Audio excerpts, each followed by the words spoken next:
I remember when I used to go to the zoo, I always felt there were certain animals that weren't getting a look in, really, that no one was particularly interested in. The tapir. Exactly. We were going straight to the snakes we were interested in. Yeah. Birds. I don't remember being particularly interested in birds. Big cats, although it's a bit depressing. Great apes. Yeah. You're right, reptiles, yeah. Birds, unless it's a big one that you think could rip a dog apart. Yeah, a vulture you go or an eagle, brilliant. Yeah, exactly, yeah. Owls are brilliant. Yeah, owl's great, but I've always wanted a little owl on my desk. I'd be doing work, and there'd be a little owl there, and I go, can you give me that pencil? And it just sort of goes over and gets me a pencil, goes, cheers, and it just watches me, and it thinks I'm brilliant. Do you know what I mean? Not really, no. No? No, I've never had nurse to have any kind of animal sat on my desk. No, Carl? You'd like a little owl, wouldn't you, that helped you? No, I had a little magpie, didn't I? We've talked about that. Oh, he came down and started pecking your grifter, didn't he? Yeah. What was his name? Maggie. Sure. Brilliant. Inspired. And you took it to school and it didn't come back once, Didn't come back, didn't see it again. Oh dear. Did it ever peck your head? Because you used to have hair, didn't you? Mm. Yeah. No, it did. It started getting a bit violent. Really? Yeah. Was it becoming sort of age when adolescents, probably sexual frustrations, thought, you know, because I think magpies go for shiny objects, don't they? And you were probably sort of, probably losing it a little bit then in the front, and so when the sun was out... There's a bit of a sheen on the front. They saw a glare and thought, I'll have that. Yeah. What is that? That's brilliant. Yeah. Or as it was sort of pecking away, it mistook it for a tree. Yeah, because of the noise. Because of the noise. Yeah, the hollow sound. I squeezed his head, yesterday. We should just point out, if you're a new listener to, X, I mean, you might not realise that one of, Ricky's many sexual peccadillos, I'm assuming it's a sexual thing, I can't justify it any other way, is to just squeeze Karl's head. Yeah. Front-wise, sidewise. I don't know what it is. I don't know if it's sexual or, you know, like when you've got a little kitten, you want to squeeze his little face. Do you know what I mean? Do you know what I mean by that, Karl? Yeah, I said that before, squeeze a little head. Yeah, exactly, and I feel that with you, because it's sort of like, it gives so much. Look at Karl's face, he gives so much. It is like he can understand what we're saying. Yeah. And that's what the connection is, I think, between me and Karl and other animals. It's like he can understand what we're saying. But I squeezed it yesterday, and Karl went, I definitely had something crack. Yeah. Because I'm trying to see how hard I can squeeze it. Yeah, I think that was you just thinking, Karl. To be fair. I think the cogs just started to... No, I mean, I think there is a danger, because I think there is a danger that you could squeeze it too much. Yeah, I know. He did a good deed today, the other day, didn't you? Oh. Was it? Yeah. What were you up to? You were just, you were talking about, like, you know, being hassled in the street and stuff. And, I get hassled a lot by the homeless. Don't we all? You should go home to sleep. I'm here, mate. But no, I do treat them a lot. You know. You treat them. I love that. You had a good day? Yeah. You've been good? Yeah. There you go. That's 50p. Suzanne does the, Save the Children thing. You were talking about, you know, charities hassling you all the time. She does that. And I sort of say, well, you do that. I'll look after you. You'll take care of the homeless. I'll take care of the odd tramp around where I live. And how do you treat them? Loads of different ways. 50p I might give them. Yeah. Or I might, you know, they'll sort of say, oh, have you got any money? I'll say, what for? And they'll go, I'm really thirsty. So I'll go, well, hang on a minute, and I nip and get them a little Diet Coke. Sure, Diet Coke? Yeah, they want to watch their weight. Yeah, yeah. They're going full fat. Oh, what an insult. Yeah, exactly. To a man like me. Yeah. Yeah. I'd rather treat them than... Because a lot of people spend money on, you know, problems abroad and stuff. Right. Oh, I just think, you know... Yeah, no, I'm just saying. Oh, God. Like what? What do you mean? Like, famine relief? Well, you do get sick of it, don't you? You know what I mean? It's not... You get sick of it. No, I'm just saying... Wait. No, I'm just... I know, just let whatever you do now, Steve, don't interrupt, because I'm scared, but I just think it's worth it. There's so many issues. There's freedom of speech, there's we're not responsible, there's he'll get away with it because he's a buffoon, and it is entertaining. Exactly. So, go on. All I'm saying is, you're saying, you know, who do I give me money to? Is it, you know, little, you know, sick kids or whatever, or is it old people or whatever? HMV. That's what he gives his money to. They get a lot of it, yeah. Yeah. And for me, I just get sick of, you know, problems abroad. It's like, what do you do? What do you do with famine and that? What are you meant to do? How can you solve it? It's gone on for years. Yeah. And it just keeps going. We keep giving them money, they keep spending it. And you're not getting any return for your cash? Well, it's just how many times, you know, they've got to learn. What do you mean they've got to learn? What, you're going to teach them a lesson? What do you mean they've got to learn? What do you mean? Well, what are they doing with it? Yeah, they must have, like, better interest accounts or something where, you know, look after, put the money in the right things. Sorry, do you think that Bob Geldof sort of writes him a cheque? He goes over and he's in the helicopter and there's millions of them, and they go, is Geldof from Boomtown Rats. Brilliant. I If hope there's one man that can help us. yeah, I hope he doesn't sing. He's not going to sing. He's got some money for us. And he comes down and he goes, "Do you want a check or do you take Switch?" They go, "We don't take Switch." He goes, "There's a check." They get He's things doing like, it again though, isn't he, as well? I Is mean, he? alright, you know, he used to work here, Bob, he's a lovely fella and that, but, yeah, he's a lovely man. but how many times can you save the world? You know, Yeah. he's over there again helping out, and it's like, well, you know, what do you do? Are you saying don't bother because it keeps happening? No, well, I'm not saying that, you know what I mean, I'm not daft. But that's what you're thinking. And Carl, you are daft. Yeah, exactly. I don't know what the answer is, do you know what I mean? So you're just saying wash your hands of the whole affair, leave them to it. Yeah. Sure. Are you really just saying it's sort of, it's nature, it's tough luck, just don't interfere? Like a wildlife programme. Is that what you're saying? Don't interfere. Are you basically just saying it's not my concern? This has got a bit heavy, can we do Cheeky Freak of the Week?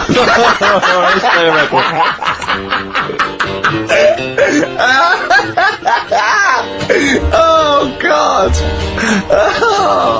My, hey, hey, out of the blue from, the album Rust Never Sleeps by Neil Young. Such a brilliant song. Oh, he's a great musician. He's amazing. Yeah. He's incredible. I think we're playing Neil Young track a week Okay. from now until Christmas. Brilliant, okay. Alright? Excellent. On XFM 104.9, I'm Ricky's Radio with Steve Merchant and Carl Pilkington. We were talking about the homeless. I saw a homeless guy in the week as I was walking down Finchley Road, and he was peering in the window of one of the, Dixons or something like that, just checking out the details on one of those cable TV packages. And I thought, one step at a time. I mean, if you, firstly, I don't know, start eating your dinner off a plate, Yeah. and then work your way up to, you know, a house, a home, a widescreen TV, A roof. digital television.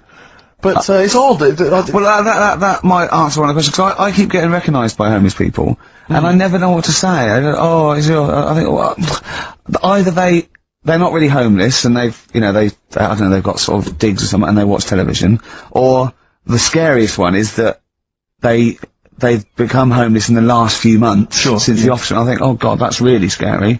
Or they are watching it in Dixon's. They're going, the office is on tonight. yeah. What are you doing? Yeah. Going down to Dixon's. Or they think you're one of them. Or that, well, I have. 'Cause I mean, the way you dress. Well, no, some that are probably not quite, got their faculties, so maybe a little bit worse for wear, think they recognise me. And they whole scenarios where they're going, remember we were chatting, I was going, yeah, how are you? And it's just they recognise someone. Right, yeah. But that's a bit weird. But I mean, I think that's the worst thing. On a serious note, it is outside health. We're talking about charity, and I don't know, I sort of, got these standards where I've been sort of like caught in the street. But the ones that I'd choose, I'd always think, charity is what touches you. You can't change the world, but you can change your bit. So cancer, obviously, because so I give to cancer. And I think outside health, the next one must be being homeless. Because there's nothing you can do. It's got everything. You're scared, bewildered, you're cold, it's just everything. Even if you're healthy and homeless, eventually you're not gonna be. But I do feel bad because, you know, I always feel that I want to give to the health charities. Like cancer, for instance, because there's that fear that I might get it. Well, yeah, it's not just that, it's just like, if you're not healthy, that's the first thing, isn't it? If your life's being threatened, there's nothing else you can really worry about. Yeah. But, I don't know if that makes it wrong, though, that I'm sort of, it's like I'm investing in a possible future. Yeah. Well, not really, because it's the same for everyone, isn't it? But, you know. Yeah. But, I saw a homeless guy as well, looking through the bins, but he wasn't pulling out food and scraps, he was pulling out newspapers.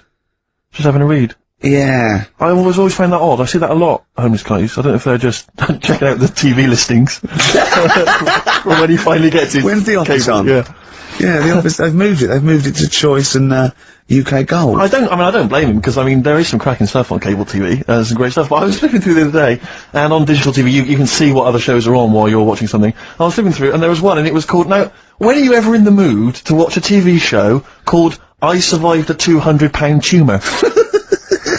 When was that on? Because it seems to me that if you've got a 200-pound tumour, you probably want to watch something else that'll take your mind off it, Big Brother or whatever. I'm not £200. Well, I can't imagine what this is. A £200 tumour. It must have been an error. £200 tumour? It must have been a £200 tuna. It was probably someone fell in the water. Yeah. And it came I at him. survived a £200 tuna. Yeah, and it was just a spelling mistake. Sure. A £200 tumour. That's like, isn't that like kind of having That's Mr. another T person. That attached is to another it? Yeah. person. Maybe, oh my God, maybe it was all his life they told him it was a Siamese twin. But someone had just painted a little face on it when he was at school. Just drawn a little face on it. Exactly, yeah, and they go, it's not your twin brother. I goes, isn't it? There's no, it's a tumour. We better take it off. It's £200. £200. That can't be right. You sure it wasn't £20 tumour? I'm assuming that's what it probably would have been. But it was certainly £200 on the digital thing. Maybe that's a mistake. I don't understand that. I wouldn't want to go forward either. So when you went back, so suppose you went back to caveman times, right? You are you, right? You'd fit in fine. Well, I'd be brilliant. Yeah. I'd be the king. Maybe. No, I would. Right, what would you do then? They'd How all would be, you... like you said, they'd be They worried go, about- they go, Yeah. Right. Slightly different, isn't it? No, it's not. It's exactly the same. We haven't changed bodily. I've got a pair of pants on. Right. So you go back naked so you'd fit in? No. Because I'd look all pale and... No, you wouldn't go back naked. They would take your pants off. The first thing they'd do, if you went there with pants, they would rip your pants off. No, they wouldn't. They would. You can't go back with pants on. You've got to go back naked. It's summer, they're walking around naked. Why would you go with pants on? Before you get in the time machine, you'd have to take your pants off. No, because I want to come across like I'm something from the future. Okay. So I walk in. They're going, whoa. What are they doing? What do they say? They just can't believe it. They're going, what's going on? What do you say? I say, I'm just visiting. What are you wearing then? What are you wearing? Jean, this. I've gone like this. Okay. They would definitely want to see. No, they wouldn't. They would, to They know. wouldn't, because they're sick of seeing it. To them, it's like being on a nudist beach. They're no longer looking at cock and bollocks and tits and arse. They're seeing it every day. To them, it isn't weird. To me, I'll probably be looking at them and put some pants on.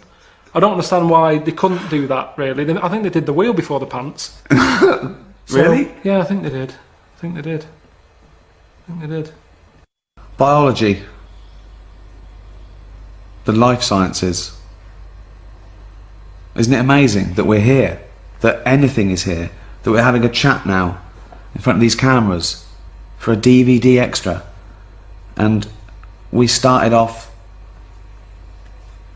as a single cell blob, a little thing that had the right temperature in the right compound, the right minerals, ultraviolet.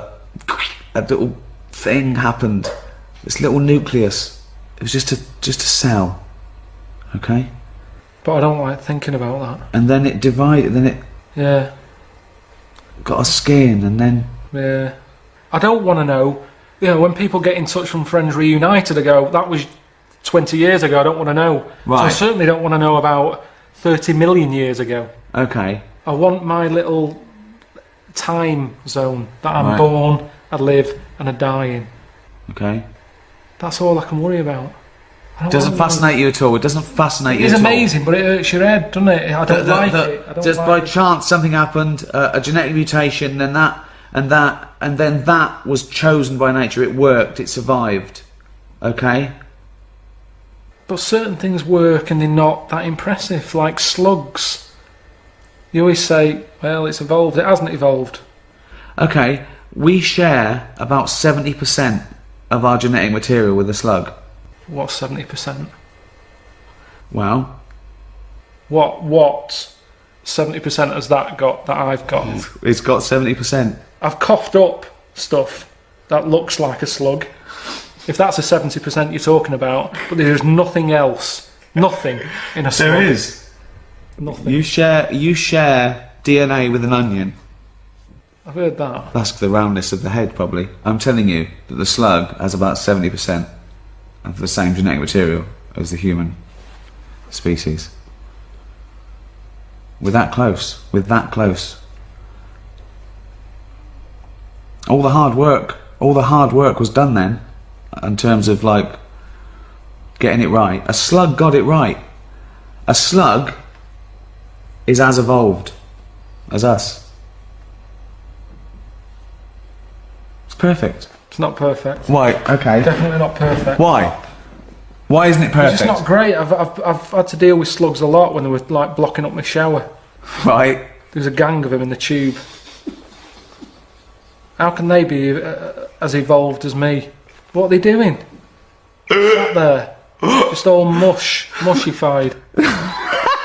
Mushified! Right, talk me through it. What happened? Just was having a shower and the shower basin filled up. I was Right. like, what's going on here? Yeah. So I got a plunger. Right. Sort of bits of black stuff. I'm thinking, what is this? I had to unscrew the plug hole bit. Couldn't quite get down there. Yeah. Had to take the tiles off the side of the shower thing. Right. Got in there, unscrewed it all, got the pipe. Just slugs all in there. All sat in there, blocking it up. Don't know how they got in there. But that's what I'm saying to you. They don't know what they're doing. What they're doing knocking about in there. Get out! Now what are they doing? I don't know to this day what they do. I watch insects, you know I like insects. They survive. That's what they do. They're chosen Yeah, but by they don't nature. know. There's another one. There's loads of insects knocking about the house. There's a spider in the outside shed. It's not an insect, nor's a slug. Slug is a mollusk, spider's an arachnid. Alright. Okay. Spider's in the cupboard outside. Right. I'm not joking. It's been there now for about 2 years. Right. Could be 3. Okay. Same one. It's quite big. Right. Just sits there in the corner. Right. I go in. I smash its web up. Why? Because I don't want it there. Right, I fine. don't want to kill a spider. No. But I'm sort of saying, I'm wrecking your house. If you move, there's no problem, move. I go back, it's built its web again. Just Right. sat there like that. Doing nothing. What is the point? Well, it's not doing nothing, is it? Oh, it's building its house every It's time I wreck hunting. it. It's hunting. It's not even doing that. Well, it is. That's what it. That's how it does it. It's made a web, and things fly into it. Then it wraps them up, sucks the juice out. But Right. for what? To then sit in this shed. What It's are not you an doing? Existence. What Why are you- doesn't it go? But you're eating. You're staying in your flat. You want to go back to Mallorca 5 years ago. What are you doing? What are you doing? Oh, it depends. I've been. Who knows? Who knows what's going to happen in another billion years? You'll be the slug. The human race could be the slugs. There could be this amazing being that evolved from us. Going, what are they doing? People go, well, you know, 70% of their genetic material. You don't know how it's going to go. You stood on the shoulder of giants. You stood on a few slugs. You told me in your flat, but we share our ancestry with those slugs. We are related to slugs. I have never watched Who Do You Think You Are? And we've gone in your family tree. Do you know Terry the Slug? He's a great uncle of yours. We don't need to know where we've come from. And nobody would want to hear that either on that programme. You would not want to hear that. Yeah, but you're. It's nothing to do with us.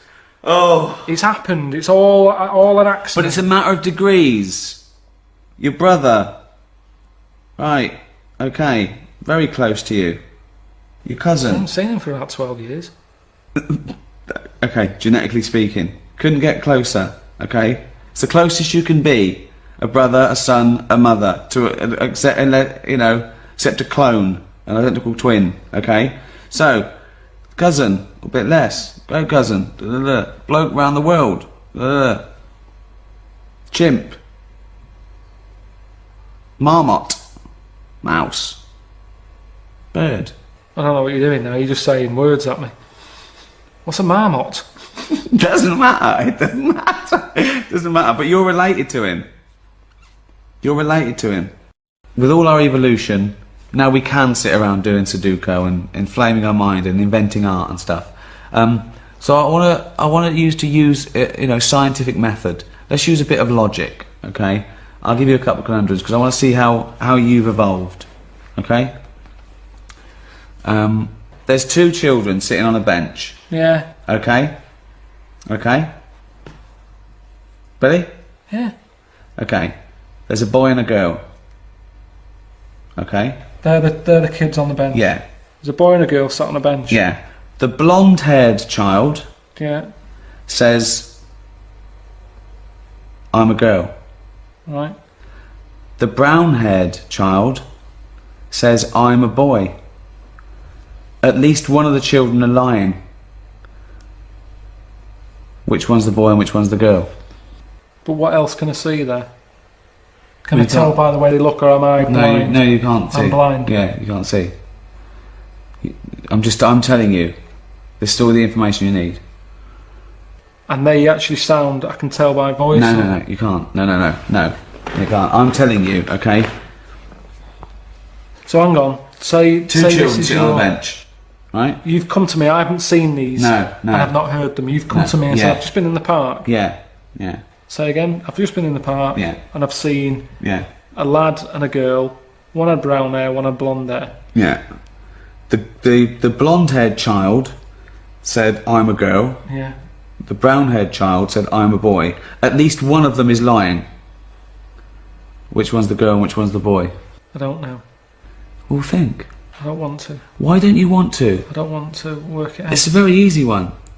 Just think through the scenarios in your head. I'm a girl.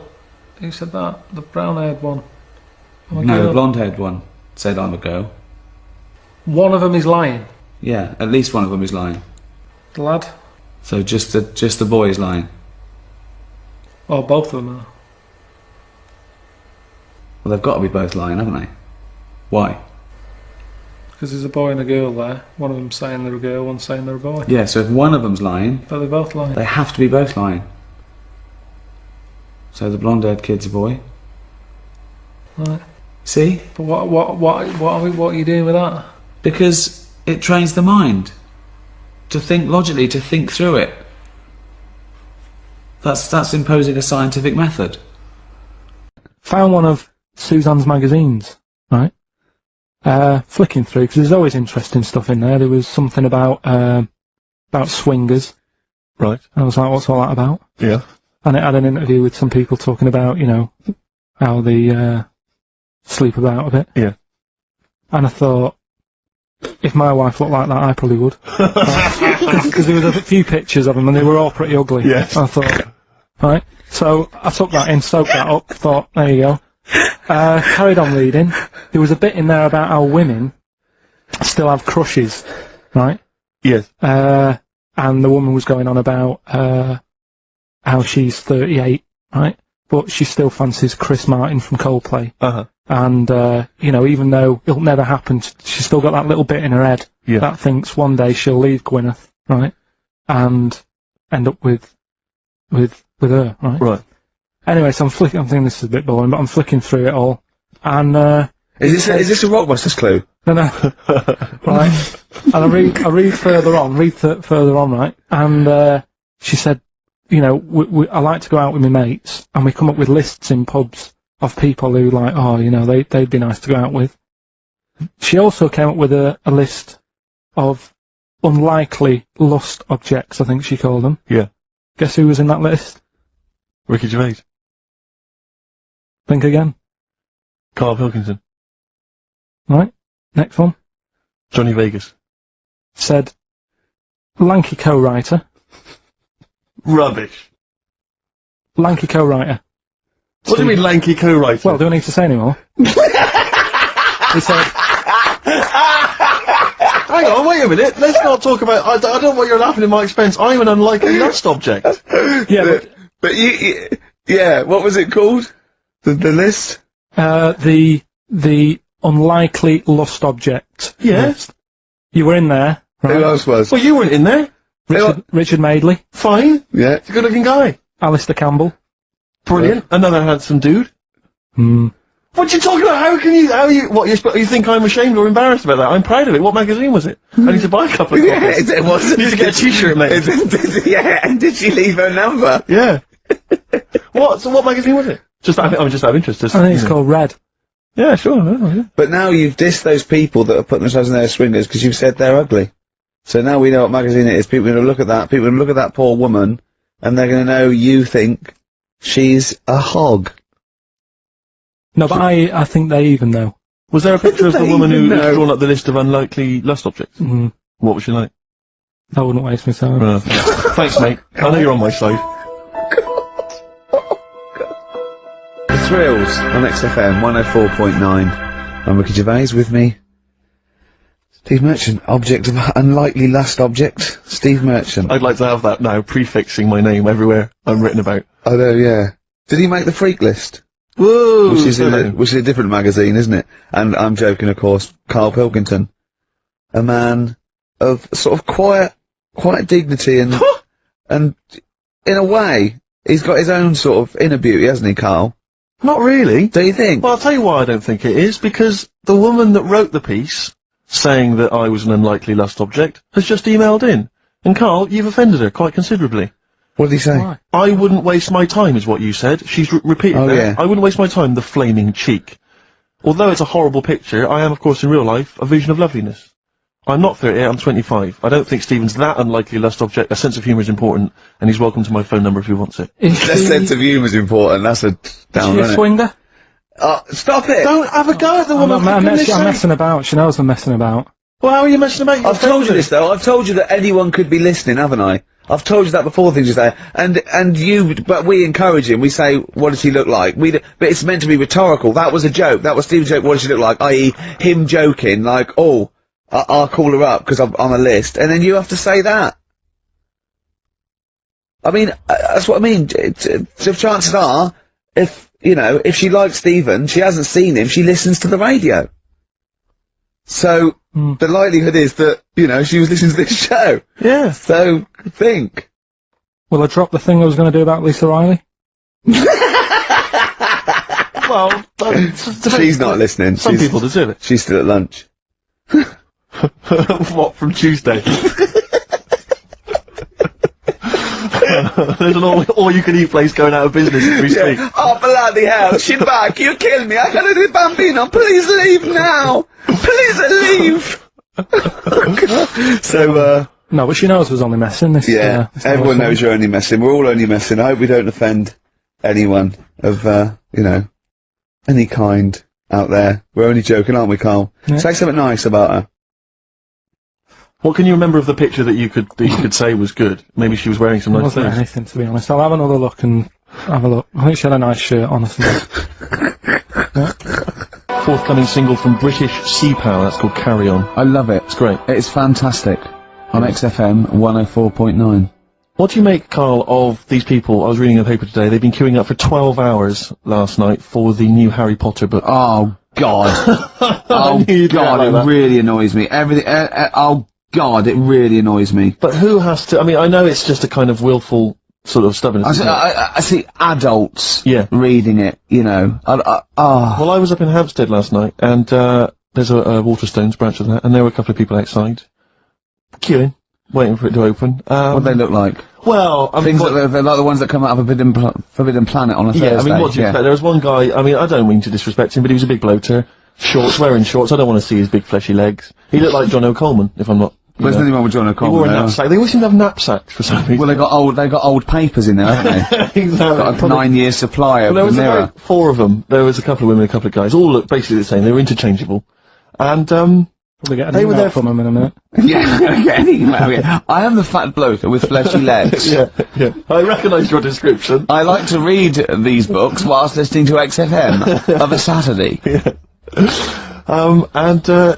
I was sort of watching them from where I was, and they must have been there for about an hour and a half. They're obviously strangers. Their common interest was Harry Potter. They were sort of chatting to each other for about an hour and a half. So as I'm leaving, I wander past them. An hour and a half in to them having met each other, the conversation is, all I heard was, well, of course, apparently she cried when she finished the last one. And I thought, they've not moved on. The conversation had not moved on. No, they might have been talking about Dawn French, chocolate orange. By then. Yeah. I know she cried when she finished the last one once. Yeah. But I got no time for them. Pop into Woolworths now. Yeah, I'll tell you what, get it tomorrow, read it. You're going to get home at 1:30 and start reading it. Exactly. Brilliant. So you can put it on the internet. Oh, God. Your opinions. Oh, it annoys me. It is extraordinary. The whole kind of Harry Potter phenomenon has passed me by. I know. mean Well, people- good luck to her, But you meet adults who are, you say, what are you doing? They go, I'm just rereading Harry Potter. What, you couldn't follow it the I first know. time? Yeah. I mean, it's not her fault, she No, made good luck. £300 million by writing a few books for I'm her sure they're kids. very good, Well yeah. done. But, I'm sure I'm not sure they're very good, but, I haven't read them, I'm sure they're not. But no, I don't know. Well, don't have a go. No, I'm joking. No, I've no write idea. a book about a little wizard. With glasses. Yeah, and make millions. You think it's so easy. If you think it's so easy, you do it. You like him, because you look a bit like him. Well, Wow. you I wonder if he's on a... that wish list, that woman who emailed in, why was she making a list of unlikely... Can we leave this now? No, but I mean, what was it? What was context with it? It was like, here's my top 10 weird-looking fellas that I do. What was it? No, but what was, she was talking about what? She started talking about, what? Body waxing, and went, and by the way, while I'm here, here's 10 blokes that I would if I had to, and they're a bit weird, you'll be surprised. What was the context? I forgot. He's scared to say anything now! He's scared to say anything! Oh, bless him. I just was looking at a picture because I was attracted to it because she was good looking and that, didn't read on. Alright? Well done. That's, got you out of that little mess. Yeah. But, Harry Potter. Yeah. Can't be honest with it. Have you read them? No, because the first time it came out, I was a bit confused, wasn't I? Because I thought it was about Of course you were. Yeah. Of course what? What? This is a what? It's a book. No, I got confused with the little rabbit. I thought it was her, didn't I? You talked about it when Beatrix Potter. Yeah, I got mixed up with that, so I sort of missed out on the first one anyway. You were just running around confused. So it was it was sort of too late to get into it, I think, after. Yeah, it's too late now, yeah. It's impossible. Same with Shakespeare, if you weren't around, you know, the day he wrote the first ones, there's no point in going back. But it's all the fuss that she's getting as well, like, Well, I think it's because she's a British industry now, isn't she?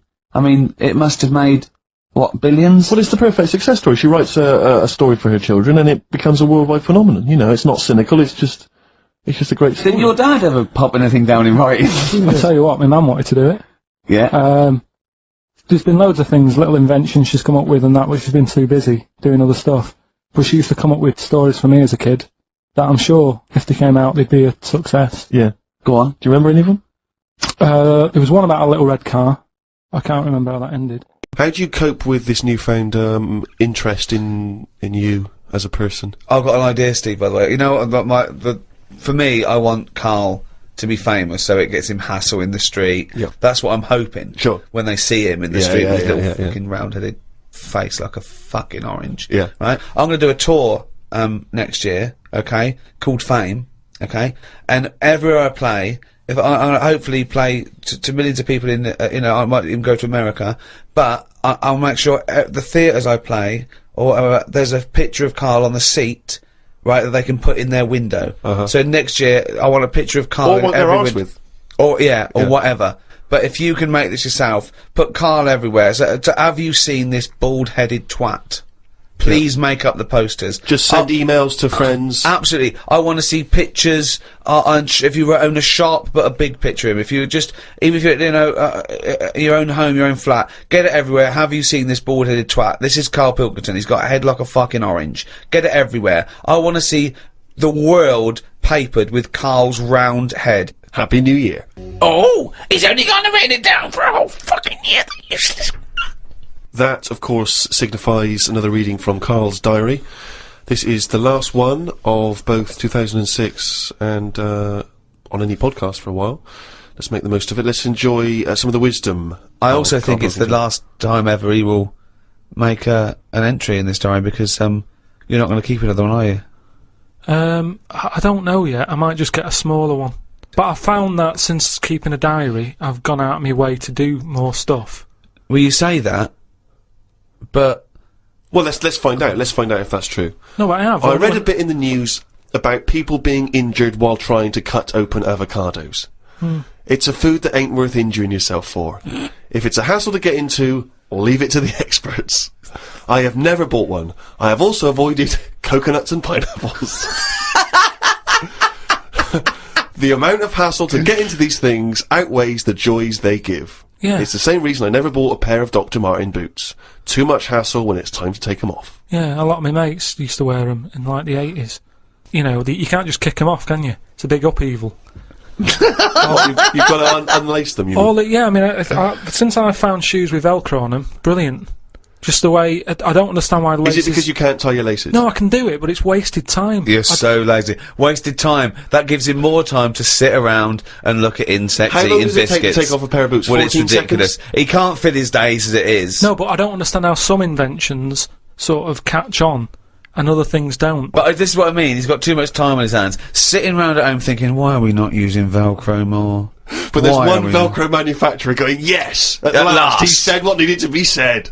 why don't you get it sponsored? Because you could wear a Velcro toupee. Because that would be great if we could do that. If someone could invent a little hairpiece for Karl, Velcro's the little bit of fluff he's got on the top of his head, his shiny orange-like head. Pop a little Velcro toupee on. I would love that. I would love to get him wearing a wig. But why necessarily reduce it to a toupee? Why not some kind of carrying device? You know, he could carry goods and things around in there, sandwiches. Yeah, he doesn't look like carrying a bag. Well, what about that? A little thing you carried around, a little Velcro thing you carried a pot on your head for your sort of like keys and trinkets and money and that. Well, no, I've told you about that idea that's out there, but hasn't caught on as well. The tie. Right. The tie with loads of pockets and stuff in it. Yeah, but you got to wear a tie. Yeah, but that'd be quite nice, wouldn't it? I've never wore a tie because I always think, what's the point? It's just hanging there in the way. Can you imagine this image of Karl walking around in his big Velcro shoes, a tie with an apple stuffed in it, car keys, iPod? No, but don't you think it's a good idea? Would you wear it with a shirt and collar or just a t-shirt? No, wear it with a shirt. That's what I'm saying. It's an invention that will smarten up the world. Now, a tie, what does a tie do exactly? Yeah. What does it do? Nothing. Right. So I'm saying make it do something. But I'm saying don't wear it at all. Pop your keys in the trouser pocket. No, or because take a bag. because the world is getting more and more scruffier, isn't it? When you look I don't know what that means. I don't know what that means. When you look back at, like, Victorian times and everything, everyone wore a hat. Right? They wore a tie, they wore a suit. And it was a nicer looking place to look at. When you see it on pictures, you go, what a smart world that is. Well, you can't see cholera and things on pictures, but sure. No. No, but I'm just saying, it's better to try and cover it up with a bit of, you know... Cloth. Yeah. Yeah. The world looked nicer with more cloth.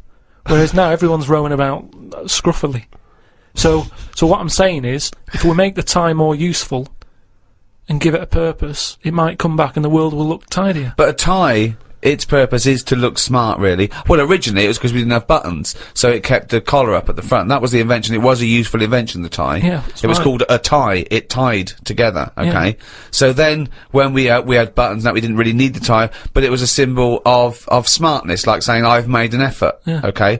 But now, that would go away. So now, you wouldn't look smart with a tie. They go, oh look, it's like a bag round his head with his apples and oranges and his keys and his sticks he's making a nest out of.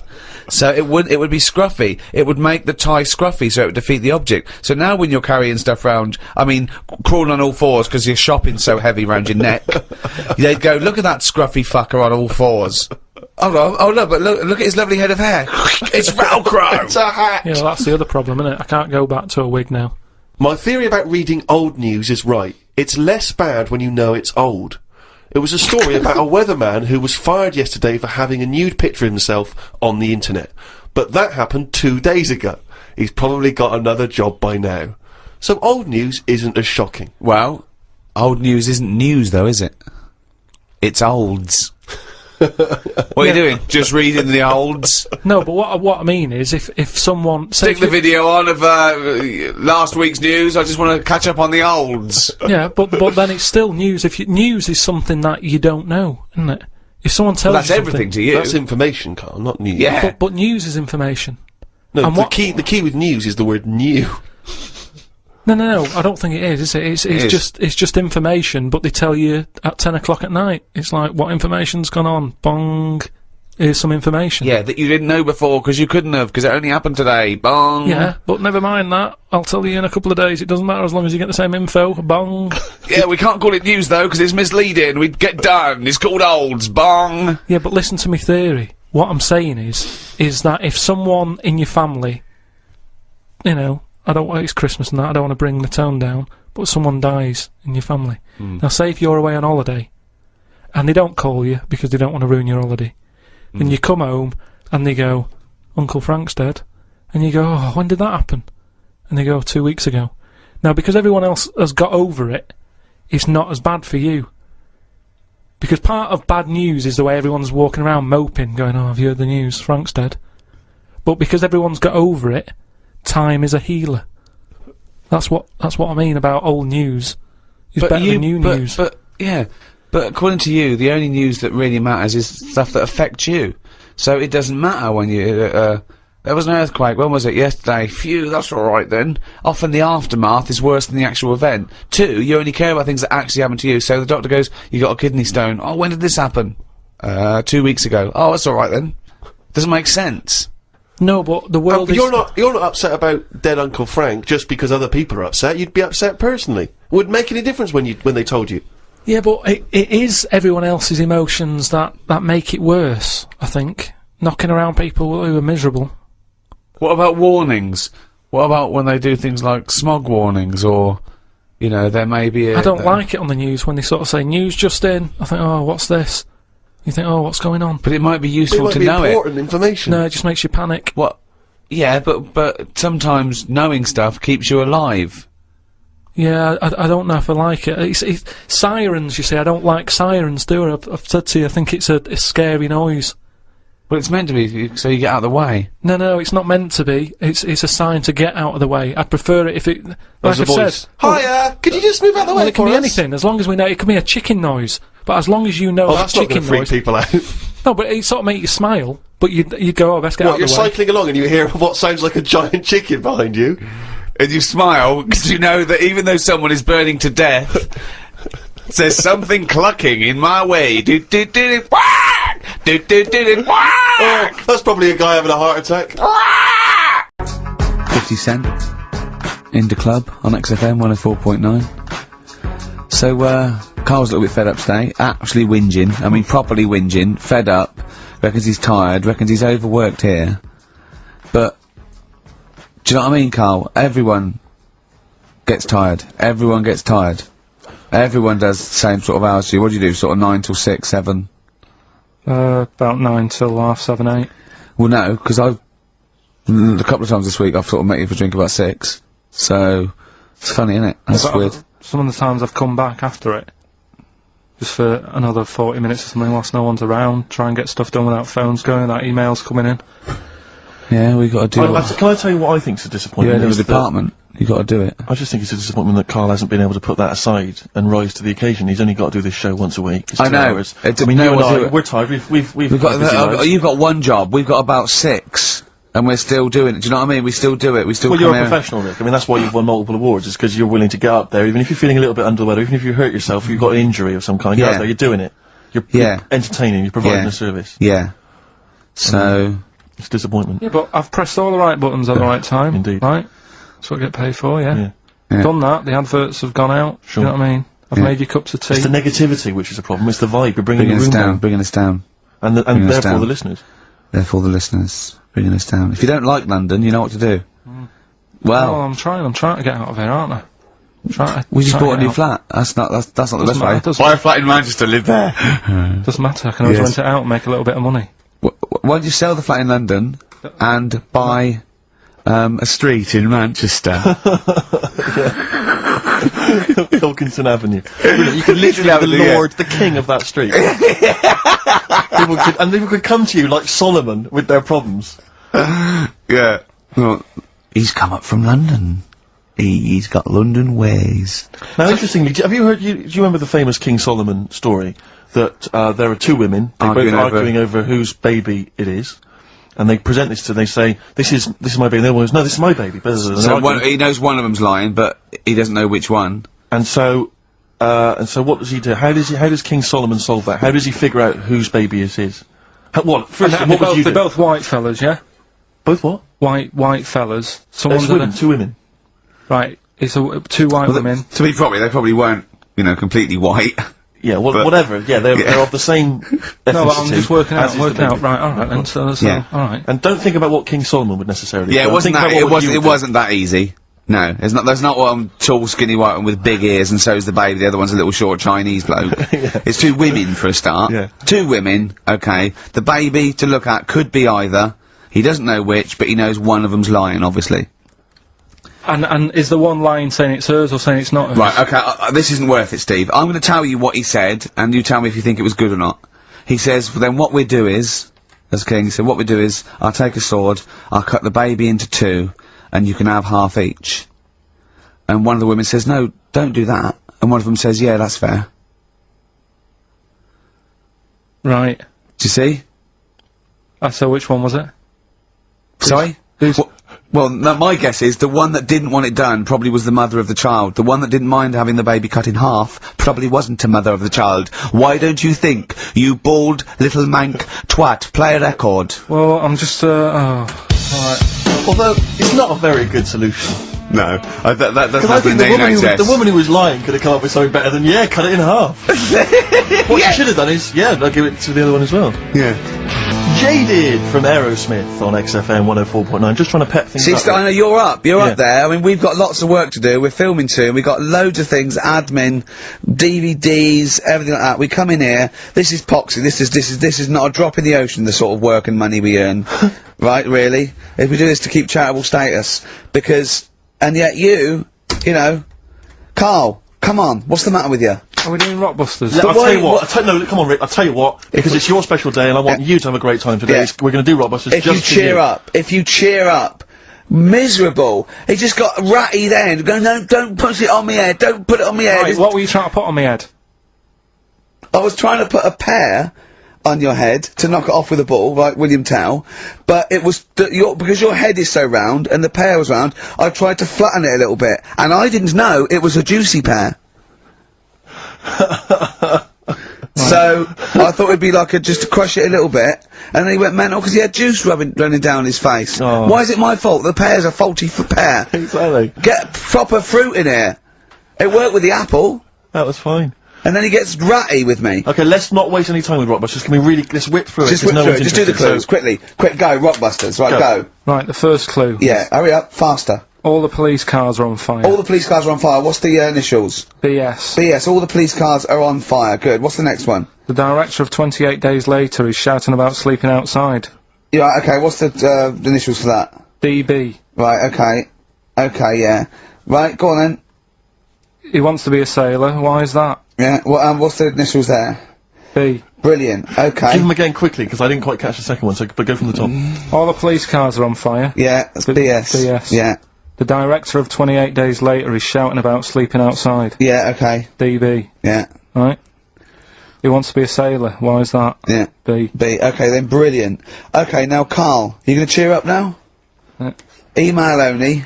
Ricky.Gervais at virgin.co.net. Radio 1 Roadshow. Number one. Yeah. All the police cars are on fire. BS. BS. Yeah. What was that? I can think of something. Go on. Blazing Squad. Brilliant. Okay. Right? The director of 28 Days Later is shouting about sleeping outside. Yeah. That's Dan Yell Bedingfield. Right? Danielle We're never- Infield. Right. We'll never let him do this again. I told you I washed my hands of it. I know, but I Why just did you thought let him? Why'd you? because he was grumpy. But this is what happens. Look what's happened. Danielle Bedingfield. That's what happened. The director of so Danny Boy. So Dan, right? All that for Dan, but shouting about being Dan Yell Bedingfield, right? What's the last one? He wants to be a sailor. Why is that? Yeah. Beyonce. What does that mean? Beyonce. Smiley Miley. Smiley Miley's mileage game. If anyone remembers that, I mean, here's a man, right, whose job, Smiley Miley was not a DJ, lest we forget. Smiley Miley was the guy that organised the vans that carried the equipment to and from the road shows. Because he was such a crazy personality. Because he smiled a little bit. Exactly. He got recognition, Karl. Longevity, lots of money, and lives where he wants to live. The town that he wants to live in. Why don't you just enjoy the town that you've chosen to live in, because it's so good? London. What towns have you been to? Have you travelled at all? I've been about a bit, yeah. Right, okay, then what towns did you like? Okay, forget Manchester, that's safe, you like Manchester. Right, I'll do the big stop three. shouting. London, New York, Paris. Okay, you don't like London, even though you live here, got flats here. Good, excellent, that makes sense. Have you been to New York? Yeah. What do you think? It's an amazing city, Didn't isn't it? like it. It's just noisy, it's smelly. Right, it's the city that never sleeps. I'm not surprised with all the racket and that. Paris, the city of love, the most romantic city in the world. Not really. I remember seeing an old woman in McDonald's in there, and it put me off. That's where that thing happened, where the What? old woman was. What's that? Tell us. We talked about it before. The old woman in McDonald's. Yeah, Well, what she was happened? she was sat in the corner there with her legs open, no knickers on. All right. Oh God! That's Paris. Did that put you off your cheeseburger? Next city. Where next? Have you been to, I don't know, the most beautiful city, Venice? Yeah, I've been there. Yeah. It's good? No. Why? Because Because they sell it to you as if it is a romantic city. Where did you see it sold? No, I saw it on when I was growing up. Right, remember 3-2-1 with Ted Rogers? Yeah, of course. Right, it used to be one of the star prizes on there. Right. And they'd say, "Let's show you the video. Let's see what you're going to. Let's see where you're going to be loving it Yeah. for a couple of weeks." And they'd show you this scene Yeah. of like the gondolas Yeah. and all the city lit up at night, Yeah, like yeah. a man and woman sat on a boat loving Yeah. it and stuff. Yeah. I went there, bin bags everywhere. Play a record. Yeah, it's a mess. Play a record. It's London, That flooded. is Wish You Were Here with Karl Pilkington. All right. It's London flooded.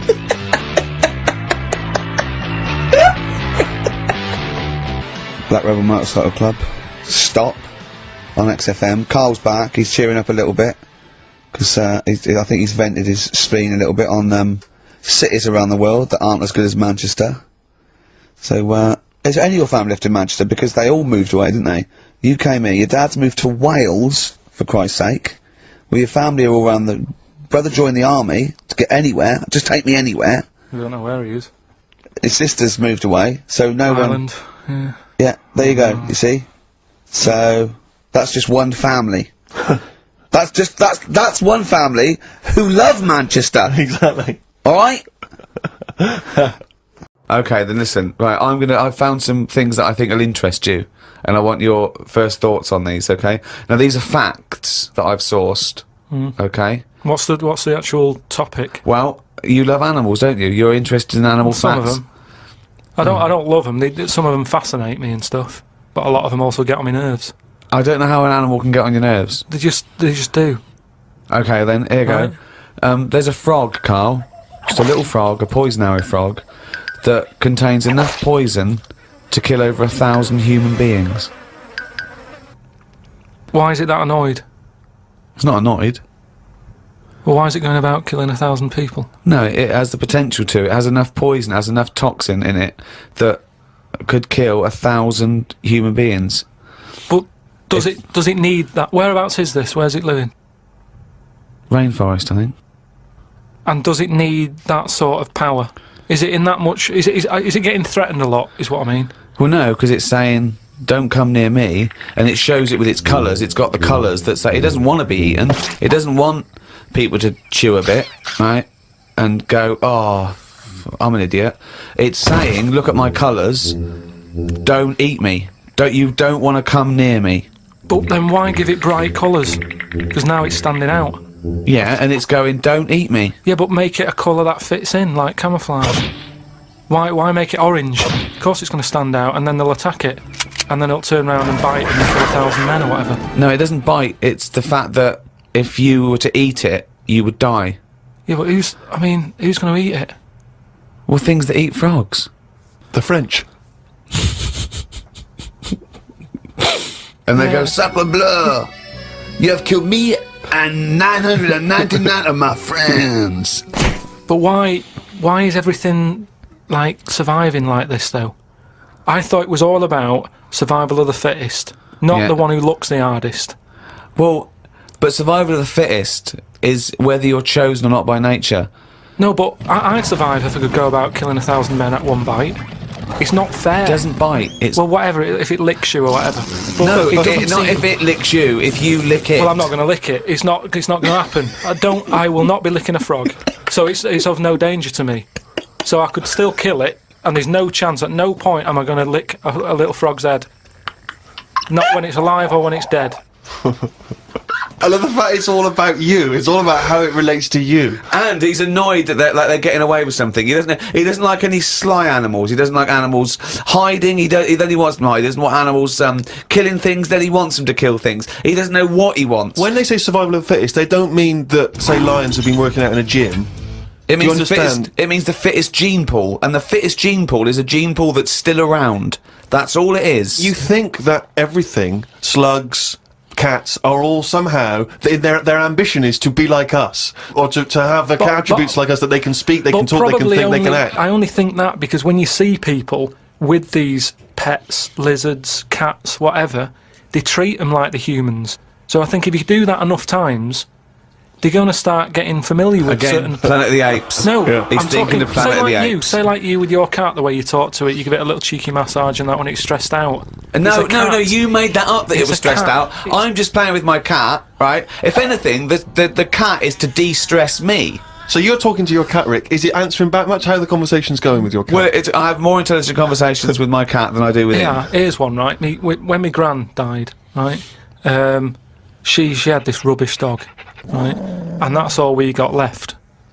It was called Fluffy, and like my gran looked after it in a way that it was treated like a human. Do you know what I mean? Had a little coat on when it went out and all that. Anyway, so she died.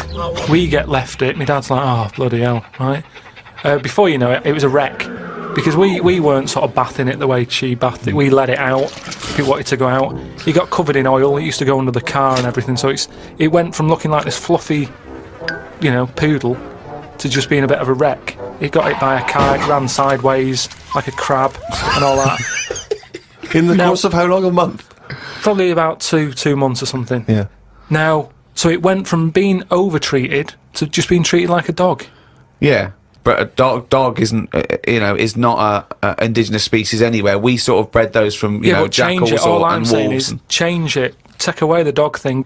I mean, that lizard thing you've got, salamander. it's still sort of treated as part of the family, even though Well, it it's does not. nothing. That, I mean, How is it treated as part of the family? just the way, it's looked after, that big area that it's got to itself. We stick it in a case and feed it a cricket now and again. How is that like one of the It family? doesn't matter because it's in your flat. It is in Karl's family. It's in your flat, innit? And it's sat in that corner. I just mean, as time goes on, Yeah. things get educated as they get older. How old's that lizard? You don't. How old is it? About 15 years old. Right. Now, it knows more now than it did when you got it because it's been in those surroundings. It's had its eye on things. It's 15, so presumably it listens to a lot of Linkin Park, goes on the internet a lot. No, but do you know what I mean? You've already proved your point. It's like that fella who kept hitting the dog on the head with a stick. Right. I've Pavlov, at no point did he hit a dog on the head with a stick. But he kept doing it, and eventually the dog went, I'm sick of this, and wandered off, didn't it? Pavlov there. Brilliant. Do you know what I'd like to do? A programme where you you paraphrase someone's theory. So Pavlov's first. We could do Freud. Give us, what do you know about Sigmund Freud, the father of psychoanalysis? Right, come on in. I don't know anything on him. Here's an interesting fact. If the frog annoyed you, this might annoy you. A blind chameleon will still change colour to match its surroundings. You're aware that the chameleon can... Yeah, whatever it sits on. Yeah. But then what happens when you put one of them on a mirror? No, does it get stressed out, or what? What's it copying? Well, it probably doesn't need to copy anything, because it looks at itself and it goes, oh, looks like that. It's brilliant. God, that was fast. That's the fastest I've ever done that. That is brilliant. So they can go any colour, there's nothing, you can put them on anything, and they'll go to the thing. I don't want you to have a chameleon, because you'd just be trying to see what it could and couldn't Try and do. catch it out. I know, yeah. Pop it on some tartan. But again, say like the frog thing, right? Pop it on the telly. Yeah. Couldn't do it fast enough. Why does the chameleon need that skill of copying a colour? Because at the end of the day, that's mainly sticking in the woods, isn't it? By trees, by grass. Right. Why can't it just stay green? That's all it needs. Those colour changes are only for camouflage, aren't they? I don't know. Some of them are for attraction, some of them to show moods, anger. No, but I just think we're encouraging them. You see, maybe this is evolution or whatever, but at the end of the day, because they can change colour, they're wandering out of their area. They can be wandering about, through a car park and everything, just because they'll go, well, I don't want to get seen, change to the colour of concrete. Whereas... Or into the colour of a Fiat Punto. But they should just stay green. Stay green, right? Stay in the woods and stay safe. I love this public information for chameleons. Words of advice for chameleons. Oh, God. Stay green, stay in the woods, stay safe, good night. Oh, God. Right. The only time a turkey whistles is when it panics. Christmas time then. Yeah. What do you think of that, Karl? It goes from one extreme to another, doesn't it? You've got a frog who's going mental, It's not going mental. killing thousands of people. No, that's not. That's got that sort of power. Then you've got a turkey who's whistling for help. You think that you should redress the balance a little bit? You want to give... What would you do? Give the frog the ability to kill 500 and the turkey 500? I don't think it should be killing. I reckon 10. 10 because You've made your point with 10, haven't you? Do you think that he's got 1,000 in his lifetime, like he's got 1,000 to kill? I don't think you understand. I just He think doesn't really kill 1,000 people. It doesn't mean someone goes, Frog, you have the power to kill 1,000 people in your lifetime. Choose them wisely.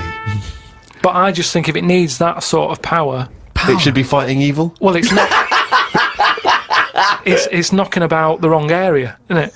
If it's under that much danger, move. I was thinking the other day about, your body and everything, because it is amazing, isn't it? How it works. Oh, yeah. Does the brain control you, or are you controlling the brain?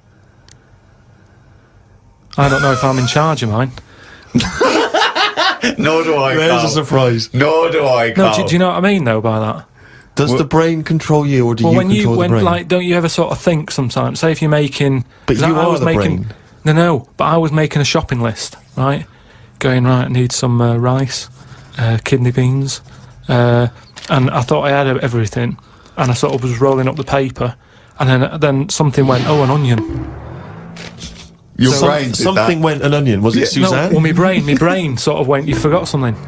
Yeah. I didn't think I'd forgot. I was No, putting you that- are your brain. No, but don't you understand?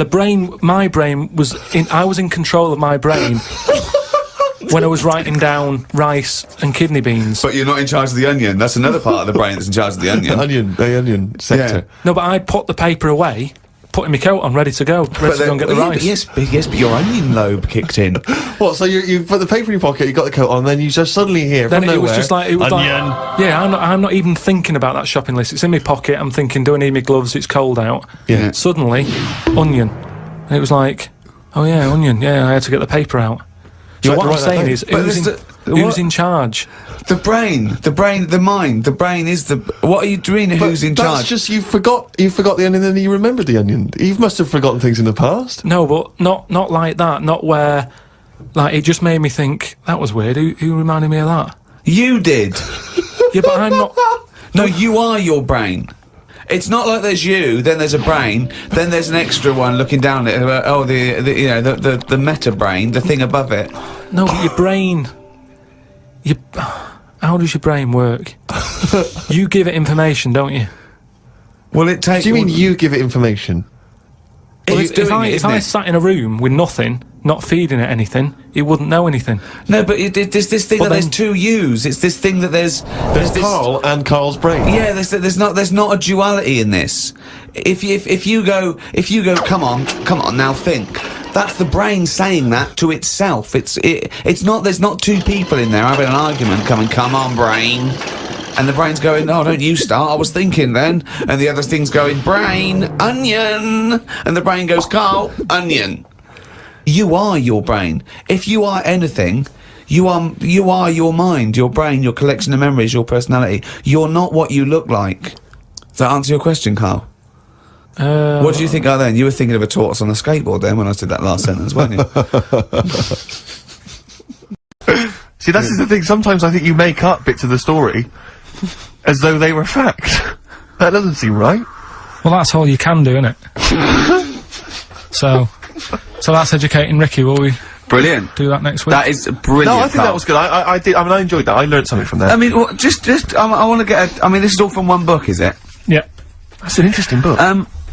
With the, I don't want to dwell on it, but with the hairy Chinese kid, what did they say about that? What was the, I mean, was it once there was born a kid who was slightly more hairy than everyone else, but it's all right. He only had a boil. How did they word it? How did this capture your imagination? There was a Well, picture. it was a picture that grabbed me first of all, Sure. and it was like, God, what's up with him? And that's when I read it. Did you see the boil and the eczema or just the hair? No, you see, because his face is like, just under his eyes is sort of nice and smooth, and his nose is sticking out, and that's not hairy. But the rest of him, it looked like he had the sort of a balaclava on or something. And then I read on, and it's like, this was a hairy kid in China. Yeah. Yeah. So, Yeah. Okay, good. Anything else in there? Because, I mean, I like that. we'll do more of that next week. How is that alongside, hanging bacon, alien abduction, a hairy Chinese kid, and, a little interesting fact about the derivation of a phrase? What do you mean? He didn't understand a word of that. So, last week we started good sort of play on words that we had going. Go on. The well-known film Educating Rita. Yeah. That's become, thanks to Karl Pilkington's brain, it's become... I've tweaked it a bit, and now it's Educating Ricky. Brilliant. Right? And that was a new feature we started last week, if you weren't listening, where I teach Ricky stuff. What did you teach me? Taught you about that little Chinese hairy kid. Yeah, you didn't teach me anything. You said there was a kid that was born that was slightly hairy than other Taught Chinese you people. where the saying "chewing the fat" came from. I enjoyed That was good, that was interesting. And And a man who had a beard because he was being abducted for 3 days. Again, that was rubbish. Lest we forget. That taught me more about you than about alien abduction. but what happened last week is Go on. we sort of talked about it all in one go, and you can't. Whereas this week you've done what? You've spread it out over the show. Well, I spread it across the 2 hours because I always found that if you try to be taught too much in one go, you just can't take it in and it'll be wasted. Is that your experience of school? Yeah. They taught you in 3-minute bursts. You might Yeah, have and not every day. Yeah. Every other when month. you felt like it. Yeah. Right. So that's what we're going to do. Right. So we've got Educating Ricky coming up. That's Educating exciting Ricky across the 2 hours. Okay, look forward to and that. what I do is I've made little headlines again, and you decide which story you want to go All of for them. first. Well, give me the first Yeah. headline. No, not yet. We'll do that. in Well, a give bit. me a teaser. Hang on a minute. I'm telling you what else. Right. Right. So Okay. the way this works is What would you rather be, Karl? I teach you Superheroes. 3 things. A frog boy, yeah, that you could leap onto a house, but you had to go blah, first and leap onto a house. You're this frog boy, right? And that could be useful, couldn't it? That's very useful, yeah. Right. Amploid, where you've got your hands and microphones, and you can talk into your hand and your whole body. It's like 100 decibels. You can go, "Oi, come here," and people can hear you from miles away. Amploid, right? Right. Or Sado, right? And that means that you can go out to anyone and go, alright, and they don't know why, they just get fed up for the whole day. Which of those would you prefer? Don't answer now, have a think about it. Have a think about it. The frog thing. Do I look like one or? No, it's just you and your little Ben Sherman shirt and everything, and they go, and people walk along and they go, "Oh, look at that young child on that roof, he's gonna fall, I wish Frog Boy was here," and you go, "Blah." And you go down, you go, "Blah," and they go, here's him! And they don't recognise you when you're squatting, they go, "I don't know who you are." And you leap up there and say, and you come back and they go, "Where's Frog Boy?" And you're standing up and you go, "Dunno, he went that way." Yeah, I'll probably have that one. Would Probably you? go with Frog Boy? Yeah. Okay. It's pretty good. Okay, go on. Right. So did that just go out? What? All that.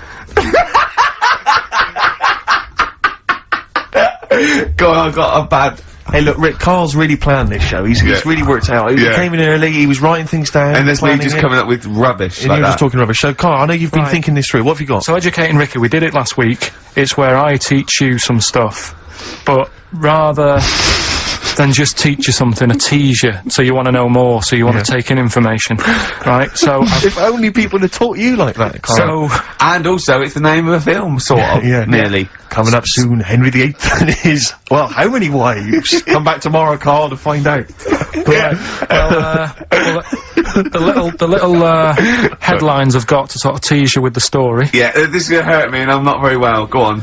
Right, we've got So this is what, sorry, I've just got lost for a minute there. It's Educating Ricky. This is Educating Ricky, Yeah. and these are the stories that these are the things you're gonna tell him. yeah. But these are just headline versions. These are headlines This is not because the actual fact. then I think people remember things. Okay, alright, so you, do you know what I mean? sort of bullet points. Who can forget Hairy Chinese Boy? Indeed, I shall never forget that. Yeah. So, first headline, Ooh. don't do that to it, you know it can't live without an head. I've got no idea. It could be about the French Revolution, it could be about anything. I know what it is! No, you think you do, but... No, it's what I taught you! Is it the fact that cockroaches can live for 9 days without a head? That's part of it, but it's something different as well, that's what I thought we'd bring up. Okay, brilliant. So that's something to... Next one, you won't work it out. If only it was raining. Brilliant. Okay. Go on. And the last one, What's tomato with you? What's tomato with you? Yeah. Look how pleased he is. You're obsessed with puns, aren't you, at the moment, Kay? It just works. I think it works. Yeah. You love puns. So, there you go. So which of those are you going to choose, right? Oh, well, I'm gonna have to choose. Don't do that, you know it can't live without Ed. Carl, what's the story then? Right, so what did you say you're going for? You've got your 3 titles, your 3 teasers. Well, I think I'm gonna go for don't do that to it, you know it can't live without Ed. I'm looking forward to this. Right. Right. So this is educating Ricky, for those that have just tuned in. Now, something that Ricky told me about when he was educating me was that a cockroach, if you cut its head off, it lives for a week, Yeah. right? And the only what reason it dies is because it can't take on water. Sure. It doesn't have a great time in that week, though, does it? No. I mean, it doesn't get much done, I don't imagine. It just needs water, and because it can't find any, like its eyes, it eventually dies, Yeah. right? No. So what? No, it's not, that's not, it's 'cause Anyway. it can't drink. Anyway. So have you heard that one about worms? Okay. I have, go on. If you cut a worm in half, Yeah. a lot of people have said in the past that it'll turn into 2 worms. Right. But that isn't actually true. Okay. Who said that? No, it used to be like, you know, Kids at school they said it on, kids at school and stuff. Yeah. So that, you know, a lot of people think that. Don't pick him up on stuff, Steve, it's bad enough. Sure. So, but what they can do, if you get a worm, right, and you find out which end its head's at, Right. if you you've got its head there at the left-hand side, right, and if you sort of cut it in half, Right. but not in half, so there's more of its neck than the tail, if you know what I mean. Yeah. Yeah.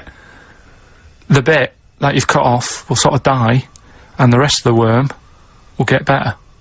So in a way, you can cut it in half, and it'll survive, but only one half will survive. Okay. Yeah? What have you learnt I there? wish you hadn't chosen that one. Rick, to be honest. I know, because it's nothing, is it? Yeah. You know that No joke, one you know that information. joke, how do you tell a worm's head from its eye? You put it in a bowl of flour and wait till it farts. Yes. Right? I told my mate that, right, and he went, what if it coughs? Yeah? Yeah? Yeah. Yeah?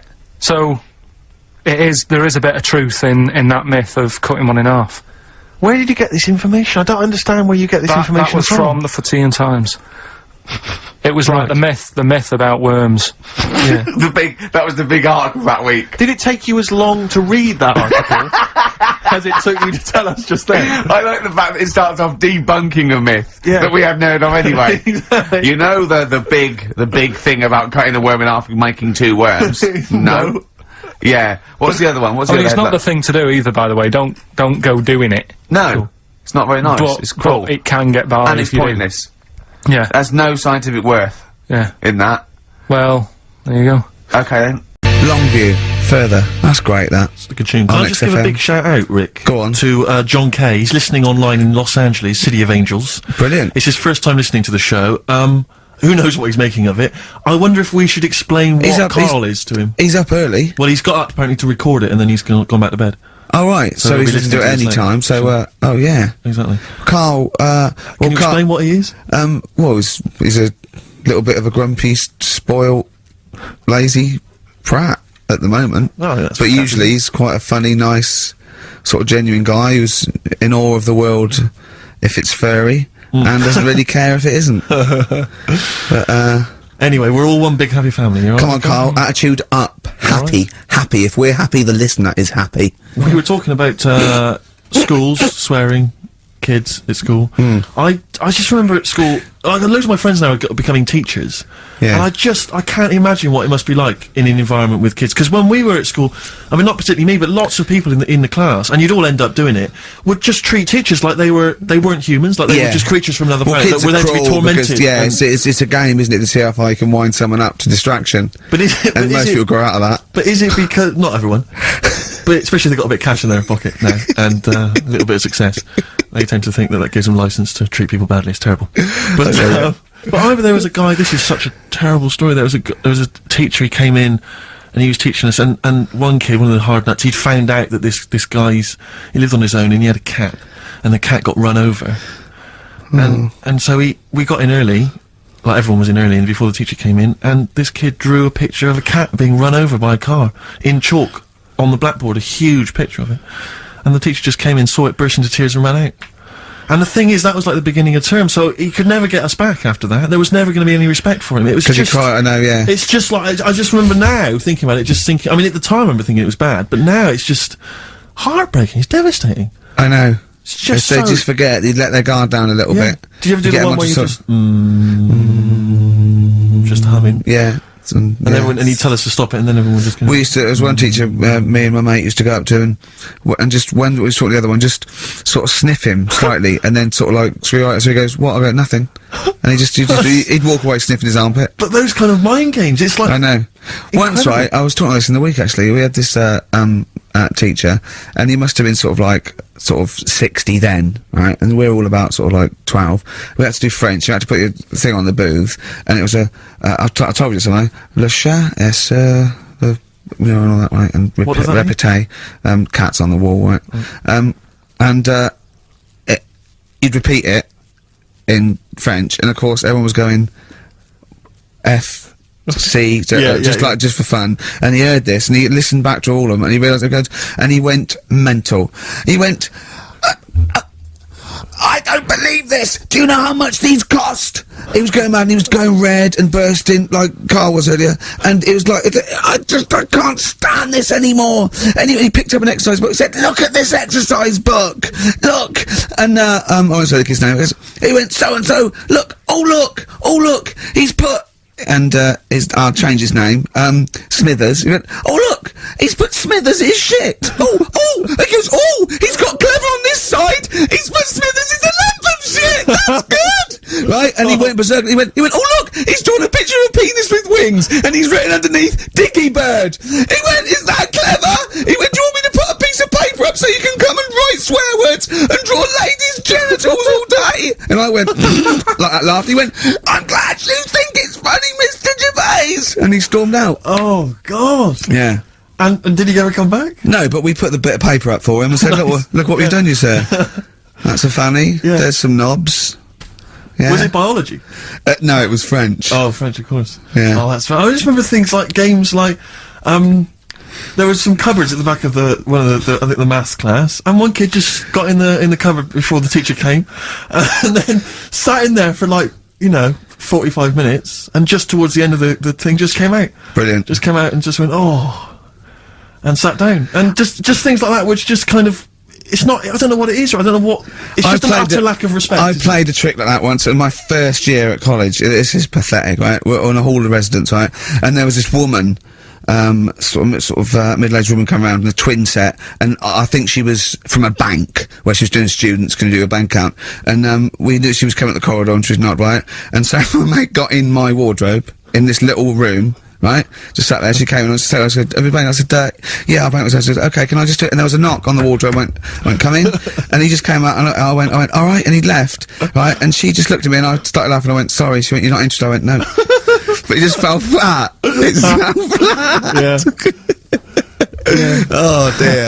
Oh dear. Karl, a little bit happier now? Yeah, I'm happy. What have you done this week? Doesn't bother me that. What have you done this week? Doesn't bother me that. Karl, answer the question. You're the producer. What have you done this week? A few things. Oh, it's funny, right? Because when he's moaning about, I was telling about, I'd caught him out. He says he doesn't get a lunch break. He had over an hour, and then he went. I think he went quite early that night to get a hob that hadn't been delivered or something. So, and I said to, was it James Hyman? Was it? Wasn't he? Yeah, that's right. And I said, James, he's always complaining about working. Does he work hard?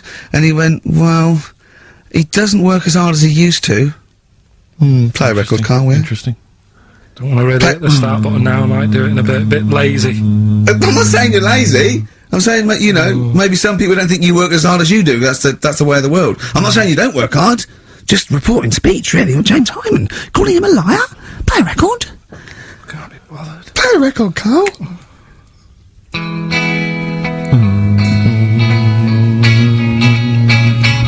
I reckon we could do this all the way through, Billy Bragg. play a record. No, let's not ruin it. It's not Billy Bragg's fault. No, It's not the bad that. mood. No. He's written some good tunes, old Billy Bragg. That's Yes. one of them. Yeah. Waiting for the great leap forward. What station are we on? XFM 104.9. Yeah, with Karl Pilkington. Karl, what do you think of it so far? What? This today? You weren't up for it, and now it's turned out great, and are you a little bit happier? Yeah. Yeah? Yeah, it's good. Yeah. Good.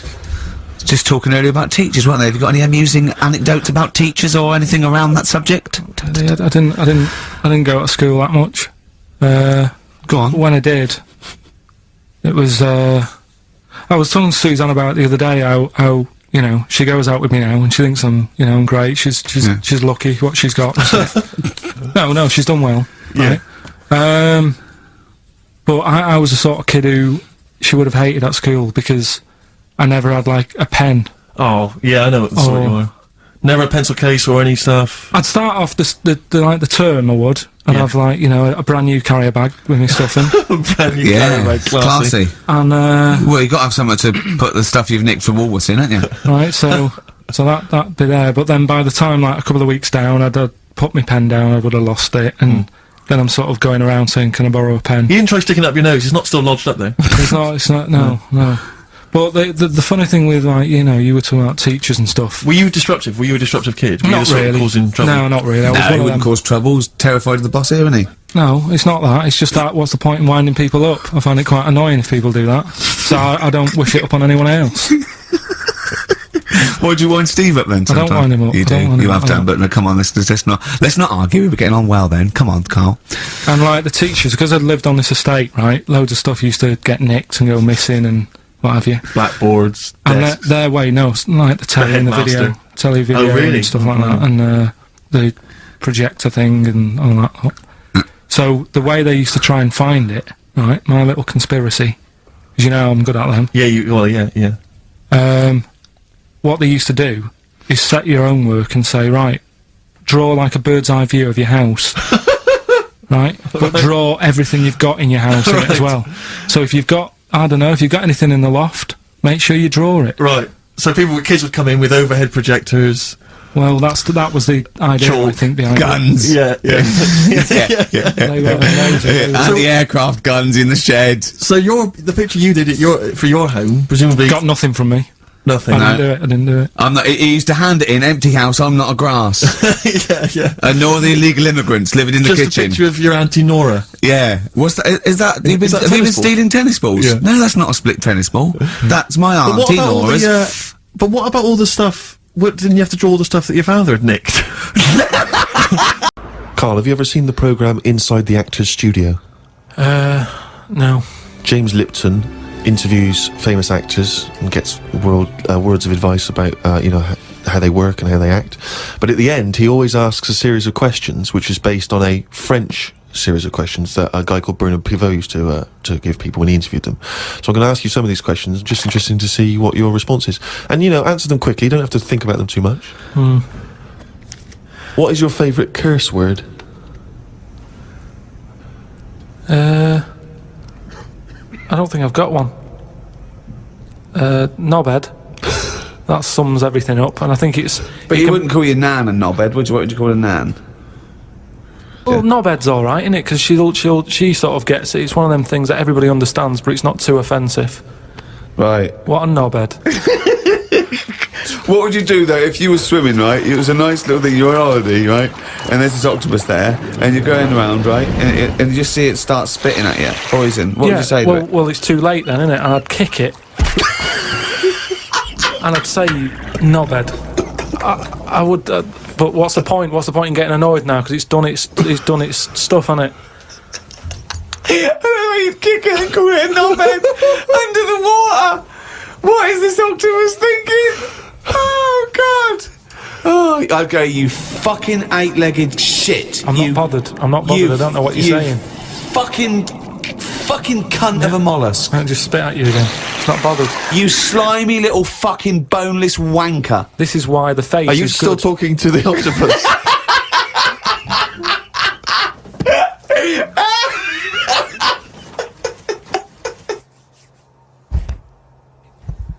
Oh, I don't believe he's only going to run it down the... That jingle, of course, signifies another reading from Karl Pilkington's diary. We went to the park and had a brew. Suzanne read the paper while I played with a ladybird. I mean, it's like a child, isn't it? It is like what a child would do. Suzanne read the paper while I played with the ladybird. His only friend is a beetle. It climbed up my arm. It struggled on me hairs. This is in detail then. Yeah. It kept stopping every now and then and was rubbing its head with its right arm. It did it about 4 times and always used its right arm. It rested for about 5 minutes, then flew off. Sunday. Had a bit of a to-do with Suzanne because she wanted a lion today. I ate this. Once you're awake, you should get up. I got up and put the radio on really loud. She eventually got up. I told her insects don't have lions, so we shouldn't. Why are you obsessed with insects? You must be fucking unbearable to live with. You must be a nightmare. No, I've just started, because I've watched insects a lot. I don't want to keep going on about them because we're a bit insect heavy. But at the end of the day, if we copied insects, we wouldn't go far wrong. I don't know what you mean though. 1 minute you're saying they're great, then the next minute you'll slag them off. Yeah, I'll slag some of them off if I don't know what they're doing, but because I've studied them a bit longer, I just think they do it You haven't right. studied them though. He thinks he's like Darwin. But you just slagged them off when you go, don't you think that insects are doing stuff? They're not. It Yeah, goes there, then ants. it goes back again. The ant was messing about, but only that one. The others were carrying stuff. That's what I'm saying. These snidey ones in everything. In everything in the world, you get a hierarchy. Oh, long words! Ooh. Some new sea thing has been found. That's the headlines on the news. It wasn't found by sea experts, it was found on eBay. Someone was selling it for £5. I don't see the point in buying something that you don't know what it is. What do you mean? What do you mean? It was... Someone's found some sort of shell with a thing living in it. Right. They thought, oh, I've never seen one of these before, I can flog it on eBay. Someone bought it and then wanted to look after it, went to some sea expert and they said, oh, I don't know what that is. That's the story. It's just weird how stuff's being found on eBay. No, it wasn't found on eBay though, was it? Yeah, but that's where the specialist people sort of picked up on it. It's just weird that... I mean, all I was saying is I wouldn't want one. If you don't know how to... If it's a new creature, you don't know what makes it happy. When you get a kitten, you go, stroke its head, loves it, right? And you can do that knowing that it's liking it. If I had a little seashell and you go, does it sit in water? I don't know. Do you know what I mean? You could end up doing more damage. So that's why I wouldn't want it. It's nice to have rules in it. It's nice to know what you're doing with something. Well, as you write in the diary, it's like if an alien landed and wanted to live with you. As much fun as it might sound, it wouldn't be long before you got annoyed with it because it wouldn't eat the food you gave it. That's what I'm saying, but I couldn't have a go at it because it might not like pasta. It might not. Everyone likes pasta. Wow. Woke up to some interesting news. It's good when this happens because it sets me up for the day ahead. If it's miserable news, it affects my day. It said on the news that they have found 2 new flies. Fucking hell, more insects! What have you done? Is that all you've done this summer? Bong! Trouble in the Middle East. Bong! 2 new flies found. Ladybird climbs up arm. They were found in the UK and they were found close to each other. Maybe this happened because they were different than the other flies and weren't expected to hang about together, so that's why they knocked about with each other. That would happen, wouldn't it? What do you mean? There's 2 new flies. What do you mean? Does it mean there are 2 new flies that are a different species? Yeah, 2 new species, and they found them close to each other, right? Yeah, And but they didn't mean there was one of each.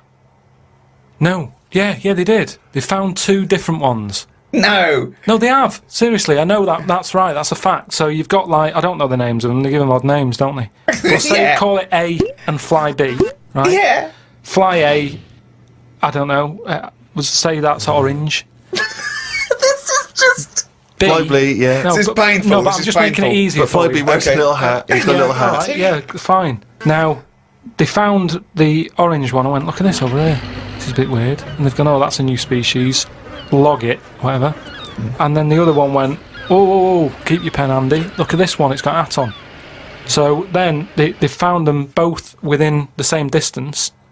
I don't know what that sentence Keep means. going. They No, let found him them try and both. finish. They found them both within the same distance. But without interrupting him, let him finish this point. Let me just make one thing clear. Carl Pilkington just said they found them both within the same distance. Think of that! Don't know what it means, but go on, let him finish this point. So what I mean is, they weren't knocking about with other normal houseflies because they were probably sort of going, oh, he's a bit weird. Leave it. Yet, because the other one was also odd, they're hanging about with each other. Don't you understand that? Why is that such an odd concept? Because you think of it as like two little new kids in school. Yeah. They find out they're both new and they've got something in Yeah, common. they're both goths, so they start hanging out together. Yeah. And this was on the news, was it? Yeah, just on the radio, yeah. I know if I looked into that story, it would be 90% wrong. Bit tired today, because didn't get to sleep as early as I'd wanted due to a moth getting in the bedroom. Fuck me! I got it in a glass and looked at it for a bit and then let it go because Suzanne wanted to go to sleep. Looked up some interesting news. Some people dug up an old body in Ireland. Turns out it's well old and was here when dinosaurs were here. The really weird bit is it had hair gel in its hair. Right, what is it? Fella, Well, no, it wasn't around when dinosaurs were here then. just a bit after. Right, fine. A lot after, yeah, go on. It's not the age bit that's amazing, it's the fact of there's a fella, won't have even had shoes on his feet, Right. and yet he was worried about his hairstyle. Right, well, that's definitely not true either. There was a man on the radio doing poetry, says Karl in his diary. I thought I'd have a go at doing a poem about today. Not really. Yeah, Steve, I'm a little bit queasy. He hasn't really written a poem. He's written a small poem. No, he hasn't really. Yes. If moths had eyes... Fuck me! Let me read the poem, okay? Oh, fuck. You wouldn't interrupt T.S. Eliot. Okay. Oh, okay. If moths had eyes, would they be happier? How do they know they're not dead? Cavemen hunting for food, but not before they style the hair on their head. What would last longer in dinosaur times? A blind man didn't stand a chance. Not with all them rocks about. I'd rather be a blind moth. Right. It may be the greatest poem ever written. Is there a creative decision for that? Can we have Karl read that? By all Sorry, means, yeah. just you read it as you would like to. So this is imagine this, right? Okay, this is going out all over the world. And now, Karl Pilkington, a new poet from Manchester, now living in London, England, would like to read a poem. If moths had eyes, would they be happier? How do they know they're not dead? Cavemen hunting for food, but not before they style the hair on their head. What would last longer in dinosaur times? A blind man didn't stand a chance. Not with all them rocks about. I'd rather be a blind moth. He said it as though the last bit was going to rhyme. He said it like it was going to rhyme. Oh God! No, I it's think, amazing. but I think he feels as though the final line, I'd rather be a blind moth, it's going to be one of those great, you know, a summation that somehow the moth is a metaphor, the caveman. No, but there's all no I'm doing- metaphor in that. He really does mean he'd rather be a blind moth. Yeah, well, I'm just because I've looked at the day's news. Are you getting into poetry now, properly?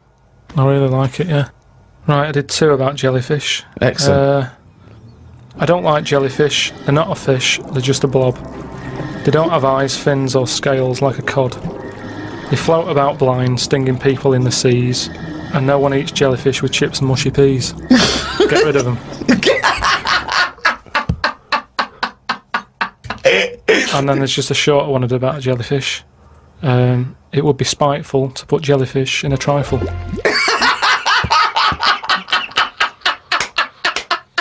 Yeah, it certainly would. So, That's great. That's really good. Because it's jelly. He's done us this. Steve. Yeah. That's a really good poem. Can we always do that, Karl? Can we always find a day, right, and always sum it up in your in a thoughts, poem. a poem, just like that? It would be spiteful to put jellyfish in a trifle. Yeah. And I think mine are more active than most. My eyes. What do you mean? Well, I went for a what's her name, Steve. You don't know. I've had problems with my legs. Oh, Christ Almighty! He's the same. What are you? 33. He's a And you hypochondriac. talk like you're a He's, 70-year-old honestly, the slightest thing, he's got time off work for this. We went to the dentist 3 times in 1 week. He goes, now his leg's rubbed 2 times a week for No, some I don't. reason. I don't. In and out of the kidney hospital, and they're going, there's no kidney stone, Mr. Pilkington. He's going, oh, right. Christ Almighty, do some fucking work. No, the thing is, I've been in the last 30 odd years. I've been working hard, and I've let my body get run down a bit. How have you, you're 30, what are you?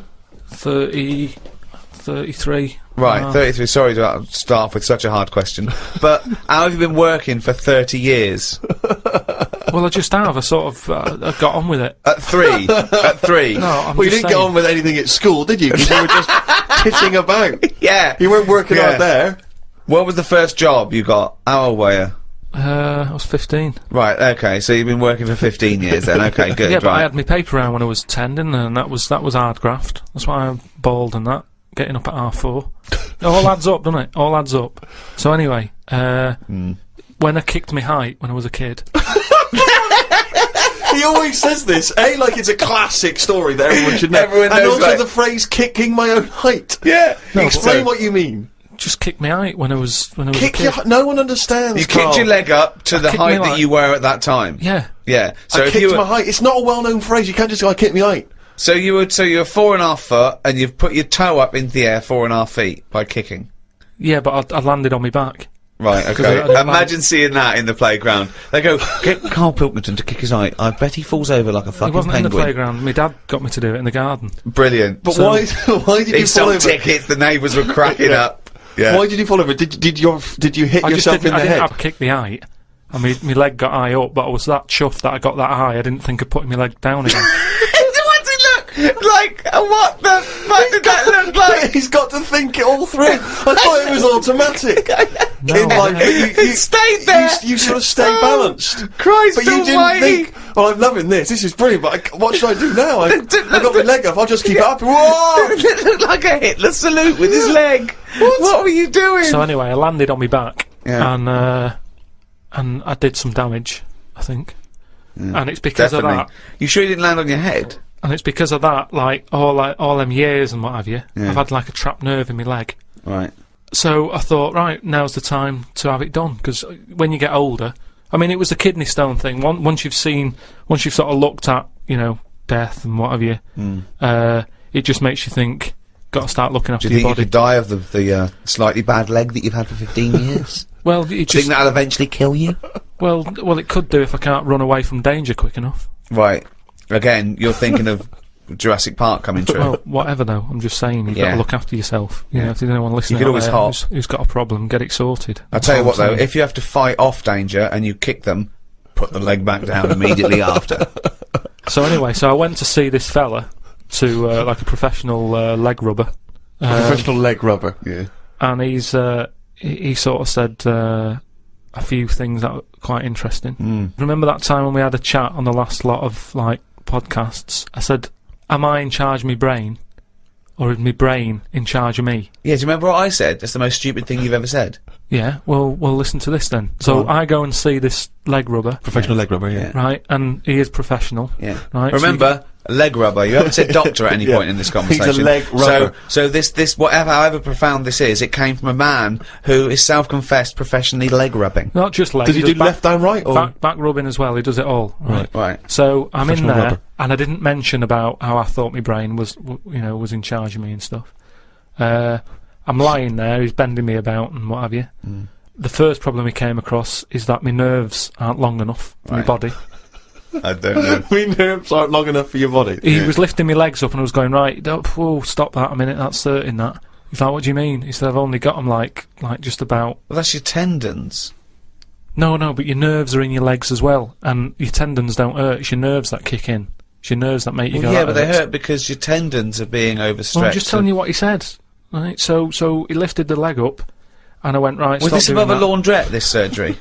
No, it's a proper place. He had like towels and all that on Oh, okay. Oh, he's got towels Oh, then. okay, yeah. Yeah. So, Definitely a laundrette. so I'm lying there. Other people's towels. He's got towels, underpants, bras. halfway through he said, you haven't got 20p, have you, for the dryer? Okay. So I'm lying there, and he lifts the leg up, Yeah. and I'm like, oh, that hurts a lot. So he said, oh yeah, short nerves. And I said, what do you mean? He said, you know, your outside of the body is longer than your inside. Right, he doesn't sound like a doctor. He does not sound like a The doctor. outside of your body's Yeah. longer than the inside. So he had me lying on my front and what have you, and he was sort of crushing me back. Right. And he was going, does that hurt? I said, yeah. It was like 48 quid this as well. Putting me through all this pain and what have you. Well, you got some good advice, though. He said, you're pretty stressed. And I said, yeah. So it's, you know, I've quite a bit of stress in my life. And I explained to him about the kidney stones and that. I said, oh, you know, that's that. He went, oh, shut the fuck up. He probably said that. He said that's where you were probably got a lot of tenseness. And A lot of tenseness.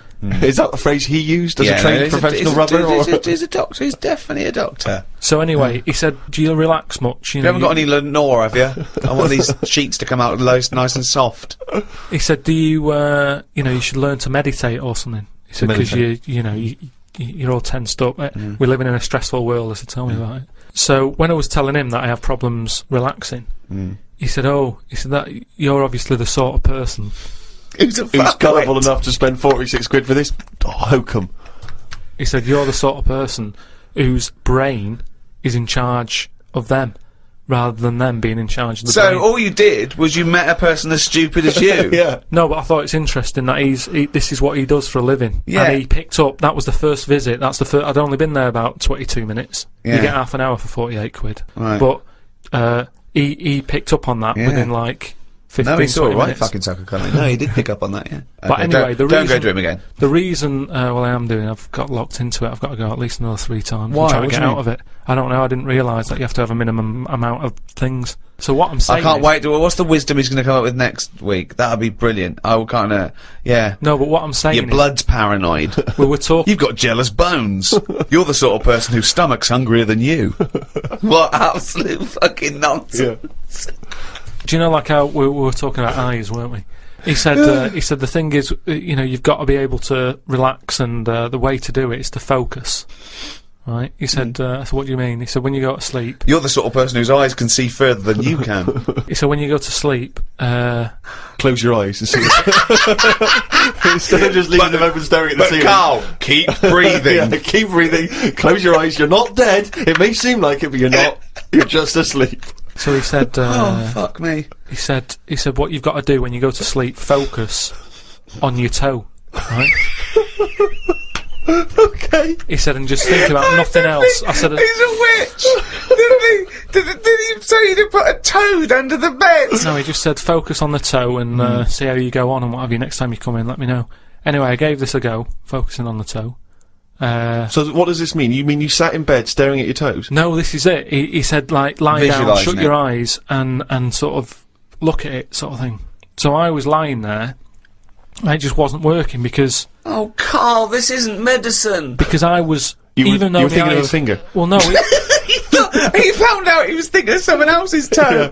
Next day, doesn't someone work. called up and said, Carl, my toe's better. no, the problem was I was still using my eyes even though I had them shut.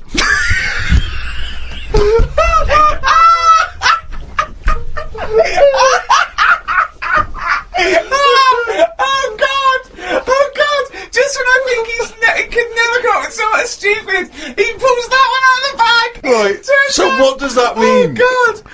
You were still using your eyes even though they were shut. What does that mean? I was straining them. I had them shut, but I was sort of looking down at my foot. You were trying to see through your eyelids at your toe. Well, I was looking down, so I'm thinking that's where the foot is. Because of that, I was straining them and they were stinging, so I had to pack it in. I'm gonna die. I am going to die. Right. So if anything, this okay. guy's just made your stress levels worse. Yeah, That's I said that to amazing. him. That's amazing. Okay, if someone out there's listening, could you put in order the top 10 most stupid things Carl's ever said? And to me, that is number 1. That is now number. Well, that's overtaken. Is your brain in charge of you, or is you in charge of your brain? Oh, that's amazing. 2-pack. I'll tell you what, we should get rolling. Rockbusters. No. Alright. No. Well, he has done it. He just said that he was worried about it because we said it's the last one. What do you think, I Carl? just don't think. I mean, can I just say now, Carl? Seriously, I'm only responding to what we're getting on the email, which is people do not want Rockbusters. They really. There's one guy here who is. He says, it's James Pooley. He says he's preempted Carl by giving my answers to this week's quiz. I don't know what the clue would be, but his answer is no Van Ear, Nirvana. Yeah, good. No Van Ear. Yeah, that'll be sounds like one. Number 2, he's just guessed. I don't know again what the clue would be, but the answer is Kid Creosote. Yeah, that's good. That That's would a be typical perfectly viable. Rockbuster. That is brilliant. That's a better game. And the last one is Harry Seacombe. Yeah. Yeah, that'd be good. So I mean, maybe we should reverse it so people just, they, and, you know, and we have to come up with the with the clue for them. You and give us- we win the prizes. Yeah. Have you got prizes ready as well? It's all there, but Oh, I feel sorry for him now. Read what the prizes would have been. I'd rather just give them away to the first person to email in. Frankly, than have to go through the torrent of Oh Rockbusters. God! Look at Carl's face. I wish you. Oh, can't we get this on telly just for Carl's face? Hey, I'll tell you what we could do, Steve. You know, like Smiley Miley and that used to take the Radio 1 Roadshow out. Oh man, that would be amazing. Come on, should we take it out? Hello, Bournemouth. Yeah, how many miles have I done? Don't care. No, Exactly. should we do this? How many miles have we done? Well, XFM's down the road. Yeah. 1. Yeah. Should we take it out the road just so they can see Carl To Pilkington? be fair though, I mean, you're not really keen to leave W1, are you? Well, we wouldn't. Right. So where exactly would we take the roadshow? We'd do it outside. Outside the building. Yeah. Right. Okay. And what would you It's do? called a roadshow because it's in the road, and I imagine, isn't it? And we'd give away T-shirts. Throw in t-shirts, and then we'd have a Any old band. tat. We'd have band playing. What was that band playing tonight? I forget, something Diesel, was it? Yeah. See, instantly forgettable. I mean, that was my point, really. we could have them on. Yeah. Great. Yeah. Get a couple of celebrity pals down. Someone from Big Brother 2. That would be ideal. Well, Josh, the other little gay fella. Yeah. He'd come on, just wave. Yeah. I'm beginning to like the idea. Yeah? That's brilliant, yeah. So we'll have Josh, something Diesel. We're playing the Bull and Gate tonight, whatever it is. Yeah. Right. I'll throw out some t-shirts, Yeah. and then Carl will do a live Rockbusters. Yeah. well, I don't know. Do you want it? I just think that ruins it slightly. It would just bring the whole afternoon down, Rick, I think. We get it sponsored by someone. Yeah. No. Well, I'm just trying to No, sure, inject a yeah. bit of. Read the prices, what they would have done. There's a PlayStation game here. Oh. I guess it's maybe not been released yet. It's a little demo of that. What's this? The American Song Poem Anthology. I don't exactly know what that is again, but lots of songs on there and a couple of compilations, arbitrary compilations. The Club Anthems compilation, the best summer holiday album ever. Wow. Oh, there it is again. You've certainly sold it to me, Steve. The best air guitar album again. Brilliant. And an old edition of Only Fools and Horses. So, you really haven't put the effort into the prizes, Carl. So if that's the prizes, if that's the whole point of the competition, and they're the best prizes you could conjure up, in God's name, how bad are the clues this week? That's why he doesn't want you to do it, Carl. Alright, we won't bother. Forget it. Doesn't matter. Good. Excellent. Well, that's resolved. Brilliant. That's excellent. What we have got, though, is Educating Ricky, haven't we? Well, another one of my little things. Oh, it's brilliant, then. So how long's this going to last before you want to get ditched this? Well, we'll see. A couple of weeks. Not like that, Carl. It's all one. It's one love, man. We're on the same team, mate. Yeah, we're just one voice, man. One true voice. Like those lads. Yeah. They could play. Right, well, the Educating Ricky, They could right? play. Well, why don't we play a record and come back with Educating The Ricky? Wind, Cat Stevens. We need beautiful to song. get the Beautiful jingle song. queued up as well.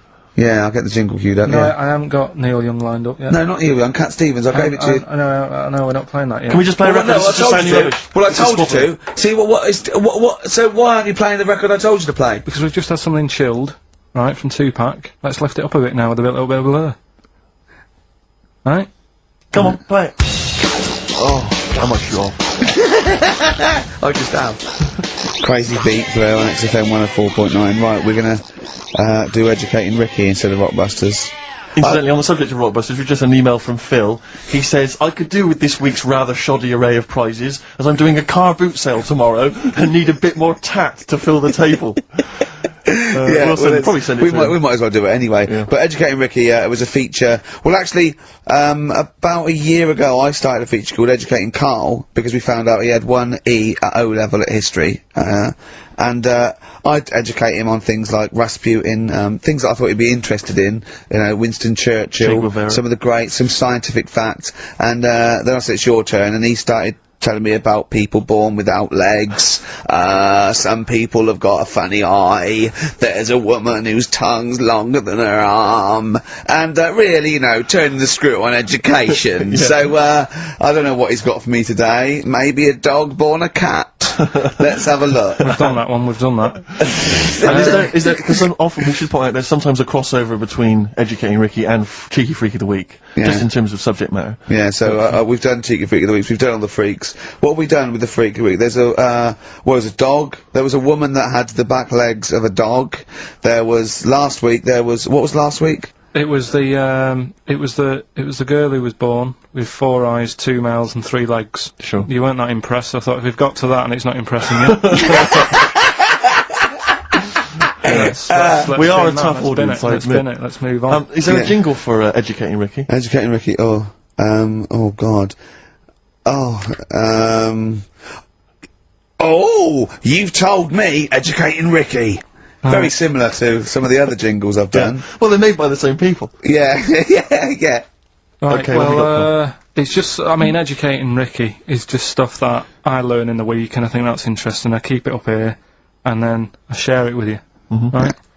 And, some interesting stuff. One of them, right? Mount Everest. Go on. I need more. Right, well, there's a problem, Yeah. because people are leaving rubbish up there and that. And, like, whoever owns it is saying, he's saying, forget this, they're leaving a mess, and all that. But do you know why it's called Mount Sorry, Everest? what was that? That's one, is it? That's one. There's rubbish on Mount Everest. No, How many people go up there? I know Are we that's talking right. about people dumping old tellies and washing machines? Who's fed up? The Yeti? What are you talking about? No, I mean, that isn't what I'm educating you, I'm just telling, this is part of the story, I'm just telling you. Just a bit of context for you. That they're leaving loads of rubbish up there. Well, they're not leaving loads of rubbish up there, are they? No, they are, they're apparently Not like right prams and washing machines and seagulls flying everywhere. I don't know. Anyway, I don't know. But anyway, do you know why it's called that? You know why it's called Mount Everest? why it's called Mount I Everest? know the mount bit.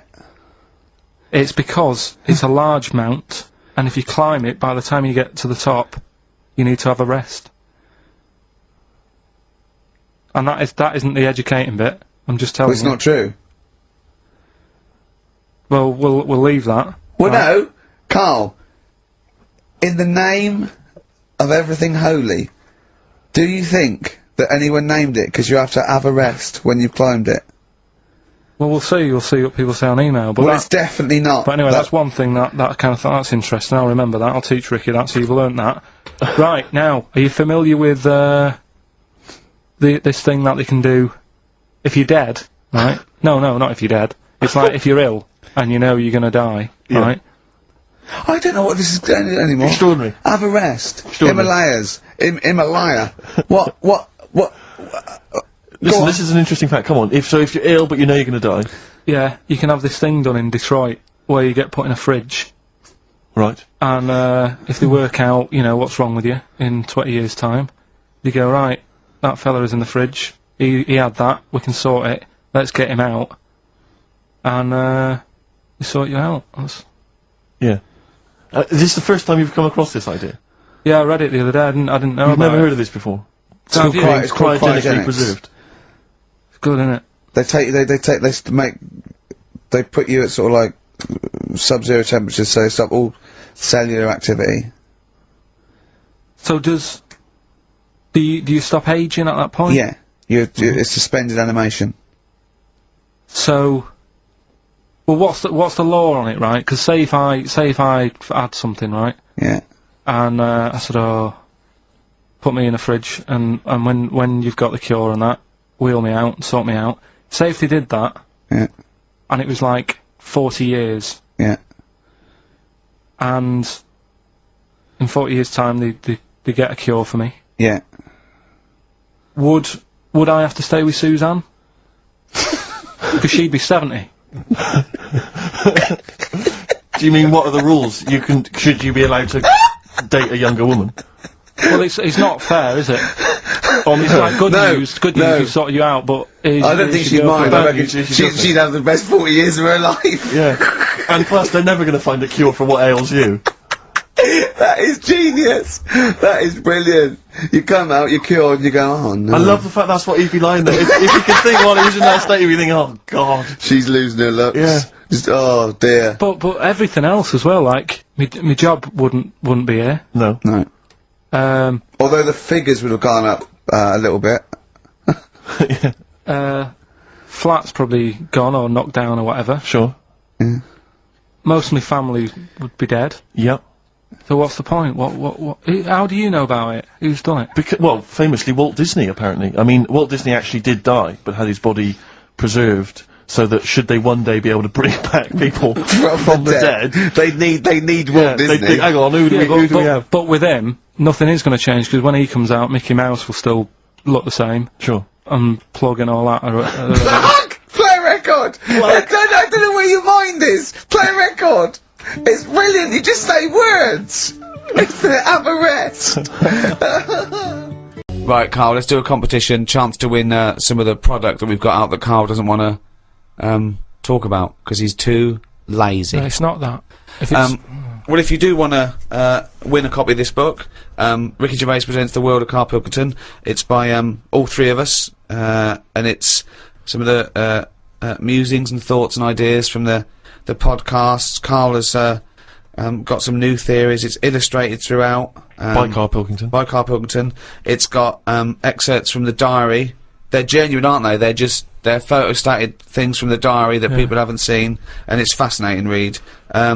We can sign that. We can also give you a copy of this new 3-disc set CD of the best of. Is it the first series of the Ricky Gervais Show? Yeah, well, it's got everything actually. It's got the whole 12 first series that we did with the Guardian Unlimited, the award-winning, record-breaking podcast.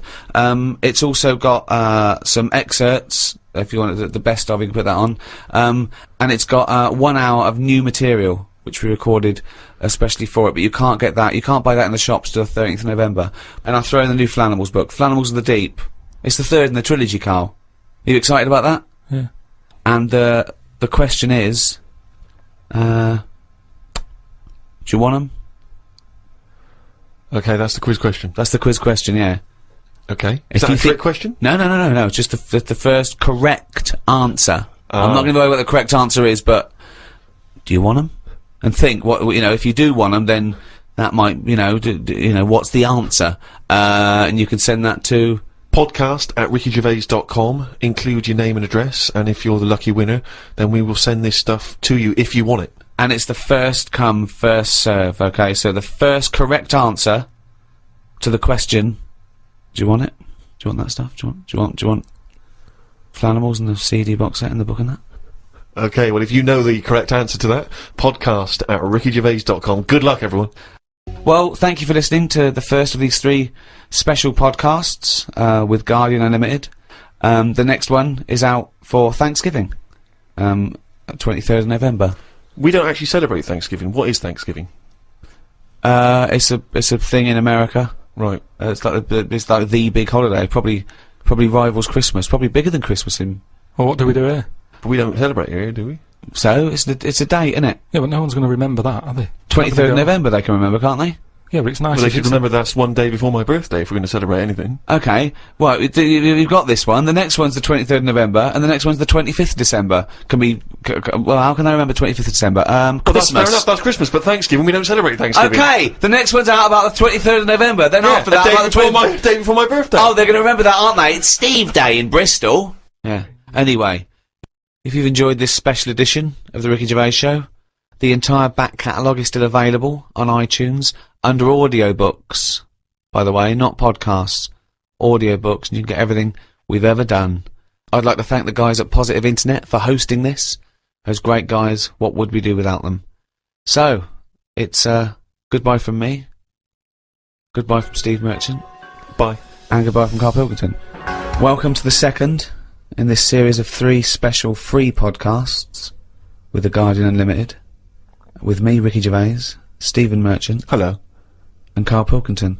All right. These are a special thank you to all the fans that bought the last few podcasts we've done. Still available on iTunes. You can't miss it. It's at #1 in the charts. Karl, it's Thanksgiving. I don't know what that means. I don't know how we're doing this. I'm slightly in agreement with him, actually. I don't celebrate Thanksgiving. Well, no, but it was, you know, arbitrary dates are easy to remember for some people. Halloween, Thanksgiving, Christmas. Easy to remember. I don't think Thanksgiving is. Well, it is in America, and... Yeah, but I couldn't tell you, I mean, I've been around for 30 odd years. I've never celebrated one of them. I've never done anything about it. No one has. I don't know any relation who has ever said, "Are you popping around for Thanksgiving?" I don't know, when is it? I've never done it. Because it's not celebrated in this So country. why are we celebrating it? We're not celebrating it. It's an arbitrary date to do a podcast. I just don't know what it's about. I mean, before you celebrate something... You don't celebrate Halloween, do you? But we did that. No, but it annoys me how people don't actually know what the occasion is, but they celebrate it. Kids don't know what Christmas is about these days. It's just like, oh, get some toys. That's Yeah, what I mean. So Thanksgiving, it's just another one, isn't it? It's another event. Okay, why do you celebrate Christmas then? Because everyone else does. You can't get Brilliant. away from it. I'd quite happily block it out. If I did a new diary, I'd leave out that date and go, come on, let's get on, let's do something good. Well, you go on holiday every 2 weeks. What's that to celebrate? No, I'm just But saying... people need a little break, don't they? You know, it's a great... He doesn't. Christmas is a great time, even Yeah, if you but take away the the problem religious is, what I aspect. don't like about it is everyone's off at the same time, so everything stops. See, what I'd do is, I'd say to people, do you like Christmas? Yeah. Right, when do you want to celebrate this year? And let them do it whenever they want. Well, that's ridiculous. Why? As long as you're remembering baby Jesus, does it matter when you're remembering him? But I'm an atheist and I celebrate Christmas because it's a time of year where everyone is off and everyone gets together. Yeah, I know. I don't care what they call it. The fact that we're all doing it at the same time is what's nice about No, it. There's a it's sense not. of community. No. National community. Everyone shuts down by about December 15th or whatever. And then it doesn't get going again till like January the 6th. But what is it you're missing out on during this period? Just it's like 2 weeks there. I mean, that bit between Christmas and New Year, you might as well delete that out of the calendar. Yeah, because heaven nothing forbid you happens. can't put down the library because it's closed. all that reading you've got to catch up on. I'm just saying that we're wasting time. What are you doing though? I've never seen anyone on this planet waste as much time as you. I was gonna If you're say- not on holiday, you're following an insect around the fucking park. So don't give me that shit. I'm just saying that I don't like fun. Never a true Well, there we are. We've got to the nub of it here. You don't like fun. This is true. You don't like anything. almighty, you do not like fun. No, organised fun. I hate that thing. I've said it a bit before about, you know, it's that date, that's what you've got to do. Will there come a time when someone goes, we've done enough of this? Will there come a time, and for Thanksgiving? Possibly. Yeah, possibly, yeah. Things change, don't they? And you'll be happy then, will you? In 5,000 years' time, when we all worship Glong. Yeah, we just make a change. That's all I want. Because you know I've been keeping a diary. Yeah. What did you have in the calf yesterday, for example? We can read about that later. It's just like Ricky said. Oh, are you gonna do another one next year? And I wouldn't, because it's you do the same stuff every year, don't you? It's set up the same way. January, February. It's the same thing. It's the same routine. Yeah. And if you're writing, in Why a are they book, always doing them in the same order, those months? It sickens me, Rick. I Oh. tell you. you see, it's just easy to put stuff off whilst we've got this calendar. Whereas if you didn't have a date, you'd have to do everything straight away. What? Say if I was in charge Oh God, heaven forbid. Yeah. and someone said that building needs knocking down. Yeah. It's dangerous. If we didn't have a calendar, you go, let's do it now then. Whereas because we've got a calendar, it's easy to say next Wednesday. I love him! His theories are amazing! I mean, I don't know, maybe he is a real visionary thinker. Maybe he is free. You know what I like about him though? All his thoughts, they're about freedom of expression in a strange way. He's not burdened by anything. He just goes, well, why do we think like that? But He who- questions everything, like a true visionary scientist. But who gets a diary come Christmas time, which I know you hate, for the next year, and thinks Oh, what a piece of shit. now I've got to I'm put just gonna something do for ne- stuff when I want to do it. I'm going to take out next Wednesday.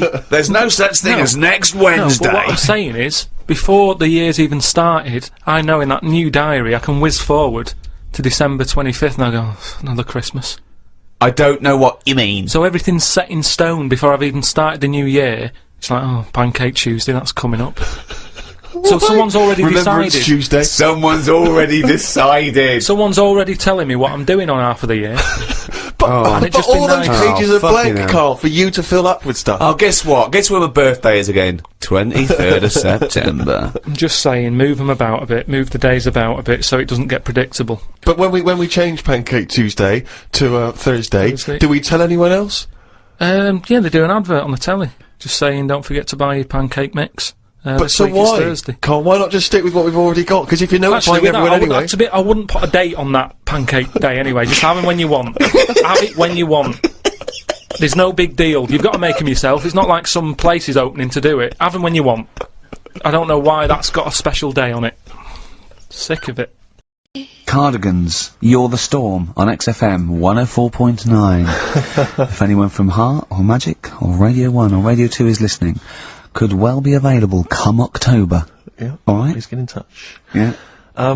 I think that my new TV is too big, Rick. I said that I know, when you I don't know bought what it. I was thinking. But I can't believe it. He talked about this buying it. He's got a bit of cash now, of course. And what is it? 42 inches? 42-inch plasma screen. What did it cost you? $3 or Oh, something? don't tell me, that's Wow, huge. it's 3.5 ridiculous. grand. £3.5 big spender.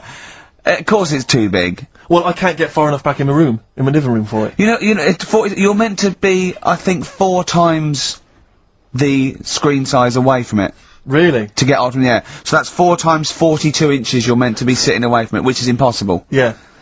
Well, I'll have to just get friendly with the neighbours.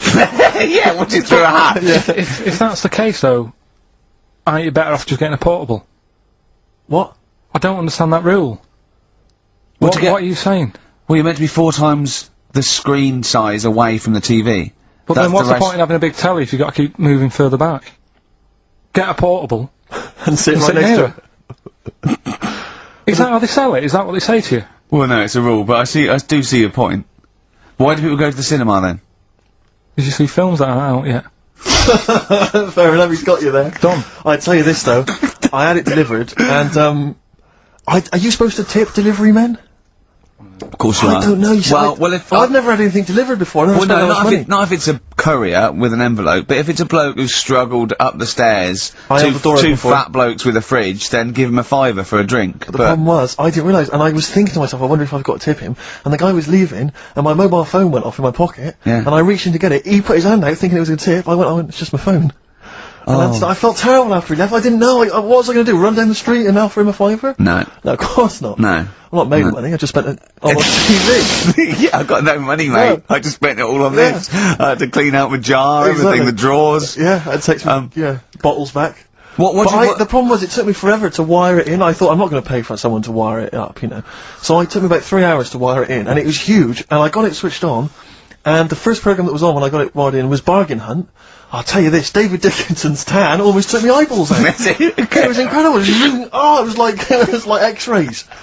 so the close. glow. You know, a huge plasma screen with this orange thing Yeah. coming out, and he keeps turning to the camera, doesn't he? course, that Just grin. to get you. Yeah, he turns away. You get a bit closer. They go, "What's he doing?" He just turns around, Exactly, yeah. takes the cornea off. What do you think, Bargain Hunt is? Bargain Hunt, Bargain Hunt. Oh dear, that's why I'd buy a plasma screen to watch Bargain Hunt. I mean, it's good because this is the problem. Is because what do you I want? mean, have from- you watched anything that's been worth having? The only thing I've watched really worth watching. 24. Well, on- yeah, on a 24 big- works great, but also films. Obviously, that's the main reason I bought it because films just look amazing on there. Yeah, DVD on Yeah. the plasma That's it, screen. if you're into films and that, it's Yeah. just that I only, I've just got the 5 channels and flicking about, and I'm not impressed. I mean, I can understand why more people listen to radio and stuff. Yeah. Cause, Well, not this one, but go on. well, when was it? When was the last time I sort of sat down and had time? Because I'm always busy doing stuff and that. Sure. Um, Moaning takes up about 3 hours a day. when did Wimbledon finish? A couple of weeks ago.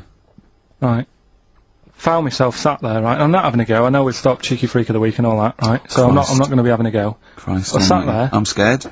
No, I'm not having a go. You've always got to remember that. Go on, just get on with it. Get on with it. I'll apologise after. I'm just saying, watching Wimbledon, it wasn't, one of the major games. It was little fellas in a wheelchair having a game. Little fellas in a wheelchair. Right. But for me, I mean, great. They're doing a sport and everything. Don't put it on the telly. What was up with it? There wasn't like a rally going on. No, do you know what I mean? Do you know normally, like, with the well, not to Enman, but with some of the other, with some of the other players and that, they're playing for ages, aren't they? It's like, oh, who's going to win this and that? Yeah. None of that. It was just like, hit it, net. Oh, Christ! Oh, God! I don't know what to do! And people were like sat there watching it as well when they've got other games going on in there. That's what I couldn't understand. If you've paid your money to get in, Yeah. I mean, like I say, good on them if they. Do you know what I mean?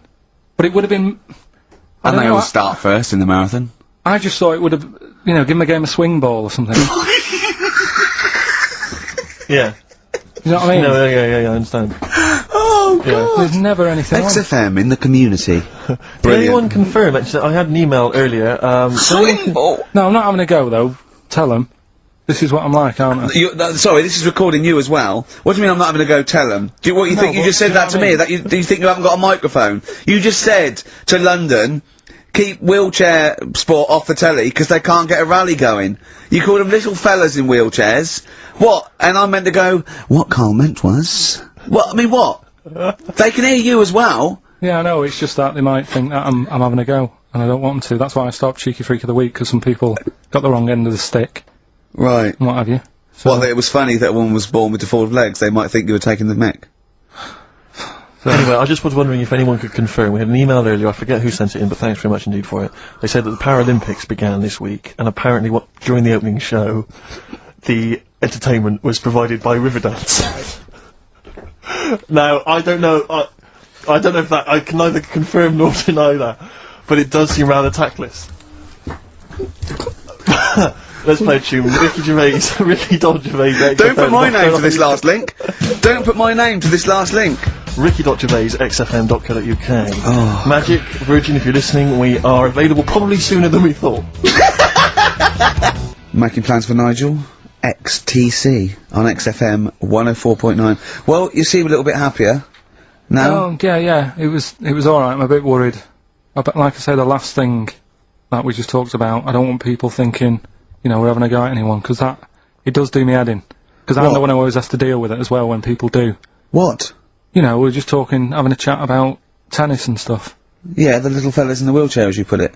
Yeah, What are you worried that's all. about? That Just that they think we're having a go and that, because sometimes I do have to take calls and deal with it, all this stuff, right? You don't see that, you don't see the hassle I have to go through. no, but I don't Tom. often say things where I'm likely to get a complaint from Yeah, but someone. I'm just saying it wasn't meant to be taken badly, do you know what I You're mean? allowed It's to just- say you thought that the quality of tennis, Yeah. because they were confined to a wheelchair, was poorer than, say, Sampras versus Agassi. I don't think that's in question. It wasn't as good a game of tennis. That's what all you were all saying. I'm You weren't saying, saying they shouldn't play, or... Wreck it the, was- wreck the grass. It's a right mess. Well, stop while No, you're no, ahead! I'm just saying as well. That just I can confirm, incidentally, we've had several emails, I can confirm that Riverdance opened the Paralympics in Dublin recently, so I'm sure that was very good, very entertaining. leave it then. Yeah, no, I'm sure it was entertaining, they're very good. Who was it that thought... Was it Jimmy that thought it was short for Paraplegic Olympics? Really? I've no idea. Yeah, it's What- Parallel Olympics, isn't it? It's Paralympics, yeah. right.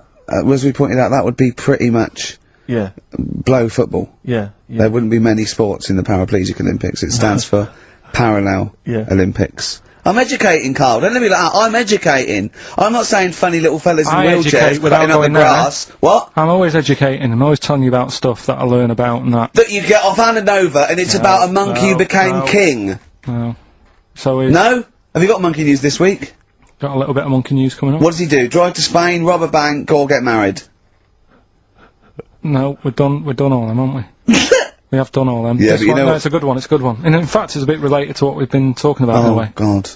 That's good. That's Now Okay. then, last week after your nervous breakdown, Yeah. you went to Hastings. Yeah. Can I ask, why the hell did you go to Hastings? It's so arbitrary.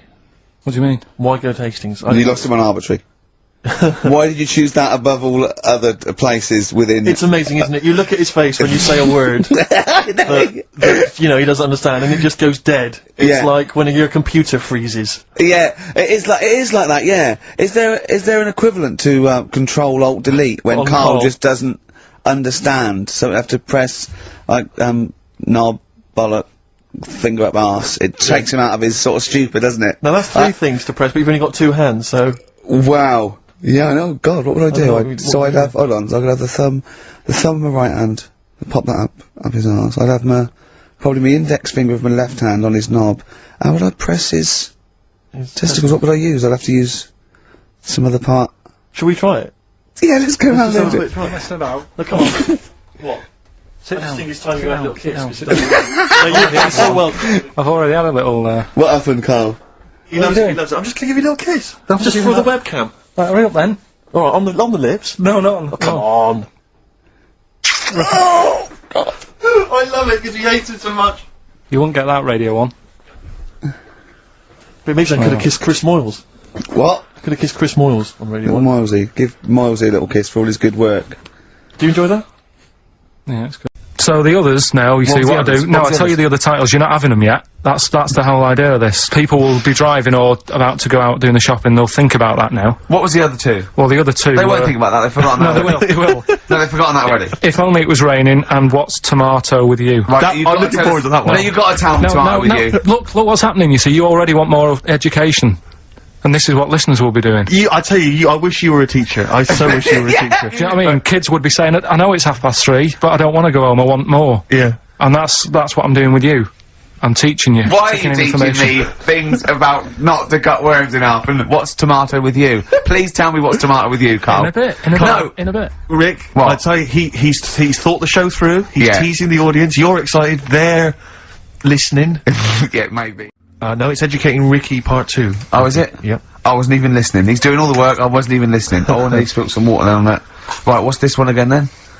Right. What's the teaser headline? teaser headline is, "What's tomato with you?" Brilliant. Yeah. Go on then. How excited were you when you came up with that? You couldn't wait to come in and tell us, could you? I think it's a good one because you won't forget it now, will you? I mean, like the worm one. What's so special about the worm? You know, a lot of people think that if you cut a worm in half, two worms will grow, but no. What happens is if you cut the head end slightly nearer the tail than the head, the tail will die, but the worm with the head will be okay. So, it's exploded a myth, and it taught me something.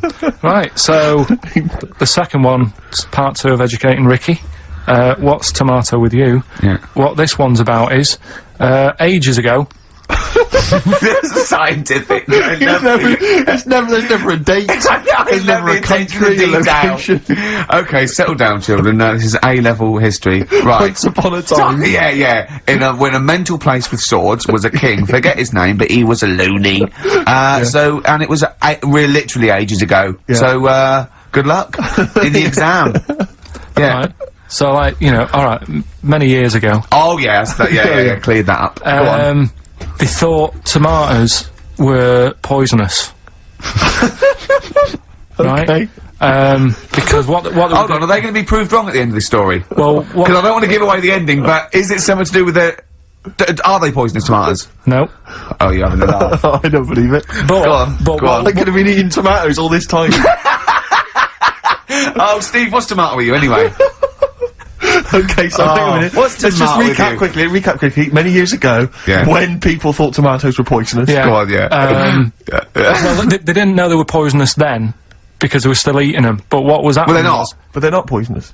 but hang on a minute. Alright, it's not. I'm just going to listen. I'm not even Okay, going to yeah, talk. no, okay, I'm not going to tackle So, anymore. if you remember, years ago, they didn't have, like, pottery plates. they had lead plates, right? What are you talking? Just let him talk. Sorry, what year is this? Let him talk. Come on. Plates made out of lead, and Right. what they'd end up doing, they'd say, right, do you want a tomato? And they'd go, yeah, alright. And they'd put the tomato on the lead plate and cut it, and because of the acid in the tomato, right, it would sort of make the lead runny, and the lead would go into the tomato, and they'd say, oh, it's lovely this, and they'd be eating it, they'd get food poisoning, lead poisoning, what have you, and they'd be really ill. So they thought tomatoes were poisonous, so they didn't eat them for many years. And when then you say someone said, they, do you this mean didn't the people happen. of Narnia? Yeah, this didn't happen, Where was Karl. this happening? Sort of in Britain and that. You put him on the spot there. Oh, I hope there's no uppity pupils at this school when they go, what do you mean, sir? Oh, if you're gonna... Oh, I'm fed up with you. Do you understand? No. So the No, you've got, no, right, okay, first of all, Carl, where'd you get this information from? Where did I 14 get times that? as well? Do you know? You can't remember. I don't know where I got that from.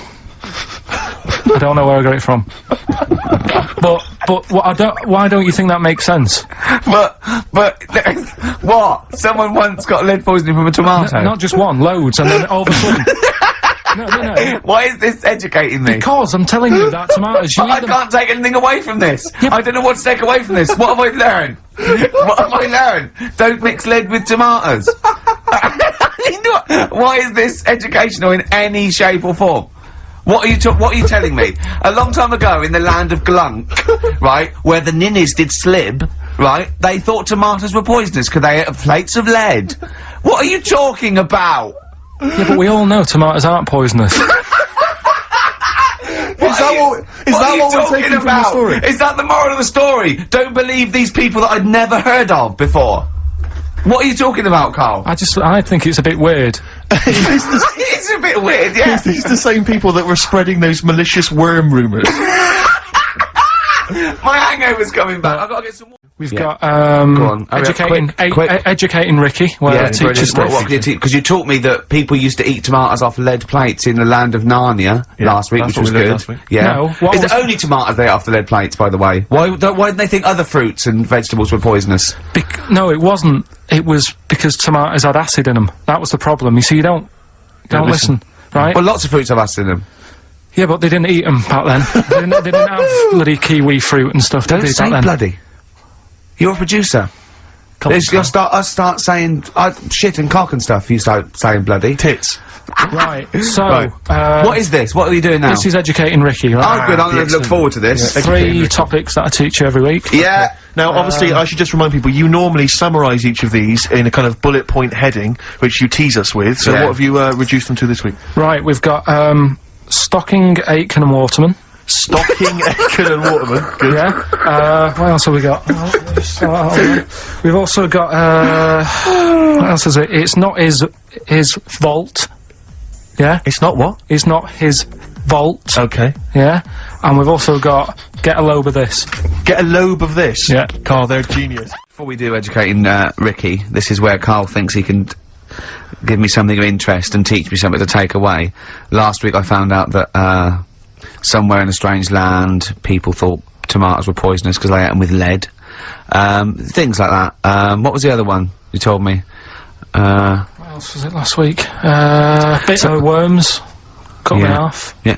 Oh, I sent him a text message. I was on the train, a bit bored, and I read in, I think it was Metro, scientists have found out that worms get stressed, and they found out that the fat ones didn't live as long, and when they checked the thin ones that lived longer, they found out they had a gene for de-stressing them. Right, Carl? Do you remember what you said? No. He went, well, that's stupid, isn't it? He said, did these other ones die of natural causes? I went, yeah. He went, alright, because it could be that the fat ones couldn't get off the pavement quick enough and got squashed. So maybe the scientists go, yeah, we didn't. Yeah, they come to think of it, they were flat as well as fat. I think the reason that the worms are getting stressed is because people like Karl are cutting them in half to try and make 2 snakes. Yeah. Yeah. Two worms. Well, Yeah. well. That's the concern. He said they can't even commit suicide if they're stressed by cutting their throat. I also sent what I thought was quite interesting, that the scientists have found that the elephant hasn't got the best memory. The sea lion has, Right. based on they've got a sea lion and they got it back into the old laboratory. 10 years after it taught it a simple trick, and it could still do the trick. What did you say to that, Carl? I'd say they don't go up to much anyway, so if you do teach it something, it is going to remember it. Sure. Because it's got nothing else to do. Yeah. Yeah. And then it also, I mean, I like sea lions, they look nice and everything, but what do they do? What was it? Sea lions? Yeah, what are they here for? It's another jellyfish, as far as I'm concerned. It's like, it's there and people know about them, but what do they do? Yeah. What does What a do we cat do? What do we do, Carl? What do we do? A cat, first, Steve said, is good for your heart. So you Why is it all geared to what's good for us? well. Anyway. Educating Ricky. Good, we've settled that then. Go on. The titles that are meant to sort of pull you in. Yeah. We've got what was it? Stocking, Aitken and Waterman. Yeah. You've got It's Not His Vault. and get a load of this. Get a load of this. So, which pun do I pick first? I think I'll go for, get a load of this. Get a lobe of this. Yeah, get a load of this, yeah. Well, that's a story about a girl who she was deaf, right, for 4 years, and it happened quite a bit back this. What year? Or was it, I think it was ages ago, was it? About yeah, quite a bit back. She was deaf for about 4 years, having an argument with her mum, it said, which I didn't quite understand, because I don't know how they do that. Yeah. But she was having an argument, and a man pushed her against the wall, and she banged her head, and her hearing came back. Okay. Was she wearing a Walkman, and it fell out? And she'd realised, oh, There's no explanation. There's no explanation? Well, why is that teaching me something then? Right, so I knew you'd say this, right? So I thought, right, I'll stick something on it. Do you know that bees are deaf? No! No, you can't just, no! No! If you ask someone something they don't know the answer to, they don't tell you something else. Just, I'll tell you something else then. I can't answer that, I'll tell you something else. Imagine that, if you asked a teacher. Look, how do birds fly? Wow, if you're gonna do that, tallest building is, I mean, what? Well, That was the equivalent, Karl, of running away from me asking you a question. Yeah, the intellectual equivalent of going, look over there, there's a monster. Yeah. Listen, what do you mean? What she, okay, so, So her there's hearing no came back. explanation, there's no explanation. Or you don't know. well, there isn't one, is there, really? It's a bit What, weird. did, the only did thing the doctors not look into it? No, I think they just said, oh, that's good. But, so again, I don't. Where did this information? Is that if you read this on Is the net? that Is that it? all they put on There the was net? once a deaf woman who hit her head and she And her could hear. hearing came back. It was bizarre things about being deaf. Was there and- three Oh, like? yeah. Was there I've got that book, yeah, it's a good book, that. Was there three Yeah. more pages you just couldn't be bothered to read on? Yeah. No, it was just a little bit, and it Was there a said- little picture, a cartoon picture? No pictures, I just Are we read going, it. ow! Look, Ow, if I you don't can want to hear. know, if you don't want to learn, you know. Yeah. Okay, okay. What's been going on? What's been going on? I've been to hospital. I was rushed to hospital, like emergency and that. Had a tube put on my knob. You had a tube put up your knob? Yeah. What's the story? Kidney stones. Oof. So, shouldn't really be here, to be honest, doing this. They said rest. And that. Climbing them stairs on the way in. To be quite honest, it doesn't look like you're expending a lot of energy at the moment. It's like at Zookeeper going, oh, that sloth move today. Calm down. Yeah, but I had to get here. It's been raining. Yeah. To come up the stairs, I had to carry the computer. Yeah. Well, that's not entirely true because your girlfriend was carrying it. I saw her outside. Yeah, but I'm just saying. And then you handed it to me and said, "Steve, God carry this." So almighty. Yeah, I know. that's already a lie. Christ almighty. Whinging. Not whinging. I'm in show business. I know loads of people that wake up every day with a sore knob, feeling like they've had their kidneys probed, and they would say they were unconscious. So they don't whinge about it. They get straight back onto it. They, a lot of them are on TV now. Yeah, straight back to hosting game shows.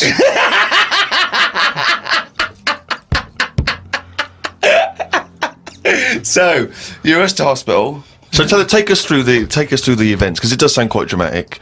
You started feeling a bit of pain, did you initially? Felt a bit of pain, and I thought, yeah, maybe I just pulled a muscle or something when I've been wrestling with Ricky and that, because you don't know what damage has been done. So I just think, oh, it'll go in a minute, and then it didn't. It got a bit badder. It got badder, did it? So then I Got a thought, bit I was crippled. I was lying on the floor in agony, looking on the internet, looking for sort of Still looking up solutions. monkey news. I just put in like bellyache and stuff, and they were saying me loads of different things. And what I used to do when I was a kid, I used to always just get a cold ashtray and put that on my belly, and the coldness used to get rid of the badness. Amazing. The gold has got it. It's like a witch doctor. Yeah. This is like A witch doctor happens to work in a pub. it's like some sort of 5th century remedy Yeah. written in mud. Coldness doth get away with the badness. Why specifically an ashtray? Just because they sort of old cold. They're old cold. I don't know what this is. I love this idea that he's had the operation and he comes round and they're talking to him and his girlfriend gets a phone call and they say, Mr. Pilkington's maybe complications. He's just talking rubbish. She goes, oh, good. Yeah, he's back to his old self. What? Why specifically an ashtray? Sorry, because it's old cold. I understand it's old cold. Yeah, we understand. Everyone who's done a medical degree understands old cold, but old cold belly madness. If you want to buy that book, Old Cold Belly Madness, it's the history of abdominal surgery by Karl Pilkington. No, it just, you know, But do you put it in the freezer or something you first? can do if you want, but they're normally cold anyway. It's sort of thick glass and that holds the cold. But we don't smoke in our house, so I had to use a plate. Oh, well, that's madness. A plate's not going to work. Famously, a plate doesn't work. No! So you put a plate on your belly, but that didn't do any. No, you don't That didn't work. So called Suzanne and said, "Oh, I'm in agony here." She said, "Go to the doctors then." Good advice. So A lot of people have done that straight away, as opposed to going through the plate ashtray. So he went to hospital, and he went to hospital and he said, "Have you got an ashtray?" They went, no, especially an ashtray. This is no smoking. So anyway, so then we get in a cab and whatever, you go there. I have an X-ray, His voice is even more boring than usual, Extraordinary, isn't it? Yeah. Fuck me. and they put me on a drip and everything, give me some morphine and stuff, and found out that I had kidney stones. So that's why I was in hospital. And they get them out by, I don't know what's gone on, to be honest. I've on. got some tube inside me, from my kidney to my bladder. That's helping me stuff get about. And so there's a little tube up the end of your knob into your... Yeah, it's not there now, it's high up. Right. So it's high up between my kidney and my bladder. But why didn't you have the thing where they go in the side? You had the choice to... Because I said to the doctor, I said, I'm not a doctor. I said, what do you He think? went, "Stop putting yourself down, Carl. He said, We need you in the operating theatre now." he just said, I said to him, what should I have done? Because he said, if you want, go home, and we'll get you in again or something. Something like that. And I said, no, I might as well have it done properly. Have it done now whilst I'm here. Sorry, the choice was have it done properly or go home. It was something like that. He said there's something you can do. And I said, oh, Flush it out. no, because it's too big. It's something like 7mm. And it's basically because you don't drink enough water. Yeah. So, anyway, I said, what do you think I should have done? And he said, tube up the knob. And I said, not my favourite one of the choice, but if that's what you think. So he said, yeah, have that. He did me little diagrams, which didn't help. He was like showing... How big did he draw your knob? Sort of normal size. Yeah? Was it? It was alright. You weren't offended by them? But he went into detail. It's just, more the tubes and stuff in your bladder and your kidney. What was your ball bag like? Did he draw that? He didn't do that bit. He left that bit out. Okay. Right. But he said, we'll just pop that up there. And then that's when Ricky turned up to visit. Came in laughing at me because we sat there in like my underpants and stockings. In stockings? Yeah. Why were you He was there. No, he wasn't in bed. He was sort of out of bed with his little drip, right? He had his little boxer shorts on, just sat there, right, in his pants, right, and he had stockings on. Yeah, because they stop clots or something. They put them on your legs. It's like, when people have got big veins and they go on a plane. Right. Yeah. You said you're not a doctor. No, but I've seen it because Suzanne's mum did it, and she put them on ridiculously early, like 3 days before we were going away, and she'd never been away before, and everything was like over the top. Do you know what I mean? She's like, I best put them on. And so I put them on, and they I don't know what it is. It's something when you're under, your blood doesn't move about the same, Right. and it can clot up in your leg. So you wear these tight tights. And I came in to cheer him up, didn't I? Yeah. Was that a nice cheery experience, him coming in? I had a headache at the time. I think I was a bit stressed out. Well, he's just a man you want at that point. Yeah. Well, it's weird how it suddenly all happened quick. And I woke up and there was an Irish woman over me going, "Are you alright? You alright?" And I said, "Oh, it's stinging a bit." She said, "I'll give you some more morphine." And I sort of put my head up to have a look at my tackle because I wanted to see If it was still there. what was attached to it. Do you know what I mean? Because they said something about they might leave some string hanging out of it so they can pull the tube out. It makes you talk. So, I had a look for that. Couldn't see any of that. Yeah. But as she put the morphine in, all the muscles in your body go funny. My head just collapsed. But I'm in agony now, and Are you in agony right now as we speak? yeah, certain. But it does make you think now. Do you know what I mean? Like, life and everything. I mean, it's weird how it's all happened in the last month, from seeing that bee sort of die. No, not really. No. This is not a near-death experience. It is You a had a little bit. routine operation to remove kidney stones because you don't drink enough water. No, I know, but This is not a shark attack. yeah, but it's all life-threatening. Otherwise, you wouldn't have to fill out forms, would you? Saying if everything goes wrong, Suzanne can have the house or whatever. They keep taking your heartbeats and stuff, and your blood pressure. I don't like knowing about that. I just like leave it. It's happening. Don't be messing with it. Stop measuring it. Stop measuring it! No, do you know what I mean? That's the same with a though? knob. It's that thing of like they put that thing. That's what on. the anaesthetist was doing when you were under, wasn't it? Yeah. He was comparing the diagram to the actual thing. Oh, God. What is the closest thing sort of living? That's nothing. I don't know what you mean. What? What's like the closest? Like, do you know at some point something's gone from nothing to something, hasn't it? No, I don't understand what you mean. Do you mean what is the first and lowest and most primitive and most simple form of life? No, He's say, right here in this room, Rick. say like when you look at a stick insect, Right. you go, right, there's a slight crossover there from a stick to a living thing. No, it's not. It didn't used to be a stick. No, it's not. There's no biological relationship between it and a stick. But there isn't much difference between the two, is what I mean. Of course there is. It's a There huge isn't. difference. They just sit there looking like a stick. That's their skill. Yes, but there's nothing to do with being a stick. It's like camouflage. That's like saying when a soldier puts on combat gear, you're saying he's a cross between a human and a shrub. What I'm saying is, have you seen them weird things that just look like they sort of look like a leaf? Yeah, they're insects that have evolved to look like a leaf. At some point, something has had it away with a leaf. No, at no point has something had it away with a leaf. No, to make it look that much like a No. leaf. At no point did a beetle shag a leaf. It's superficial. It's the way it looks. That's all it. That's like saying chameleons must have mated with green once. They are green. No, but it what- looks like a leaf. But then how does it meet? How does it have relationships? It will be going around sort of having it away with a leaf. No, it won't, because it doesn't know what it looks like. It doesn't matter. It's not like a stick insect will be talking to a stick for ages and go, oh, I've wasted my time here.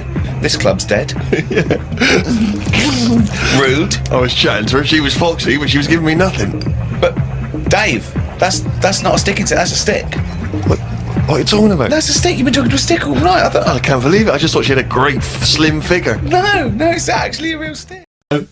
Listen, we're doing Songs of Phrase today because Rockbusters has gone. What songs of phrase again? I can't remember. I tried to. I think I've blanked it out. Yeah. When we do something that's been said a few times on the show, Right. right?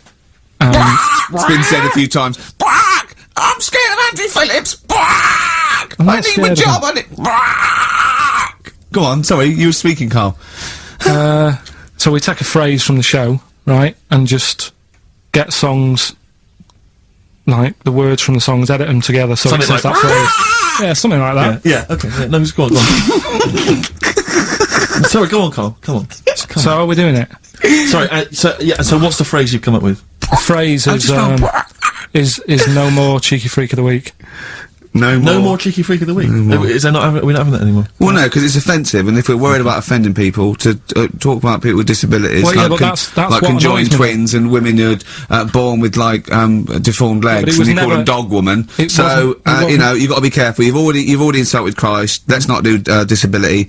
Let's do songs of phrase, shall Cheeky we? freak of the week was never out to offend anyone. No. It was to make you No, I swear, realise we how don't lucky. try and offend people. We try and entertain them. Right, do you know the funny thing is? Right, you're saying about, being cruel about people and stuff. It goes on all the time. On the news the other night, do you know those Siamese twins that didn't make it through the operation? Yes. Yeah. Right? And this is why I'm stopping it, because I don't want people to think we're having a go at disabled people and Sure. stuff. Right? On the news, right, Yes. before that operation, the doctors said, we're going to try and sort this out. All the doctors are going to get their heads together. Is that a good phrase to Right, use? Yeah. Yeah. See what I'm saying? Carl, play a record. No, I'm Play a just... record. Are you offended, Rick? Are you? Oh, you've offended Ricky Gervais. You're the one that's you've Yeah, but I'm saying we're not out to offend anyone yet. It's always going on. People are always having a go. entertain. Please don't bring it down. Play a record. I hate it. Darkness growing on me. You love the darkness, don't you? Yeah. I was lucky enough to see him. They were doing a I like their album HMV as well. thing. Is it People good? told me it's a bit too jokey or Yeah. a bit too tongue-in-cheek, but it isn't really. If you don't know that, it sounds great. It just sounds like sort of retro 70s rock. It's great. I think it's brilliant. It's nice to have rock back. I think you'll agree. Big time. Yeah. Yeah. High five, man. High five. Yeah. Sweet. Sweet, mate, sweet. Songs of Phrase. It's the mighty return of Songs of Phrase. No one has requested that. It's not due to public appearance. A lot of people have requested some swearing. They have indeed. But, We had a lot of emails for that. But go on, Carl. and remind us again what exactly Songs of Phrase is and why we should care. It's just a phrase that we take from the show, make up by taking words out of a song, edited it together. Right? The phrase that we're doing is no more cheeky freak of the week. No more cheeky It freak. sounds like this. No more cheeky freak of the week. Right? So No, that's nigh on impossible. Play again. you got Play to again. I email didn't hear in. that. You got to email in with all the songs that you can hear there. Right? I think it's 5 songs. And we in just want total. the names of the songs. Yeah, that'll do. Okay. Right. So we just hear it again. No more cheeky freak of the week. Right? Yeah, that's It is possible. good. It's probably one of the best you've done. It's very tricky though. That's not too tricky. Play it again. No more cheeky freak of the week. How many have you got? Do you think, Rick? Just Well, I've noticed the same person singing twice. Is in that a- right, In Carl? a band and solo. Yeah. And I know one I track think- straight away from the word. Can I just say, I do think naming the songs is a bit tricky. Let's just name the artists. Is that all right? What's the artist? Just the artists, just change the rules slightly. Yeah. Before we play it again, just let you know what the prizes are. We've got on DVD Later with Jules Holland, Louder. Lots of the alternative acts he's had on there. Brilliant. A DVD, a couple of DVDs. With Rollins Boogie on Woogie there. Piano over the top. Let's hope so. Brilliant. I can't Jason Mary wait. Chain are on there, Stereophonics. We've got Sonic Youth, Ash, Hole, Queens of the Stone Age, Foo Fighters, quite good. Once again, Cruise of the Gods on DVD, starring Rob Brydon and Steve Coogan. That was on at Christmas. It's not bad. It's not the same one. They haven't been sending that back. We've been giving out different ones each We have week. indeed. This is an album just called quite simply I Love You. Yeah. And you'll be pleased because there's the likes of Mel C, Cliff Richard and the Hollies on there. Brilliant. Excellent. The best chill out album ever. We've got the Beach Boys on there, Elvis Costello, Pink Floyd, Coldplay. That's not bad. And this is the one that's most interesting, I think, the American Song Poem Anthology. I've not heard it yet, but apparently, I think what it is an anthology of recordings that were made apparently in, I think, maybe 50s or 60s America. There was a particular organisation, you could send in songs or lyrics that you'd written at home and they would send it to right. music and record it for you. And this is a compilation of them. So obviously there's some quite idiosyncratic and odd little things on there. I think it's probably worth a listen. So not bad prizes at all, Carl. Let's play it again. No more cheeky freak of the week. Well, we've started that going. Just the artists then, ricky.gervais@xfm.co.uk, ricky.gervais@xfm.co.uk. Once more, Carl. No more cheeky freak of the week. See, it's great. Yeah, not bad at all. A little bit of Elbow. Nice to hear that again. This is the one Red. XFM 104.9, Ricky Gervais. Carl. Right. Well, This was this is how rock. it sounded. It's not rock, so I'm calling it rock, but just because No I more. Well, it's no all more weird. they're all interchangeable at the moment. No more cheeky freak of the week. Right, Paul McCartney, Cheeky Girls, Sugar Babes, Space and Beatles. Okay. Brilliant. Elbow and Red. Good tune. The old Spanish archer. Right? Yeah, Elbow. Oh, sorry, you've lost me. I wasn't listening. Elbow. Elbow. Right? Sony award-winning from Ricky Gervais. Well, we're not allowed to do anything. Sure, a bit Andrew likes those sort of things. Rick, I can tell you now that the answers to Songs of Phrase are quite literally dribbling in. I think there's 2, maybe 3 answers so far. So, very excited about that. And we just had an email from Dan. He says, my Mrs. Lynn is pregnant and is 8 days overdue. Karl, could you offer any words of encouragement to coax the baby down the birth canal? I've sat Lynn only inches away from the speaker to allow optimum audio transfer to the uterus. What would you say to that child there, just to lure it out to the wide world, Karl? I wouldn't rush out, to be honest. Right. It's not good, is it? Out here. Sure. And I don't really want to talk about kids either, because Suzanne's mate's just had one and now she wants one. Oh, God. Yeah. Please never bring a child into the world, Karl. Promise us that. They just bore me. Have you seen, there's loads of people in the office who have got them now, and they've all got baby pictures everywhere, and they're all like, isn't it nice looking? And it's like, no, it's not. They all look the same.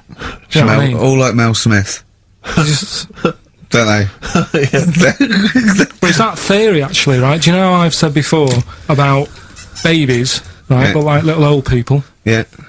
There was, no, Another of the great theories. no, the fact that, you know, you're born, and you sort of, you know, you got no teeth, you got a little bald head, you can't control your bodily functions and that. Sure. Then you get to like Sorry, 70. you're describing yourself? or- Yeah, I was to say, you've got a dangerous No, I'm ground, just aren't you? saying, that's how you're born. Yep. Then you get to about 70 or whatever. Yeah, Well, that starts to happen again, doesn't it? Right. yeah. Now, there was a story in America about, just backing this up again, 70-year-old fella, 70-year-old fella. Okay. little bald head, Yeah. right? Probably no teeth, and that, Probably, yeah. nappy and that, right? Yeah, probably, yeah. Goes- yeah. goes It's like into, 70-year-olds pop the old nappy on your 70th birthday, take your teeth out. Goes into an off-licence to get some beer, doesn't get served because he didn't think he was old enough. Right. Okay. Right, okay. Wait, Carl's back. Carl's back. Wait a minute, No, I'm sorry. okay. So they thought he was Right, a okay, forget giant it. baby that had Right. walked into an Forget office. it. Weird, innit? Steve, forget it. Carl, please. I Forget need it. Carl to answer. No, I mean, that's the story, but it's weird, isn't it?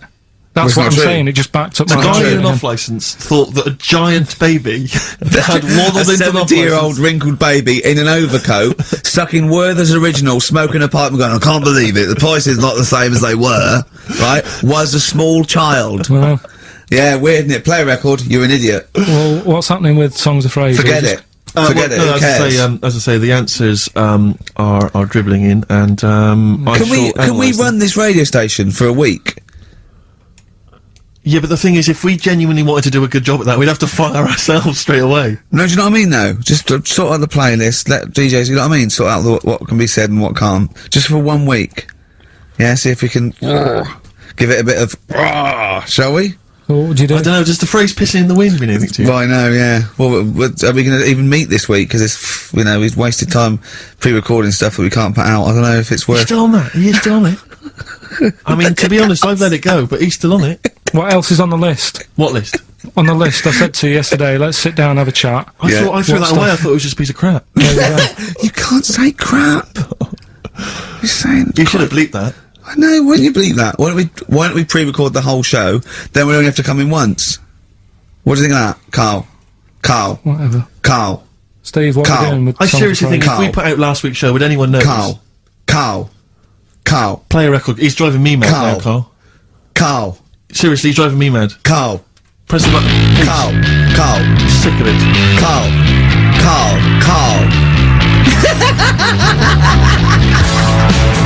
We've been away filming in a sweltering London. About a heat wave here in the capital city, haven't we, Carl? It's been hot, hasn't Been up to 100 degrees, record-breaking temperatures. Yeah. What you been doing, though?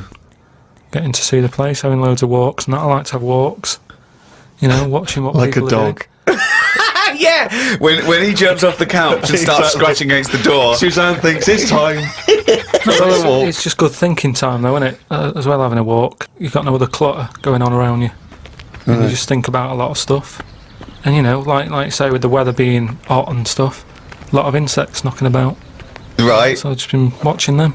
so while we've been filming, you've been watching insects. Yeah, just seeing, because everybody knows insects are out there, but no one's keeping an eye on them. Why? What are they up to? What are you worried about? Loads at Steve, you wouldn't be laughing like that if you'd watch them, because they do some weird stuff and that, is what I mean. What sort of stuff? Any examples? I saw a bee have a heart attack. You saw a bee have a heart attack. Yeah. How were you sure it was a heart attack? Because what happened, I'd been Did in... it clutch its chest with all 6 legs? No, Were there some other little bee paramedics? No, I'd just been out in the park anyway, just looking at, you know, caterpillars knocking about, butterflies and stuff, so I was sort of aware. So when Suzanne goes to work, she goes, Carl, don't you waste the day. I want you to do some constructive stuff. But the thing is, so I'd been in the park and I was aware of the insects that are around us more than, like, most of the time. And I come out of the park, just crossing, like, a sort of a busy road and what have you, and I saw this bee to the right of me, sort of in the air, and it was a big one, and I was a bit like, oh, let's watch that. And he just fell. it fell from the air in front of me, and it was on the pavement. I thought, oh, what's going on here? And I looked at it for a bit, and it was really still. Gave it a little kick, just to see if there was any movement. Nothing. Stone sort of, what's the saying? Stone cold dead. Yeah! Stone cold be dead. So, Yeah. that I like was... the fact that this bee suddenly saw Karl and had a heart attack. Yeah. It'd never seen anything that round before. Yeah. It just thought, it had approached him because he thought it was a sunflower. My God, it's a giant walking orange. Every dream has come true. No, but it just summed up life for me. I thought, that's like us, isn't it, at the end of the day? They have heart attacks, stress. You put it down to stress, do you? Well, it's in London, isn't it? You know, everything has stresses from living here. And they are bald, aren't they? They've got fur all over, but they lose the... And always overweight. It was a fat, bald bee! So what did you... It fell to the floor and you instantly... You just kicked it. You didn't No, attempt I to waited revive a second it. and just looked at it to see if there was any, you know, leg movement or wing. And there was nothing. And then when I sort of kicked it, it was sort of hard. It had hardened already. It's just... Rigor mortis had set in. Rigor mortis had set in. Did it put you in a bad mood for the day? Because I know things like that can just send you over the edge for the day. Death and that does a bit. Suzanne doesn't like me talking about death. What riveting conversations do you come up with? No, just things like one of our mates has had a baby recently, and I just was saying, oh, when that's sort of our age, we'll nearly be dead. Think of that. That's the first thing he says, is a new life brought into the world. I know! But when he's our age, we'll be dead. Yeah. No, it's Maybe they'll weird. let you do the speech at the christening. Well, yeah, I've been watching loads of stuff. I've been watching Ants. You mentioned Ants. I've had a lot of moths in the house. They're sort of sad. I mean, you say it like it was a garden party. Yeah, well, but all I'm saying is I look at more about what its life is like. Because if you watch something long enough, is what I'm saying, you can see that it's a bit clueless. It's the same way about ants, or, you know, they're hard workers and all that. I watch one, it's going back and forth all the time. They go one way and then they stop and go the other way. They try to look busy in front of the mates. But if you watch one... If you watch one long enough, it's back and forwards, and it's like it's done nothing there. I'm going to carry this twig back and forth until I can knock off at 4. There's a lot of that going on. Is there? Because there's not! There's none of that going on. There is. No, like I say, the moth. Depressing little sort of thing. Why is it depressing? It hasn't got eyes, has it? You just look at it, it doesn't know what's going on. I just don't... I think if you haven't got eyes, you shouldn't have wings.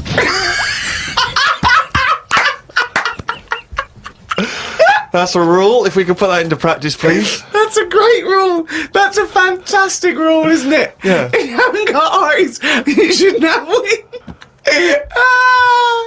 I just was reading something about an octopus. That's like a killer octopus. And it annoyed me that this was knocking about now. Because I didn't know, I thought they were quite friendly. Whenever you see them in cartoons and that, they're always happy, aren't they? And then suddenly, like, they've sort of brought the whole sort of creature down. Do you know what I mean? No, what do you mean?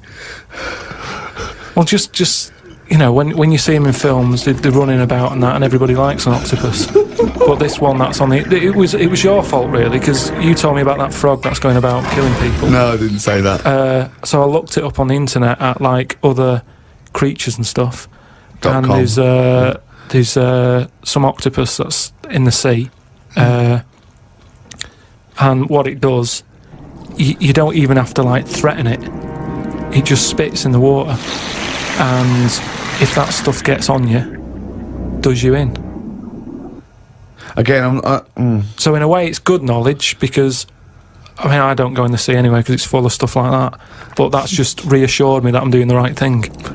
If they're knocking about, just gozzing everywhere, you don't even have to be near one. You don't even know if it's been spitting and stuff. It can kill you. It just seems unfair. I haven't harmed it. I haven't gone near it. Why is it getting annoyed with me? Doesn't seem right. So that's where a knowledge has not helped that octopus out. Because now, when you eat them, I just think, yeah, have another one. Do you know what I mean? Get rid of them. another conversation with himself. Another conversation with himself. Okay, Karl, I'm just going to throw an animal at you. Tell me how weird it is, what bits annoy you, how you change it. Okay? A crab. I would have changed it. Yeah. Does it annoy you? Do you think it's weird? They are weird. but they're at that size where they can get away with it. Yeah, it suits them. Okay, good. Would it change anything?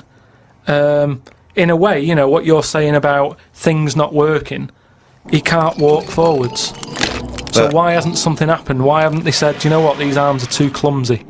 We need to have them so they can slot away easier, and we can pull them out when we need them, instead of clumping around with them. Because they do struggle. You see them struggling with their arms.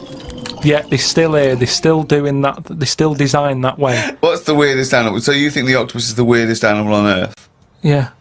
Why is it any weirder than a dog? Because it couldn't be further away from us. A dog has got human eyes.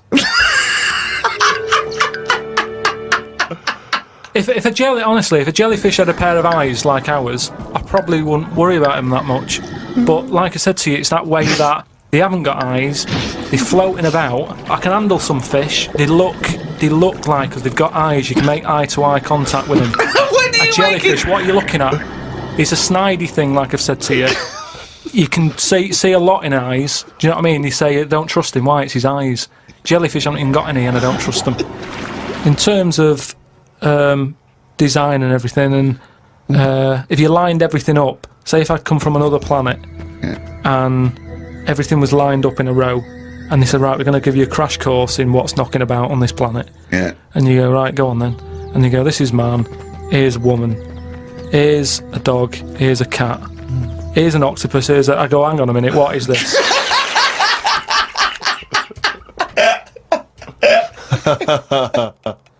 Say if everything was at the same size as us, what would be the best thing to be? Say like a tarantula. Yeah. And a tiger. What would happen there? A 15-stone tiger versus a 15-stone tarantula. Yeah. Well, I'd imagine the 15-stone tarantula. Right, so it's just weird that, innit? It's a good job that they're small. Yet things are getting bigger because we're messing with the world. But it's a ridiculous thing to say, isn't it? Because what would it eat? 15 stone. The biggest you'll find is like a foot-long beetle or something like that. Big though, isn't it? Yeah, and that's about as big as they get. So I wouldn't worry about it. Again, based on nothing, he queries you. But it's like fish, innit? How they say about a goldfish. Yeah. That thing about a woman who went on holiday and stuck it in a bath. She came back, it was 7 foot. Right, that didn't happen. No, that's a well-known thing about goldfish. No, it's not a well-known thing. What? I'll tell you why. Because a fish will only grow to its surroundings anyway. So... Yeah, that's what I'm saying. You have to put it in a bigger tank. Yeah, in a bath. No, a 7-foot fish in a bath, it just fit the bath exactly, did it? When she got back off holiday... Don't talk shit. What was it eating? What was it eating? How long was she gone for? 2 million years? Yeah. She went to Mars and back. Ted, you're not going to believe this. Come up here. Well, how many fish do you see that have naturally died? It's always been caught by a man or a shark's at it. You don't just see dead fish washed up, do you? Well, most things like that don't die of old age. Yeah, that's weird though, isn't it? Well, no, because it's a... You know, it's a jungle out there. No, worse than the sea. The sea is like full of... you've got an enemy round every rock. I love it! I love it! It's like a warning to crabs Exactly. and young squid. It's like the policeman that comes into your school. Yeah. Put in the Heartbreakers breakdown, and that's for Karl's behaviour last week. Karl, you seem to be a little bit happier. Last week, I mean, we were worried about you. You sort of slipped into some sort of like weird depression. You played placebo twice, so you weren't concentrating. I know you're going to say that me and Steve were annoying you, but you know that's an easy excuse. I mean, I think the listener can make up their own minds. No. It's just like I say, though. It's like a murderer, right? He might not have done that if it was a different day, if the sun was out, or whatever, and everything just happened at once that wound me up. Right. So it was like a crime of passion. You'd be let off because those sort of you'd never put yourself, say, in a position again where you'd have two people trying to wind you up for, you know, the sake of fun and laughter for the public on a tin pot radio station between 1 and 3 every Saturday. Yeah, but you'd never do that again, would you? Last week it wasn't just for the listeners, it was for you as well, between 12 and 1. Before we were on the air. Why? You were winding me up then, do you know what I mean? Having a discussion. It's alright, I'm used to it, so it doesn't matter.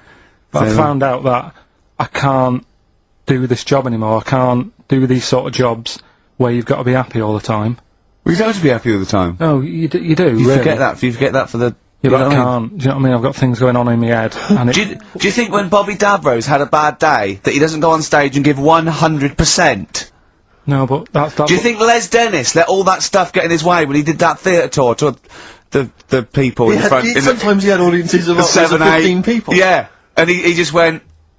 It's them. Right. It's not a private life. Forget that. Bang. Yeah, but good on him. Yeah. He can do that. But what I'm Yeah. saying is I can't. He's a professional.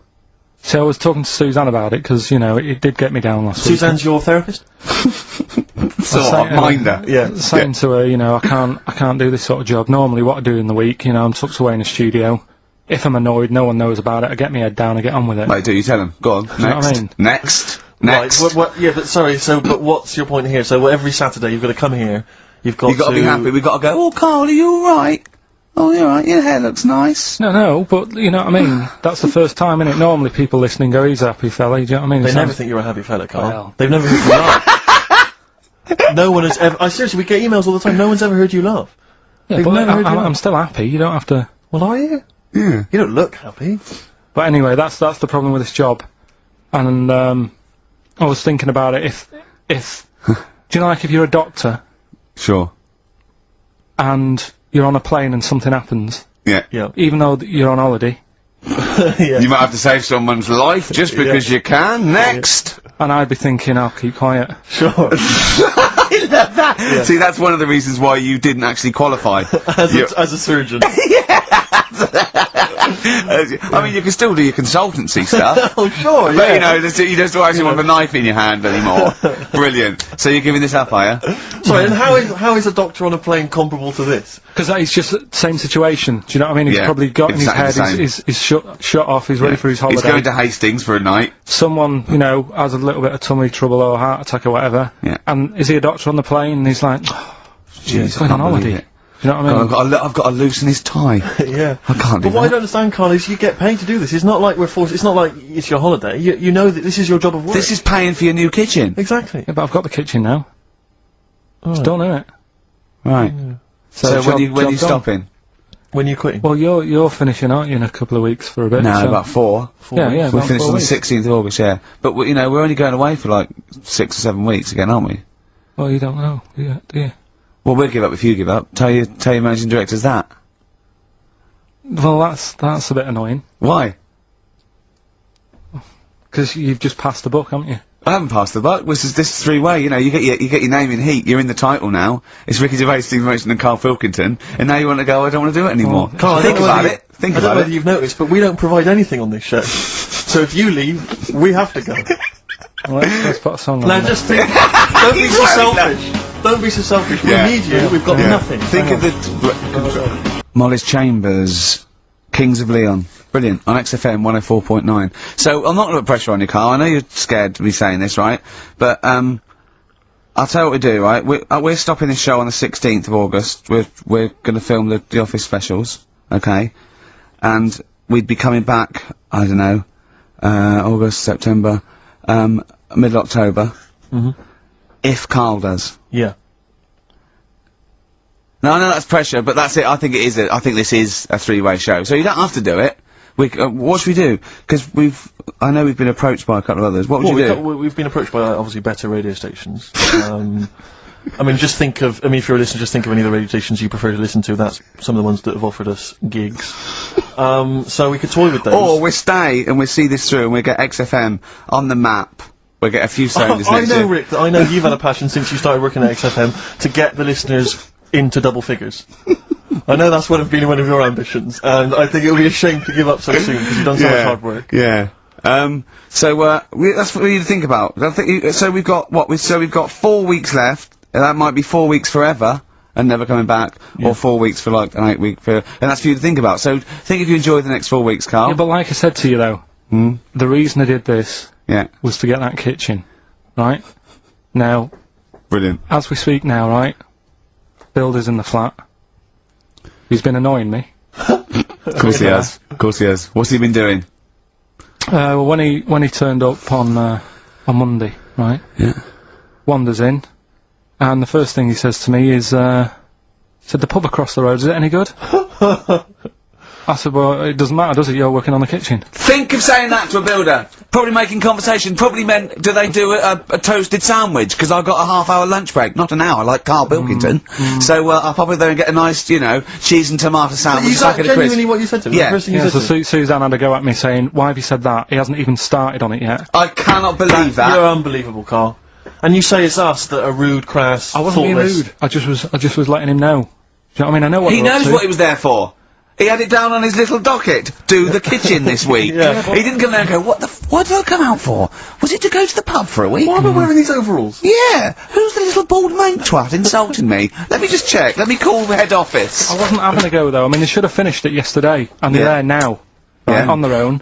And what annoyed me is they turned up late today. Hold on, Karl. I've just realised something. They're probably listening to the radio that's, I assume, tuned to XFM, isn't it, in your kitchen? Yeah, but they don't know it's me, do they? You know what I mean? No. They'd go, he's got a whiny mank voice as well. So's the bloke who owns this place. And the bloke who owns this place, when I said, what's that pub like across the road, said, well, you won't be bothering that, he's working on this. No, he won't be able to put two and two together, will he? You've suddenly, the penny's dropped, doesn't it? You've suddenly realised, look at his face! He's suddenly realised they might know it's him! And they could be listening, and they're gonna clean you out, mate. Oh, if you are the builder, working in, where is it? I won't say the address, but it's, Central London, isn't it? yeah. Go Yeah. mental. Have whatever you want. Opposite Seriously.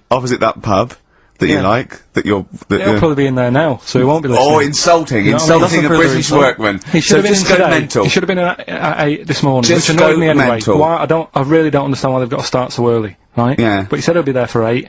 Turned up at 9:30, right? Wanders in, and what annoys me is he could have left all this downstairs. He had a paper under his arm, Yeah. one of those crossword books, and a pot noodle. Now, I'm not being funny, but most of them take up quite a bit of time. A crossword book, he's not happy with just the one that's in the paper. If you're listening, if you are the builder that's listening now, doing Karl's flat, what about pissing in the laundry basket? Lonesome Day, Bruce Springsteen, on XFM 104.9. So, you've realised now that the builder could well be listening, knowing exactly who you're talking about. There's a chance of it. Do you know what I mean? Yeah. 'Cause I didn't think about it, but you're right, you know, was tuned onto that. I think he did flick it on, thinking about it, thinking back. If so, yeah, he's probably listening now. No, he probably isn't. He probably isn't about half hour. If he's got any sense, he turned it to Heart or Virgin or Magic or something, but, you know, there is a chance. Good advice to the listeners. Yeah. If you've got any Yeah. sense, if you finish Yeah. your crossword puzzles. I think, you know, according to our figures, there's a 5% chance of him listening to it. Yeah. So, if we want to be accurate. Although the he isn't a reason- house with it tuned to that, so I think puts him right up to 50% straight but then away. again, Rick, he's got a job of work, so Yeah. why would he be listening to this show? Well, he's doing a crossword at the moment. Yeah, well. You better hope he's not listening. Well, I mean, they do annoy me. I'm sticking by it. Yeah, Anyway, come that on, you builders. might as well keep digging, yeah, go on. No, I'm just saying they do annoy me the way they wake you up at 8 and then. Well, that's when they start work. Because I told you, I mean, Oh, we'll leave that one then. Yeah. Black Rebel Motorcycle Club. Stop. On XFM 104.9. I reckon we could run it for a week, just to do a few little things. Though, I mean, No, but I mean, just like, you know, have a look at the playlist a little bit, get us some... another phrase, polishing a turd. I think that's just another one that springs to mind. You allowed to say that, Karl? what, turd? Yeah. I think so, that's Well, you alright. said it, so you're the producer. Yeah, that's alright. Alright? Yeah. I'll tell you, I got it together. Capital. Oh, no, that's a classy station. I came in the week to just check Karl out if he was here. He wasn't. He was out for about an hour or so. And, I heard in the lift, I don't know what DJ it was on, he just went and, he was talking about that little girl, Summer, who, went missing, but then she was just found reading a book. And I swear, right, I swear, he went, and there's a lovely, lovely picture of her there, just reading a book. So, what a happy ending. It's a shame they don't all end like that. Oh, God. And he played a record. What's his point? Unbelievable. What's that? I don't know.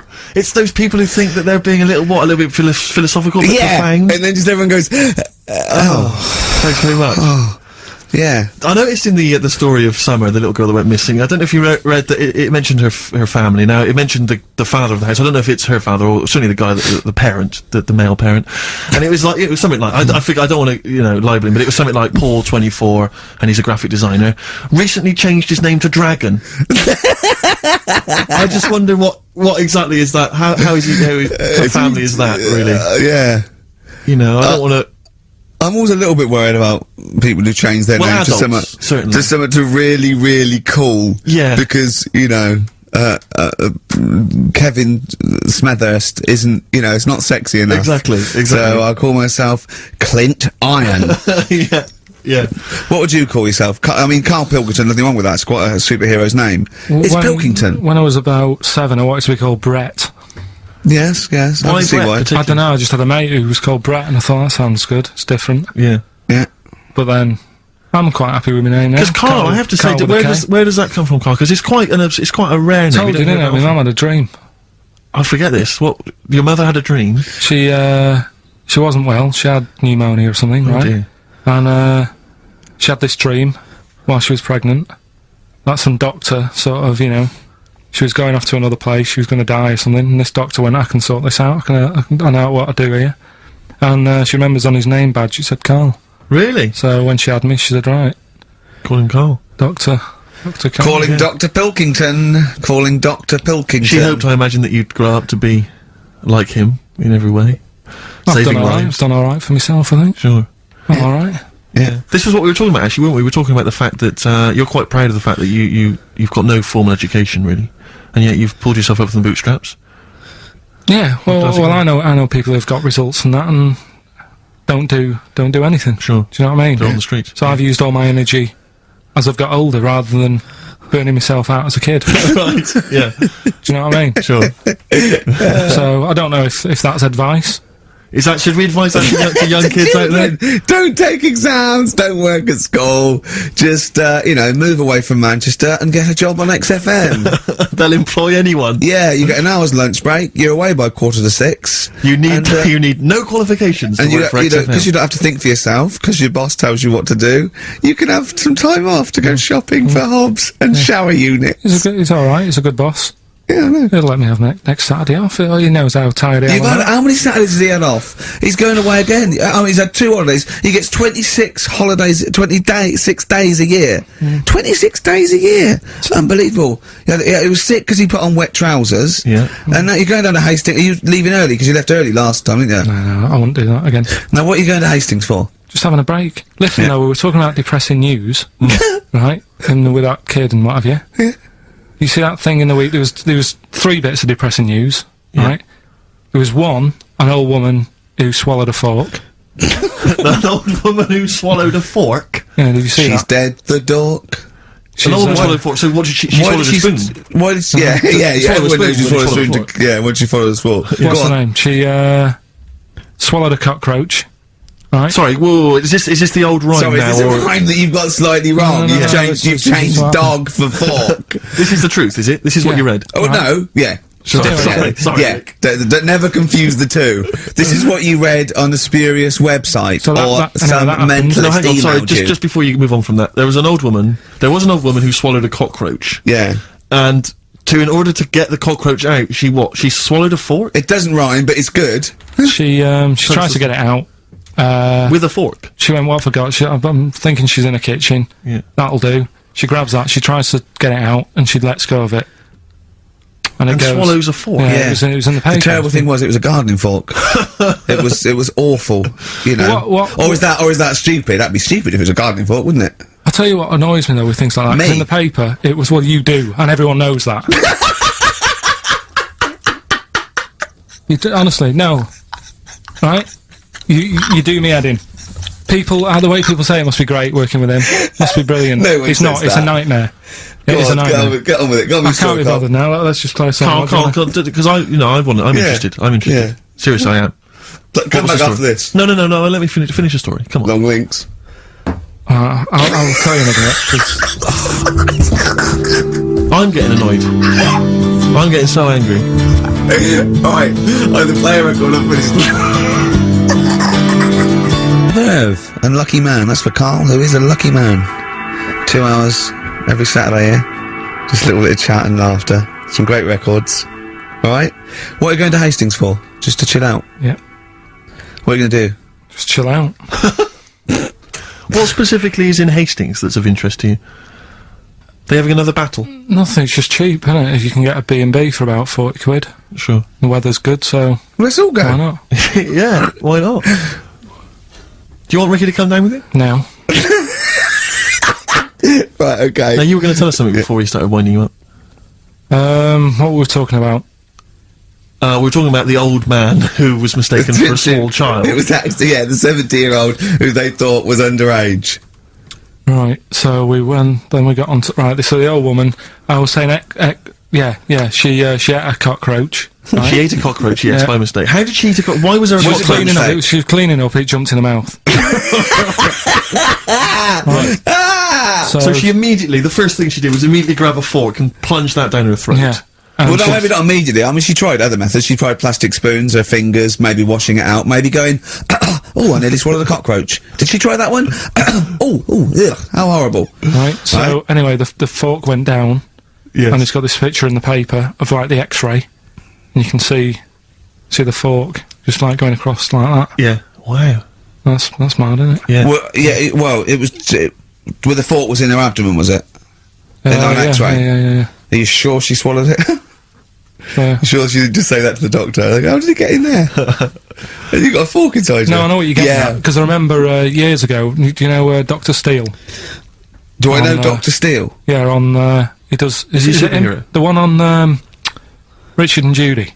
Right. What's he, a psychiatrist or the He resident just doctor? pops or in and something? Is they've that got the a sort of problem. like the suave sort of... He's not that smart. I know the one He's you mean, just, yeah, I know the guy you just a normal doctor fella. Sure. And, yeah, this was like in the 90s, and Richard and Judy said, we got the doctor in again today. We're looking at things that, you know, have been inside people. And there's this one, right, fella comes on, with an X-ray. Yeah. It's sat on a pint glass. He Well, sat on a pint Well, glass. yeah. that's what, He hadn't, had that's what he he? said. Ah, sat on a pint glass. I remember that story that was published about the bloke, and this is the excuse he gave to a doctor when he had to go and have something removed. It was a bottle of sort of HB sauce or something up his. What word can we say in case Andrew's They listening? don't need to, you know, people know what you're saying. Okay. Right. Rectum. Is that right? No, you didn't need to say it, but... Well, no, he might as well. It's a medical term, isn't it? Doctors Anyway. say rectum, don't they? Anyway.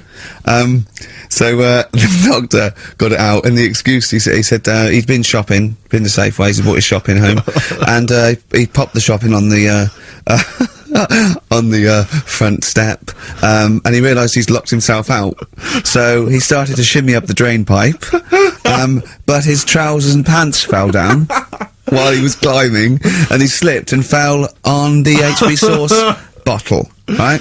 And that was the note thing, right? And the doctor had put at the bottom on his notes, this would be somewhat more believable if Safeway sold their HP sauce with condoms already attached. Well, I remember it bizarre. Why did he put a condom on it? No idea. To use it again on his chips.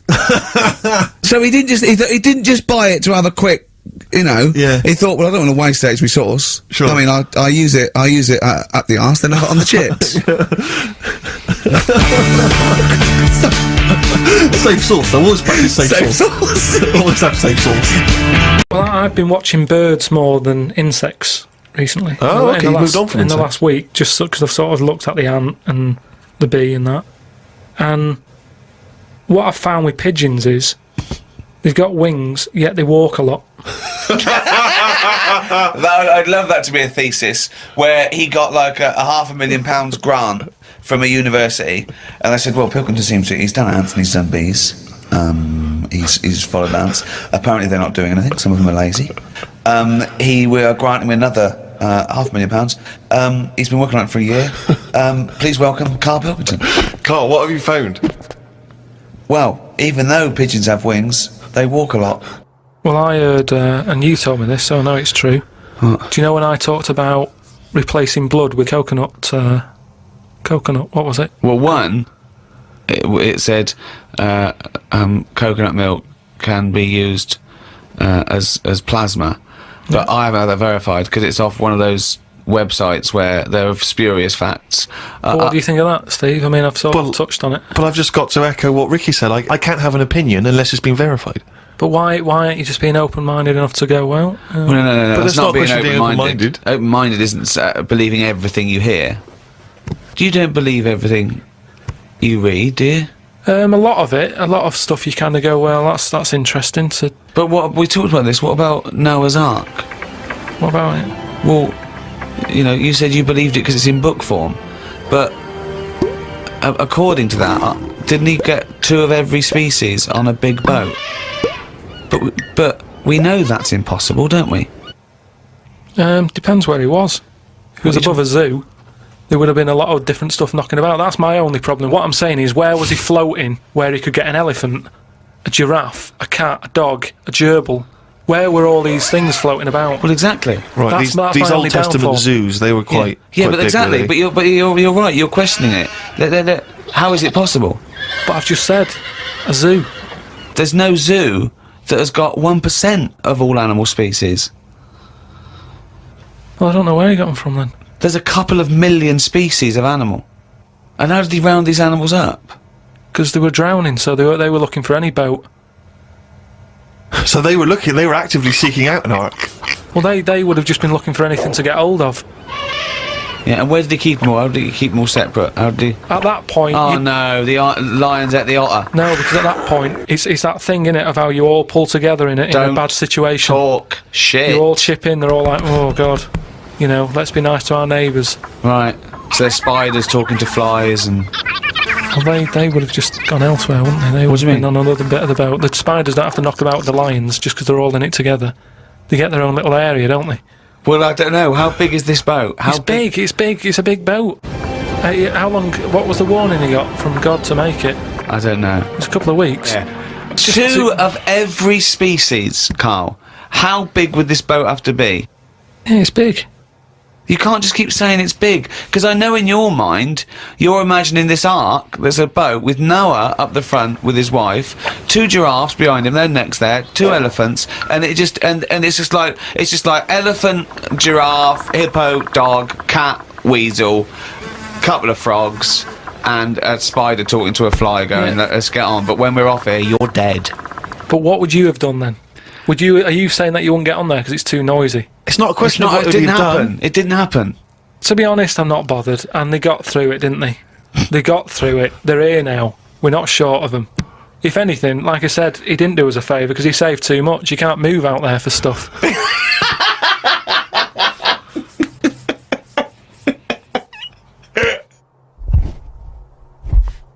Oh, chimpanzee, nothing's raining down again.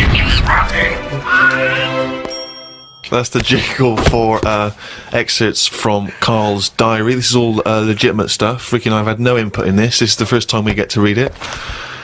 Went and did some shopping for stuff as it was my turn. Suzanne moaned a bit because I forgot orange juice and bought some cheap toilet paper. She always buys the expensive toilet paper. I don't know why they make toilet paper with pretty patterns on it. That made it into the diary. Up and out at 9 o'clock to go to the Cotswolds. Now, I think this was a gift for your girlfriend, wasn't it, for her Yeah, birthday? it was a You went to the birthday and Cotswolds, that, so I just went for one night. Got the car and headed off. We found the B&B, but they wouldn't let us in the room because we were early. We went for a walk. There was not much around the B&B, so we had a quick walk around the car park and went back in. Happy birthday. The room was now ready. It's an alright room. 3 biscuits, so I ate them straight away. Like a child. Like a dog! He runs in, jumps on the bed. No, get off the bed, not on the furniture. The room overlooked the car park that we'd already been round. You're staring at that window. Remember when we went there? We'll always have the car park. Yeah. Oh, God. The room had posh coat hangers in the wardrobe with sponge on them. So I ate the sponge. Don't think they are needed. We went and booked a table for Sunday dinner. I had beef. It was nice enough, but there was a family of 13 behind us. I don't see the point in going out in large numbers. They annoyed me. One of the family asked for sorbet before his next course. He was only about 11. He thought he was it. I said to Suzanne, I've had enough and needed a kip. Watched Planet Earth on BBC One. They filmed a panda for 4 weeks and all it did was sit in its cave. It did nout. If I was Fiat, I wouldn't name one of my cars after them, as it suggests it won't work or go very far. It'd be like bringing out a Ford Sloth. No one would buy it.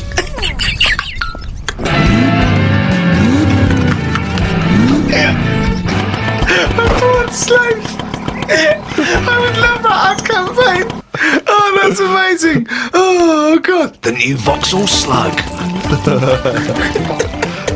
We had a look around the local village. There wasn't much to it. We did the usual thing and had a look around the church graveyard to see how old the dead people are.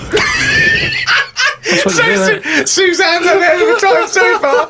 She's gone to the Cotswolds, the room wasn't ready, she's seen the car park, and now let's go and play how old the dead people are. I like the fact that you mentioned we did the usual thing of having a look around the church graveyard. Do you make her do that every time you go away? I like the fact, I want to know what she did for 2 hours when you slept. She just looked out at the car park, just like, memories. But that's what you do, though, isn't it? When you go to these places, there's nothing else unless you want fudge, or you know, you walk around the church graveyard and have a look. There's nothing. Fudge. We went home. It took 3 hours to drive back. People say they go to the country to see the wildlife. I saw rabbits, pheasants, and a fox on the way home. They were all dead in the road.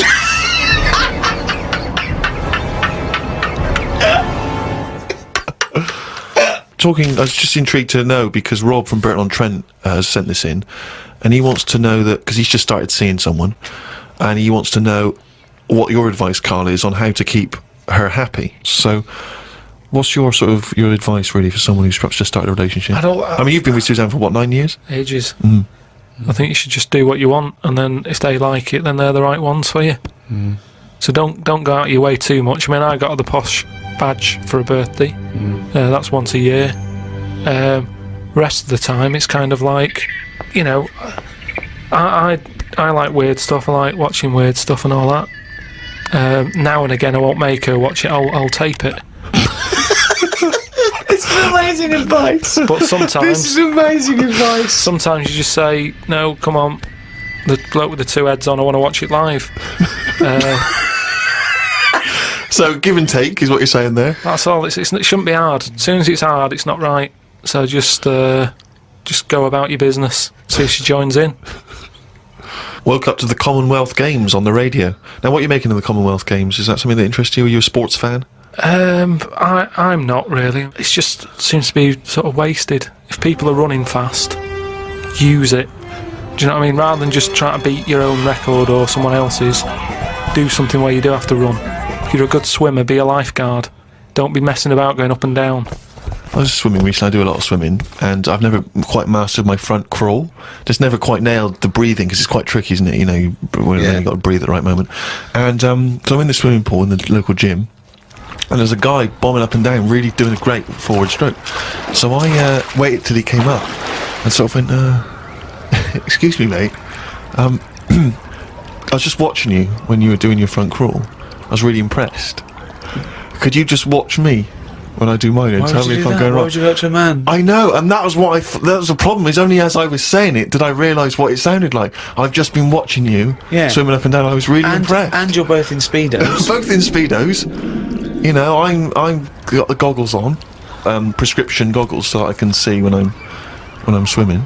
But why do you need them? There's nothing in a pool to look at. It's not like you're scuba diving. There's nothing. Hold on. Clearly, there is something to look at in a pool. Well, no, I wasn't checking. Well, I was checking him out, but I was checking him out for swimming tips. And he just looked at me when I asked him, "Can you just watch me and offer me any tips?" And he just looked at me like I was just mental. That is such a strange thing to say. Can you just watch?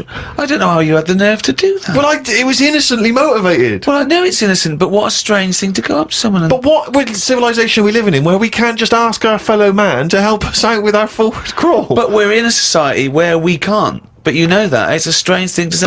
But sometimes it's nice to just think, no, do you know what? I'm not going to fall into the trap of I thinking agree. he's immediately going to think I'm gay, or that I'm chatting him up. I'm just going to ask him to do me a favour. There's nothing wrong with that. What if he said, yeah, it's just good, yeah, do you mind coming and help me with, my plastering? But it's not the same. He's in the swimming pool. He's there in the pool. He's swimming up and down. He's, you know, it's not no skin off his nose to just offer a bit of kind advice. If your car's broken down in the middle of nowhere and someone drives by, you know, it's a generous thing to do. Just stop and maybe look under the bonnet and help them out. I agree. But I don't see how that's any different. And he did, and all he asked was that I wake him off. Okay, it's not his fault. Let me have it's not his fault. You got to save this. This has got to teach me something. It'll be an interesting story. Right, it's not his vault. This fella. What year? Ages ago? Olden times? I'd say in the 70s. Okay. Would you? Any evidence for that? And, Does he wear flares in the story? Right, Is that this your is- reason? no, it's a bit like Yuri Geller, this fella, right? Where he's electric. He's electric. And, if he walks past the telly would fizz. If he walked past the radio, it all goes like that. His hair stuck up all the time. And he'd be having a bath and everything would be alright, and then the power would sort of switch on in his body, and the electric in his body made him jump out of the bath. So... What do you mean so? What is that so? What does that so mean? You've given us nothing.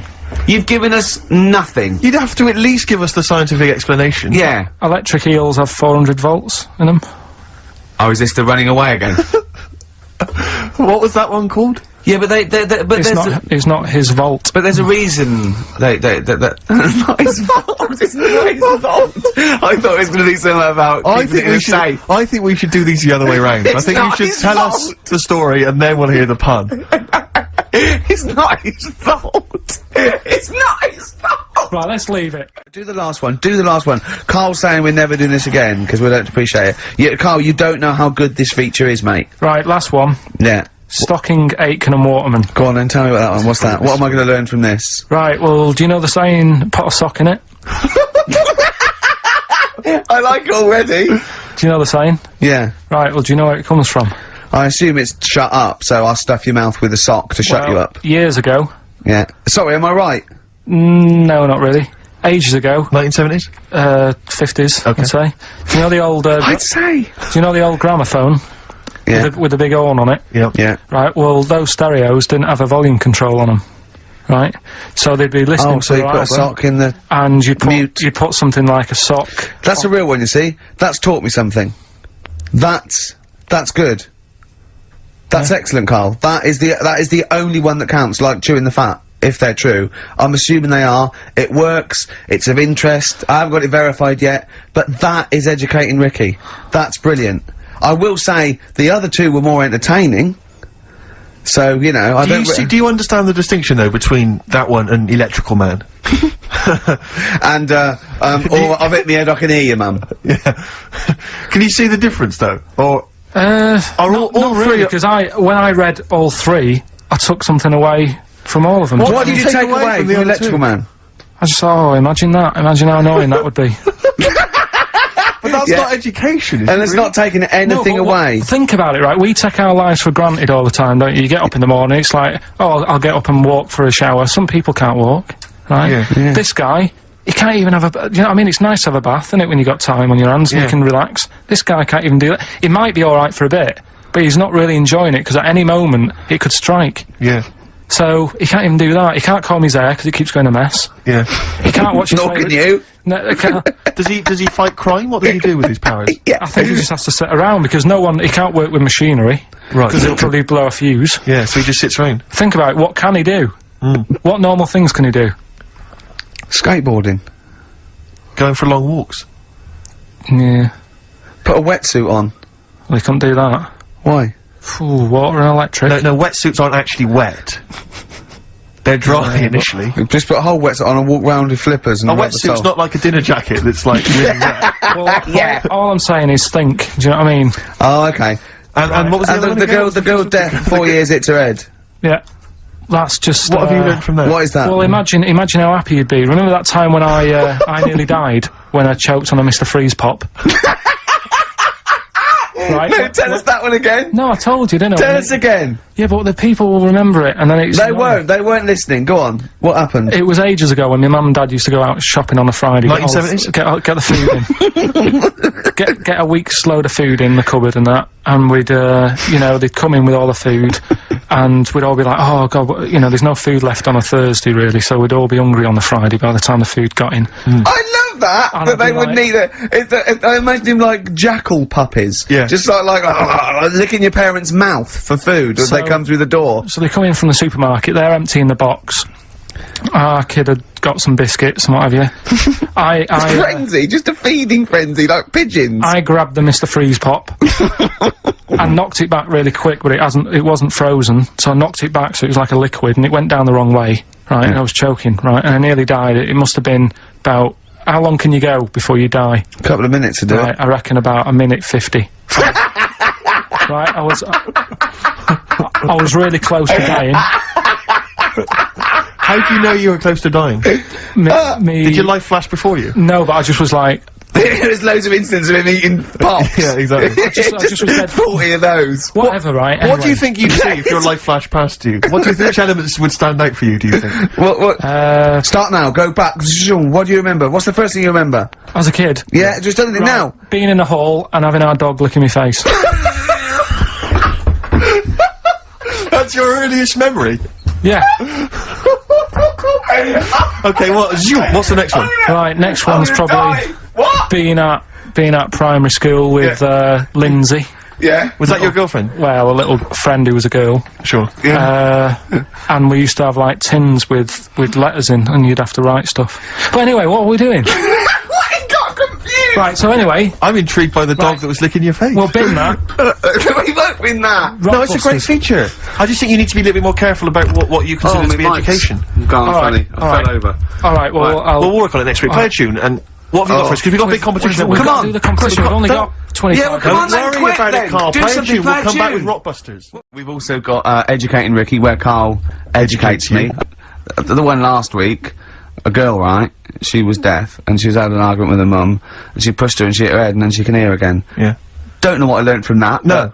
but it might be subliminal. Someone might be going. It might be a metaphor that I will learn from. Yeah, it's like You know, a I might- parable. Yeah. So look at his face. We So, might as well be talking Dutch, mightn't we, Carl? Say something quick. It's radio. I don't understand what you want from me. Oh, we're only joking. Right, so educating Ricky, I've worked a bit harder this week. We've got some good stuff. Okay. I'll give you the teaser headlines later. headlines in a bit. Yeah. Death in Vegas. Scorpio Rising. Featuring the voice of, is it Noel Gallagher? Liam, innit? Is it Liam? Sounded a bit like him. Liam here. Yeah. Yeah. Alright, innit? Excellent. Yeah. Right. Okay. Let's get this show well and truly on the road. We better start educating Ricky next. Carl, what have you got for me? I can't wait for learning. I need learning. I need education. We should just Teach me explain, something. obviously, for those that have just tuned in, Carl, tries to teach Ricky 3 things each week. Based on the pun title. And yeah, Educating Rita. each of them, just to tantalise Ricky, is, abbreviated into some kind of headline. A cryptic clue involving a pun. So what have you got for us this week? They are really cryptic this week. Okay. Yeah. First story, little headline, is, don't worry about him, he candle it. He candle it. Yeah. Sounds a bit like he can handle it, but it's not. Brilliant. Second one. Oh, get a lobe of I'm Get a lobe of this. Some classics. Who Yeah. could forget? Get a lobe of this. Yeah. Coming soon. And Stocking Aitken and Waterman. Go on. Second one, Yeah. I'm committed to this treatment. I'm committed to this treatment. Yeah. Alright, tantalising. Yeah. And the last one, the police are causing a bit of a stare. The way he looks when he says it. I wish we could see. Can't we get Karl on telly? There's got to be a way. There's We got to be a cannot. way. With all the cable channels, anyone can get on telly these days. Let's Right, let's phone up. Let's get you on Choice or something. Just Karl. What are you going for? Oh, he can handle it. I think. Don't worry about him, he candle it. He candle it. Sorry, Okay, yeah. let's hear this one. Right, are you familiar with the phrase, burning the candle at both ends? Yeah. Do you know how it's come about? I know a man Right. who does. I assumed that it was to get more light. in the room. How would that work? Well, they'd put it sideways and light both wicks, so out of one candle they could get No. two. No, go on. No, what it is... I know what is, it means. It means you're doing too much. You're staying up too much. Right. You're not getting enough sleep, and you're Well, years ago, yeah. when they didn't have light bulbs and that. Oh yeah. What year is this? Literally ages ago, specifically. Yeah, quite a bit back. Okay. Didn't have light bulbs and that, so they used to have candles When in did the light bulb come in? Because I can't remember at the moment. don't know. Okay, go on. So, yeah, so they've got a light bulb. You're not. You wouldn't know. You're a doctor. You're not a historian. Go on. And people who worked a lot of hours, yeah, How many? Literally lots. they get up early in the morning because they have to be up early. Yeah. And it's dark outside, so they'd light the candle. Sure. And they'd wear it out a bit. And then they'd be getting in late as well. Yeah. And like, they'd be like, oh, it's dark, I'll have to light the candle again. And they're burning candle at both ends of the day. So that's where the saying comes from, burning the candle at both ends. So, Alright. that's a little lesson. Yeah. Lesson one. Okay.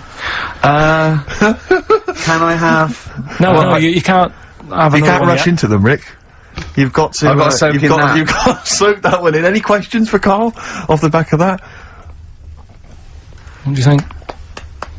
So people were. I mean, basically, where this comes from is people were They're literally burning the candle at both ends of the day. Sure.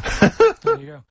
I'm excited, Karl. I'm going to learn so much from this. What's the choices again? What's Right, you've got left. Still keep phoning your answers to Email. Email. Sorry, yeah. The answers to Rockbusters. Yeah. Right. Okay. Educating Ricky, part 2. Right. I'm committed to this treatment. Yeah. Is one. I've got to go for that one. Yeah. Yeah. Or the other one is the police are causing a bit of a stir. He still says it like it's the best thing he's ever come up with, which in a way it is. It could be. Right. Go on then. I'm committed to this treatment. Right. Do you know the saying? Is it just sayings now? Are they all sayings this week? No, they're not. Okay. No, the other one isn't. Frog in your throat? The saying, there's a frog in your throat? Yeah. I assume it's when you croak a little bit. You sound like a frog. No. Right. Might seem a bit weird, this one, right? But years ago, Oh, yeah. So what is that clue? Committed to this treatment? it's about frogs Kermitted.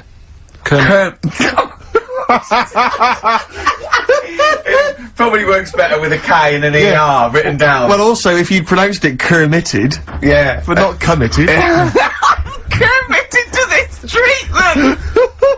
Right, go on then. That's genius. So yeah. Well, what? You go to the doctors and you go with throat hurting a bit. Right. And what they did ages ago, Ages ago. What year was this approximately? we are going back quite a bit with this Oh, one. okay. Go on. And the doctor would say, Did history. Imagine years ago. Go on. and the doctor would say, right, keep your mouth open. I need to look at your tonsils, and the jaw would ache a bit because they weren't as quick back then because they didn't have the technology and stuff, and they'd have to Sure. like stare at it and study it and stuff, and like they get an achy jaw, right? Keeping their mouth open. Yeah, like you get, you know, Yeah. when you eat a Mars bar or whatever, it's a bit. So they'd sat there, and they used to always close their mouth, and it used to annoy the doctor. Yeah. Right. Sure. So what they did, they used to get a toad Right. and put it in the mouth, Rubbish. Okay, Rubbish. keep talking. Keep talking. and that way they couldn't close their mouth because either they'd squash it, Right. or apparently you're not allowed to lick a toad's back. So the doctor would have them for breaking the law? No, but it's poisonous, right? A toad's back. You should never lick a toad's back. Or put it in your mouth, really. Oh, just stop for a second. Wait. What? Can I just ask one question? Go on, Can I yeah, just go ask on. one question? I've got a few, but No, go on. sure. My initial thought is, it sounds like a brilliant bit of sort of medical knowledge there. It's a great idea. Yeah. My only thought is, how does the doctor see past the toad at your tonsils? What's he actually looking at with the mouth open? Surely the toad is Isn't in it the like way. hopping around in the way? It didn't say. Sorry, and my first question is, was this on the internet? Yeah. Yeah, okay. Karl, that is bollocks. That is, I mean, Well, alright then. Let's turn this round. Where does the saying, you got a frog in your throat come from? probably because you sound a bit croaky. Probably that. Probably because you sound a little bit like a frog when you've got a sore throat. Karl, did you not question it just for a moment when you read it? Just for a second, didn't you think that seems an odd approach? Firstly, why a frog of all the different Because species? it's poisonous. It's poisonous. A toad. So a toad, so it's a toad as well. Yeah, well, it worked. I'm committed. Worked. No, my point is it's frog in the throat. I was going to change it to. Have you heard the news? Toad Day. But I went with the frog.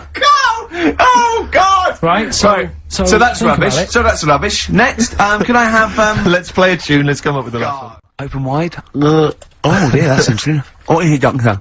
Look, you've actually got a frog in your throat. I didn't get there. I put it in there. That's the most ludicrous story I've ever heard, Carl. Why didn't you think when you read these things? I think there's always going to be a bit of truth in all of these. I mean, that fella called up, didn't he, and said, I'm not sure about the, putting a frog in your throat if you got, problems with your tonsils or whatever. But he said years ago, if someone had toothache, they'd get hold of a frog and strap it to the face.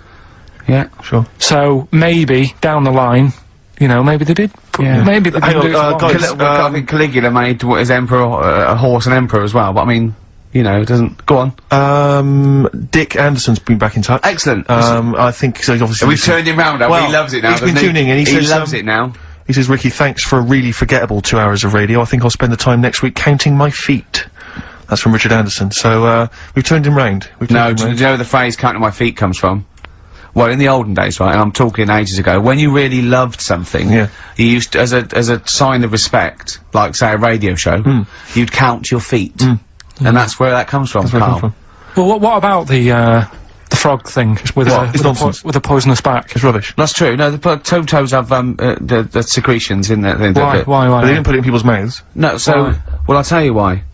When a badger or a heron taste the toad, it's horrible. Ugh. The toad might die, but it's for the good of the species, because then think how many toads looking like that a heron could eat in its lifetime. So the fact that one toad sacrificed itself, all those other toads in that heron's manner will be safe. Why? I mean, we've talked about animals a lot on the show, right? Yeah. And when God made a toad, right, okay. Well, I'm going to stop you there. I'm going to stop you there. Straight away. Don't. Just let him carry on. Right. Okay. Like, there's annoying things out there, jellyfish is a big problem with me. I don't understand what they do in the sea and stuff. Right. Right, but we'll leave them. God's a problem for me, but go on. We won't talk about jellyfish. No. With the toad, right, if it's to protect itself... Yeah. Right, now it's not to protect itself, it's to protect its species. Yeah, but that, surely, right, if the toad had a choice, if God said, right, what I'm gonna do for you, you can have something like a lobster's got claws, big claws to have a fight. Or, I can give you something that if someone's having a go at you, you've got to try and persuade them to lick you back. As a defence. Yeah. What use is, right... Oh, God, sir. Well, I'll tell you why. What is God The up fact to? that there are still toads around is a testament to that defence working. That's all I'm going to say. Okay? If the toad had died out, you'd have a point. But they're still around. It works. Alright? And don't start slagging God off. He's got a lot on his plate. Basically, I think he took on too much. Particularly in 1 week. Exactly. Carl's getting all flustered because I put an elastic band around his head. And we've had a definition of, well, hang on a frog sec, in the throat. because there's an update to that, Rick. Go on. We did just have, one, definition here of, a frog in the throat. Apparently this has come from some, internet site, so who knows, how convincing it is, but it says frog in the throat, meaning suffering from temporary hoarseness, needing to clear the throat. Origin from the Old English frogger, meaning hoarseness. That's from Chris. Now, that sounds slightly suspect to me. Why? But, frogger? I mean, it seems odd that it would derive from that when it so clearly appears to be. You sound like a frog when you have a sore throat. Yeah, but the word frog could come from Frogger, because it sounds like it's I didn't know, wasn't Frogger a game you could play on the, on the Spectrum? That's a great game. But listen, hang on, there's an update to that, because, just to the common frog, of course, Rana temporara, that's the Latin name. Well, your toad is Buffo Buffo. Alright? You may be trying to show off, but I think you're about to embarrass yourself as well, on. because you've been slagging off young Karl. Yeah. It says here, another email, it doesn't tell us who it's from. Although it's hard to believe now, at one time, medieval physicians believed that the secretions of a frog could cure a cough if they were coated on the throat of the patient. That in itself sounds repulsive, but what makes the idea even worse is the application of the secretions. Instead of painting the treatment on, something which may also have seemed rational, a live frog was placed into the mouth of the sufferer, where it remained until the physician decided that the treatment was complete. Right. Apparently Shakespeare's son-in-law, that's a question mark, I don't know what that means. Anyway, it's no wonder that today a froggy or croaky attempt at speech is said to be a frog in your throat. So, you can see that what's happened there is Karl's misread, or been slightly misinformed about, a medieval practice. In a sense, you're both winners, just for taking part. What's your final one, Karl? Right, the final story is, the police are causing a bit of a stir. I can't wait. It's about this fella, I think it's in England somewhere. Yeah. Don't know when it happened, but, Literally ages ago, or? basically, well, I think it's when they were trying to crack down on, like, drunken people walking about in the street.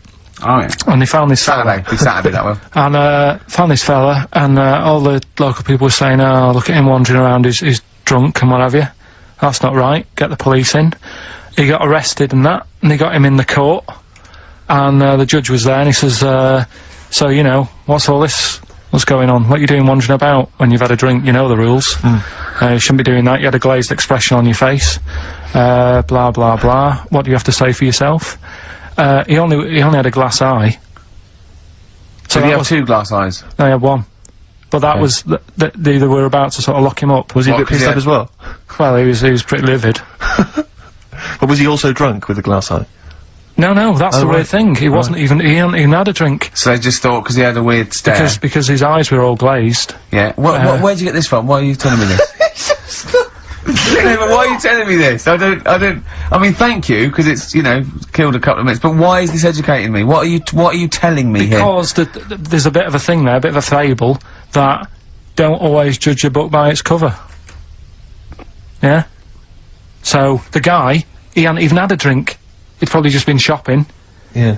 walking down the street, and everyone's, like, getting involved, like, what's he doing? Hang on, I don't understand. He's walking down the street, happens to have a glass eye. He was doing nothing else to suggest he was drunk. You don't pick people up just because their eye looks like Oh. that. But even if it happened, why are you telling me?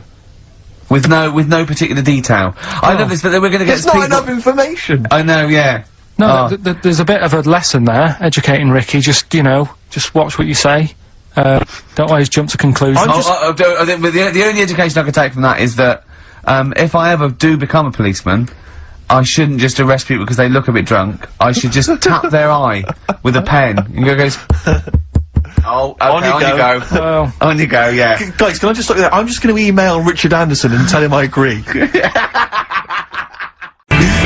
Red Hot Chili Peppers, universally speaking on XFM 104.9, Steve. I'm just going to make every single one of our listeners shrug and kind of give a who cares Yeah. look by saying that after the ads, songs of phrase answers. We've still got Monkey News, haven't we? Oh, Monkey News as well, yeah. Kind of, you're supposed to say something that will keep people listening during the advert. Should we bring back the... No, can't do Cheeky Figure of the Week. Play some ads. Blackalicious and Deception on XFM 104.9, Ricky Gervais, Karl Pilkington, Steve Merchant. Well, We were talking just before the ads, about, I think we were talking about objects being stuck up people's arses. I think that was the Someone link, can just wasn't it? confirm that. it was, perhaps one of the listeners. it was, objet d'art, Oh, well, objet d'art. Arceus, objet d'art, yeah. Objet d'art, which, maybe that's a new feature. Objet d'art. Objet d'art. Amusing objects you've stuck up your bum. French for stuffing stuff up your arse. Yeah. But I remember when it's not really, it was just about objects and odd things in odd places. I, used to work for a magazine when I lived in Bristol. And, I remember the editor said to me once, he said, oh, we got half a page to fill. Do the usual. Phone up a hotel and ask them what the weirdest objects they've ever found left behind in a hotel room are. This was something they did every year. They just did they would phone up the local hotel. And I found out, I can only remember 2 of them, but they have stuck in my mind. These were found, I think it was the, Marriott Hotel in Bristol. Yeah. They were found by cleaners. A chicken. A live In a chicken. hotel, yeah, a live chicken in a hotel room. And that was just left behind. And, a false leg. I mean, I don't know who leaves behind a false leg. I mean, presumably you'd notice if you didn't have your false leg, because you'd be lying on the floor. But But I just remember, well, yeah, I don't know where else you'd find those two objects, except perhaps Paul McCartney's farm. But I've always thought to myself, who left behind a false leg? Maybe the chicken pecked it off. Yeah, And well, the possibly. person with it just like went and goes, so much different, I keep falling over. Yeah. I don't know why, and where's my chicken? Yeah. She probably called later and said, did the cleaners find chicken and false leg? I'll check. Yeah. Hold on, have a look. We haven't had them handed in. Yeah. I don't know, we get a lot of chickens and false legs left behind. What was it like? Yeah. It was just a wooden thing with a foot. Has it got a foot on the end? Well, yeah. Yeah, we might have found it. It Do you might be remember yours. In pirate films, they always had the pirates would have the peg leg, which was just a piece of wood. There was no effort to make it look like Yeah. a leg. I don't know why it didn't dawn on them then to make it look more like a leg. I mean, I don't know at what point. I quite like a big. Do you know I wouldn't why? really be that interested, but I'd be marginally interested to see the history of. It was peg leg. fashion because they didn't wear long trousers then, so they all stopped at the knee. So Right. why are you wearing long trousers? No reason. Let's have a look at your legs. Yeah. Oh, it's more embarrassing, you see, if you Yeah. hide it. Yeah. It's like they had a hook. Yeah. Why didn't they have a glove? A hook is never a glove. It's not a practical enough thing. It is if you're abseiling between two buildings in a hurry, because then you can just use it straight down the wire. But a hook. I mean, a hook is such a grotesque thing. I mean, because All right, don't have a go at 'em. But I mean, there's no one except that weird guy who was up in North London who's still got a hook for a hand. Well, I think it is Such an useful. impractical 'Cause it's thing. good. Well, no, it's good for Trolley carrying. bags. Yeah, carrying shopping. Do you think that was the concern of pirates? Well, I bought them Tesco. I mean, they didn't have like animatronic sort of stuff then, did they? I know, but it's just so. I mean, if it's just not very flattering, is it? A hook. I mean, James was at school with a kid who had lots of different things, like knife, fork, he could screw onto the end of it. That's brilliant. That is brilliant. That's good. That's almost as good as having a hand. Yeah. For the canteen. But at school, you'd be the coolest kid in school, surely. Bit more frightening in the swimming pool. I Or on a suppose so. bouncy castle. Yeah. But yeah, for chopping up a bit of, for chopping up a bit I of imagine pork. him being banned from the bouncy castle at the fate. You can't let him on. Oi, Hooky, get off. You're not welcome on here. Like to apologise for some of the things said in today's show. But what happened when he started asking girls out and stuff? I imagine he spent a lot of time with his hands behind his back. Oh God, with a sore spot on him one. Probably. That's so and I can get tragic. out with this one. Yeah. Doctor said, that's handy. There's a fella in Ward 2 that's got a shopping We should bag put up you his two arse. together. Just pop it up there, pull it out. Shopping intact. Done. Anyway, Hastings answers for soon. Rockbusters. He's going to Hastings in 10 minutes, isn't you? Can't wait. Can't He's wait. looking forward to it. Lovely day. Lovely town. Nice little trip. Chill out, come back refreshed. Monday. Let's do some work. Ooh, you'll sleep tonight. What does the boss want me to do? He's done you there, Carl. I was letting it lie, and he comes back with that after we were getting on. So, who's the winner? Answers. Well, let's give us the answers first. Right, well, This was this is how it Rockbusters. sounded. It's not Rockbusters. I'm calling it Rockbusters because No more, I no But it's more all cheeky weird. they're all figure. interchangeable now. Right, Paul McCartney, Cheeky Girls, Sugar Babes, Space and Beatles. Okay. Brilliant. You've really, I mean, if you're not interested in it, Carl, seriously, mate. Anyway, we're going to give the prizes, which are pretty good this week, to James Waters from Colchester. Well done to him, he's got them pretty much right. Where's Dickie Anderson? Not heard from Dickie Anders for a long, long Because time. I wanted to. If there's one show I'd wanted to hear, it's this one. Because we've pulled out some of the stops now, haven't we? He's excited because he's going away, so he's putting an extra bit of. Come on, let's play a record. Let's play a tune, then let's come back with Monkey News. Can we have some Monkey News to end with? Yeah, he's excited. Ho, ho, ho. Placebo in this picture on XFM 104.9. 8 minutes to go. Let's make it a good 8 minutes, and then we can all chill out. Yeah, enjoy the rest of the weekend. Play the jingle. Oh, chimpanzee, that monkey news. Excellent. A particularly aggressive jingle this week. Wow, Yeah, looking forward to this Monkey News. Carl. Right. Come on. So, what's the name? What? We've done, Sorry, what? Brilliant. we've done a lot of monkeys who, like, got involved in crime and stuff. Yeah. Yeah. Right? We had, the one on the train station, Yeah. nicking a bag. Yeah. We had the one who went Don't into a remember that bank. Who cares? Went into a bank. And walked out with the money and stuff. Yes. Right? Didn't happen either. Next. But the thing is, you never sort of found out what happened to them. If they sort of got worse, got more involved into Oh, crime this is and monkey stuff. news update. That would be amazing. Brilliant. What they found out in India is, Yeah. they've got a prison. It's just for monkeys.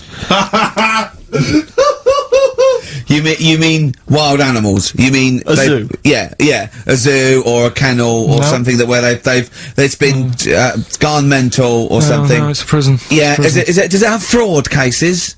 It's mainly Mainly sort of animals that are attacked things. It's mainly violence, I bet. That's my. that and theft. Say it Taking again. Stuff. Theft. Say it again. Theft. Say it again. Robbing. No, let's go back to that word. We're going to keep doing it. We've got 6 Robin. minutes. You're going to say the word right before you go to Hastings. Well, you say it. No, Well, you no, say because it then you know how to first. say it. Well, alright, robbing then. It's been caught robbing. Say it again, though. Who's anyway. Robin? Who's Robin? So, they've got this prison, right? This is extraordinary. Say it again. No, you're not going to say it? Oh, go on then. So they got a prison for them, right? And there's 11 of them in there, 11 monkeys Right. that are in there for life. Because that's, I think there's one just got out on parole, right? No time off for But good there's 11, I'll give you the bit of paper because I thought this was... Weird. Even Now, you thought it was a bit weird. Now, Carl, what are they in there for then? Because, I mean, they're in there for life, so I'm assuming it's murder, is it? Premeditated murder? They're not crime bosses, are they? They're not... Are they into the- are kind they of the- prostitution and Are gambling? you sure they're not just the pawns and the head sort of like orangutans up a tree going, remember, you don't know me. You're on your own. If I go down, you're all coming with me. You take some of your gorillas down there and sort him out. Oh, the great banana robbery. It's I wonder if they get them. Right, go on then. Okay, let me see. Now, I don't know what source this is, as ever. Is it just the back of a fag packet found in a toilet? Well, no, I mean, someone's clearly... If this is nonsense, then someone's clearly gone to a lot of effort, because it does open with the headline, Parole Unlikely for Inmates of Monkey Prison. Yeah. Officials say 11 inmates at India's only monkey jail. Officials? Now, what kind of people work at a monkey jail? Where do you work? It says officials say 11 inmates at India's only monkey jail are unlikely to ever be released. The prison in Patilia houses monkeys apprehended by game wardens in Punjab state for thieving and attacking people. The Daily Telegraph reports how the monkeys at the prison in Montebello snarl and glare at visitors from their heavily barred cages. 2 monkeys were released a year ago after exhibiting good behaviour for 18 months in the jail. They have remained out of trouble. Prison can work, that's good. So all 11 basically, monkeys- they were aggressive wild animals that were taken away from the public for their own good. And robbing and that. Wildlife officials believe part of the problem has been caused by thieves training monkeys to help them. Lorry drivers training monkeys as guards for vehicles, and itinerant entertainers That using is ill-treated so annoying. monkeys as and part it's of their act. it's the monkey that takes the rap. It's a shame, that, isn't That it? is awful. They didn't know what they were doing, did they? So there you go. What do you think of that though, Carl? What would if you could visit them, like Lord Longford or something? What would you say to them? You go there and you get a visit a week or something, you know? So can you get us a video? Alright. Do they get conjugal rights? Do you reckon? You wouldn't be interested in that though, would you? They get what? Would you be happy to give them their conjugal rights? Yeah, would you? Fair enough. Alright. Off to Hastings. Off you See you go. later. Carl, as you're aware, you've obviously got many celebrity fans, and you've also got a new fan, Warwick Davis, who is the short actor that many people will see in films like Return of the Jedi. He also is in Harry Potter. He's 3'6", and Ricky and I worked with him recently. And far from asking us about the many celebrity names that we've worked with, the only person he was interested in talking about, of course, Mr. K. Pilkington. He wanted to meet you, Carl. Yeah. Well, is he alright to get on with? Why wouldn't he be? Just because sometimes when people aren't normal, it's just... Sorry? No, I just mean when someone... Like, I've met a few little people in my time. The one that I met a little fella once, and he was alright. He got drunk really quick. But he was alright, but it took me by surprise.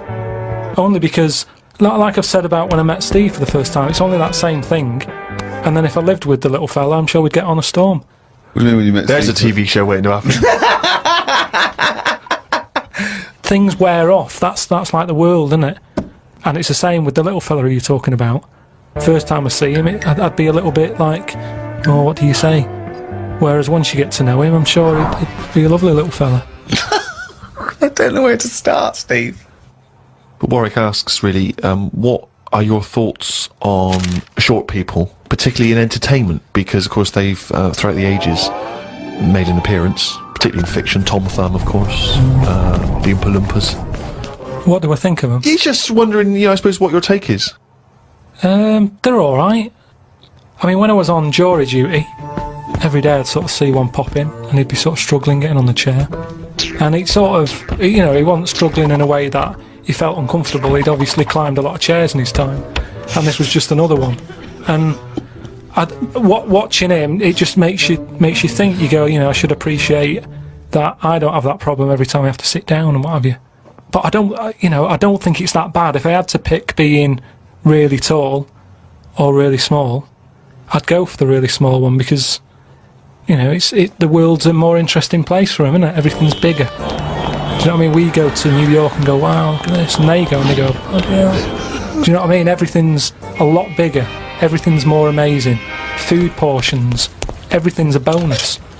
So out of the two, I'd be small, and maybe that's what I'd chat to Warwick about for a bit, just to get to know him.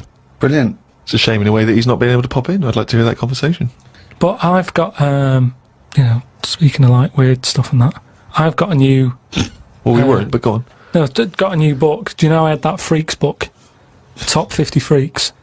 Got a new one sent to me. Really? Yeah, and do you know, like, everything normally has a name. So, like, if it's the two-headed fella, they're all nicknames like that, aren't they? They've got two nicknames, I imagine. But this new book I've got, right, on the cover of this one, it's got, like, a woman with 3 breasts, right? And she's called the three-breasted woman, as you'd expect.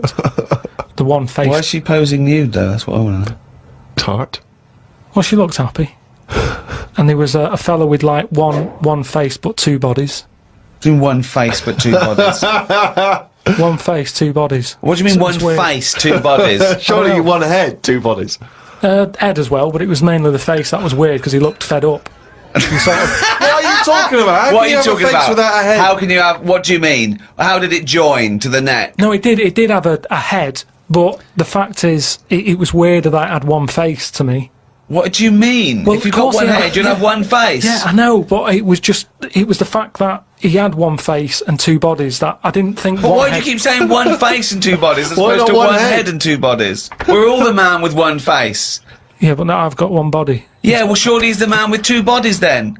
Again, the description. Roll up, see the man with one face. I know, yeah. So it's full of stuff like that, right? And what I'm saying is, that fella, the one-faced man, the 3-breasted woman. He wouldn't be known as the one-faced man, is what I'm saying. Well, they all- that isn't the peculiar thing about him. Yeah, well, they all had names like that. But Right. there was one thing in it that didn't even have a nickname. It was so weird. What do you mean? It just said unidentified. What does it look like?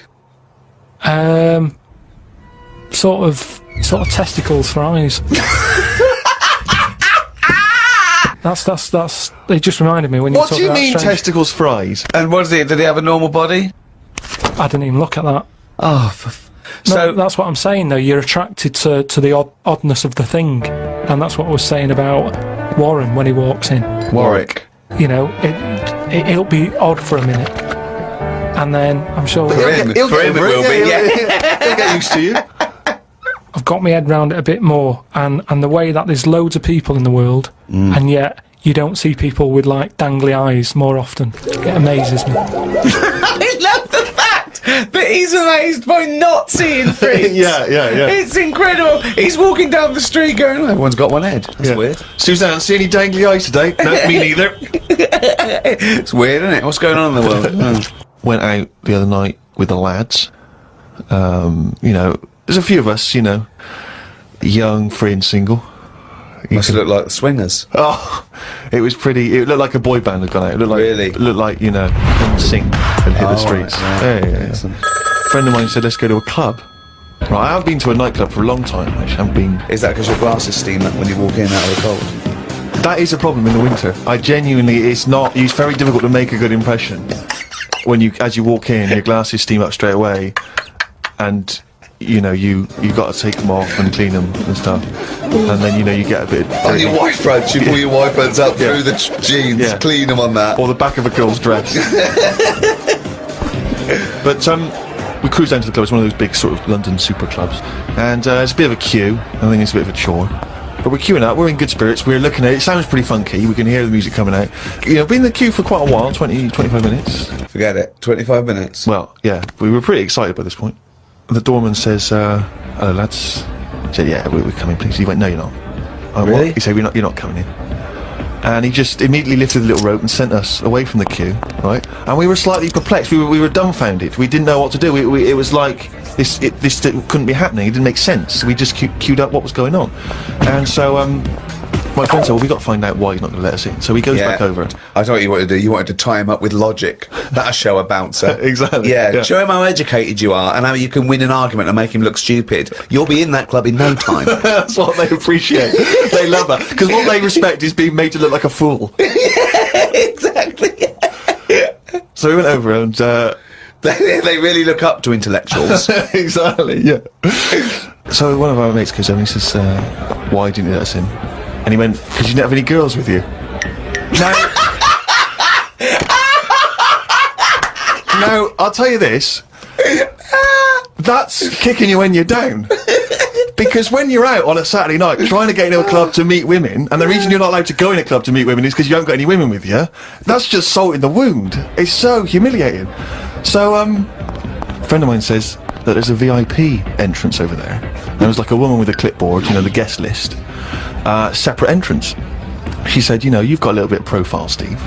Why don't we try and use your... You ran out and got your Golden Globe and your Emmy. Yeah, exactly. Well, I always carry, you know, some of my cuttings with me. Yeah. And I felt a bit self-conscious about that. I was thinking, I'm not into this, you know, it's a bit awkward. But he said, look, don't worry, you just stand here. Just stand here, just like you're having a conversation.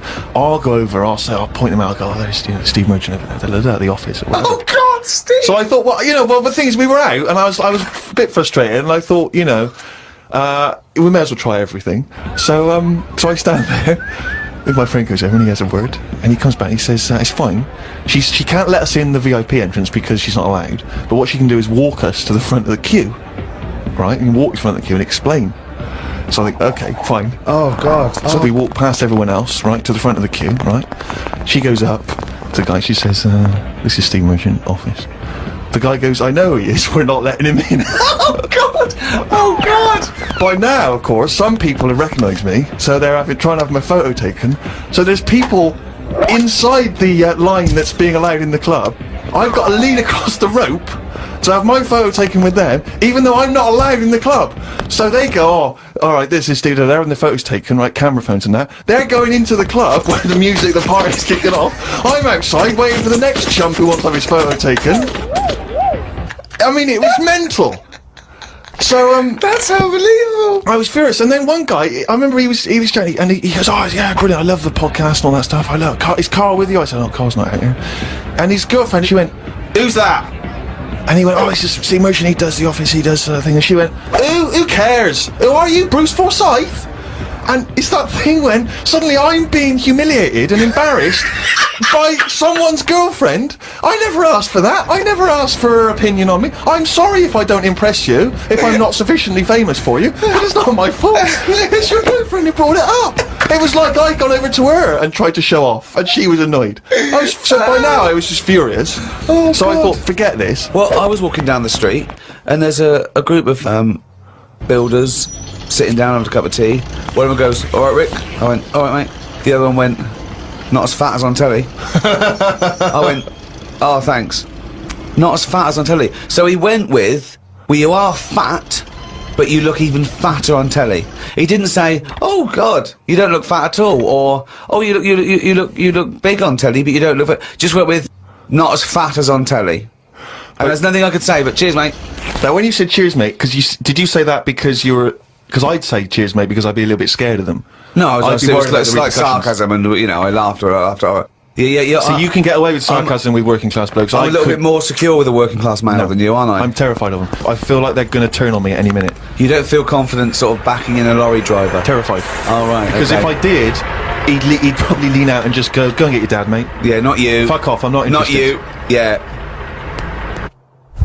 Welcome to number 2 in this second series of the Ricky Gervais Show. With me, Ricky Gervais. Hello. Stephen Merchant. Hello. And Karl Pilkington. Alright.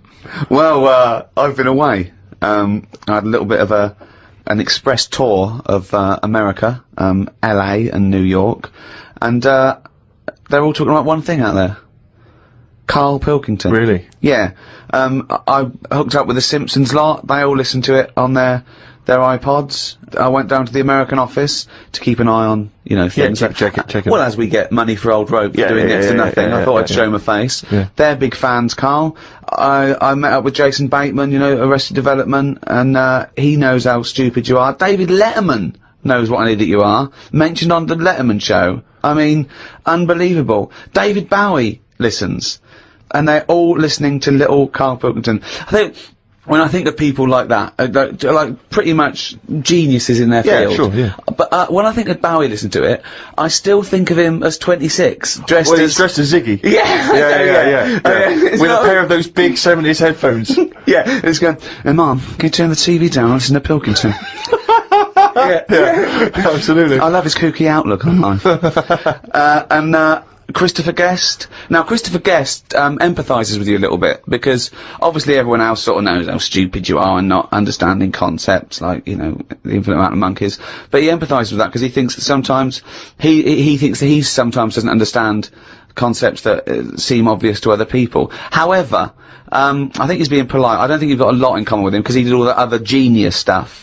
What you did was do the washing up with your pants pulled down slightly. It didn't have the same effect to say... It's not been as influential as Spinal Tap. Oh, wait for Guffman! No. I mean, unless people... maybe that's sweeping the nation now. Maybe if someone sees someone nude in a room opposite their house, they immediately get their cock out. They go, genius. That's genius. Well, I did an appearance at the Oxonian Society in New York. It's a Princeton College run event, and they have, like, academics, artists, political figures. They have heads of industry. They had world leaders. They've had Princess Anne of Jordan, and there was a Q&A afterwards. And one of the questions was, "Is Monkey News coming back?" Yeah.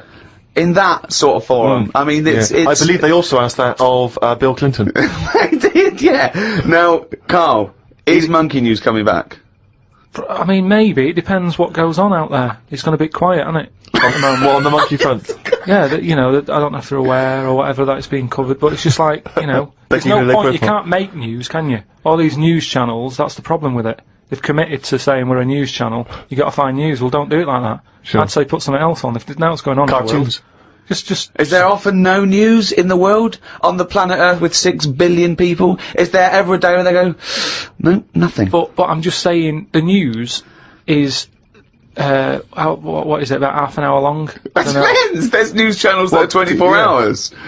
But yeah, you're thinking of one specific news programme that's on in your house. Yeah, but I'm just saying it's half an hour. How much of that? No. You look again. You don't. I've told you that not all news programmes are half an hour by definition, but you go anyway. It's half an hour. Again, you didn't listen to me. Why do you think all news programmes are half an hour? They're not. I'm just saying. How much of that do we actually need to know about? But we don't need to know about any news. I mean, outside sort of dangerous situations, it's interesting. It's entertainment. People want to be aware. People want to be hooked up. I mean, I don't, watch the news much or read papers. But it's funny, when I'm away, I do. I suppose it's because you want to feel connected with what's yours. It's that feeling of being part of society, isn't it? No, but there's places, say like there's places where they don't have telly, right? And they're not watching the news. They're still getting on with life. Yes, they are. And they're bogged down with their own problems, which is the way it should be. Say, like at the moment, I've got a leak in the bathroom. Right? Have you? It's doing me head in. So I put the telly on to get away from all that, and you put the news on. They go, oh, there's a bad weather in what's it? You go, oh, don't tell me that as well. I like it when you hear about inventions that are coming out, or stuff they're doing in science. But you told me the other day that you thought everything that needs to be invented has been invented. Something they said in 1900. But, so what do you think?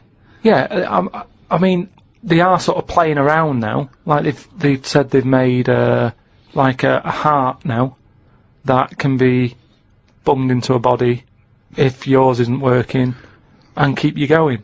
But why is a heart that you can bung into someone to save their life? Why is that a bad thing?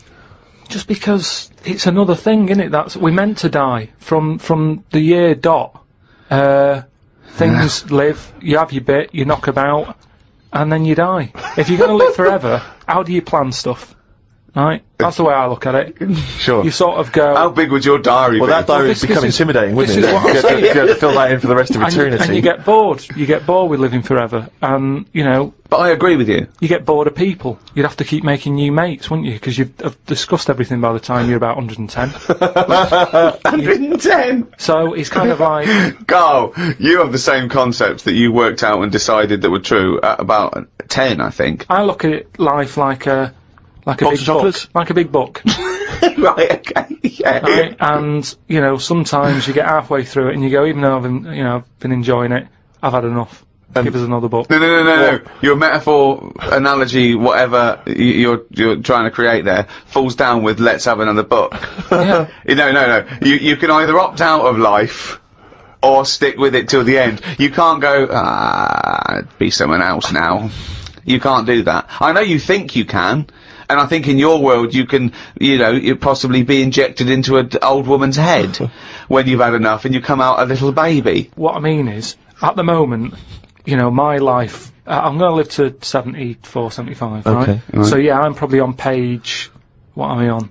A book that's got about 200... This is painful, Steve. This is really painful. Carry on. I'm on, I say if my book's got 300 pages in it. Yeah. A few pictures and that. It's a picture book. That's the great thing about Carl's life. It's a book for children. It's a pop-up book, and it just every page he pops in, he goes, All right. I'm probably on like page about 170. Yeah. he's going to die at 74. He's reading a book with a few pictures in with 300 pages, and he's on 170. Go on then. So, right, if the book was too thick, right, and there was loads more pages Let me tell you, left, this book is way too thick. If the book was more thick, yeah. The book could not be thicker. if there was loads more pages left, I'd go, I can't be bothered reading on. Right. Okay, let him finish the He must have analogy. known that when he saw the book. We've got to finish this analogy, Right. otherwise we're going to be here all Listen, night. he must have known how many pages there were when he got the book out of the library. Yeah, but the way they write books, they're painting pictures more at the beginning, you're going, this is good. And then it gets a bit boring as it goes on, doesn't it? Okay, well that works. So you're saying that you were No, young. it doesn't work. Well, Well, no, you just but- accepted no. that that's what all books are like. No, but there's a little bit of poetry in that, because he's actually saying that when he was young, his whole life was ahead of him. He couldn't wait the whole world, the promise that he was given of this world, and now he's a bit jaded and he's more cynical, and he realises that the world hasn't got as much to offer him as he thought it was. Is that what you meant? Yeah. Liar. Well, Rick, you're not the only one who's been away. I know you've been off working, but I, at long last, have taken a bit of leisure time. Go on. And, you've probably heard of the Rio de Janeiro Carnival. Only one of the hottest, events in the world calendar. yeah. Imagine me down there. Oh, Rio, God. you can imagine, did not know what hit it. Oh, God almighty. Imagine, were you like Paul the Party Animal Parker? He would not have been able to keep up if he was with me. God, what did you do? What did you get up to? Oh, well, let me tell you right now. Day one, I almost drowned. Day two, I got a foot infection and spent the day in the hospital. And the rest of the time, I had diarrhea. So that was a hell of a time. Carnival. Yeah, I did. I was able to watch some of the carnival on TV, Oh, and it right. looked brilliant. It looked Did it? amazing. I didn't actually. It was difficult to make out because the TV wasn't actually in my room. Because in an effort to save money, I wasn't staying in a hotel. I was staying with a bunch of other people in some kind of, like, someone's flat that they let out. And, so I had to watch the TV, like, from my window, watching a neighbour's TV. And of course, when they changed the channel, often during the juicy bits, I couldn't see anything. And, but it looked really good. I'm bunged up at the moment just so I can get through the show. But I've just been on a 12-hour flight, and it is terrifying being on a flight when you know that any moment you could go. Because, how the problem is sometimes the toilet's free and sometimes then you've got to queue up. And the worst bit is that sort sort of half an hour just before you land when they say the toilets are out of bounds now. I tell you, I went twice before that in quick succession. The woman sat next to the toilet. She didn't know what was going on, the noises and stuff in there. And because I was really panicky. Oh, Christ. And so of course then on the whole flight, as we're landing, I'm really petrified because I'm thinking I packed a pair of underpants and jeans in my bag, in my holdall, just in case it all went. And I was really, because I hate flying anyway, and I hate landing because it's the most terrifying moment of the journey. Then it really was rumbling, and I was thinking, I gotta get out of here. Of course, you know when you're in a hurry, suddenly everything makes you angry. The little old lady in front of me who's just hobbling along off the gangplank, go away! Yeah. You know, just really annoyed. With your bad hips and your bad and legs. your Zimmer frame. I know you've been through a war, but get out of my way! Yeah, and just anyone who kind of even passes you, and so I managed to get there just in time, got into and it all went off. Man alive, it was grim. But that was not anything compared with the first couple of days, because the first day I went for a walk, and of course Ipanema Beach is famous. I mean, obviously The Girl from Ipanema, one of the most famous songs in the world, and Ipanema Beach is famous for just the beautiful, beautiful people that gather there, and it is extraordinary. I mean, the people are remarkable. There's so many beautiful women in Rio, it made me angry. I was angry that these women were so attractive and that, you know, none of them were even looking at me.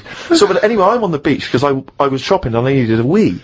Right, and we went for a quick impromptu swim, and I thought, oh, we in the sea. Just think of him on this beach, right, with diarrhea. Well, I'm wearing great big long shorts, because I'm not going to try and compete with these boys, because they are... And you are, could I say this, the whitest man Yeah. I've ever met in my life. Yeah. I mean, with his shirt off, you can see his heart like a newborn fish. Well, this is the thing. As I went into the sea to have a wee, there was a discussion about this. As I went into the sea to have a wee. Yeah, well, I was desperate for a toilet, and I was shopping, so I thought, well, I'm never going to make it back to the hotel, so I'll go in the sea and have a little swim and Just swim. I see him straining, just like a cat in a litter tray. See, there was a discussion about this, because I'm very much of the opinion that you should take your trunks down, and some people, some of my friends are saying, just do it in your trunks and let the sea just wash it away. What a hell of a carnival. And I think I'm against that. I've always been against that in swimming pools, everything, you know, I'm against pissing in swimming pools, full stop. It doesn't matter whether you take your trunks down or don't piss in the what about swimming in the pool. sea?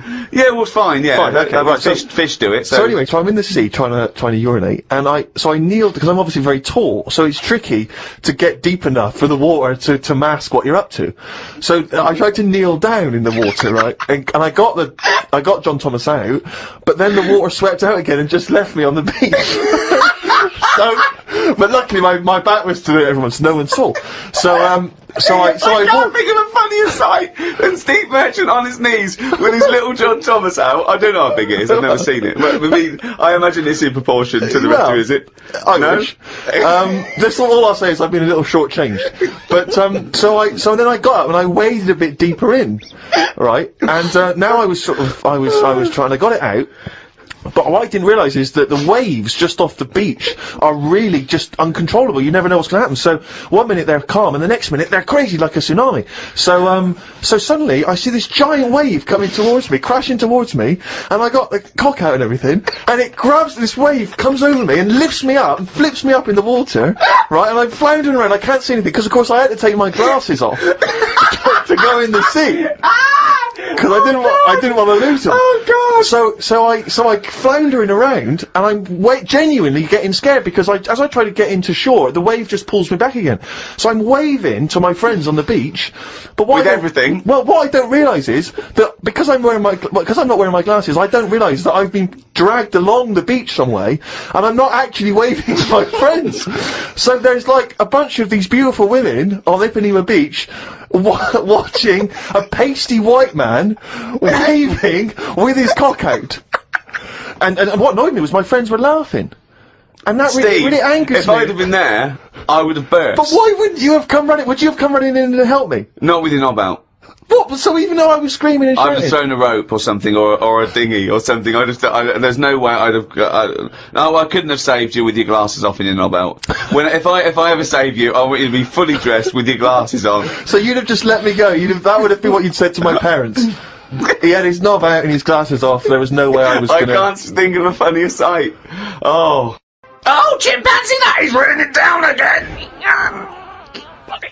Yeah, this is where we read extracts from Karl's diary. we've had to wrestle it from him. He's never happy, but, you know, that's the way it goes when you're doing, a show as popular as this. And I'm going straight now to this entry. My mum phoned and said that my Auntie Nora, classic Auntie Nora, wanted me to look on the internet to find out what the weather will be like in Spain at the end of November. I don't know where she gets her money from. 2 months ago, she was asking me dad how much it would be to get her back garden astroturfed, because she's sick and tired of the grass getting out of What does she want to do? Start a football team? What does she want a back garden astroturf? She likes the sort of green look, but she doesn't like the headache that comes with it, so she's just looking into getting that false grass put in there. Brilliant. Don't know how much it is. But. Went round to Ricky's and had some chicken curry that Ricky's girlfriend Jane had made. Ricky and Jane were going on holiday for a few days and had arranged for Glyn to come in and make sure the cat was okay while they were away. I'm sick of that cat. I was surprised that they hadn't paid for the little shit to go away with them on first class. Blimey, getting a bit vitriolic in the, Why doesn't he like the fact that I've got a cat and I love the cat? Why? It's just everything in that house that you've got gets sort of special treatment, and it's a cat, and it What do you mean you annoys get me. special treatment? Sometimes We put food down for it, and sometimes it gets on our lap and we stroke it. You don't just stroke it, you massage it. You massage its back, you go, no, you're stressed out. Well, no, it's good. No, I'm not saying you stressed out. At no point did I say you stressed out. You said, what the fuck are you doing for? Is it stressed out or something? I like touching my cat. To be honest with you, I don't like Ricky's cat. Oh, I can't believe Because every time I go around there, it goes straight for my ghoulies. Instantly. He'd probably seen you in the sea and thought, well, if he's waving it about, I'll have a bit of that. But it's like the lizard thing you've got. It's just sat there. You've bought a big box, right, to be in. Right, And the one, last it's a salamander, so it's an amphibian. It's Yeah. not a box, it's a big vivarium. Yeah, but what I'm saying And is... and if you're going to criticise someone for just sitting there, having a round head and doing nothing with its life, people who live in glass houses, No, we've but done this one. Do you know what gets me though, right, Steve? When I was there, I was looking at it, and I thought, is it dead? Right, because he's just sat there like... And it was thinking exactly the same fucking He sat thing. there, not moving, right? And then on the top of the box is like a box full of crickets and stuff. That's it. It's its food. Yeah. Right? But they were more active than the thing that it was going to feed. Get rid of the lizard. Keep them in there. More entertaining. Don't understand it. A few months back, a girl who was having a kid showed me one of them scans of the kid that was in her. That's science gone mad, innit? I couldn't think of anything nice to say, as it looked like a frog. Do you know why we've got to that point? What? Why have we got to see something that young? Why? Because people can keep an eye on the progress of the baby in the womb. Yeah, but why are they printing it out and stuff? Surely that's for a doctor to see. Well, that's just an added bonus for people who are interested in such Well, things. that's like saying, why do you take pictures of anything? No, because normally pictures are like, you in Brazil, sat in the sea or whatever. You'd go, oh yeah, I remember that day, it was a good day or whatever. But It wasn't. it's just kind of like, why have you got to see something? You might as well. Well, go you to the just listen, why have you got to see something that small? So why would you take a picture of Steve in the sea? No, but what I mean is, why? At what point are we going to stop? Are we going to start sort of X-raying the fella's testicles and saying, well, there it is at a really young age? Well, where are we going to stop? It's just horses for courses, isn't it? Some people like to have a record of their baby in the womb. They That's like right. to show the baby. They're They sit excited about it. They sit down and they show the friends the slideshow. That's you the go. birth. Oh, that's the conception. Oh, look, Ron's going a bit mad there, isn't he? But why do I need to see this? This is what I'm saying. It was an awkward situation because she was happy with it. I was like, oh God. You know what I mean? It was an odd looking thing. I couldn't say, oh, it looks like you, because that would be a diss.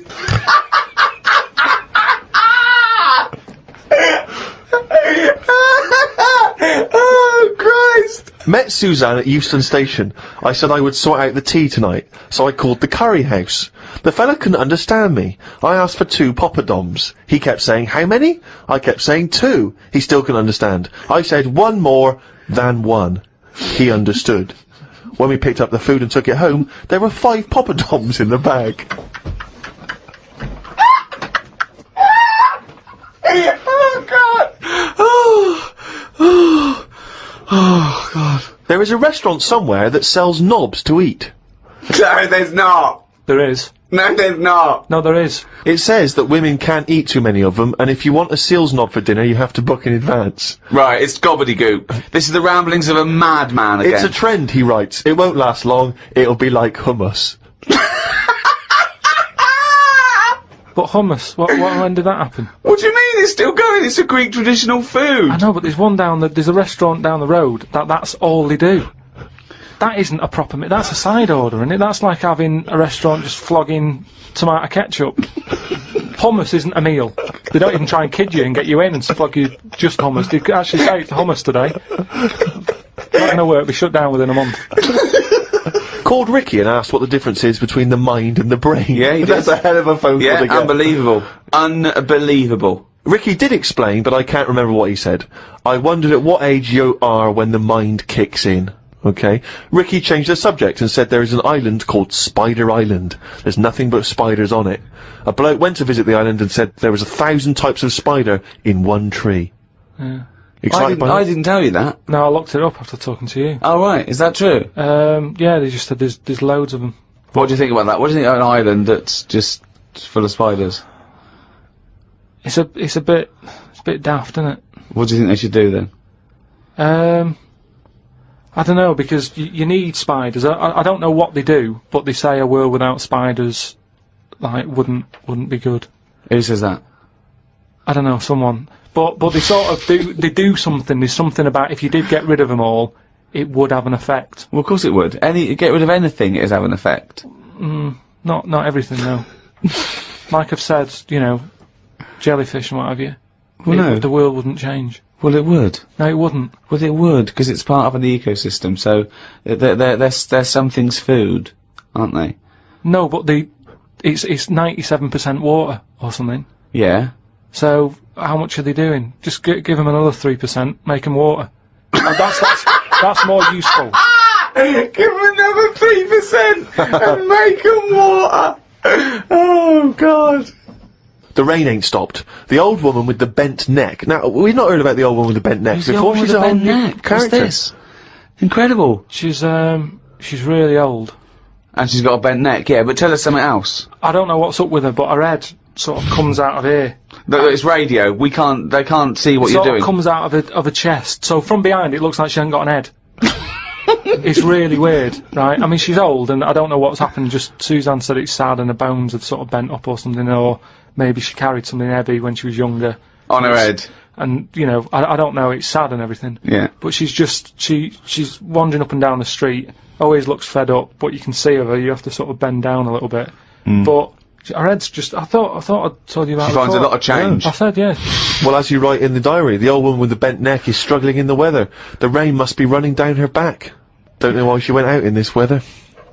Me back's doing me head in today. It does this every time the weather turns a bit grim, ever since I tried to kick me height. Oh, remember that? We've heard this before. Kicked me height and landed on me arse. Was going to treat Suzanne to a trip to the pictures to see Breakback Mountain, but then remembered there is a programme on about two-headed kid tonight. What two-headed kid? It's just a two-headed kid knocking about. And I just wanted to watch that. What do you mean, a two-headed kid? It was something on the telly. I only saw the beginning of it. I thought, oh, it seems a bit heavy, this. The programme about the kid with two heads was a bit sad. They never go into the good sides of these stories. I asked Suzanne what happens if they sit an exam. She said she didn't know. So, Rockbusters, you gave out 3 clues last week. Have we got a winner? Yeah. Okay. Now, this was the first person to email in, but you pointed something out, didn't you? That we're going to do it this week, the first person, but we think maybe it shouldn't be the first person because some people are up in the world when this comes up and some people aren't up in the world. So, we're just going to pick one at random next week. So you've got the whole week, but we're going to pick one at random. But this is the first one we got with all the right answers. The we first promised. one with the right answers, yeah. Yeah, so, well, give us the clues and the answers. Alright, so last week's clues, there was 3 of them. I'll give you initial of an artist or a band, and a cryptic clue. Yeah. You work it out, you email it in, you win a signed picture and that.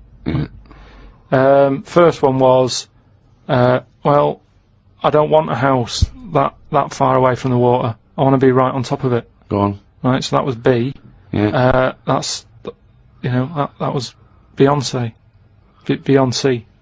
Like, Yeah. like a cryptic thing. You got that? Second one, I stand. Beyonce. Beyonce.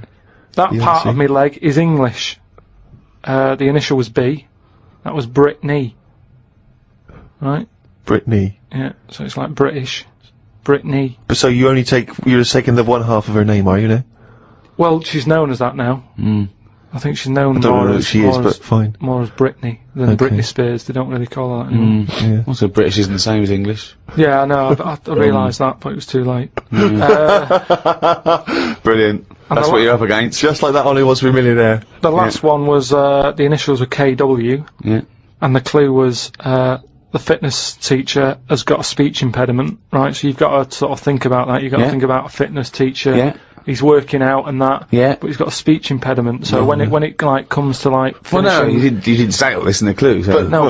but it was just that one was Kanye West, right? Kanye West. So I'm just saying, Why like, would the fitness teacher say Kanye West? because he's got a speech impediment and he's been working him out. They've built up a sweat. And he's like, right. Well, no, you well, didn't say all that, so it doesn't matter. You But don't, anyway, but even if that is the case, what is he saying? He's saying, all right, can we rest now? As in, can we rest now? Yeah, just kind of because they say that at the end. It's like, right, everybody. So he's got a speech impediment, he's very, very camp, and he's adding words. Okay, but apart from that, it works perfectly. So That is bollocks, you're an idiot. So that was the first three. Who and, won? It was Gwymlyn Howe Jones.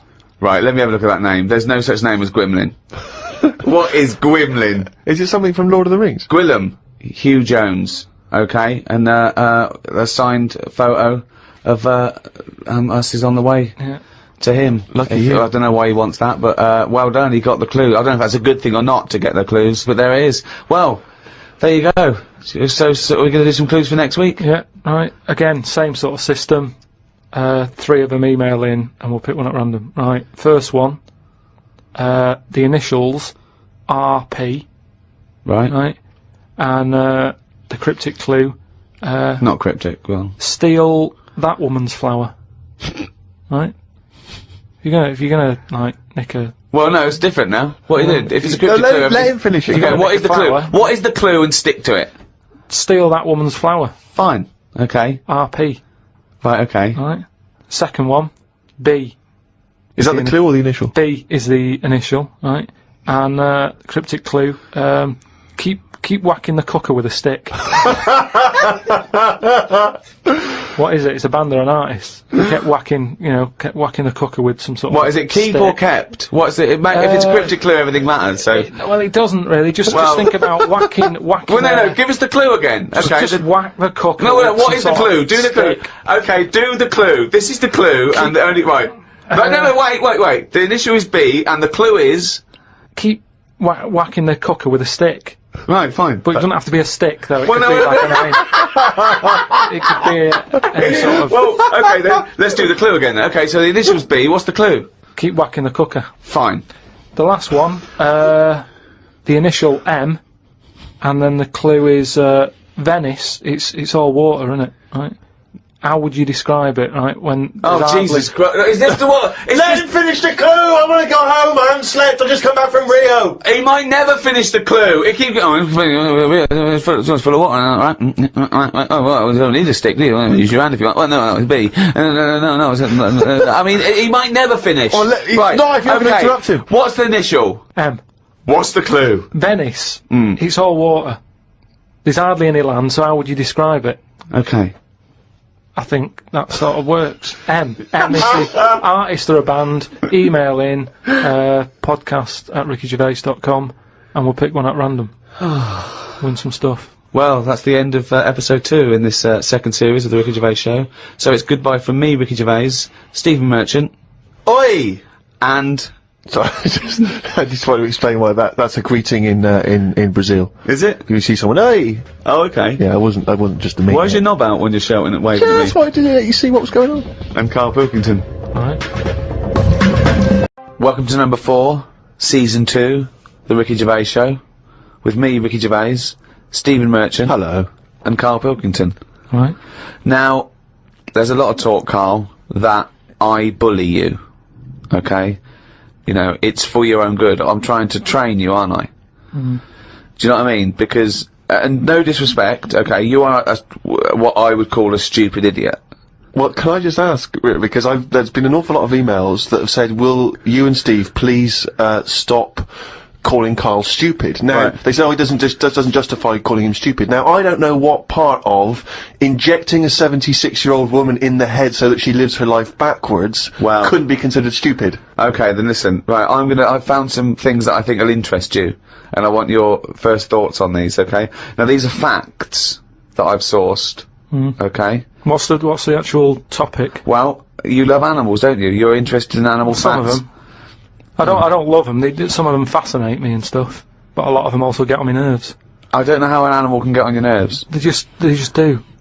Sometimes you sort of just think, what are they doing here? What are they offering anyone? Right. See, I'm worried that these facts will annoy you now, but they're meant to fascinate you, and... Okay. No, I think anything's good as long as it gets you thinking. It doesn't matter what opinion you have of something, Yeah. but as long as it gets a reaction. Okay, then, here you Right. go. There's a frog, Karl. Just a little frog, a poison arrow frog, that contains enough poison to kill over 1,000 human beings. Why is it that annoyed? It's not annoyed. Well, why is it going about killing 1,000 people? No, it has the potential to. It has enough poison, it has enough toxin in it that could kill 1,000 human beings. But does it need that? Whereabouts is this? Where's it living? In the rainforest, I think. And does it need that sort of power? Is it in that much? Is it getting threatened a lot? Is what I mean. Well, no, because it's saying, don't come near me, and it shows it with its colours. It's got the colours that say it doesn't want to be eaten. It doesn't want people to chew a bit, right? And go, oh, I'm an idiot. It's saying, look at my colours, don't eat me. You don't want to come near me. But then why give it bright colours? Because now it's standing out. Yeah, and it's going, don't eat me. Yeah, but make it a colour that fits in, like camouflage. Why make it orange? Of course it's going to stand out, and then they'll attack it. And then it'll turn around and bite them and kill 1,000 men or whatever. No, it doesn't bite. It's the fact that if you were to eat it, you would die. Yeah, but who's going to eat it? Well, things that eat frogs. The French. And they go, sacre bleu! You have killed me and 999 of my friends. But why is everything, like, surviving like this, though? I thought it was all about survival of the fittest, not Yeah. the one who looks the hardest. Well, but survival of the fittest is whether you're chosen or not by nature. No, but I'd survive if I could go about killing 1,000 men at one bite. It's not fair. It doesn't bite. It's Well, whatever, if it licks you or whatever. But no, it doesn't not seem- if it licks you. If you lick it. Well, I'm not going to lick it. It's not going to happen.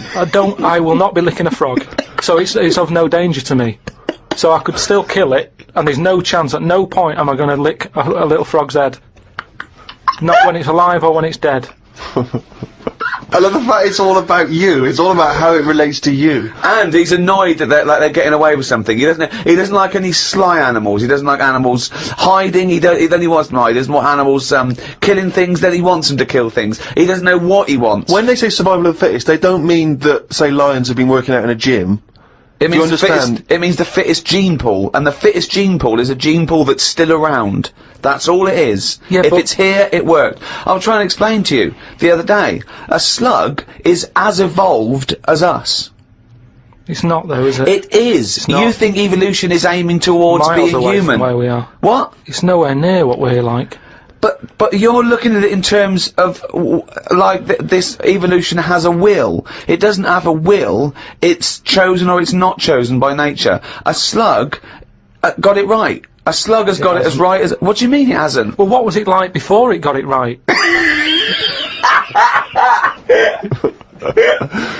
But I think you think, Karl, that evolution is moving towards some kind of super being. Perhaps we're like the most advanced so far, but that one day we'll also have wings I agree with that, and that's- Superman No, type that's- powers. No, but something can happen in nature. There could be something like there could be less light, there could be more light, there could be meteor storms. There could be something that happen in nature, right? An external force, which means the paradigm goes back to naught. So then something that very unlikely would be the last thing to survive. There could, we don't know what's going to happen. I still don't think you've got the concept. It's one of the simplest concepts. It's one of the simplest models. This is why Darwin's a genius. But you think that everything, slugs, cats are all somehow their ambition is to be like us, to be human, or to have the attributes like us, that they can speak, they can talk, they can think, they can act. Only because they don't. Yeah, but I only think that because when you see people with these pets, lizards, cats, whatever, they treat them like the humans. So I think if you do that enough times, they're going to start getting familiar with certain... Planet of the Apes. No, Yeah. He's I'm thinking talking, of Planet say of the like you, Apes. say like you with your cat, the way you talk to it, you give it a little cheeky massage and that when it's stressed out. No, no, you made that up that it It's was a stressed cat. out. I'm just playing with my cat, right? If anything, the cat is to de-stress me. So you're talking to your cat, Rick. Is it answering back much? How are the conversation's going with your cat? Well, I have more intelligent conversations with my cat than I do with him. Yeah, here's one, right? When my gran died, right, she had this rubbish dog, right, and that's all we got left. It's like this little poodle. It was rubbish, right? Right. It was called Fluffy, and like my gran looked after it in a way that it was treated like a human. Do you know what I mean? Had a little coat on when it went out and all that. Anyway, so she died. We get left it. My dad's like, oh bloody hell, right? Before you know it, only took about a month. It was a wreck because we weren't sort of bathing it the way she bathed it. We let it out. If it wanted to go out, it got covered in oil. It used to go under the car and everything. So it went from looking like this fluffy, poodle, to just being a bit of a wreck. It got hit by a car. It ran sideways like a crab and all that. In the course of how long? A month? Probably about two months or something. Yeah. Now, so it went from being over-treated to just being treated like a dog. Yeah, but a dog isn't, is not a indigenous species anywhere. We sort of bred those from, But jackals change it. All I'm and saying wolves. is change it. Take away the dog thing, give someone a frog, and they'll still overdo it. They'll be trying to treat it like, if you had a frog, I mean that lizard thing you've got, Salamander. it's still sort of treated as part of the family, even though Well, it it's does not. nothing. How is it treated as part of the family? Just the way, it's looked after, that big area that it's got to We itself. we stick it in a case and feed it a cricket now and again. How is that like one of the It family? doesn't matter because it's in your It is flat. in Karl's family. It's in your flat, innit, and it's sat in that corner. I just mean, as time goes on, Yeah. things get educated as they get older. How old's that lizard? You don't. How old is it? About 15 years old. Right. Now, it knows more now than it did when you got it, because it's been in those surroundings. It's had its eye on things. Well, no. It's What do seen you think it knows? What do you mean it knows more now? They act on instinct. What does it learn? It knows when it hears the noise of a plastic case being unwrapped that a cricket's going to fall down any second. Yeah, That's well, all it knows. Yeah, but it didn't know that in the jungle. So it's already one up. What else has it learned? Well, I mean, don't it's know. 15, so presumably it listens to a lot of Linkin Park, goes on the internet a lot. No, but do you know what I mean? You've already proved your point. It's like that fella who kept hitting the dog on the head with a stick. Right. I've done- Pavlov, at no point did he hit a dog on the head with a stick. But he kept doing it, and eventually the dog went, I'm sick of this. And wandered off, didn't it? Pavlov yeah, there. brilliant. Why didn't you write up his experiments? Because he did it a little bit different to that. I love that. Do you know what I'd like to do? A program where you rewrite, you paraphrase someone's theory. So Pavlov's first. We could do Freud. Give us, what do you know about Sigmund Freud, the father of psychoanalysis? Right, come on in. I don't know anything on him. Well, look him up.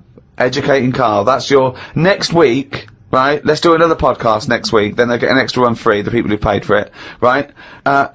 We're going to hear about Sigmund Freud, okay? Here's an interesting fact. If the frog annoyed you, this might annoy you.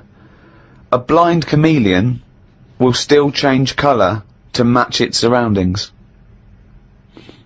You're aware that the chameleon can... Yeah, whatever it sits on. Yeah. But then what happens when you put one of them on a mirror? No, does it get stressed out, or what? What's it copying? Well, it probably doesn't need to copy anything, because it looks at itself and it goes, oh, look, looks like that. That's brilliant. God, that was fast. That's the fastest I've ever done that. That is brilliant. So they can go any colour, there's nothing, you can put them on anything.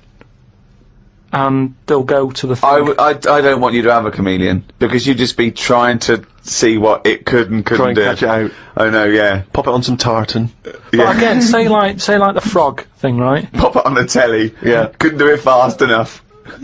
Why does the chameleon need that skill of copying a colour? Because at the end of the day, that lizard, chameleon, whatever, That's mainly sticking in the woods, isn't it? By trees, by grass. Right. Why can't it just stay green? That's all it needs. Those colour changes are only for camouflage, aren't they? I don't know. Some of them are for attraction. Some of them to show moods, anger. No, but I just think we're encouraging them. You see, maybe this is evolution or whatever, but at the end of the day, because they can change colour, they're wandering out of their area. They can be wandering about, you know, through a car park and everything, just because they'll go, well, I don't want to get seen, change to the colour of concrete. Whereas... Or into the colour of a Fiat Punto. But they should just stay green. Stay green, right? Stay in the woods and stay safe. I love this public information for chameleons. Words of advice for chameleons. Oh God. Stay green, stay in the woods, stay safe, good night. Oh God. Why are there blind chameleons around? I'm assuming that the blindness has no impact on the colour change, presumably is an automatic. It must be. But then that's not going to wander about much anyway, is it? If it's blind, it'll probably stay where it is. So it doesn't need to keep changing. If you know what I mean. I don't know what you mean, no. I never do, though. Right. The only time a turkey whistles is when it panics. Christmas time, then. Yeah. What do you think of that, Carl? It goes from one extreme to another, doesn't it? You've got a frog who's going mental, It's not going mental. killing thousands of people. No, that's not. That's got that sort of power. Then you've got a turkey who's whistling for help. You think that you should redress the balance a little bit? You want to give... What would you do? Give the frog the ability to kill 500 and the turkey 500? I don't think you should be killing... I reckon 10. 10, because... You've made your point with 10, haven't you? Do you think that he's got 1,000 in his lifetime, like he's got 1,000 to kill? I don't think you understand. I just He think... doesn't really kill 1,000 people. That stat is about that if you were to boil up a frog, decant the poison, there would be enough poison to split between 1,000 people and kill them. It doesn't mean someone goes, "Frog, you have the power to kill 1,000 people in your lifetime." Choose them wisely. But I just think if it needs that sort of power... It should be fighting evil. Well, it's not... it's knocking about the wrong area, isn't it? If it's under that much danger, move. As ever, thanks very much indeed for all of your emails, podcast@rickygervais.com. It's lovely to hear your feedback. Many of them obviously responding to the inanity that Karl has spouted over the various shows. And a lot of people just want your opinion on things. They just throw things at you. They just want to know what you make of them. Right. For instance, are you familiar with multiple dimensions? The idea of multiple dimensions? Go on. Well, you know, there are theories which state that we are just in one of an infinite number of dimensions. And in all of those other dimensions, every possible variation that you could imagine exists. So there is a Karl in one of those other dimensions that's both man and woman. There is a Karl that's got hair. There is a Karl that's got a penis growing out of his face. There is every conceivable Karl. And this is a scientific theory, not science fiction. It's a scientific theory.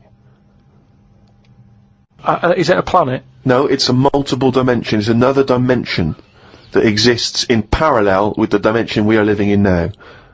So we're living in our dimension, and right next to us, intangible, unable to communicate with it or touch it or interact with it. So there I'm are still multiple doing dimensions. what I'm doing now, but I'd be sat here with a knob on my head. Exactly. Exactly the same life. Exactly the same life, but with the knob on the head. Now, because there's an infinite number of dimensions, there's another one where you're not doing this. You're sat there with a knob on your head, but you're talking French.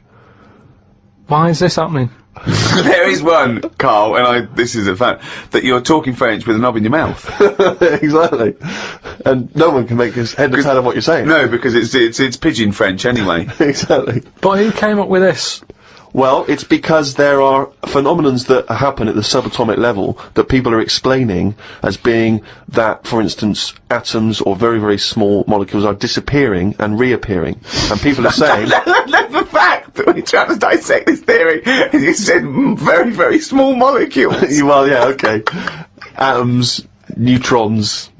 And is there anything that we look at on this planet that we go, that's weird, but it would fit in normal in another dimension? It's just so I think happened. you. I think no, the but say like the Elephant Man. Yeah.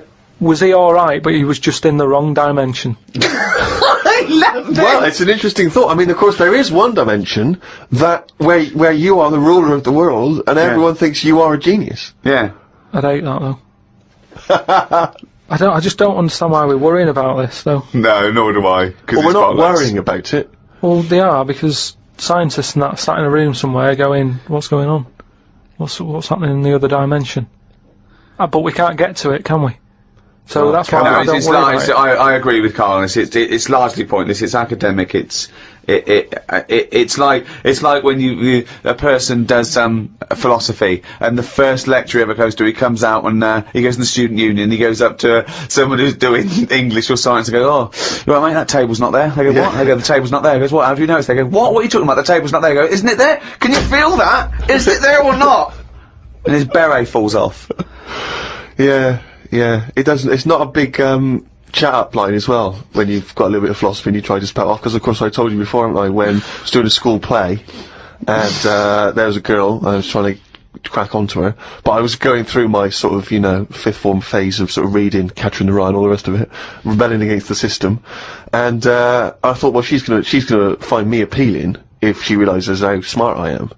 So Can I just ask you one thing? Yeah. Is this before or after the phase when you thought a bow tie would sort you out? This was before the bow tie phase. Yeah. There was a phase, I should say, for new listeners, where I, for about 6 months, wore a bow tie because I thought it made me look sort of like I was from a Jeeves and Wooster book. And I thought I was very urbane and sophisticated. But, yeah, we're doing the school play, and, there was one point where everyone was hanging out in one of the rooms, music rooms, getting changed, joking, laughing, cracking onto each other, right? I was sat in the room next door, empty room, on my own, right? Reading Zen and the Art of Motorcycle Maintenance, the, sort of, kind of, populist philosophy book from the 70s. Just sat reading that, in the hope that she would, walk in the room, see me, think, my God, he's obviously wise, and presumably, get off with me. Must have sat there for about an hour and a half before anyone came in. And, she came in eventually, and, I thought, ding dong, this is it. She came in and said, "Have you seen Martin Wells?" I said, "I think he might be next door." She disappeared again. I gave her another 15 minutes on the hope that she'd come back. She didn't. Went in the next room, she was getting off with Martin Wells. Oh no. Because he'd been dancing around with no trousers on. So, all I'll say is, there's a valuable lesson learned. I think this was the same girl. I was at a party once, and I was with this girl, I was trying to impress her, and, someone lit some joss sticks. Just gonna give it a kind of hippie vibe, right? And I didn't know what joss sticks were. I thought they were some kind of drug, like cannabis. So these joss sticks are like, and I started going, because I thought we were all supposed to be getting high on these joss sticks. I started going, whoa. Oh man, these joss sticks they're really doing me in, man. And everyone said, "What do you mean?" I went, "Oh, they're good stuff. This is good shit." And they said, "What do you mean, joss sticks? They're not drugs, they're just an incense." And I went, "Yeah, I know, I'm just saying they smell great, is what I'm saying."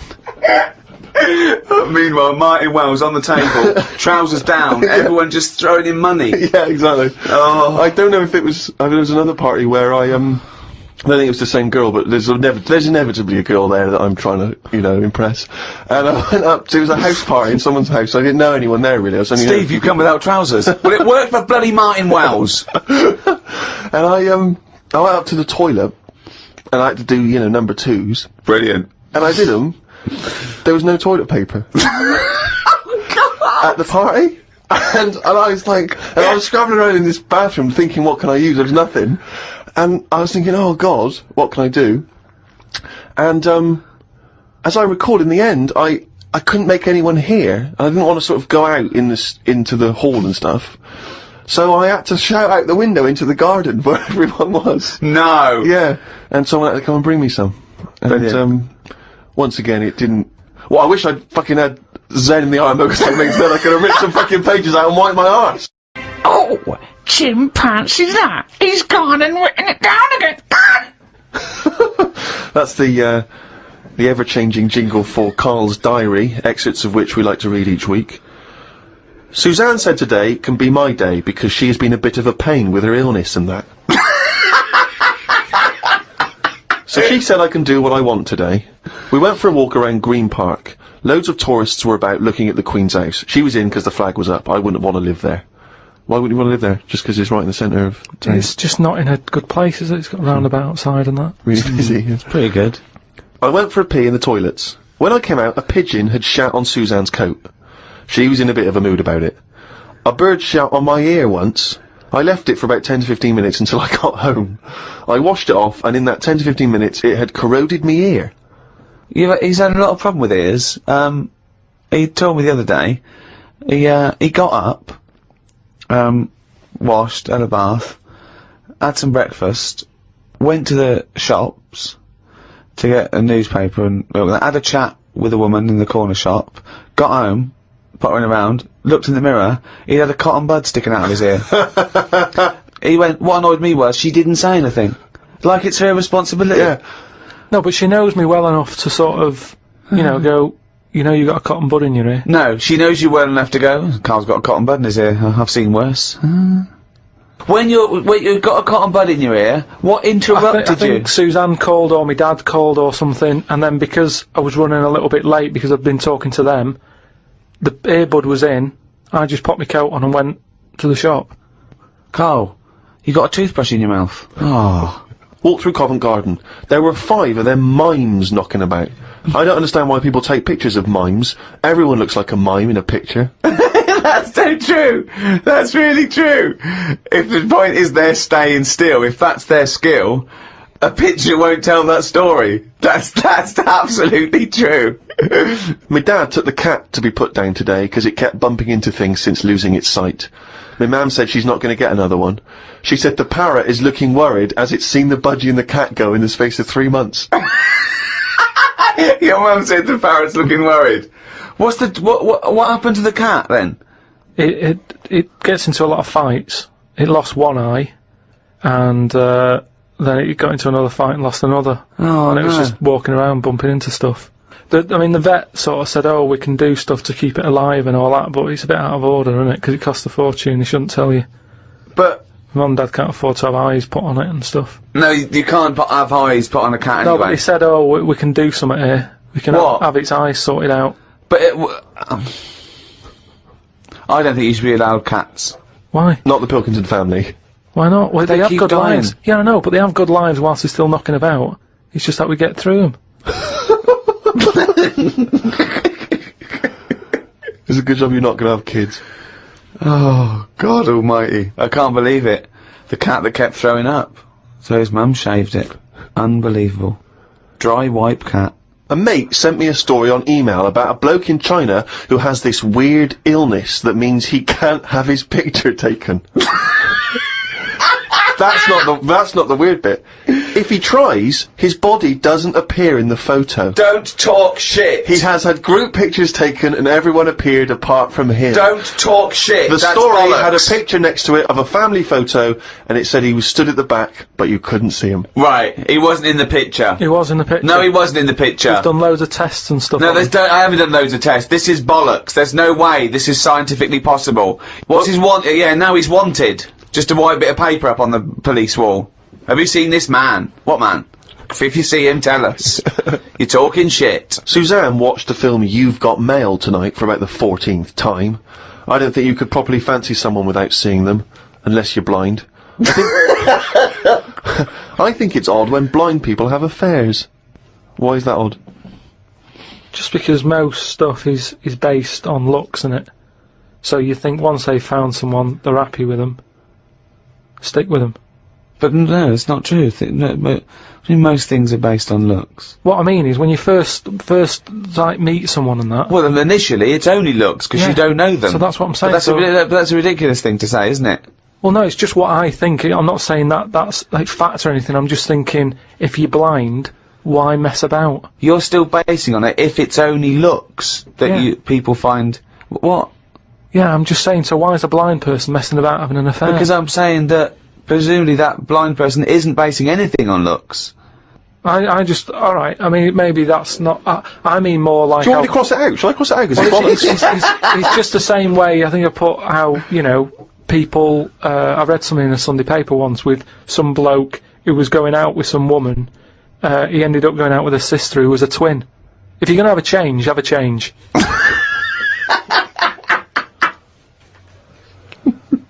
Spoke to Ricky about trips to the moon.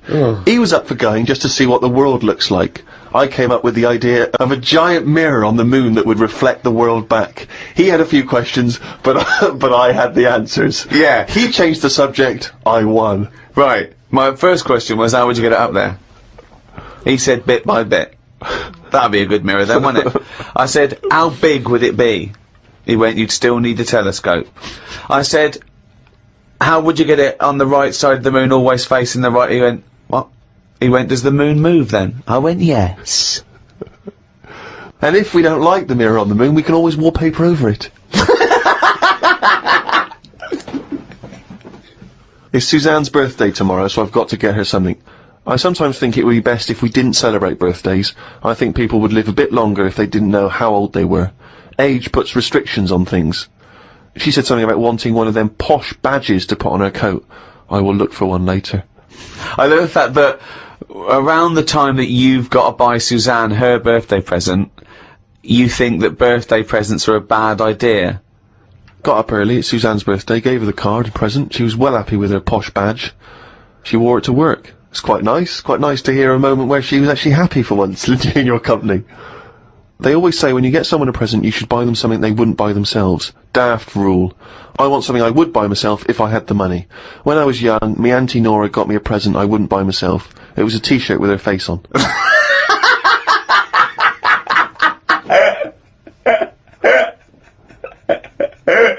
Looked at what's been going on in the world. Someone has found some people who live in an old town somewhere where they are so old-fashioned they still walk on all fours. There is a picture of them and they use shoes on their hands. That's not old-fashioned. Why is that old-fashioned? That's some kind of regressive evolution. Yeah, really old-fashioned. Yeah. Well, it's not true, is it? It is true. It's somewhere in, Well, I believe they have found a group of people that are living and walking around on all fours, but Yeah, I but don't believe they're wearing shoes on their hands. And I don't believe they haven't evolved to standing up. no, they just haven't seen other people walking on 2 feet. Don't talk shit all your life. That's all it's about though, isn't it? You copy. When you're a baby, if you were stuck in a room, you'd wander about on all fours, because that's the way, that's an easy way of getting about. So you only walk on 2 feet because you see everyone else doing it. Well, I don't believe that is the case, because as I understand it, some of the family are walking on 2 feet. So I don't know what the ins and outs of it are. I know there's a forthcoming documentary on the BBC, so maybe we should watch that and then we'll all know what's going on. Instead of just leaping to conclusions because you read half of it on the internet and then skipped on to something all else. I'm saying is, though, you would wear shoes on your hands if you're roaming about like that. So you just confessed there that you leapt from fact to fiction, did you, in the space of one diary entry? It's just that I saw a little picture. And you assumed that they'd be wearing shoes on their feet? If they've got shoes on their feet, they might as well have them on their hands, because their hands are doing the same as the feet. If you're not going to wear them on your hands, don't put them on your feet then. I'm beginning to think some monkey news was bollocks. Treated Suzanne to her tea, went and got her a curry from the shop opposite. While I waited for the food, I read a story in the Metro newspaper about an alien gang that kept appearing in someone's garden. The bloke moved, but when he used to pass the house at night, he would still see the aliens knocking about, hiding underneath his old shed. There was other alien stuff, but I had to go as the food was ready. Brilliant. Yeah, it's a bit annoying, that. Yeah, load of bollocks again. Well, good. More, drivel from Karl's diary next week. Right. Rogbusters. Quick. Right then, so last week gave you some initials, again, of artist or a band. Quick. Cryptic clue and that. Yeah. The first one I gave you, the initials were ND. Yeah. That Jamaican fella, he doesn't want anything. Right? So you got to think about the accent there. Yeah. He doesn't want anything, so he's not sort of demanding anything. Okay. No sort of demand, nil demand.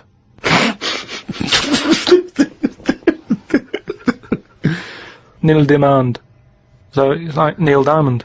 They'd say Neil Diamond, please. No, Can I have some Neil Diamond? No. Right. Nil demand. But just now it was all to do with, I've got no demands. Now it's a Jamaican person going in and asking for Neil Diamond in a Jamaican voice. Yeah, I know, but it's a cryptic clue, innit? Doesn't work. The second one was, the initial was E. I asked him to pass me the ball by using their head. What do you do if you chuck someone a ball They head it back. Edit back, yeah. They head it back. So you'd say, editors. Editors. That's editors. What is it? Is it It's a band that are No, there's a quite band good at called moment. The Editors, but there's no band called Editus. Editus? What's that? Is it Greek? Is it a Greek band? Again, cryptic. Just, you gotta No, think again, cryptic. bollocks. Then the last one, TR was the initials. Yeah. The cryptic clue. He's got the woolly ones, but I've got the ones that run and charge at you. Go on. What I forgot? Dunno. Well- Sheep. Something to do with sheep. Right, something to do with sheep. They're the woolly ones. Yeah. What are the ones that run and charge at you? Oh, they're woolly as well. No, The but rams. not as woolly. The rams, right? they're- The ram ones, right? If you write that down, No, he's not that? even write it down. It's that's a. Ramones. The Ram ones. The No, ram but it's ones. so you say it, isn't it? It's not because it's not. No, it sort of changes about a bit. Just cryptic. But your understanding of the Cryptic. word cryptic is Yeah. it can be anything. What am I thinking? Cryptic. Cryptic clues in a crossword have a logic to them, that's why people are able So, to answer them. Well done to Neil Fennon, who's in Canada. Well, I He's just don't got know all what them that right. says about Neil. Bollocks this. Right, do the next week's one. Right then. Just get it over with. We got to stop this. Monkey News is coming back. No, it's not coming back. There's nothing going on. We're not doing it. Right, SC are the initials of the artist of the band. Go on. SC. The cryptic clue. No, don't just stop saying cryptic because it's not. The clue is, I went into the restaurant on Monday, Tuesday, Wednesday, Thursday and Friday, and the fella making the food was there each time. Right? SC are the initials. I went into the restaurant on Monday, Tuesday, Wednesday, Thursday, Friday, Saturday and Sunday if you want. The fella making the food, he was there each time. So you changed it. Was he there? SC. Was he there Saturday and Sunday or not? He can be if you want. I'm just saying he's there a lot. Oh, this Work it out, SC. is like pulling I'm teeth. trying to hurry it up. And the second one, go into that woman's store and rip her off. Right? Right. That's C. Okay. C. Go into that woman's store and rip her off. Okay. If you're gonna do that. Oh, don't mumble at the end of it. Go on. Just do the clue. And the last one, the initial E, Last one ever. you have had a go at laying down a track, but it ain't perfect, right? So you're sort of making a track. No, Like a just music- do the clue. You're making a track. You've What, had a go at give us laying the it down, clue. Don't but it just ain't talk perfect. around it. Right, the initial is E. E. What's the clue? You have had a go at laying down the track, but it ain't perfect. Fine. A music track. Yeah. Well, no, but no. You can't. No, these people can't ask questions. Well, I can. Oh So God. send them in. podcast@rickygervais.com. Right, that's the end of another Ricky Gervais show. Oh, thank God for that. Another one next week. We've got to give value for money because Oh. this is shit. So we've got to. What we do is because this is such dreadful bollocks, we're giving more of it. Yes, that's lucky Teacher. them. Yeah. So it's cheerio from me, Ricky Gervais, Stephen Merchant, Bye. and Karl Pilkington. With the educating Ricky, but you know, Let's see. you've got 3 titles. Yeah. That I tease you with different stories. You take your pick, and I teach you something. That Yeah. did happen. That's a little bit of venom. Yeah, go on. First one is don't rub it too hard, you'll get a rasher. I bet that's bacon related, knowing you. You've got enough is anus. Say that again. Enough is an anus. Enough is enough. Well, But it's changed to enough is an anus. yeah. And Okay. you've got Yeah. you've also got will it be a bloke? Oh no. Will it like a bloke or a woman? What? Will it like a bloke or a woman? Will it? Yeah. Will it like a bloke or a woman? Wow. Yeah. So they're your 3 stories. today. Sounds exciting. Okay, well, So 3 stories. Don't rub it too hard, you'll get a rasher. forward Enough to that. is anus. And and we'll have that one then. that one. Yeah. Right. Well, do you believe in palm reading and stuff? Yes. Sorry, yes. Yep. Yeah, of Yeah. course. Sorry, I forgot. Yes, of course we do. Right. Well, there's a fella who he used to do palm reading, Oh, yeah. but a lot of people he found that when he went up to him in the street and said, "Do you want your palm reading?" He was like, a lot of them were like, you know, "Oh, I've you know, I'm a bit ashamed of my nails and stuff because they're a labourer or they're a cleaner or something like that." I know a lot of labourers are slightly embarrassed by their nails. Yeah. No, but Yeah. so he If you found look that, at my bloody hands, Reg. well, That's that hod carrying. did I ever tell you that? Did I ever tell you that I got picked at school to make tea and serve biscuits to old people because I've got good nails? No, go on. Is there any more to the story? Oh, that's about it. I mean, we used to do like, I think the head teacher must have been getting something, maybe getting his mum in there for free or something in the Soul People's Home. So he offered the kids of the school, he said, right, all sit at your desk and put your hands on the table. And everyone did. And he walked past mine and he said, not bad, not bad. Yeah. And he said, you've got the afternoon off, you can go and serve biscuits and tea to the old people. What did you say? I said, alright then. Was that? Yeah. Good afternoon. But anyway, so these... Yeah, what did he do? He just sort of walked around and went, you alright, do you want bourbons or digest? I bet you get on with old people, wouldn't you? I'd love to see you, maybe Especially the senile ones.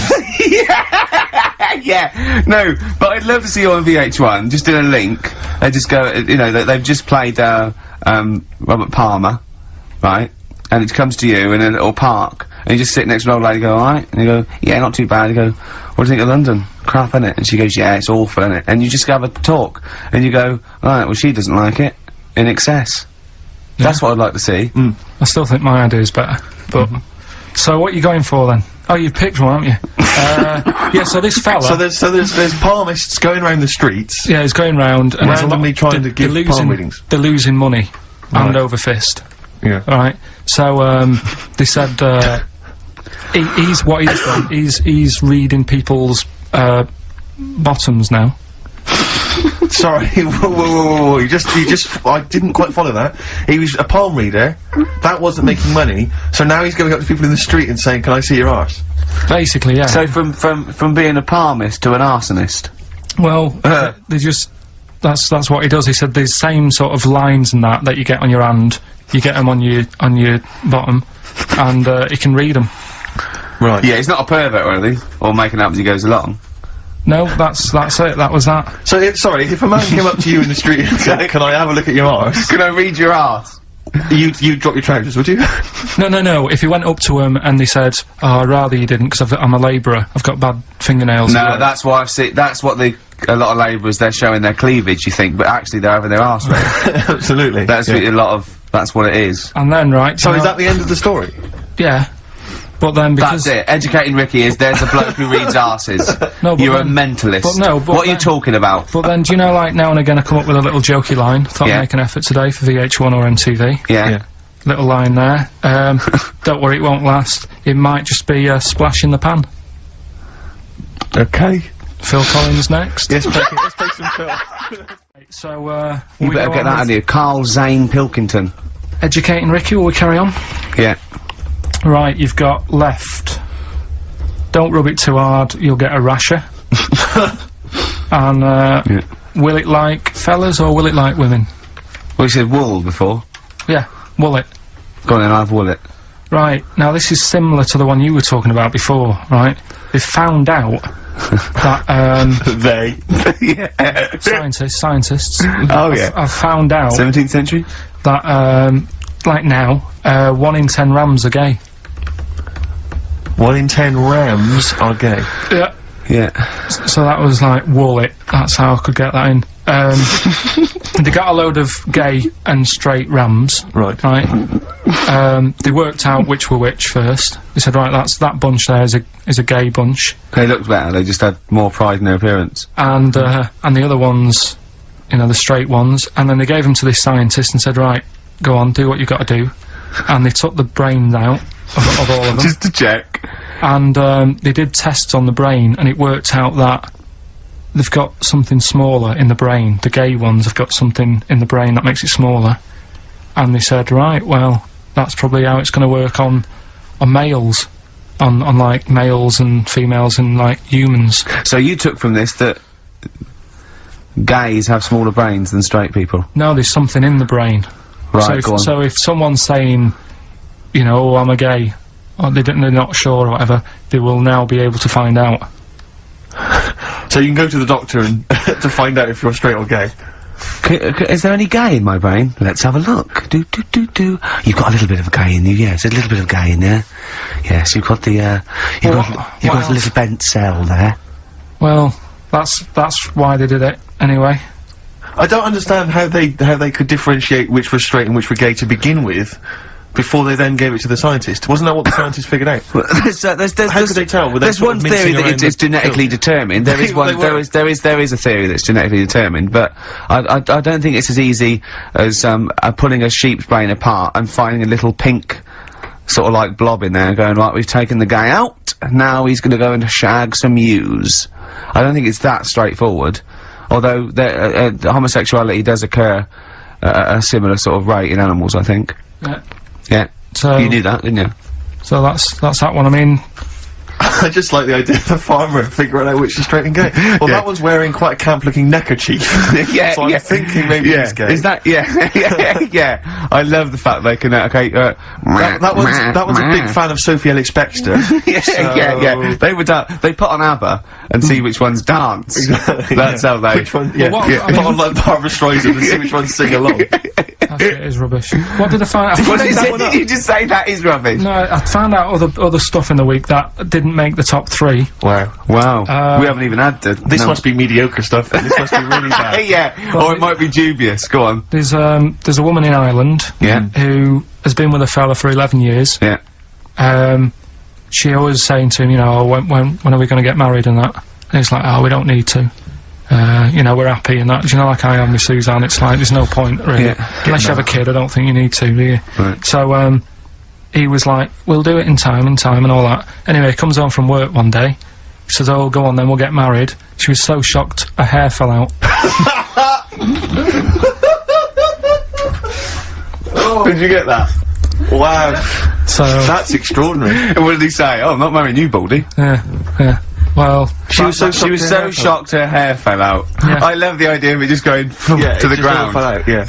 yeah, what else? Right, That that's didn't make rubbish. it. That That's didn't make the rubbish. list. That's rubbish. that That's didn't rubbish. make it. Next. You've also got, It's what's weird, her name? isn't it, Rick, that the stories that we made up are more plausible than the facts he's actually giving I think we us. tried too hard. I think we tried Yeah, to... that's what he's willing to believe. He's willing to believe that a woman's hair fell out when her husband came out saying, let's get married then. Oh, you old romantic. yeah, then, here's a good one. Go on then. Right, in Dubai, this woman went to Dubai for a holiday. Hmm. And, she was over there, and apparently in the markets, Bit of by spider? they sell lizards. Oh, go on. Right, just like for people to buy.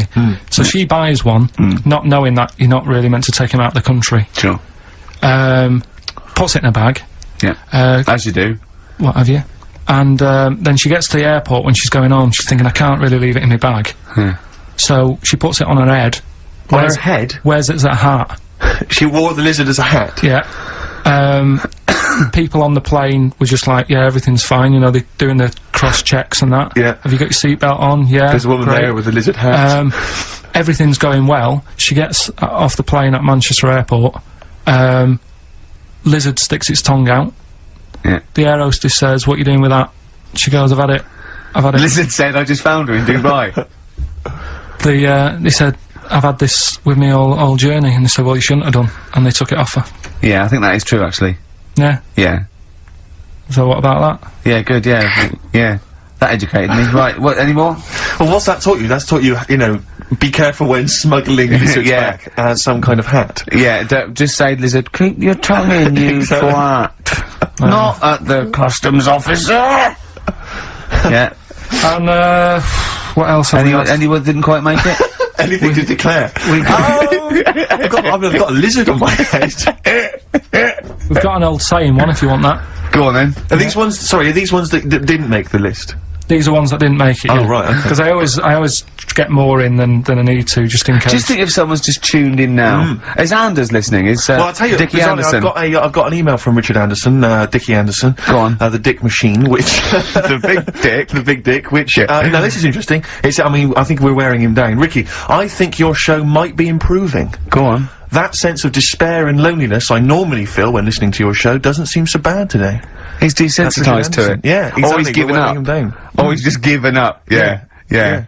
I mean, you listen to this long enough and you'll stand. Right, so... Let's get out of this house. We've got one more... Go on. educating Ricky to... Go on and quick then. I need educating. Right, Don't rub it too hard, you'll get a rasher. How was he going to outwit Darren Brown? You said something in the break. Oh, I have to say, yeah, Darren Brown, who, we bumped into as well, and he did this incredible trick where he puts £40 down on the table. He says, I can tell you which hand you've got a £1 coin in, let's say 5 times out of 5, you know, so I have a £1 coin in one hand, I put it behind my back, I bring my hands out, and he can tell me every single time which hand it's in by asking questions, by doing various Well, he things. doesn't ask, but he just goes, no, you might put it in that one, you might do the same again, but then you're an intelligent person, you're praying up with it, he goes, so it's in that one, and he does it every time, and he gets it every time. incredible. It's absolutely majestic, and I mentioned this to Karl. Yeah. And, well, Karl, you tell me how you think you could outwit Darren Brown. Because your dad used to do this trick, you told me. My dad used to play this. Yeah. How old were you? Dunno, probably about 10. So you probably weren't as sharp as you were now, then. So he used to play it, and the way of telling what hand he's got it in, his hand looks bigger. So that's all you've got to do. That's how he did it then! That's So how to catch Darren out, to catch It was a bit Darren out, different because he did it with golf balls, but but to catch Darren out, Karl told me, Rick, He did it with a spud! to catch Darren out, the hand which hasn't got the coin in, just make it slightly bigger.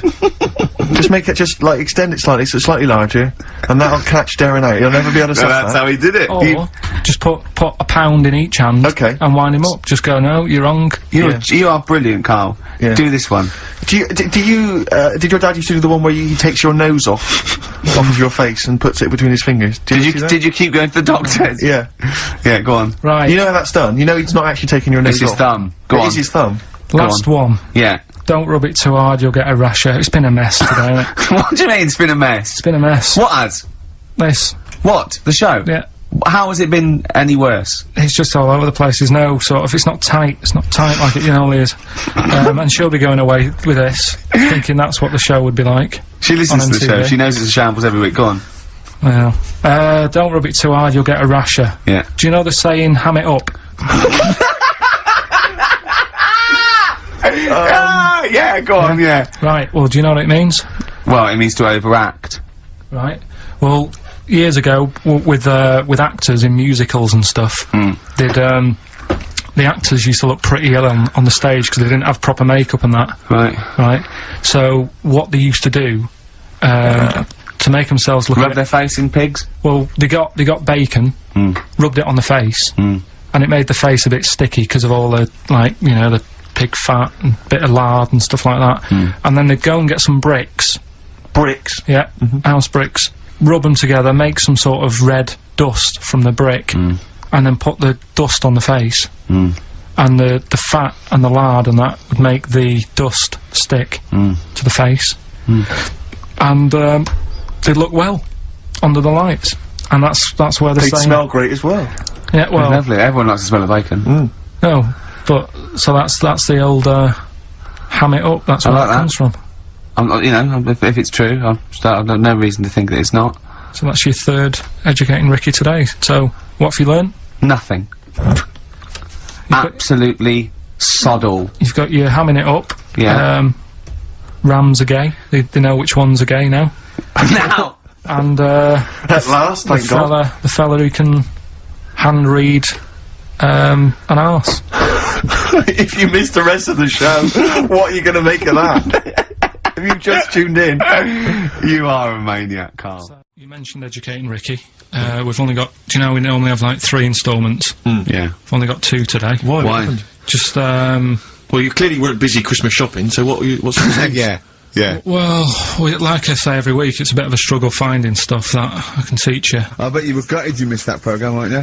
Well, I'm interested in stuff like that, because I like learning, which gets us on to Educating Ricky. Oh, excellent. Slick. We've had a good year of stuff, teaching We have, stuff. yeah, I've learned a lot. Can you remember any of the Of course I highlights? can. There was a deaf girl and she hit her head and she could hear. Yeah. There was also some people who ate tomatoes thought they were poisonous on lead. There was also a doctor who gave a blood transfusion with some parrots from the pet store. Yeah.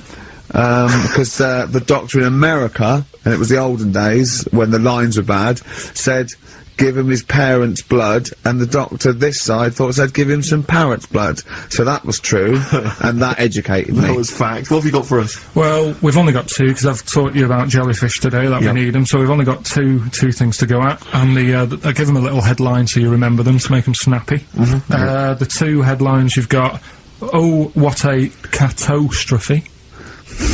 Okay. And the second one is, well, you'd think it'd be Bughead, wouldn't you? What? Well, you'd think it'd be Bughead, wouldn't you? You'd think it beat No, you'd think it'd be. Yeah. You'd think it'd be Buggered, wouldn't you? Bughead. Bughead. This can't be. If this is anything with a bug living without a head, I'm not interested. Because we've done it. All you've done is Well, let's just do what a cat. So it is that. Well, do that give one us the first. Bughead one. Which one are we No, doing? do the Bughead one. Right, well, the Bughead one. Well, we've talked a lot about animals and that, haven't we, without heads. Surprisingly, we have. I think a disproportionate amount on it. If you're a new listener, this is the first time you've listened, you'd be surprised. Yeah, we've done all that. We've covered worms. The way if you cut their head off, it grows back. If you don't cut too high above its neck. We've covered The chicken. the fella who blinked. Yeah. I can't go into it again. Right. Let's not go into it again. We've had the chicken with no head that lived for 8 months. Yeah.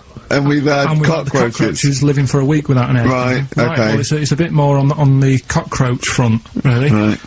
They've found, right, that if you get a cockroach Yeah. and you cut its head off, Yeah. right, Yep. and then you find a cockroach that's still got its head, but it hasn't got any legs, Right.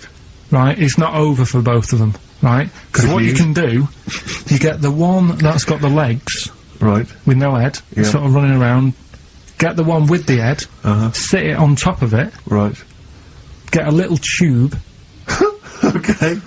so that the fluids. So is this aunt is go out of the Let him room? finish. This is like Blue Peter. Let him You could get this for Christmas. Right, you Yeah. get a little tube, you sit that on top so the bodily fluids are still running between the two. Right.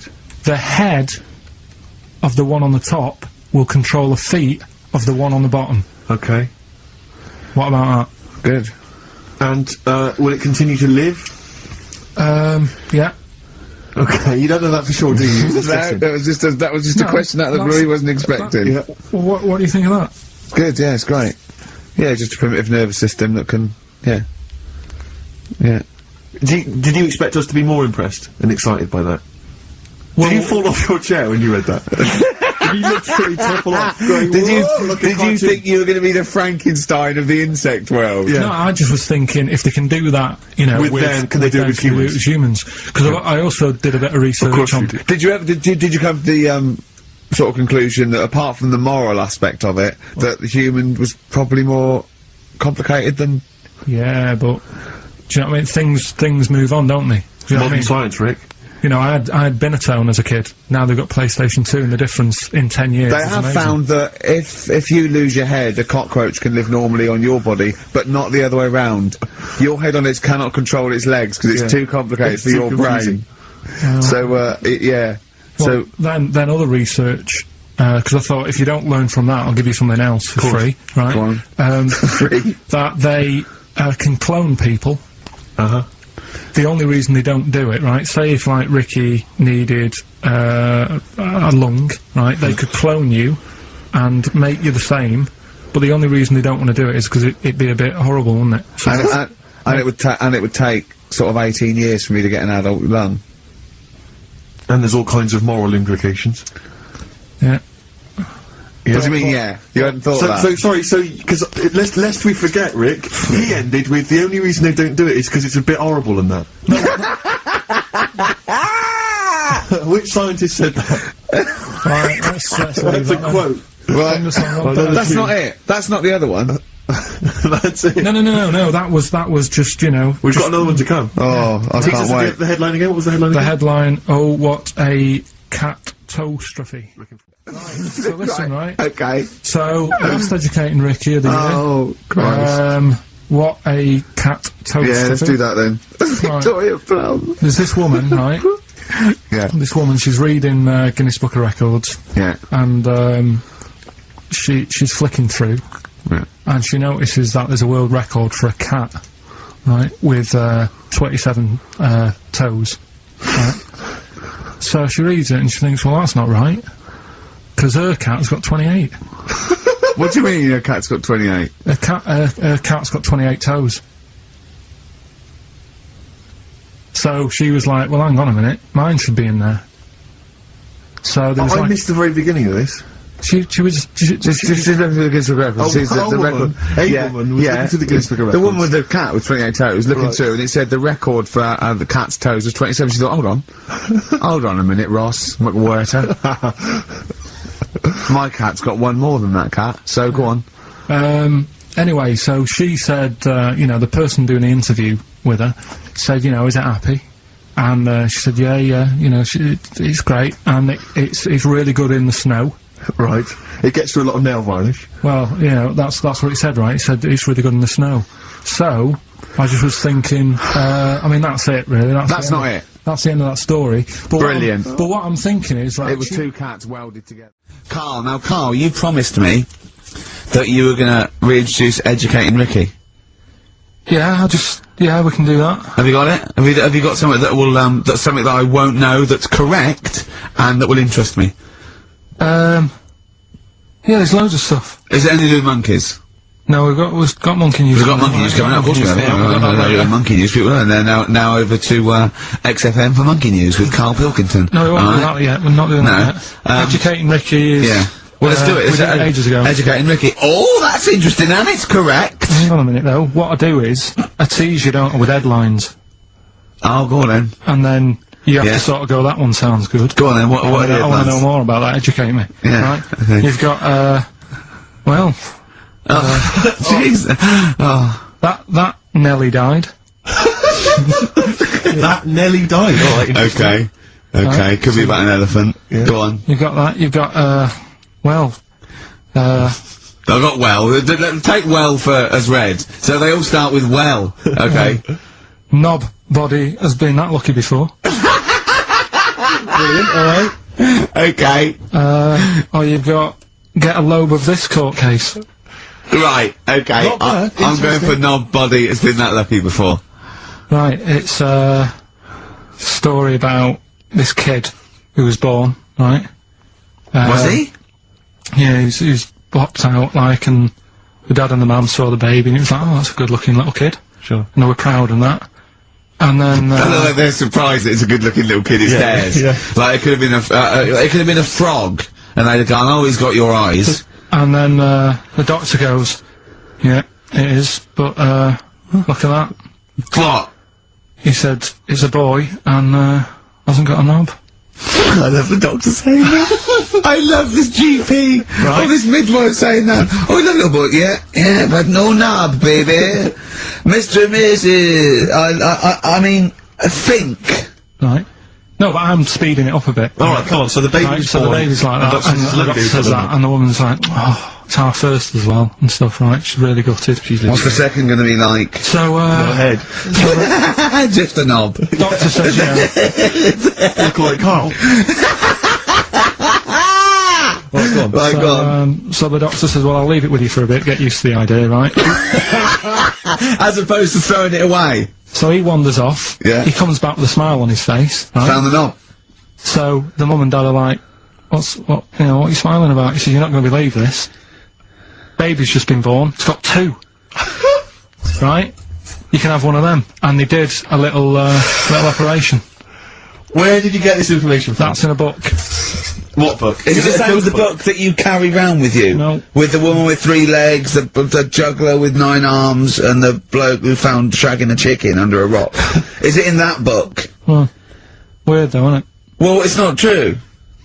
It is true. What, in the same hospital, there was a baby born without a knob. Luckily, it's Karl. What happened? You're not, you swear to God you're not making The it up. doctor making came up, back honest to God. smiling, because you won't believe it. There's a baby there with an excess of a knob. It happened, honestly. I'm not, all these things are not made up, the educating stuff. That's why I do it, innit? Teaching you stuff, always teaching you stuff. Alright, if anyone can confirm the baby Oh, with no well, knob, they're the going to baby with confirm it, two, because they're going to go to the same dubious website that Karl got it from. I always try to be level-headed and reasonable in these situations. And it's You always ignore it. Guatemala or Mexico. Rodriguez there was born without a knob. Luckily, baby next door and then was one 2 knobs. What a load of shite. Play record. Karl, what you got lined up for us now? Right, well, you've got a choice. Nearly dead? You can have a bit of educating. Yeah, that's how educating. Come on. Educating Ricky. Actually, can we just clarify what this is? I think a lot of new listeners perhaps aren't familiar with this. It's when Karl looks on the internet and finds a weird story about, the double knob, fun, and tells me about it, and it's usually not true. Okay. If it is true, I know it already. Go on then, Karl. They're not really weird stuff, it's just stuff that's gone on. That's interested me, that's all it's Yeah, about, and I go on. educate about it. I should just confirm that we've had a number of emails that say the baby born without a knob and then having one transplanted from a baby that luckily enough had 2 knobs Yeah. is apparently true. Yeah, no, listen. So- I don't question that you could be born with a deformity and get someone's, fingers, knobs, What I'm saying is, it didn't happen with a doctor goes, I'll leave with it. I don't believe it. That baby's got 2 knobs. Exactly. What a coincidence. I bet that little bit of information isn't in there, is it? Sure. That he went out the door, I'm gonna get a coffee, came back, bloody hell, hold on, look, there's an extra knob, I found an extra knob. We can put that knob on there. Perfect. Right, well you've opted for the headline, it nearly died. Right? Yeah. It's about this elephant. Yeah. 80 years old. Yeah. In Africa. Right, it's had quite a good life and that. Yeah. But then what happens is, I don't know what it's been eating, but its teeth fall out. Yeah, that's what most elephants die of that because they grind them down, the teeth, until they can't chew anymore, and most elephants of dying of old age with an elephant is the fact that you haven't got teeth anymore. But it's had a good innings, it was 80. Yeah. Right? So anyway. They used to pop the food up and feed it to it, and it lived quite happily. No, what they did was, the village got together, said, Chew the food for that's it. sad, isn't it? Made it some false teeth. Made it some teeth. Out of wood. Wooden teeth for this elephant, that's 80. What do you think of that? I don't know. I don't know if it's true, I don't know, I mean... No, it is, forget that, you've been proved wrong once, it is true. What do you think about that? Karl, it's like saying, yeah, my auntie Nora saw a ghost, what do you think about that? There's no comment. I can't comment on it. Would you have gone to the trouble, is what I'm saying? To build an elephant's It's teeth? 80, it's 80. Yeah. With all the problems Africa's got and that, and they're messing about making teeth for an elephant. What problems has Africa got?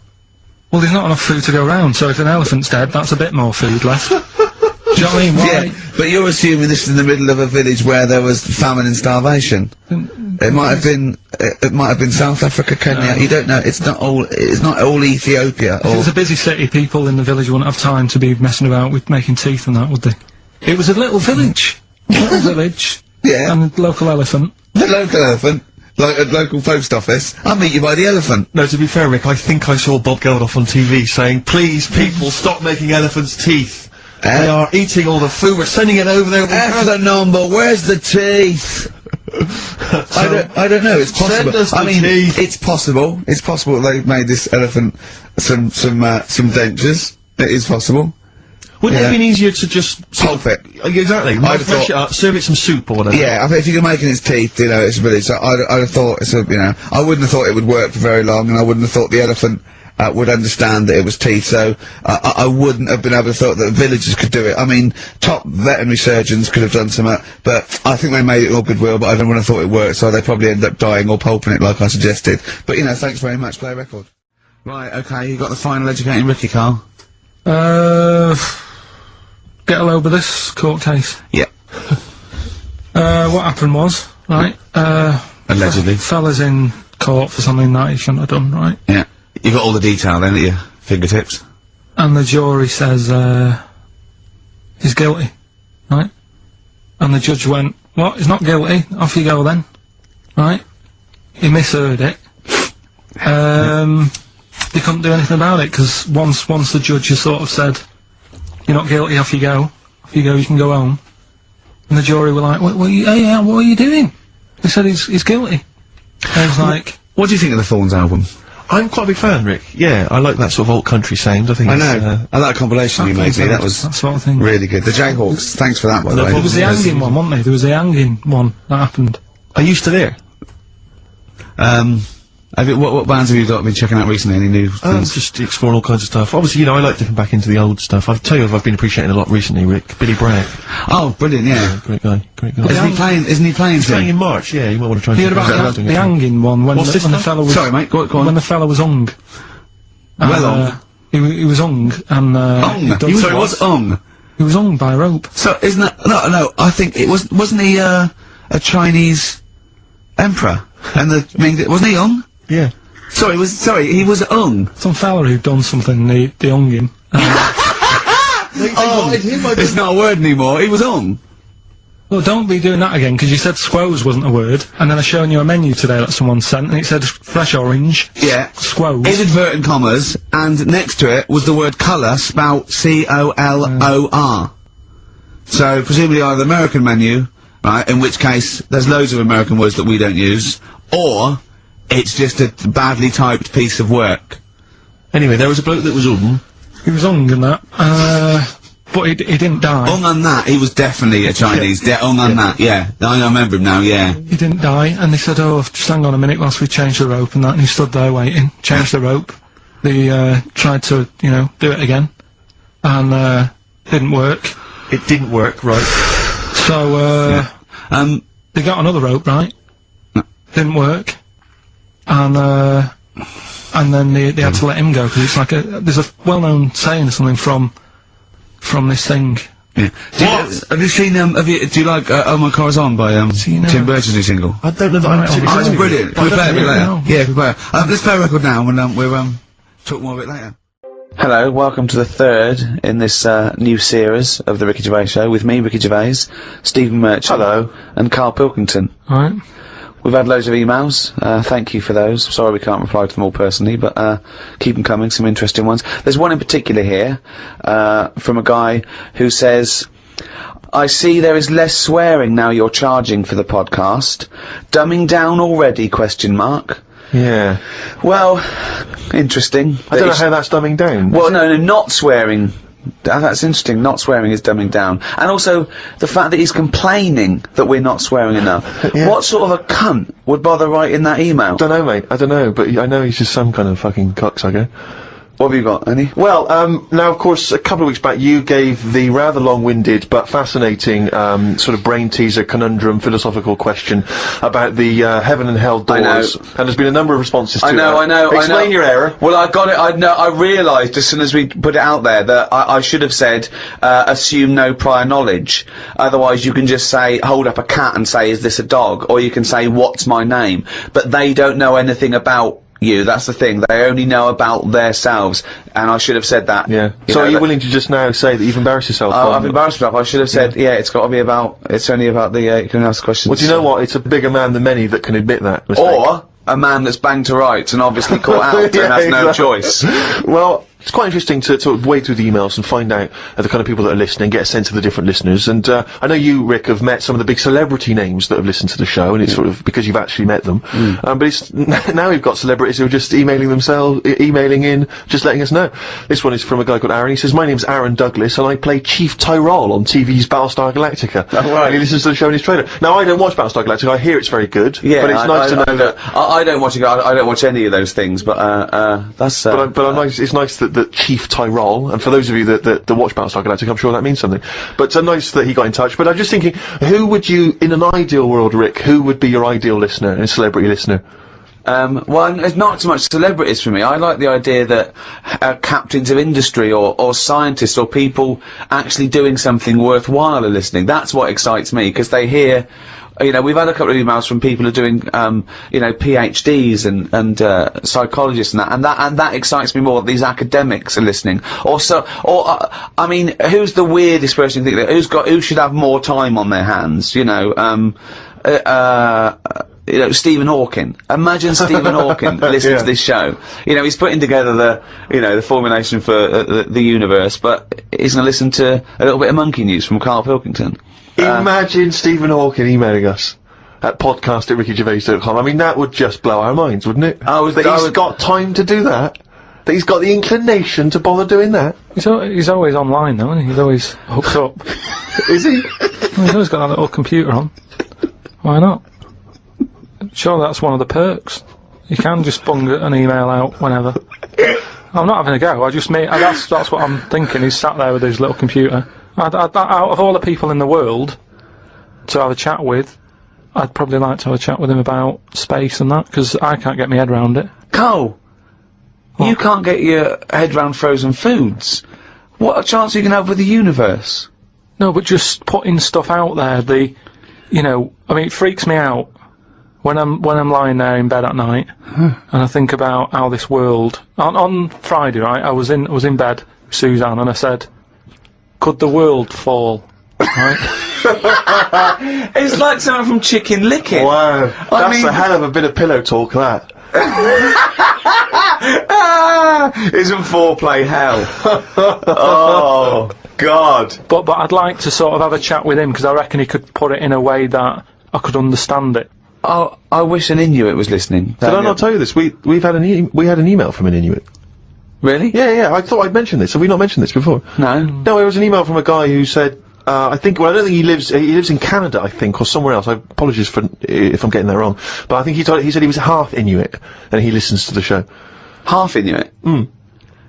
See, that's interesting, because I think I'm so remote. I know I'm probably wrong now, but I think that those are so remote that I can't think where they're meeting people who aren't that are also Inuit, yeah. Oh, and who's going, other societies are going, I'll tell you what, I'm fed up, there's no action here, I'm going to the frozen tundra, I'm bound to meet someone there. Yeah. Where do they meet? Do they do online dating? What, Probably a lot of online stuff. what do you put as hobbies? Fishing? Yeah. Skinning stuff. Skinning stuff, yeah. What stuff to skin? Seals. Seals. Yeah, sure. That's about it, isn't it? Why are they hanging about round there?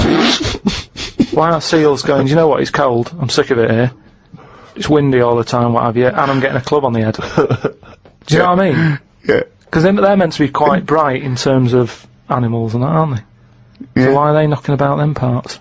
I don't know. Say, like, if seals died out, right?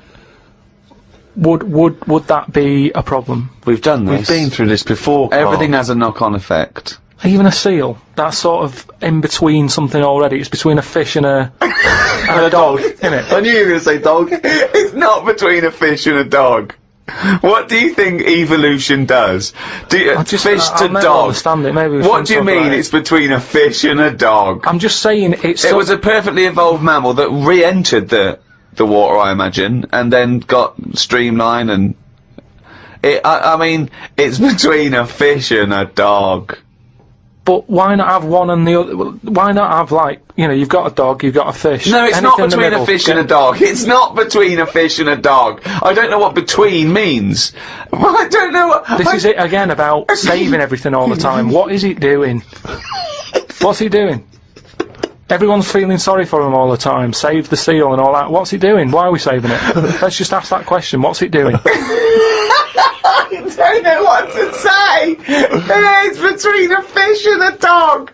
That bloke, the Eskimo who emailed in, Inuit. would he be in a igloo thing?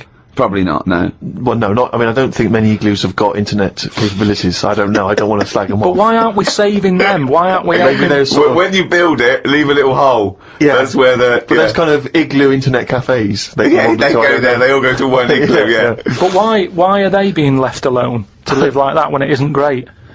What? Well, we're always eager to help everyone in the world, aren't we? We're always like going, oh, look, them people are fed up. Let's build the city up for them. Give them a, coffee shop and all the rest of it. They're being left alone. For them. They're being left alone in igloos and stuff. Yeah. Why isn't anyone saying? But they're not asking for help. They're happy. Well, they're not necessarily happy, but that's the way they live. That's where they choose to live. But why hasn't anyone just gone over and gone, do you know what? We can make it a bit better for you. Well, they have. I've never had a leaflet through the door saying help an Eskimo out, or, clothing for Eskimos. The most remote people in the world, eventually someone gets them some whiskey and fags, and that's the end of them as a culture. It happens all around the world. There can be this idyllic world where there's no stress, and soon they're watching Come Dancing on telly, knocking back some whiskey and smoking 40 fags a day. But they're not moving, Surely are Dancing they? on Ice. Yeah. But what I mean is, like, Oxfam collects clothes for people in Africa where it's warm. You probably don't need a jacket. Nothing for Eskimos where it's freezing, where they'd be quite happy to get a jumper in the post. Right, okay. So what are you suggesting? To Africa we send, what, parasols and sun Bikinis. cream? Yeah.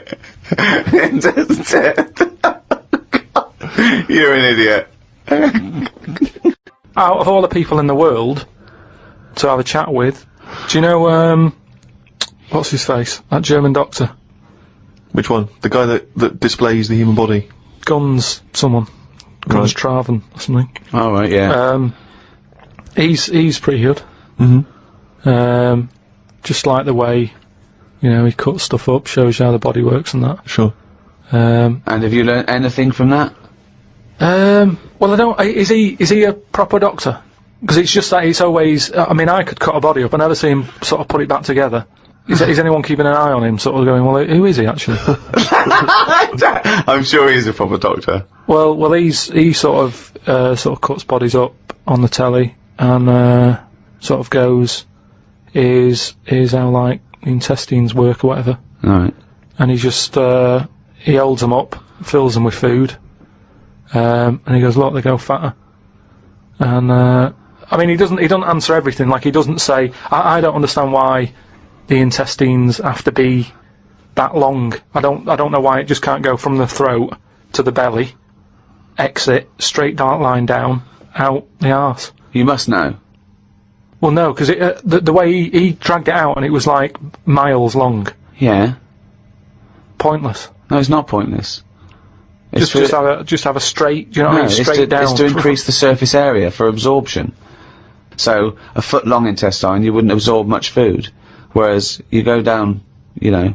Yeah, but just have more points in it where it has to go through some sort of filter. What are you talking about?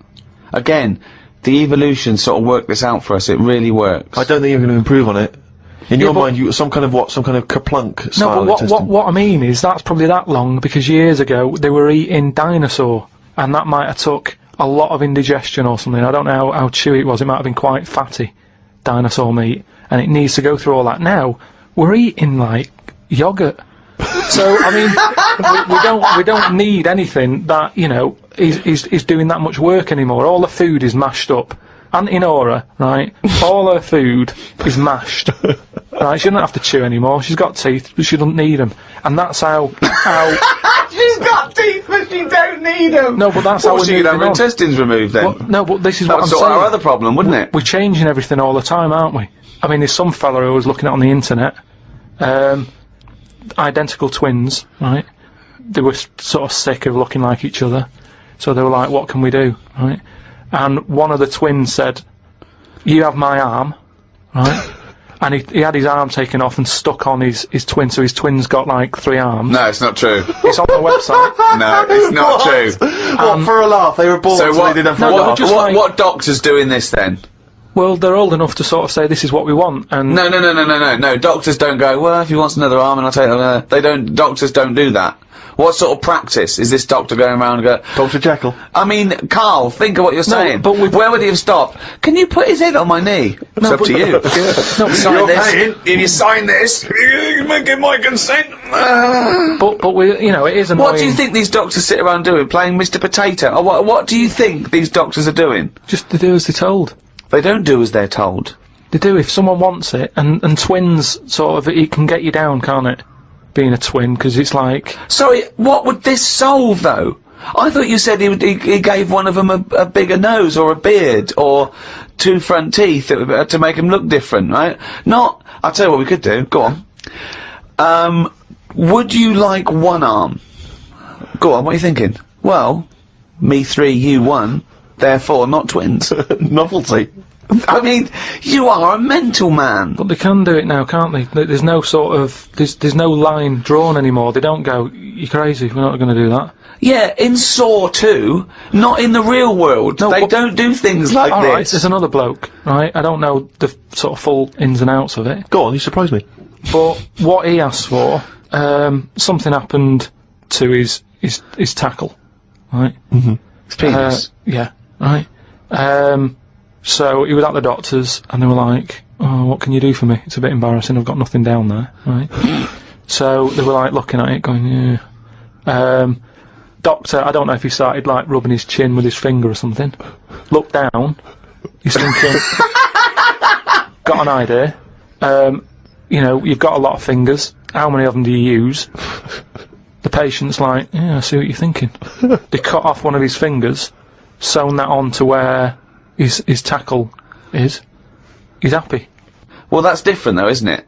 Well, That's where they've really taken different. tissue. No, but I assume they fashioned it into more of a knob than a finger. No, I still think it's there with like a little knuckle and you know, fingernail and that on it. Well, I assure you it isn't. They've probably used the finger as a basis to then build up some sort of knob-based No, 'cause organ. if you were doing that, use a sausage. I mean, why lose a finger for... Well, I'll tell you why. Because your finger has your tissue, your blood type, and therefore would graft near your testicles. A sausage is a thing that's made by a butcher out of offal, okay, that really can't be grafted onto any part of the human Yeah, body. That's why they very rarely use any meat products Yeah, but in surgery. I know, yeah. Well, I mean, why not use a sausage? You're a mental case. I saw some bloke the other day in a meeting, and on his desk he had a picture of his kids who were twins, right? And they looked alike, and he did that thing of dressing them the same, that sort of thing. That annoys me, right? And I sort of said, you know, you've only got a small desk, just have a picture of one of them. He looked at me like I was mental. That's amazing. It's not. I think it's it's sort of common sense. You know what you've come up with there? No solution to anything. That's what you've come up with there. You've come up with the best no solution I've ever heard in my life. Or it's solutions to problems that don't exist. No, because more room on the desk, isn't it? Yeah, it's no solution to a problem that didn't exist in the first place. Well done. There was a picture on the when I was on the plane coming back from here. There was a picture of this new luxury hotel. It'll be, I think, $10,000 a night to stay there. It looked extraordinary. It was a hotel, and the best rooms were built under the water, under the sea. Wow. So it was the best hotel we've ever seen, but surrounded on all sides by glass, and out of it you could see the sea, the sharks, the fish. I don't think I'd like that. No? But that, again, that's just one of them hotels where it's over the top for over the top sake, isn't it? Like where they have 12-course meals. Well, just have 2, but make them bigger, rather than dragging it out and there's the first course. You know, a couple of Snails. Yeah, it's just for me all that is. Don't eat a snail. Don't have one snail. Eat one big tortoise. If you want slow food, don't have loads of little snails. Here, there's a giant tortoise. Tuck into that. Feeds 10. But it's what you were saying before. When you start having to take a risk with food, like the fish that can kill you if you eat it, don't bother. There's apparently a delicacy in Japan, again, someone could verify this, where they eat a live little octopus. And it can stick to your throat, because it's obviously fighting for its life. I mean, good, again. You don't need to eat a live octopus. What are you thinking? How cruel is that? Well, how fresh do you need your food? It's not, you know what I mean? But I always remember this story when I was a kid about, some bloke who, it's a bit sad, this story, but weird. He had, throat cancer, right? And his doctor said, carry on with your life, right? It's not going to be that good, but just carry on, but don't eat meat. And he was like, oh, I love meat. He's like, yeah, but just don't, have your veg, plenty of vitamins and stuff, keep yourself strong, but don't be eating that anyway. He was fed up because he loved his meat, and his wife was feeling a bit sorry for him one day, and thought, I'm sick of him looking fed up and that, all he wants is some meat, for God's sake, give him some meat. So she goes to the butcher's, gets him a big piece of, like, steak and what have you. He can't believe it, he's like, oh, brilliant, cheers for that. Anyway, he's got the meat on his plate, just about to tuck in, and the cancer comes out from his throat. What? No, I know, it sounds really weird, but it's something that I was told about years ago when I was growing up. What are you talking about? It was just some bad illness, some cancer thing, and it was coming out waiting for the meat. It was sort of dying. Again, I get a lot of your medical knowledge is from the film Alien. So this guy with throat cancer, okay, as opposed to it being a disease of the cell. It was like a living. The alien. So it was the animal It was the little animal cancer. That's why What he are you wasn't allowed to talking eat about? meat. He wasn't allowed to eat meat. So it's 'cause sitting there, so it's actually sitting there in his throat. Why, I'll tell you what I'd have done if I'd have had some cancer in my throat. I'd go, there you go, rid of that. What are you talking about? So what happened? he choked to death on this thing, and the wife was like, "Oh, I shouldn't have given him the meat after all." Just That's listen a to bollock listen to story. your it's all, there's loads of weird stuff like that There that is. happens in medical stuff. Well, the terrible thing is, if you got testicular cancer and you eat meat, your bollocks come out of your trousers, and they're all over the plate, Yeah. and you have to be asked to leave the restaurant. The other thing that I was told when I was younger about medical stuff and that, Who's telling you this my stuff? mum told me about it. Jeez. Because she always says to me dad, because he has too much meat, and she's always like, you know, Remember the fella with the, and he goes, yeah, the "Oh, troll in sorry, his son." throat. But, me gran, she had something, wrong with her eyes. And they sort of took them out, and they were just dangling on her cheek, and she could still see through them. They were operating on her, Yeah, and you would have, yeah. they sort of say, No, she wouldn't have been conscious, though. no, they were then, because Oh, it's yeah. something to do with the eyes, and it's like, if No. you, no, it's no good operating on eyes if your eyes are asleep. What do you mean, your eyes are asleep? It's like a heart, isn't it? You want to keep them awake. No, So keep what the do you eyes mean you want to open. keep them awake? What, heart surgery is blokes awake? Stop talking shit No, all your life. what I mean is they don't stop the heart. They Of course sort they of, don't stop your heart, because it kills you. yeah, I know. So what I mean is it's like the eyes. They wanted to make sure they were working, so the only way to do it is keep her awake. No, it's not, because you don't know whether they're working or not. You can't see what she sees. What, you think, you can plug something in and see what people are thinking? It was something like that. No, it wasn't something like that. Well, she could see. She No, said it she was really weird. How, like, you know, you can see. She can see her knees.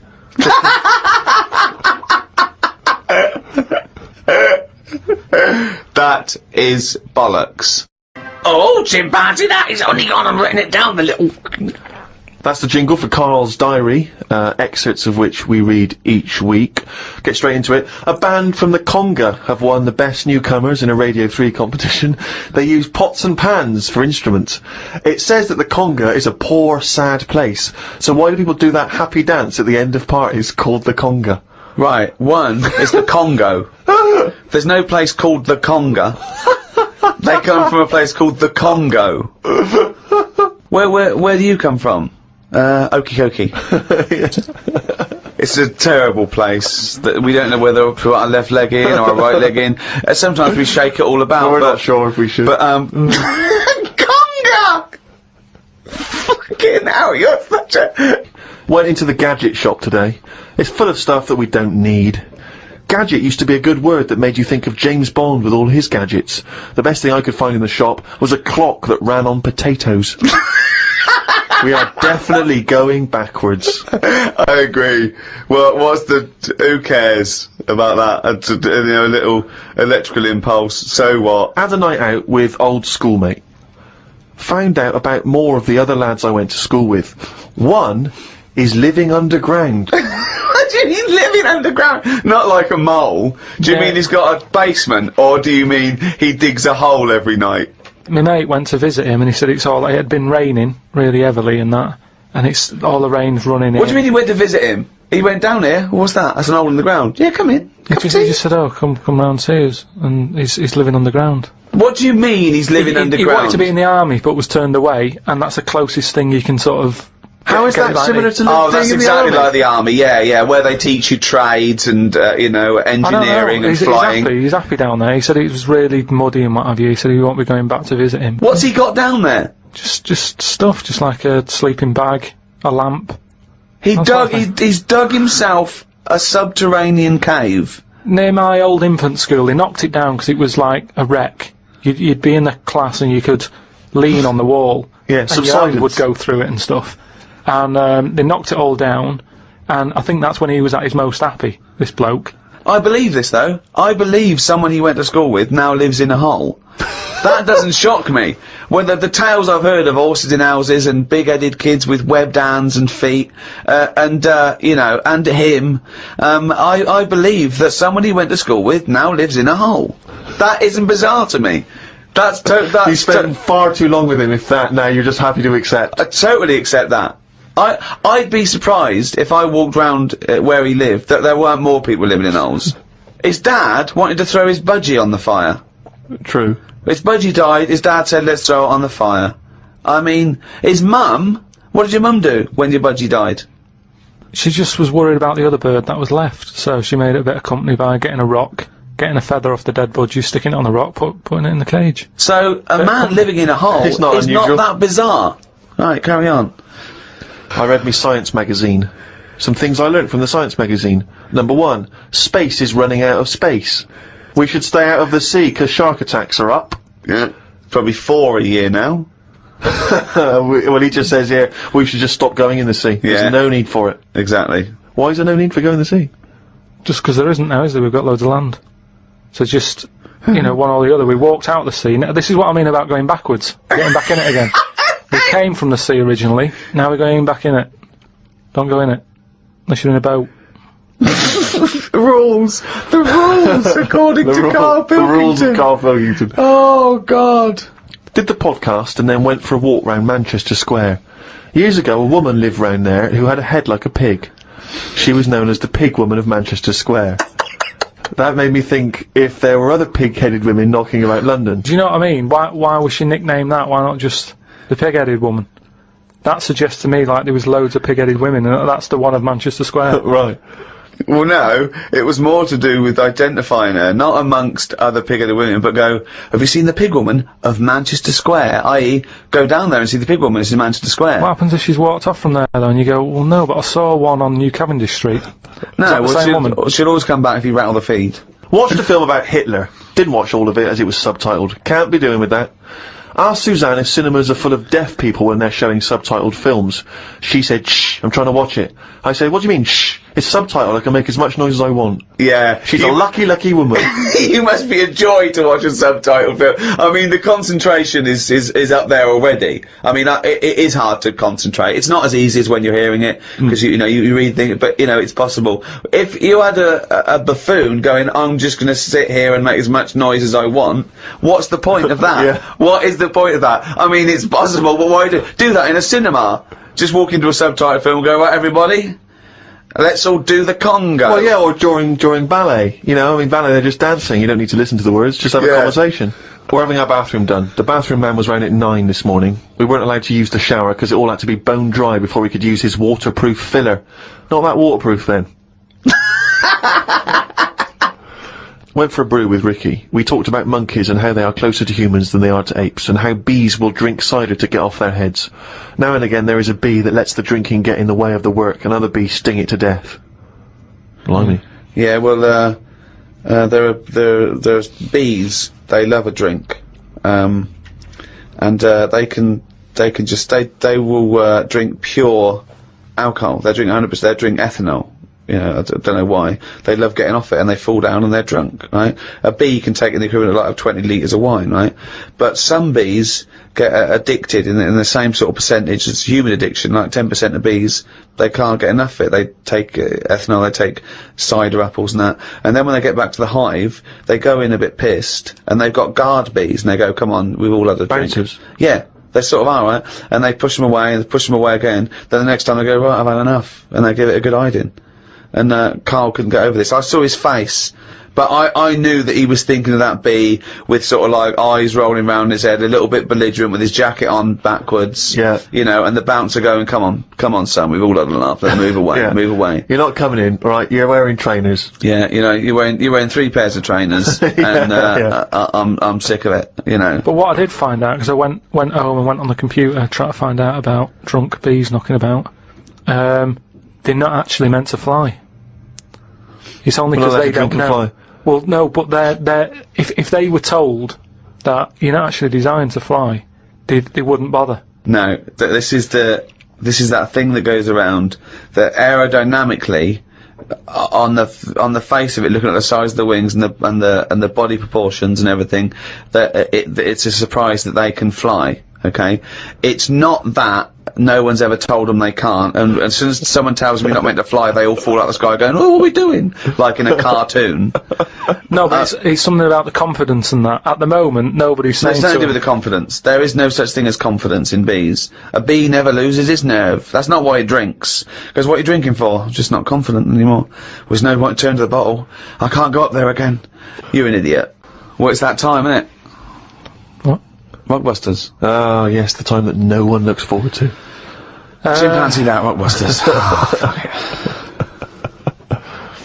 Right, so, gave you 3 clues last week, 3 cryptic clues. Some initials of a band or an artist you emailed in. Rob Harding got it, right? Oh, nice work, Rob. So well done. The 3 clues, the first one was RP for the initials. And the clue was steal that woman's flower. Right? So that was a cryptic clue. The answer today is Rob Plant. Rob Plant. I don't know who that is though. There's no artist called Robert Plant. That's like Robert Plant. Robert Plant. Yeah, but you don't say that. You sort of go, oh yeah, I'm into it. You do say it. Have you got the, it means like album by Robert Plant. Yeah, Robert Plant. They wouldn't go what? I don't know. I don't know. Are you saying rubber plant? The second. What are you saying there, Karl? Though the second one was. It doesn't work. The initial was B, and then that was keep whacking the cooker with a stick. Right. Yeah. Didn't have to be a stick. We pointed that out. Just keep whacking the cooker. Keep whacking the cooker. Yeah. That was B. That was Beat Oven. Beat Oven. I don't know who that is either. Is that a group? Beat Oven. Is that the Beatles? Who's the Beat Ovens? Classical sort of stuff. Beethoven. Beethoven. No, you said beat it. Again, they got it. Hold on, wait a minute.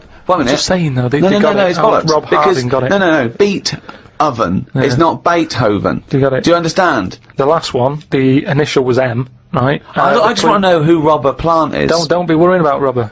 No. Because it's not a name. He's not the one in Led Zeppelin, is he? So M was the initial. The clue was Venice. It's all water, innit? How would you describe it? There's hardly any land, right? So canal. If there's hardly any land, right, it's more water. What sort of water would you get, right? Wet. And then what? Wetville. No, but just like water that in Venice. What sort of water is it? It's sort of muddy. Right? No. Muddy waters. No, but how would you describe Venice? What's the If there's more. But what's the initial again? M. If there's more muddy waters. If there's more sea than land, what would you say? Would you say? You'd probably say there's sort of more of it is sea, isn't it? More is sea. More is sea. So that's the answer. I don't know who that is. Who is that? Morrissey. Morrissey. So well done to. That's the worst one you've ever done. Well, it's ridiculous. That's the worst you've ever done. It's ridiculous. Morrissey. Right. If they're that shit, don't do it anymore. So well done to Robert Harding. He's in London. Right. Hello, welcome to number 6, the final episode in this season 2 of the Ricky Gervais Show with me, Ricky Gervais, Stephen Merchant, hello, and Karl Pilkington. All right. You can still go and get the archive, all 18 episodes we've done so far. That's available on iTunes and audible.co.uk. And there's a little video diary we've done, a little free podcast. We may go into free podcasting, but in video, Steve. And there's a little free taster up there. So check that out. Go to rickygervais.com to find out all news and everything. But come on, let's get on with this episode. We're here and now. This is right. Yeah, absolutely. Here we are. Good. Karl, go. I've got some bad news to start off with straight away. The world's oldest tortoise, a 250-year-old tortoise, died last week. Yeah. Did it? Yeah, in a zoo in India. 250 years old. So would that have had that thing that they say about how you get a flashback of your life? You mean your life flashes before your eyes? Yeah, they say, don't they? Just like on your last breath or whatever. You like see you coming out of the womb and everything. Well, one, I don't believe that's true. I don't believe your life flashes before you. I don't know what evidence we've got. People who die say, you never guess what's happening. No, but there's loads of things that have happened where people go, oh, that's weird. That goes to show that we've been around before, or no, it doesn't. There's none. I have no evidence for that. Of well, reincarnation. I told you that time when it happened to me when I was younger. Go on. Your life flashed before your eyes? Well, it wasn't like a flashback, but it was close. It's the next thing next to flashbacks. It was I was having a bath, right, and my mum had like run the bath and that, and she said, "Is that too warm?" And I said something like, "No, it's all right. It's a lot better than when I used to have a bath in that wooden bath in front of the fire." Okay. And she was like, "What?" And I said, it happened years ago. And she was a bit like, "Oh." And I can't remember that now, but she talks about it, and You know, that just goes to show that, because I was at an age when I wouldn't have known about wooden baths years ago in front of fires. No, but you talk rubbish now. So all you were doing, you were talking rubbish from an early age. Where's the problem? No, but you can only talk rubbish if you're aware of knowledge. Well, I didn't know about wooden baths, so You why didn't- would I have But invented Carl, that? we've only got your mother's word on this, and she thought you might one day be a doctor. Yeah. So, She put a rock with a feather on it to keep a parrot company. lest we forget. Yeah, but I'm just saying. Well, it's all bollocks. So have you researched this? You've tried to find out when little Karl Mark I and his wooden bath, when he was No, I around? don't want to go there, because that's when you start digging out all sorts It's of trouble, rubbish. It's rubbish. No, it's not rubbish. Well, it What's- is what rubbish. sort of stuff might There's you no discover? scientific evidence. No, but just like I've said about family trees and that, don't be looking at them, because you're only going to find stuff you don't really want to know about. It's the same as that, innit? Leave it, let it be. Do you know what I mean? If your granddad was Einstein, you'd know about it because your family would be shouting about it. If he was a bad un, you go, oh, keep that quiet. So don't look at family trees, and it's the same. Don't be looking back in your past lives, there's because no God knows past what you've been up lives. to. Well, Karl and the wooden bath. Proof. If proof be needed. live on air talking shit again. but this taught us. So if that's And also, its flashbacks would just be, you know, the same wall. I mean, it basically spent, I don't know how many years, in a cage. It was in the zoo, so, it died of liver failure. Which is a problem if you're a tortoise, because with us, they can cut you open and have a look at the liver. With that, it's going, forget it, we're not getting in there. It's like you when you didn't want the plumbers to knock through the tiles to check out the piping. It's around with the tortoise. If it's a liver, we're not going through that. It's not worth it. If it's your head or your feet, we'll have a look, mate. But we're not looking at internal organs with a giant tortoise. why not? 'Cause, what do you mean? Well, How do I can't you drill into those things? It is only a shell. That is easier to replace than skin. Carl, I was joking. You can't do a liver operation on a tortoise. Why not? It's got all the same parts, hasn't it? All the same body parts and that. Well, I think that's the point. Well, not really, but yeah, it's But loosely better speaking. ones in a way, because they live longer. So they're doing something right, aren't they? Right. If they can live 250 odd years, our art can't do that. Right. Which is what I say about our tortoise has got it right in a way, that it's taking its time on everything. We're rushing about, getting stressed out. That's just, you know, getting on with it. It's not rushing. It eats healthy, doesn't it? It eats lettuce and stuff. Yeah. So that's probably doing it right, but to be honest, it's too much. I wouldn't want to live 250 years. just eating lettuce. Let's not forget that all a tortoise does is eat lettuce. It's not like it's jet skiing weekends and then getting its lettuce on a Monday. That's all it does is eat lettuce. Yeah. And that appeals to you, does it? No, I'm just saying that it must be doing something right, though. Of course it's doing something right. Because it's living 250 years. But all animals do something right, however long they live. Mayflies live a day, but they're doing something right. Well, they're not, are they? They haven't got a chance to learn how to do it right, and then they're dead. It's, you know, that's from one extreme to another, isn't it? That just seems a bit mental to me, that, living a day. I wouldn't bother, so forget it. Could you be bothered? You don't, just as you get to know someone. Yeah, another mayfly. Yeah, but I'm just saying, if we had that, if that's how we lived our lives, you wouldn't have a chance to make a mark or anything, would you? It's just... Would you try and pack a lot in that day? Uh, Disneyland, whatever. No, I'd prefer to make it miserable, so I don't miss it. If you know what I mean. But I was thinking the other day about, you know, your body and everything, because it is amazing, isn't it? How it works. Oh, yeah, yeah. Does the brain control you, or are you controlling the brain? I don't know if I'm in charge of mine. Nor do I, There's a surprise. Nor do I, No, do you know what I mean, though, by that? Does the brain control you, or do Well, you when control the brain? like, don't you ever sort of think sometimes? Say if you're making... But 'cause you I are was the making, brain. No, but I was making a shopping list, right? Going, right, I need some rice, kidney beans, and I thought I had everything, and I sort of was rolling up the paper, and then something went, oh, an onion. Your brain did something went an onion. Was it No, Suzanne? well, my brain sort of went, you forgot something. Yeah. I didn't think I'd forgot. I was No, putting you that- are your brain. No, but don't you understand?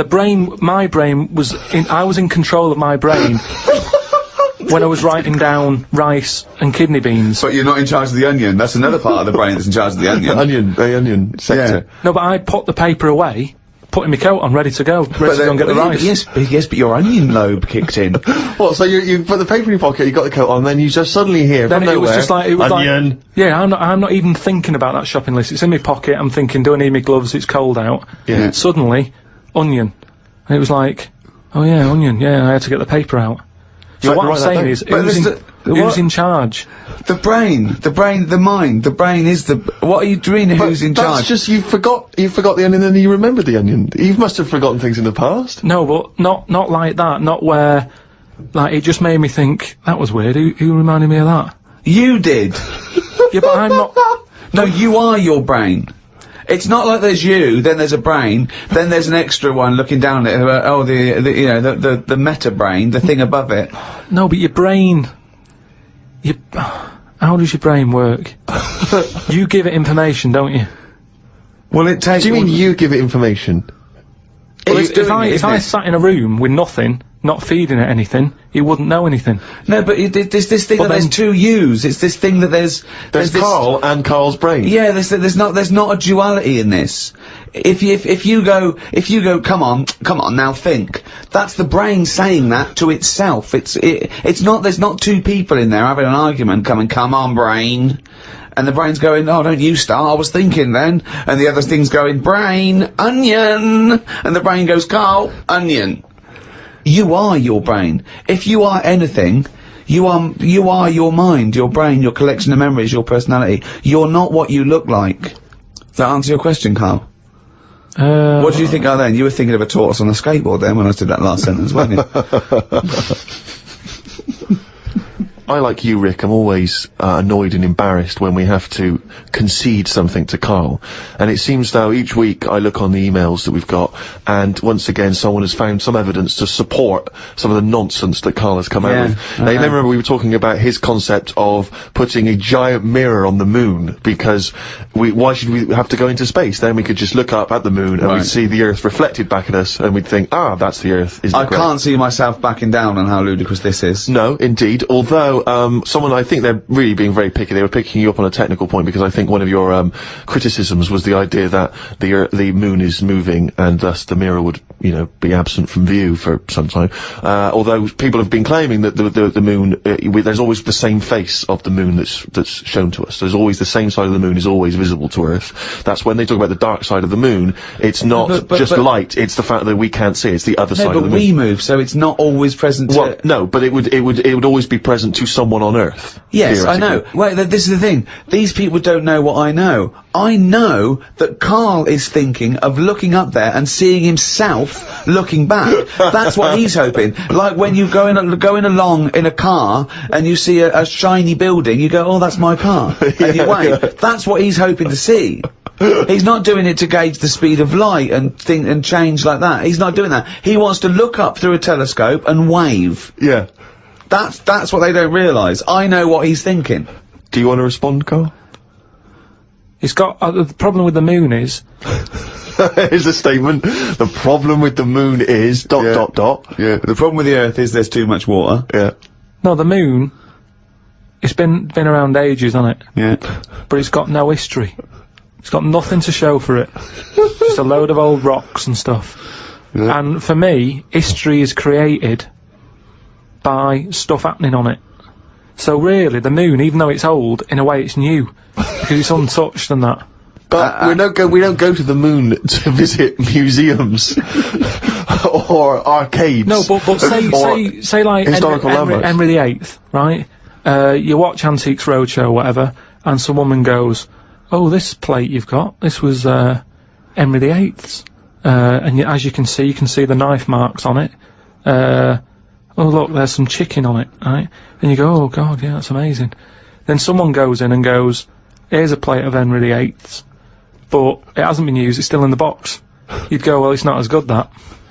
It's got no history. No, because very often on the Antiques Roadshow, they have Henry VIII's plate with a bit of chicken on it. They kept that. Don't throw that away. Why? Arthur Negus are like that in a few hundred years' time. No, but do you understand what I'm saying? Things are only good if stuff's happened on it. The moon, you're up there, you're having a look, you're going, no one else has even been here. But you go to the moon for research purposes, for scientific research. There, Steve. What do you mean there's nothing there? They're examining the soil and the environment and the air. It's just a long Well, they're way not to doing go that, are for they? nothing. They're just not doing that. Well, they're not, are they? Because last time they went up, they were playing golf or something.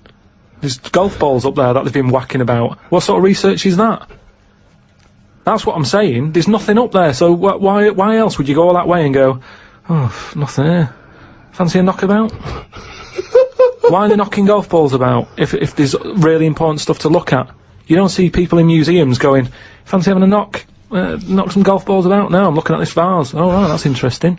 But on the moon, nothing. Nothing to look at. What other games have you brought? That's what I mean. Karl, have you ever seen the programme Inside the Actor's Studio? No. James Lipton interviews famous actors and gets words of advice about, how they work and how they act. But at the end, he always asks a series of questions, which is based on a French series of questions that a guy called Bernard Pivot used to give people when he interviewed them. So I'm going to ask you some of these questions. Many people will be familiar with them. It's just interesting to see what your response is. And, answer them quickly. You don't have to think about them too much. What is your favourite word? Don't think I've got a favourite, because you only use them when you need to, don't you? I don't just go about saying the same word. So, Well, alright. yeah, it's not my favourite, it's just that it does the job. It does the necessary job for that time, doesn't it? It's like, how are you? I'm alright. It's a greeting. What about, I think serendipity was voted England's favourite word. Never used it. No, stupid word. Who decided that? Don't know, it was a poll, but I suggest things. I can't believe people coming up going, favourite word, serendipity. Thanks for asking. So, Yeah, but the thing is, say if it meant, oh, I'm fed up, would it still be the best word? Is it based on how it sounds and how it's put together, or what it means? I think everything. But then loads of words are being left out on, which are probably brilliant words, and they're not getting a look in. Such as? Well, like that one, fed up.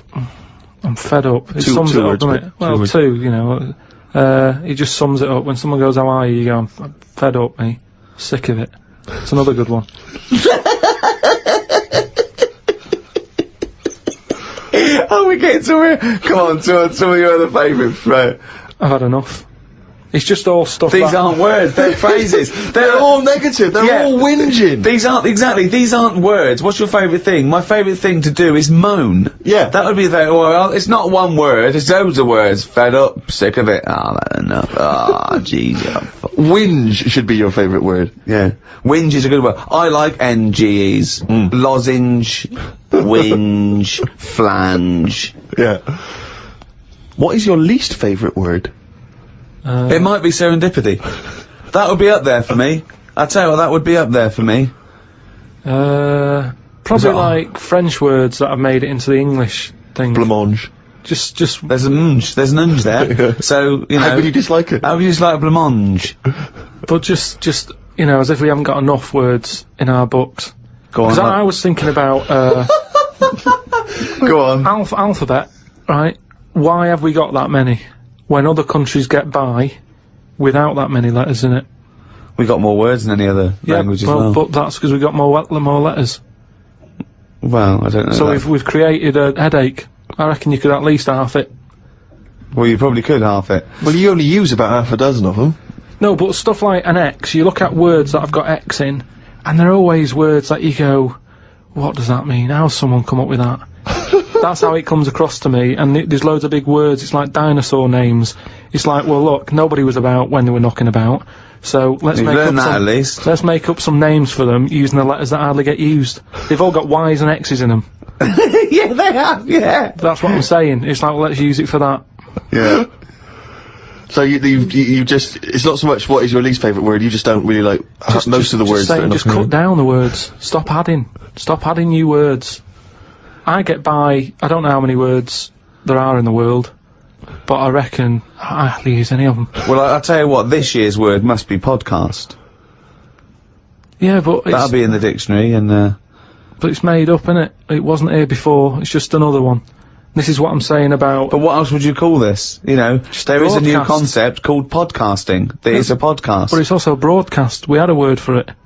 It's still a broadcast. Yeah, but they go, oh, you're a broadcaster. Oh, what radio station? No, I don't work on a radio station. I do a radio show, but I don't understand. Well, I do a radio show and I upload on, I don't understand. It's called a podcast! Done! Here's another idea. Go Add on. a new one, get rid of an old one. Last one in, first one out, or whatever. Do it that way. That's a good way. What would you get rid of then? So we've brought in podcast this year, but what word would you lose? Well, what's the name? Those birds that died out. Dodos. Get rid of it. If the bird's gone, the word can, surely. It's almost profound. Oh, it's amazing. It's great. Oh, God. What turns you on creatively, spiritually, or emotionally? Learning. That's a nice answer. Yeah. Excellent. Learning Will you stuff. say that? Yeah, but I everything you teach me, I take it in. It's just that sometimes I go, I don't get it. But that still counts as far as I'm concerned. Well, no, it doesn't. Learning is, knowledge is, there must be some sort of retention. You can't say I've got a great memory for a second. You can't say that. It has to stay there. And then knowledge has to be, applied. You can't just have all this knowledge that isn't applicable because it's useless. I mean, trivia is useless to a large extent. It's not real knowledge because it doesn't really help you in, practically. No, but there's a lot of that going on. You're always reading stuff that you go, I've just read that. It's got me thinking for a minute. It's not going to help me in any way, but it gets a reaction, doesn't it? Well, that's good, yeah, that's what, you know, that's what I art mean. does, and yeah, sometimes education's good for its sake, if it really does inflame, but... But then sometimes, like I've said before, you can know too much where it gets you down. Go on. I just was reading something about an octopus. That's like a killer octopus. And it annoyed me that this was knocking about now. Because I didn't know, I thought they were quite friendly. Whenever you see them in cartoons and that, they're always happy, aren't they? And then suddenly, like, they've sort of brought the whole sort of creature down. Do you know what I mean? No, what do you mean? Well, just you know, when you see them in films, they're running about and that, and everybody likes an octopus. But this one that's on it was your fault really, because you told me about that frog that's going about killing people. No, I didn't say that. So I looked it up on the internet at like other creatures and stuff, and .com. there's some octopus that's in the sea, and what it does, you don't even have to like threaten it. It just spits in the water, and if that stuff gets on you, does you in. Again, So in a way, it's good knowledge because, I mean, I don't go in the sea anyway because it's full of stuff like that. But that's just reassured me that I'm doing the right thing. If they're knocking about, just gozzing everywhere, you don't even have to be near one. You don't even know if it's been spitting and stuff. It can kill you. It just seems unfair. I haven't harmed it. I haven't gone near it. Why is it getting annoyed with me? Doesn't seem right. So that's where a knowledge has not helped that octopus out. Because now, when you eat them, I just think, yeah, have another one. Do you know what I mean? Get rid of them. another conversation with himself. Another conversation with himself. What is your favourite curse word? I don't think I do anything like that. I think people can tell by my face when I'm like fed up. Well, they know you're fed up because you're always whinging. I don't think I've got one. Knobhead. That sums everything up, and I think it's... But you wouldn't call your nan a knobhead, would you? What would you call a nan?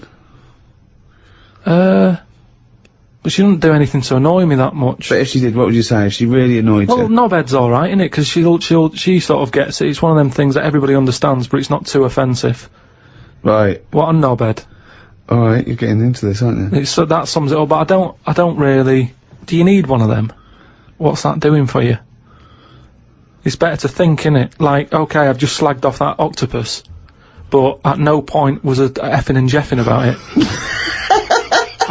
You know how annoyed I am with it.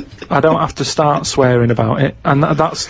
What would you do though if you were swimming, right? It was a nice little thing, you're on holiday, right? And there's this octopus there, and you're going around, right? And you see it start spitting at you, poison. What would you say to it? Well, it's too late then, innit? And I'd kick it. and I'd say knobhead. I would, but what's the point? What's the point in getting annoyed now? Because it's done its stuff, hasn't it? He's kicking and calling it knobhead under the water. What is this octopus thinking? Oh God! Oh, okay, you fucking 8-legged shit. I'm not bothered. I don't know what you're saying. Fucking cunt of a mollusk. I'll just spit at you again. It's not bothered. You slimy little fucking boneless wanker. This is why the face Are you is still good. talking to the octopus?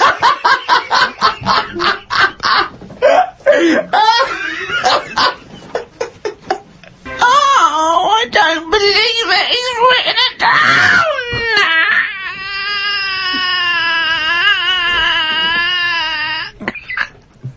That's downloadable as a ringtone. And it's also the jingle for Karl's diary. Just reading excerpts of Karl's diary. Went home and looked up Freud on the internet. Didn't find him that interesting, so looked at some other philosophers instead. Socrates, Aristotle. Why have you just listed some philosophers? Just to show that I'm learning. Well, that's not learning. That's just learning their names. That's a list. You might as well write 1 to 100. Yeah, but if someone says, "Oh, what's your favourite philosopher?" I'll go, "Hang on a minute," and I've got them written down. But what? Why? You can't just Wait a pick minute, I'll one. go home, get my enormous diary out. Yeah. Get a wheelbarrow, bring in my workings, and say one of the names I've written down. And when they say, well, why do you like him? yeah, why do you like? just run away. I noticed you put Socrates first. Why is he your favourite philosopher? You throw the diary at them and leg it.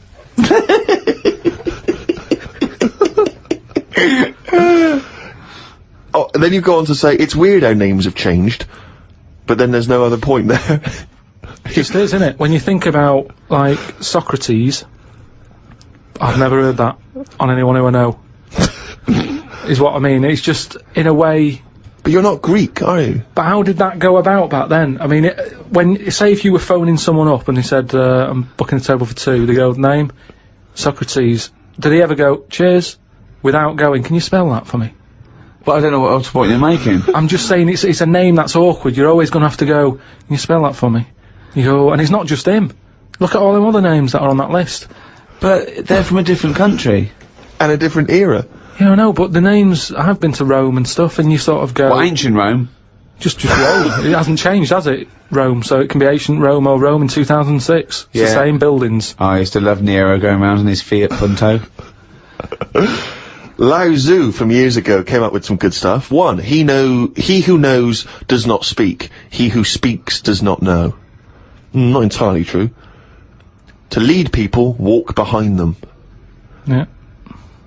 And of course, the journey of 1,000 miles begins with 1 step. Yeah. Did that.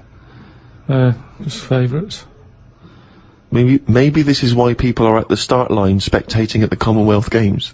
Well, no, it's just that I've never understood why in Olympics and stuff like that, if you're going to watch, don't stand around the start line, go to the end, where you see the winner. But because of that saying, it actually makes sense, doesn't it? It's like, well, every step starts with a step, or whatever. Say it again? Every race, you know, you've got to start with a step. Yeah. So, Which is, who am I talking to now? You or your brain? well, I was thinking about it a bit, so I think I was in control of it a bit more. So, and what have you come up with? Just, if you want to stay at the start line, do. What does that mean? I'm just saying, if you're into, I wouldn't watch a race, right? Okay. But Is this you or your brain I'm talking to now? this is me. Okay.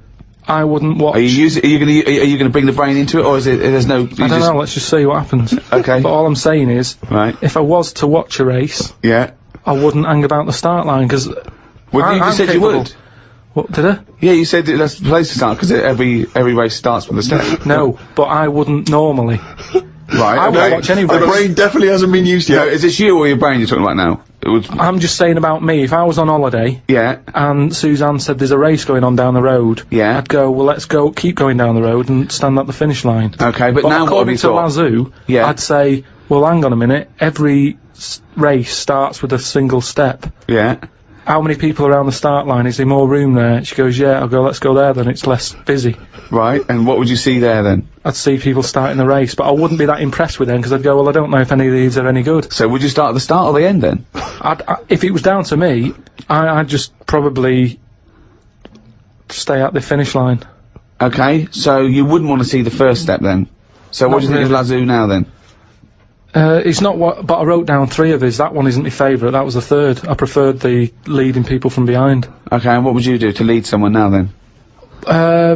Well, if you're behind, you don't have to take responsibility, do you? You can go, well, I didn't send you here, you went there. That's not really leading them, though, is it? Yeah, because I've made them think. I've gone, they go, oh, I've just walked into a big hole. I'd go, oh, should have been looking where you're going. I haven't led them in that hole, but they've learnt a lesson, they won't go in a hole again.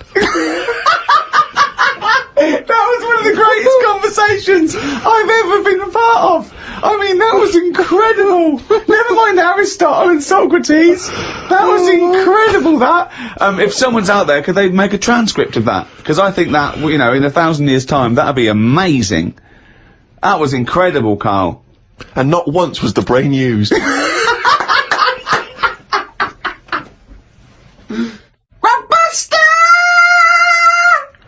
That's the jingle there for Rockbusters, the, one of the most hated quizzes in the history of mankind. Joking, aren't you? The people loathe it. I'm loving it. Well, the last one anyway, so just get over, just do the answers. Hold on, we can't do another one though, because we can't give the answers out, so this just...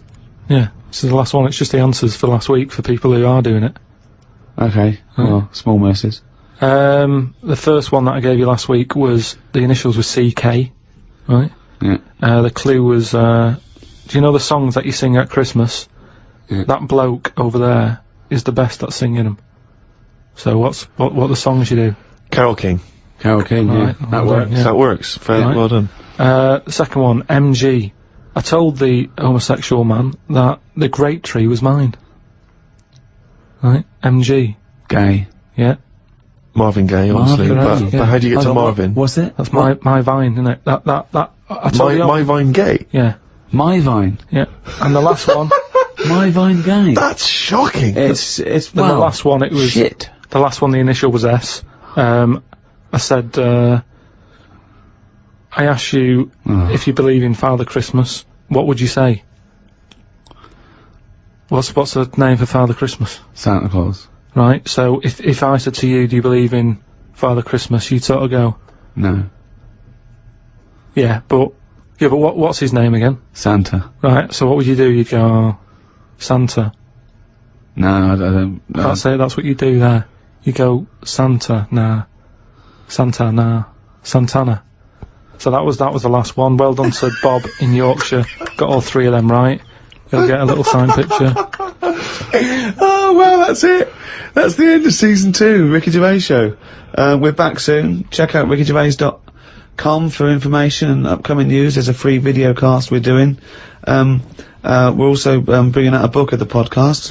Yeah, that'll have a lot of the best conversations we've had with Karl, and I think there have been some of them in this show. And Karl has illustrated all his points and his memories I mean, that he thinks that's proof, pictorial evidence. So, I mean, it is the ramblings of a maniac, but you can pre-order that on Amazon.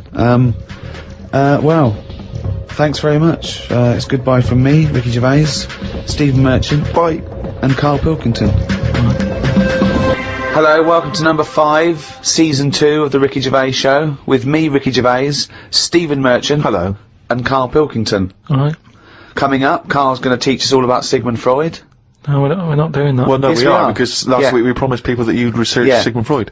Yeah, but I had a look, but I didn't find him that interesting, so... But that's not... But this is That's what I irrelevant. mean, this is what we were talking about. You say you wish you could go back and learn stuff in school because you didn't. You want knowledge. You always say about you want to learn Yeah, I something want a to day. learn something interesting every day. Yeah, but you've got that...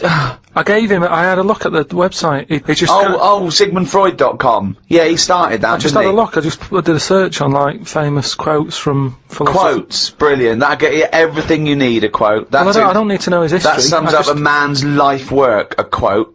No, but that's what you're remembered for, isn't it? Churchill will go on the beaches and all that. Sigmund didn't really have any sort of... Catchphrases is what Yeah, you mean. yeah, things that you hear. Yeah, sound bites. He wasn't good with the press. Brilliant. So you haven't bothered to learn about him? well, you didn't even we're- pick up a book? I wouldn't know where to start. Do you feel like you're thinking in your head? Sometimes, like then I was. But I don't know if I am, because it's got a mind of its own, hasn't it? did look at some of the things that he'd said, and the Do one it that, now. Do it now. What have you learnt about Freud? Okay, here we go. This is Karl Educates Ricky and Steve. Number 1, Sigmund Freud. Karl, tell us what you learnt about Sigmund Freud. Right. All I remember was that he said a baby.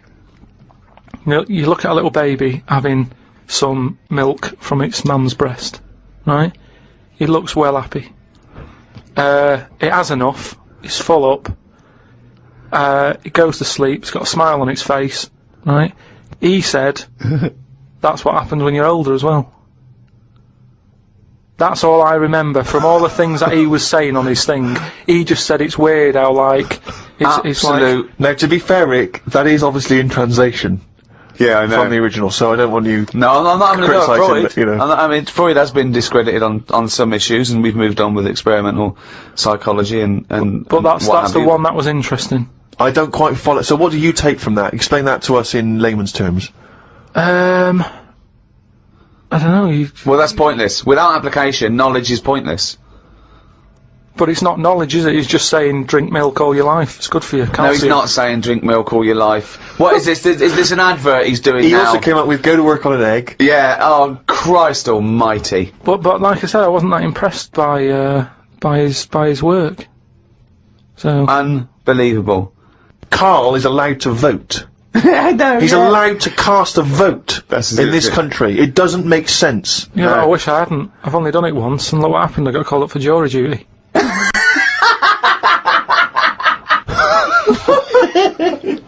Not doing it again.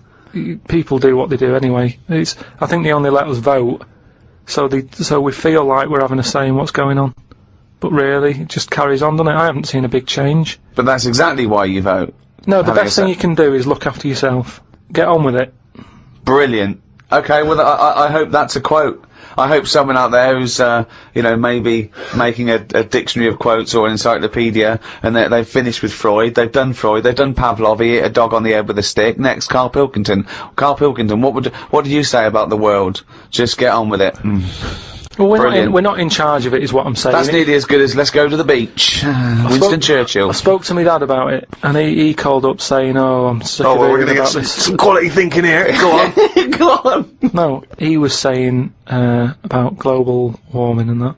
He was saying he's sick of hearing about it. Right.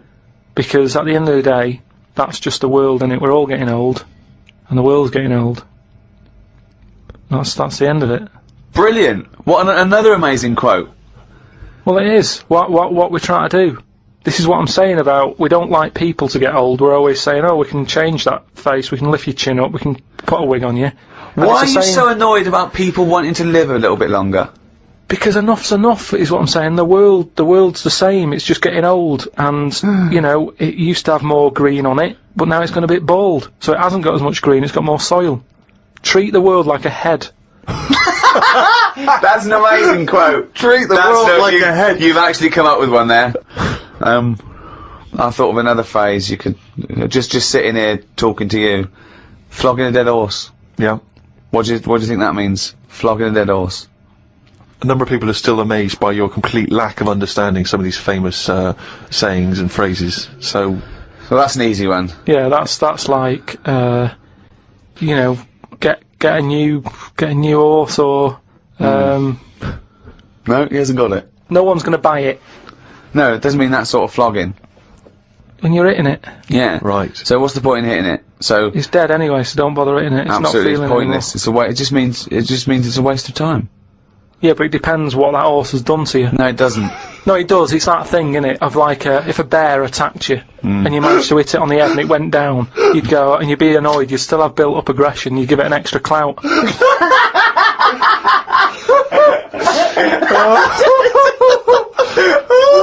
Unbelievable! That's extraordinary. I don't know who's compiling this book. Sometimes it's worth flogging a dead horse if he did something to you, if he annoyed you. Karl, I've got a couple of little facts for you, just to try and inflame your imagination. Go on. Sharks are immune to cancer. Really? Yeah.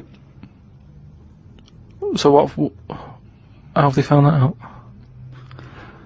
Well, I don't know, but But I've never heard of any fish having cancer though. I haven't heard of a cod being ill. So why are we focusing on that one?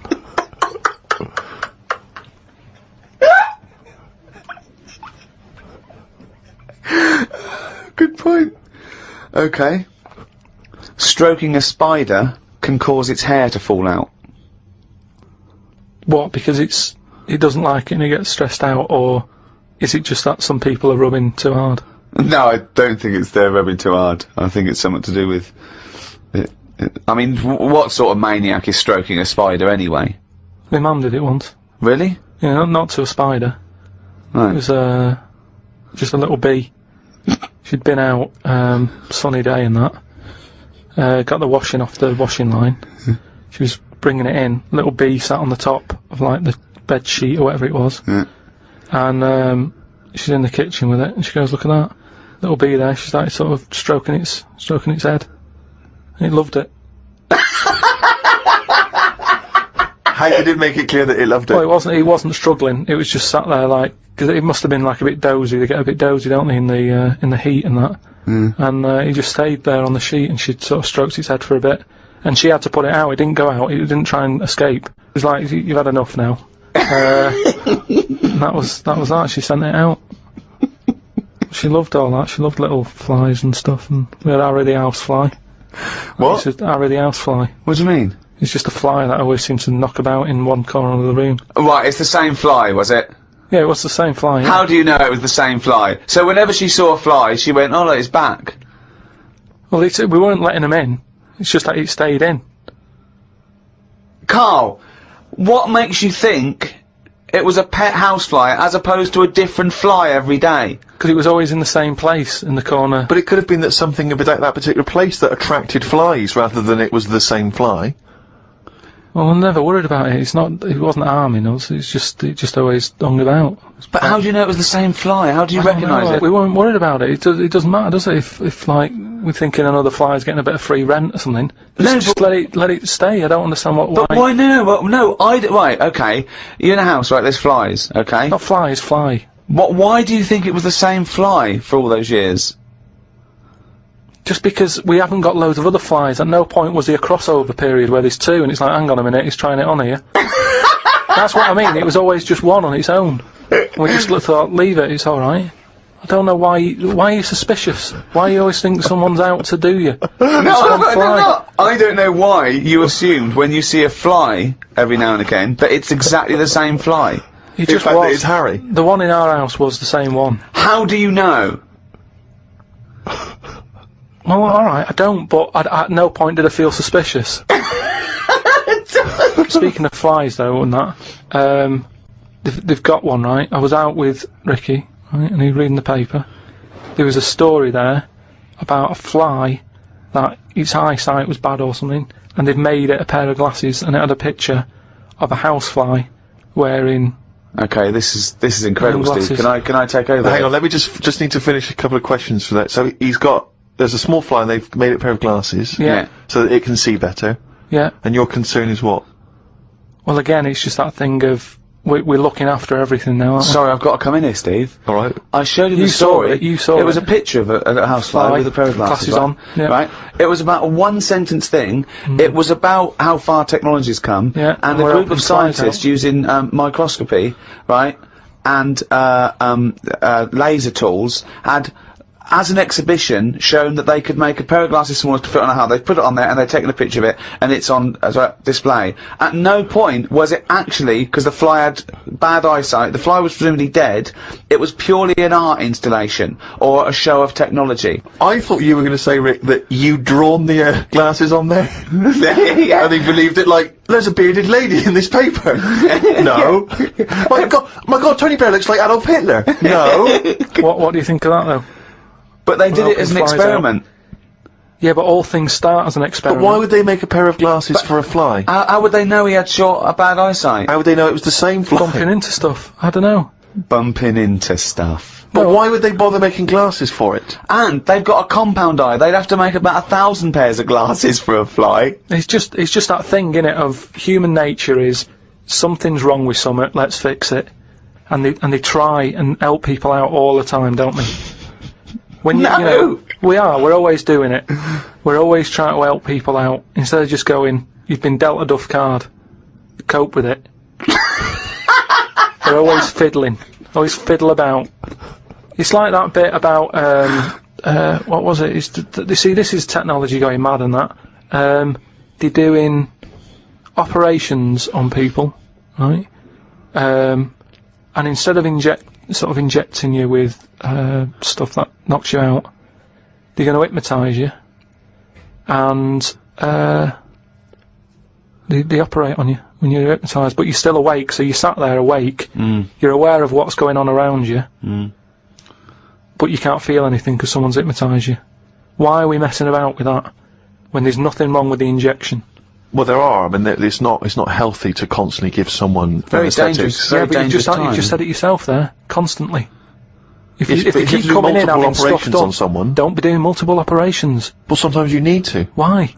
because of Knackered, whatever the forget complaint it. may be. Yeah, but no, not multiple. Give them 1 or 2 max. After 2, it's like, enough's enough. We've operated on you, we fixed that. We're not fixing anymore because it's just going to be, there's going to be something else wrong with you. Because you're getting old. Like the world.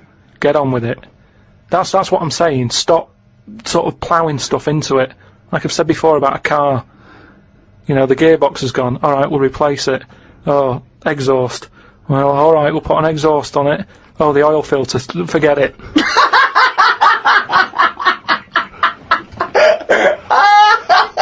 Came up with a good idea. We'll be the judge of that. I'll do it now. It's not a good idea. Okay. Okay. I'm sticking my neck out here. But I right. think this isn't going to be a good idea. Okay. Thoughts? Well, I'm going to agree with you. I'm going to second that motion. Okay, let's see. Let's see if we're both right. See-through skin. High five, Rick. Well, I heard, and you told me this, so I know it's true.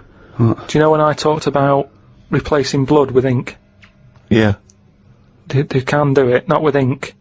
With coconut, what was it? Well, one, it said coconut milk can be used as plasma, but I haven't had that verified because it's off one of those websites where there are spurious facts. I've seen facts like the Impala's fur is just nearly the same colour as grape juice, which I don't know who's that aimed at. I don't know, you know. It's so. Well, what do you think of that, Steve? I mean, I've sort of touched on it. But I've just got to echo what Ricky said. I can't have an opinion unless it's been verified. But why aren't you just being open-minded enough to go, well? No. But That's that's not a being question of being open-minded. Open-minded is being open to the facts that, you know, the possibility. Open-minded isn't believing everything you hear. You don't believe everything you read, do you? A lot of stuff you kind of go, well, that's interesting to... But what, we talked about this, what about Noah's Ark? What about it? Well, you know, you said you believed it because it's in book form, but according to that, didn't he get 2 of every species on a big boat? But we know that's impossible, don't we? Depends where he was. If he was above a zoo, there would have been a lot of different stuff knocking about. That's my only problem The with zoo that. hasn't got 1% of all animal species. No, but they've got more. What I'm saying is, where was he floating where he could get an elephant, a giraffe, a cat, a dog, a gerbil? Where were all these things floating about? Well, exactly. Right. That's my These only Old Testament downfall. zoos, they were quite. Yeah, quite but big, exactly. really. But you're right. You're questioning it. How is it possible? But I've just said, a zoo. But what are you talking about? A zoo? As I said, there's no zoo that has got 1% of all animal species. Well, I don't know where he got them from then. There's a couple of million species of animal. And how did he round these animals up? Because they were drowning, so they were looking for any boat. So they were actively seeking out an ark. Well, they would have just been looking for anything to get hold of. Yeah, and where did he keep them all? How did he keep them all separate? How did he... At that point... Oh no, the lions ate the otter. No, because at that point, it's that thing, innit, of how you all pull together in a bad situation. Talk shit. You all chip in, they're all like, oh god, you know, let's be nice to our neighbours. Right. So there's spiders talking to flies and... Well, they would have just gone elsewhere, wouldn't they? They would What do have you been on another bit of the boat. The spiders don't have to knock about with the lions just because they're all in it together. They get their own little area, don't they? Well, I don't know. How big is this boat? How It's big, it's big, it's a big boat. How long, what was the warning he got from God to make it? I don't know. It was a couple of weeks. He probably had the Extreme Makeover Home Edition team. They all chipped in. Probably had Queer Eye for a Straight Guy helping him out with some of The interior design elements. Yeah, yeah. Two of every species, Carl. How big would this boat have to be? Yeah, it's big.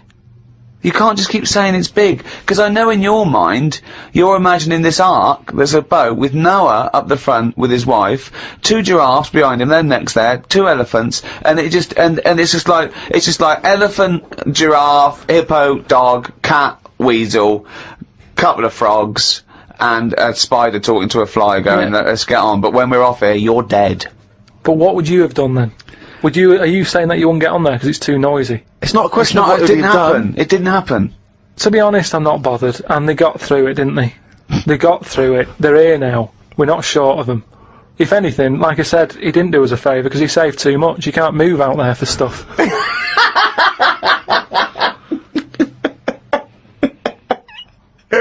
Oh, chimpanzee, that is raining down again, you fucking...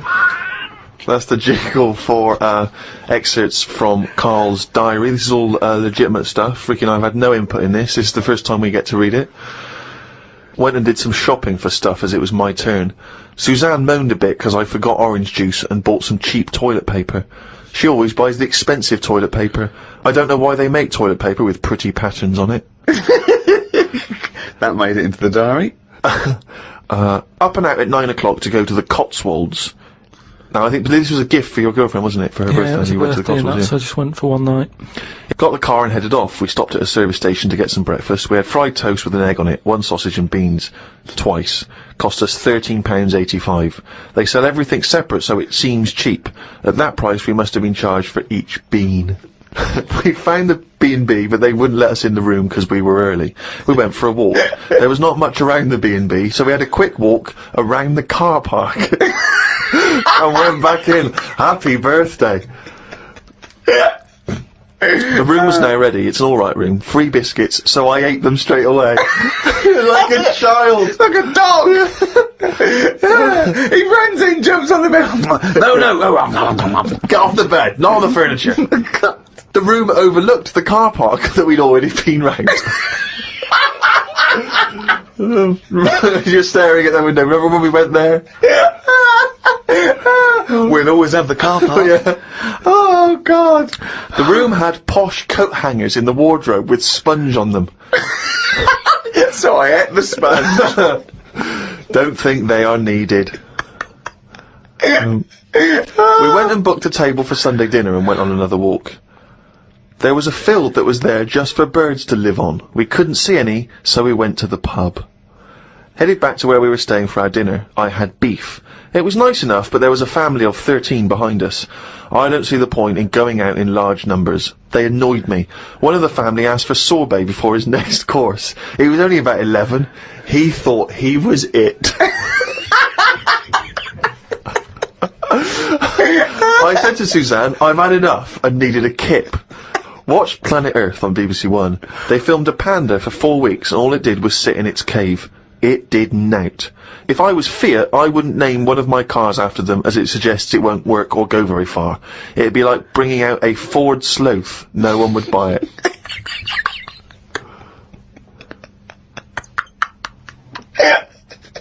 A Ford Sloth. I would love that ad campaign. Oh, that's amazing. Oh, God. The new Vauxhall Slug. We had a look round the local village. There wasn't much to it. We did the usual thing and had a look round the church graveyard to see how old the dead people are. Suzanne's had a hell of a time so far. She's gone to the Cotswolds, the room wasn't ready, she's seen the car park, an empty field, and now let's go and play how old the dead people are. I like the fact that you mentioned we did the usual thing of having a look round the church graveyard. Do you make her do that every That's time what you you go do, away? innit? 'Cause I like the fact, I want to know what she did for 2 hours when you slept. Did she just like... She went to a club, had a whale of a time. No, she just looked out at the car park, just like, memories. But that's what you do, though, isn't it? When you go to these places, there's nothing else unless you want fudge or you know, you walk round a church graveyard and have a look. It's nothing. We went home. It took 3 hours to drive back. People say they go to the country to see the wildlife. I saw rabbits, pheasants and a fox on the way home. They were all dead in the road.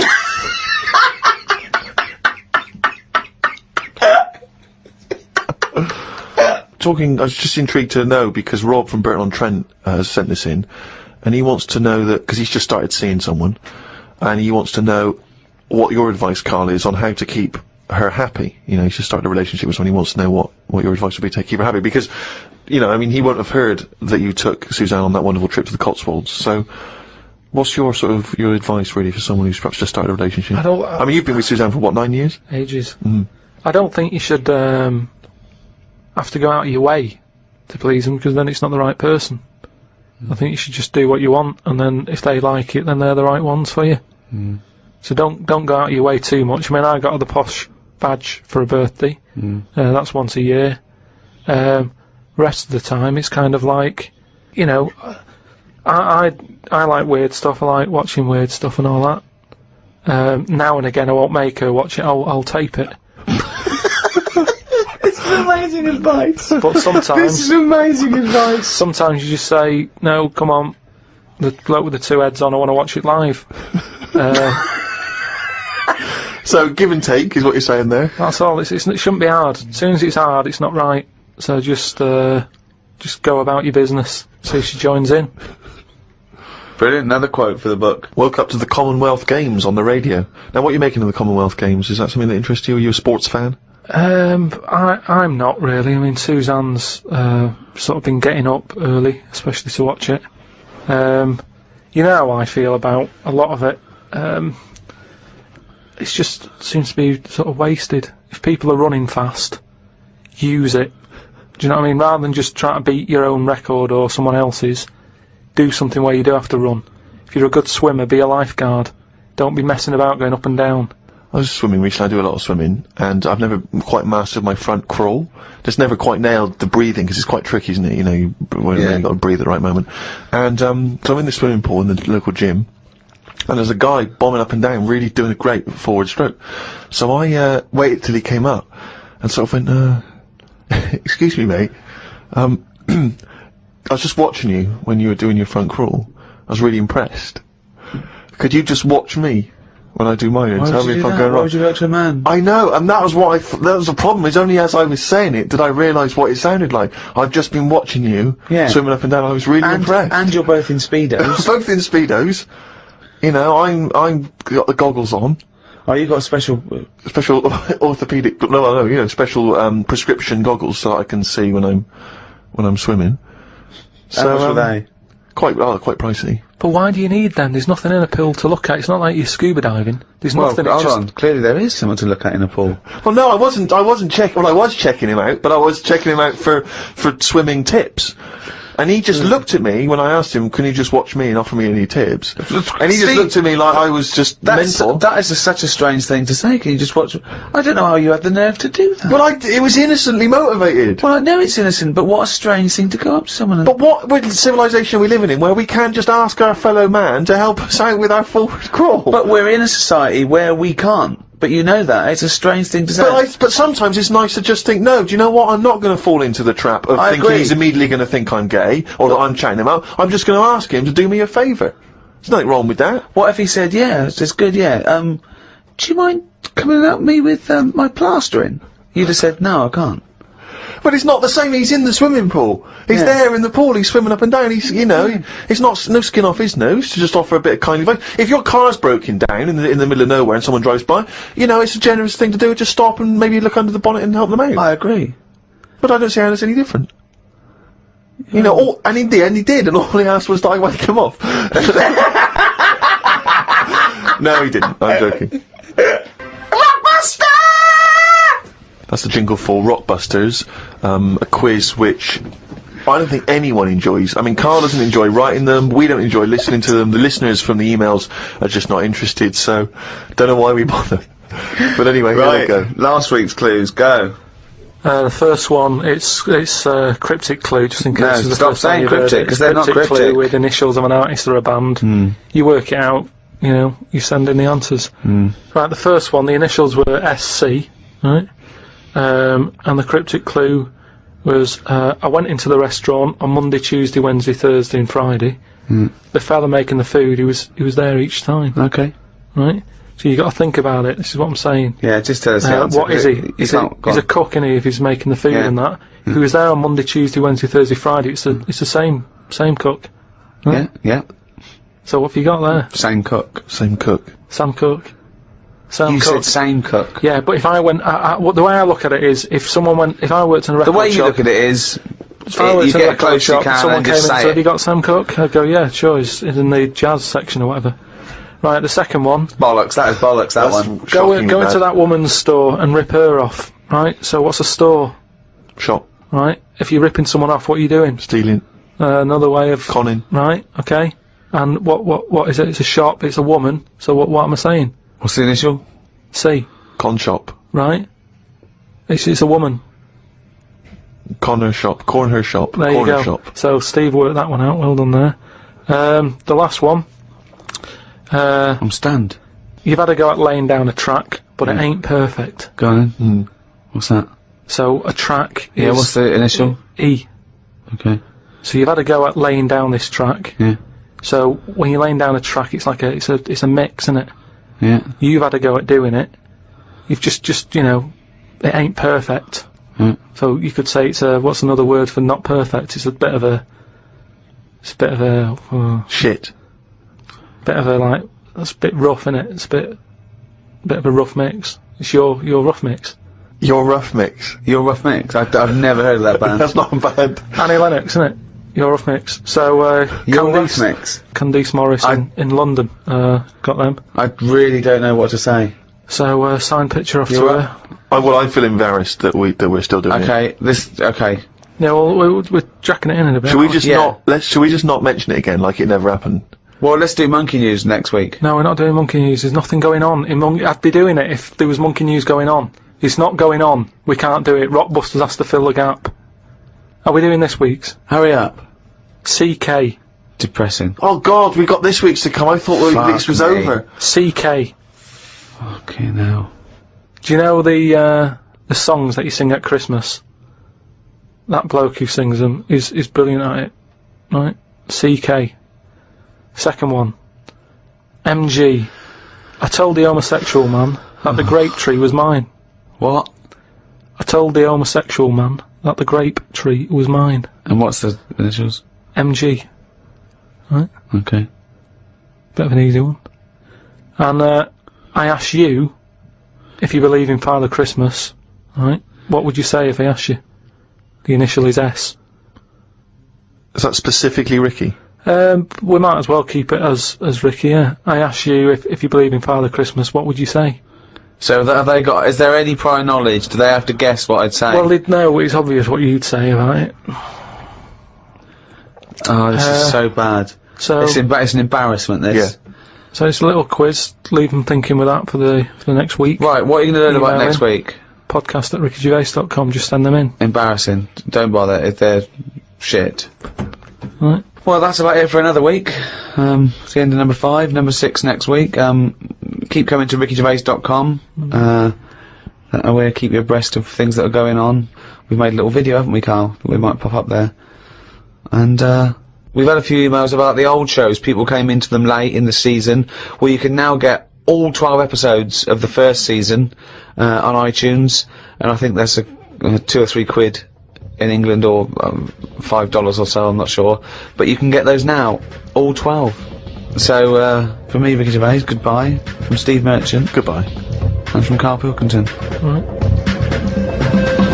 It was quite good. Anyway, let's get him out of here. No, but they do have a laugh. I heard about a doctor who was working on a brain, right? And apparently when they work on the brain, it's best if they keep you awake. Because, you know, just so you can go, that hurts a bit, and they go, oh, we best not touch that bit again. That's the reason. Rick. Amazing. That's the reason. No, there's amazing. certain operations, isn't there, where they go, you know, we can knock you out for that, but for this one we want to know. It's probably because the brain needs to be Activity. active in order to... Yeah, they show activity, But yeah, sure, they- yeah, so it's anyway. actually so you can wake up and go, yeah, no, I heard that stings. How that stings, don't pop that in there. You can't feel anything in the brain anyway. No nerve endings. Really? You can't feel it, can you? Well, maybe there's another reason, but anyway, his head's open. He's sat on this chair. The doctor's going... I reckon he was laying down. I thought he was laying down, but in your world he's not. He's sat on a hard-backed I think it's more dining like chair. in front of a mirror, like a hairdresser type thing, right? And he's cut the skin off. So get a bit shorter there. So he's So for the weekend, sir? He's- I won't be shagging with no brain. anyway, so he's cut the skin off and chopped a bit. And you're always going to get bits, aren't you? Sort of. Whenever you cut anything, you end up with a bit missing. But anyway, somehow he does the brain stuff. He fixes it. I don't know what he was doing, but Don't you? You don't know about You don't know that. the intricacies of brain surgery? That I find perplexing. You're not a neurosurgeon. I don't want. Oh, okay. so they go on. sorted out the problem, right? And he goes, right, all we've got to do now is stick the head bit back on. Yeah. That's what it's called, by the way. The head Oh, this bit. happened. This happened. Yeah, the head bit's connected to the face bit. So he sticks. Nurse, head bit.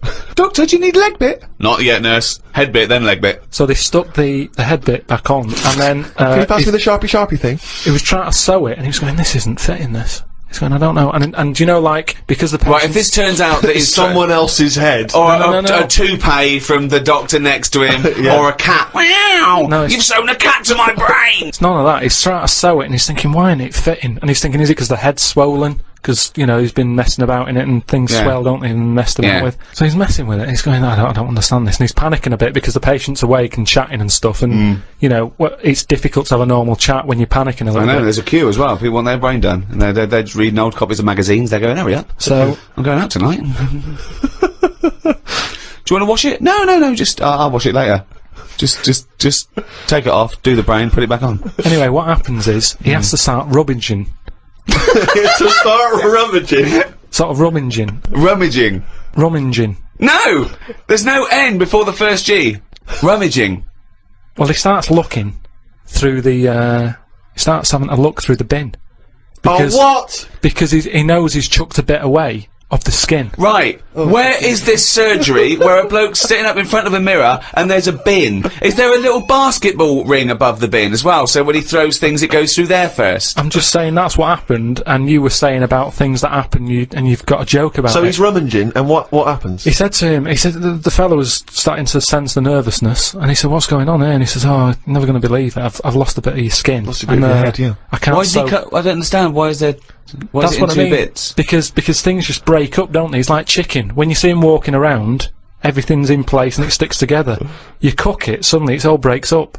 He cooked his face before he cut it out. I'm just saying how flesh it sticks together well. Yeah, but when he'd cooked the scalp before he'd taken it off his no, head. but had it's he? just an example of how Oh, skin okay. can break up with the muscles and everything. So he's rummaging in the bin, and does he find the head? He found the bit, and then he's like, "Oh, sorry about that," and he sort of managed to stick it on. Right, he and didn't stuff. wash it off or anything. Yeah, I'm sure he gives it a bit of a rinse, but I'm just saying how Nonsense. you've got to make a joke out of stuff, haven't you? Yeah, it's bollocks. If you're a doctor. Okay, that's good. So where was the joke in that story? At what point I thought this was a story about how doctors have a sense of humour. Yeah, When well, did he at make a the joke? end, he sort of laughed and he sort of said, "Oh, there you go, it's back on." But good job, the bin men didn't come or whatever, and they made a joke out of it.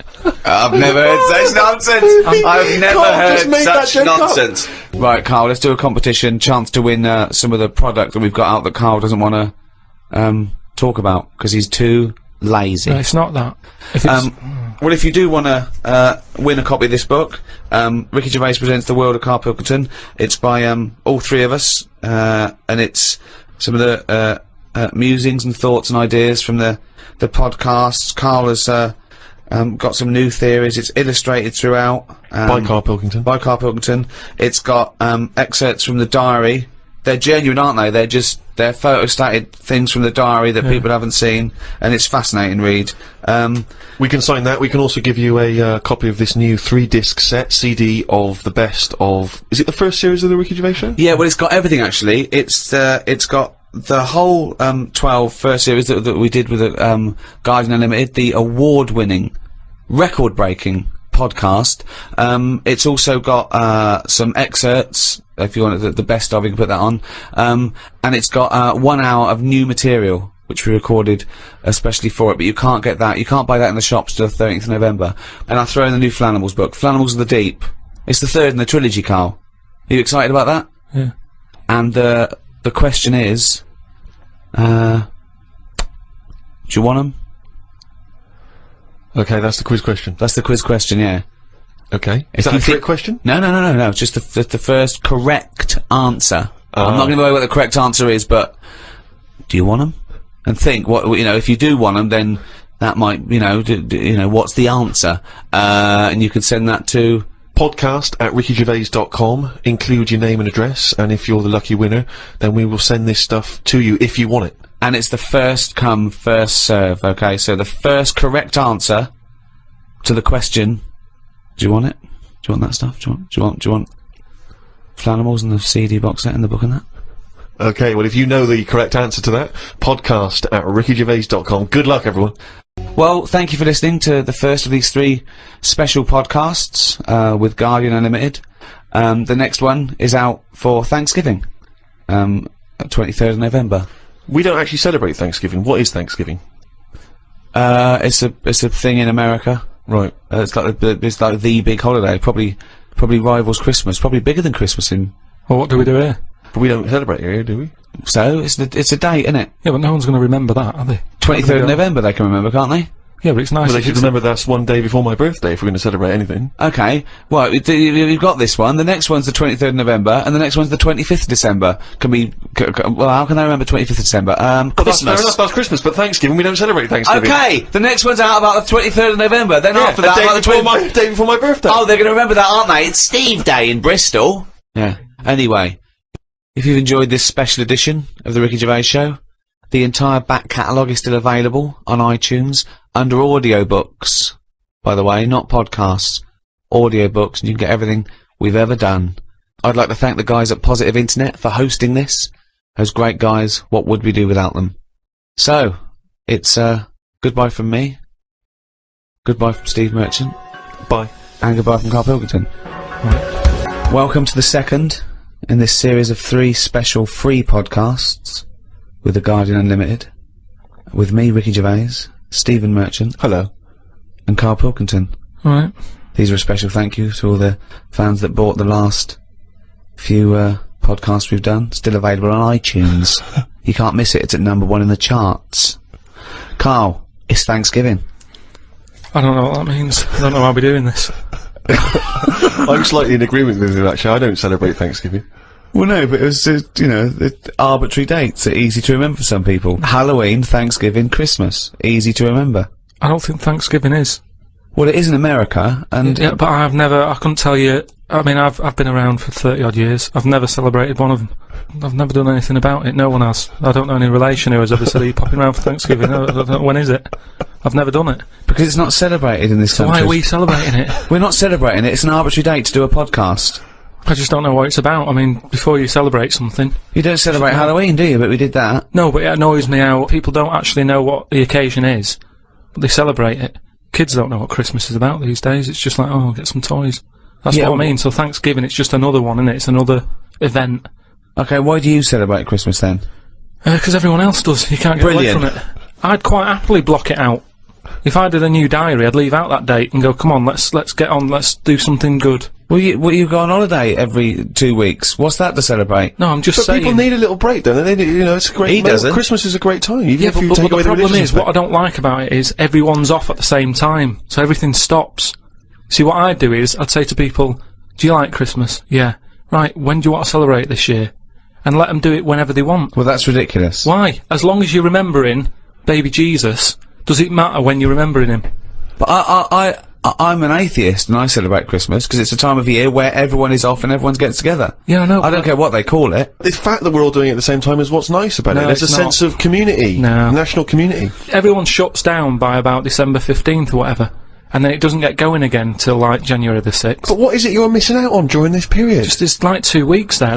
I mean, that bit between Christmas and New Year, you might as well delete that out of the calendar. Yeah, because heaven nothing forbid you happens. can't pop down the library because it's closed. all that reading you've got to catch up on. I'm just saying that we're wasting time.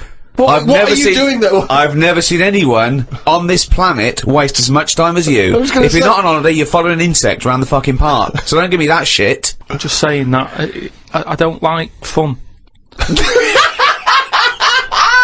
Never a true Well, there we are. We've got to the nub of it here. You there don't we like are. fun. This is true. You don't like Christ anything. almighty, you do not like fun. No, organised fun. I hate that thing. I've said it a bit before about, you know, it's that date, that's what you've got to do. Will there come a time when someone goes, we've done enough of this? Will there come a time, and for Thanksgiving? Possibly. Yeah, possibly, yeah. Things change, don't they? And you'll be happy then, will you? In 5,000 years' time, when we all worship Glong. Yeah. We, just make a change.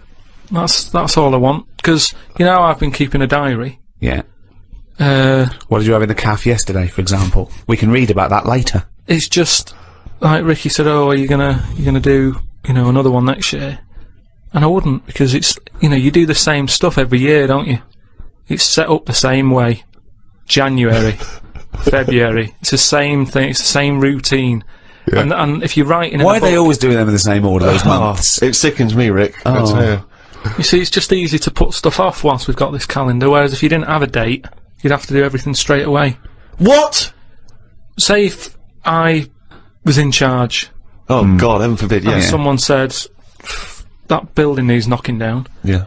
It's dangerous. If we didn't have a calendar, you go, let's do it now then. Whereas, because we've got a calendar, it's easy to say, next Wednesday. I love him! His theories are amazing! I mean, I don't know, maybe he is a real visionary thinker. Maybe he is free. You know what I like about him, though? All his thoughts, they're about freedom of expression in a strange way. He's not burdened by anything. He just goes, well, why do we think like that? He questions everything, like a true visionary scientist. But who gets a diary come Christmas time, which I know you hate, you know, for the next year, and thinks, wow, what a piece of shit. Now I've got to I'm put just gonna something do stuff when I want to do it. I'm going to take out next Wednesday. There's no such thing as next Wednesday. No, but what I'm saying is, before the year's even started, I know in that new diary I can whiz forward to December 25th and I go, another Christmas. I don't know what you mean. So everything's set in stone before I've even started the new year. It's like, oh, Pancake Tuesday, that's coming up. So someone's already decided. Tuesday. Someone's already decided. Someone's already telling me what I'm doing on half of the year. But all those pages are blank, Carl, for you to fill up with stuff. Oh, guess what? Guess when my birthday is again? 23rd of September. I'm just saying, move them about a bit, move the days about a bit, so it doesn't get predictable. But when we change Pancake Tuesday to Thursday, do we tell anyone else? Yeah, they do an advert on the telly, just saying, don't forget to buy your pancake mix. But so why? Carl, why not just stick with what we've already got? Because if you're notifying everyone anyway... I wouldn't put a date on that pancake day anyway. Just have them when you want. Have it when you want. There's no big deal. You've got to make them yourself. It's not like some place is opening to do it. Have them when you want. I don't know why that's got a special day on it. Sick of it.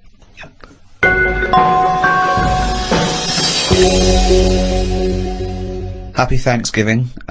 Thanksgiving is based on new settlers to a new land surviving. Yeah. And I was talking to Karl in the week.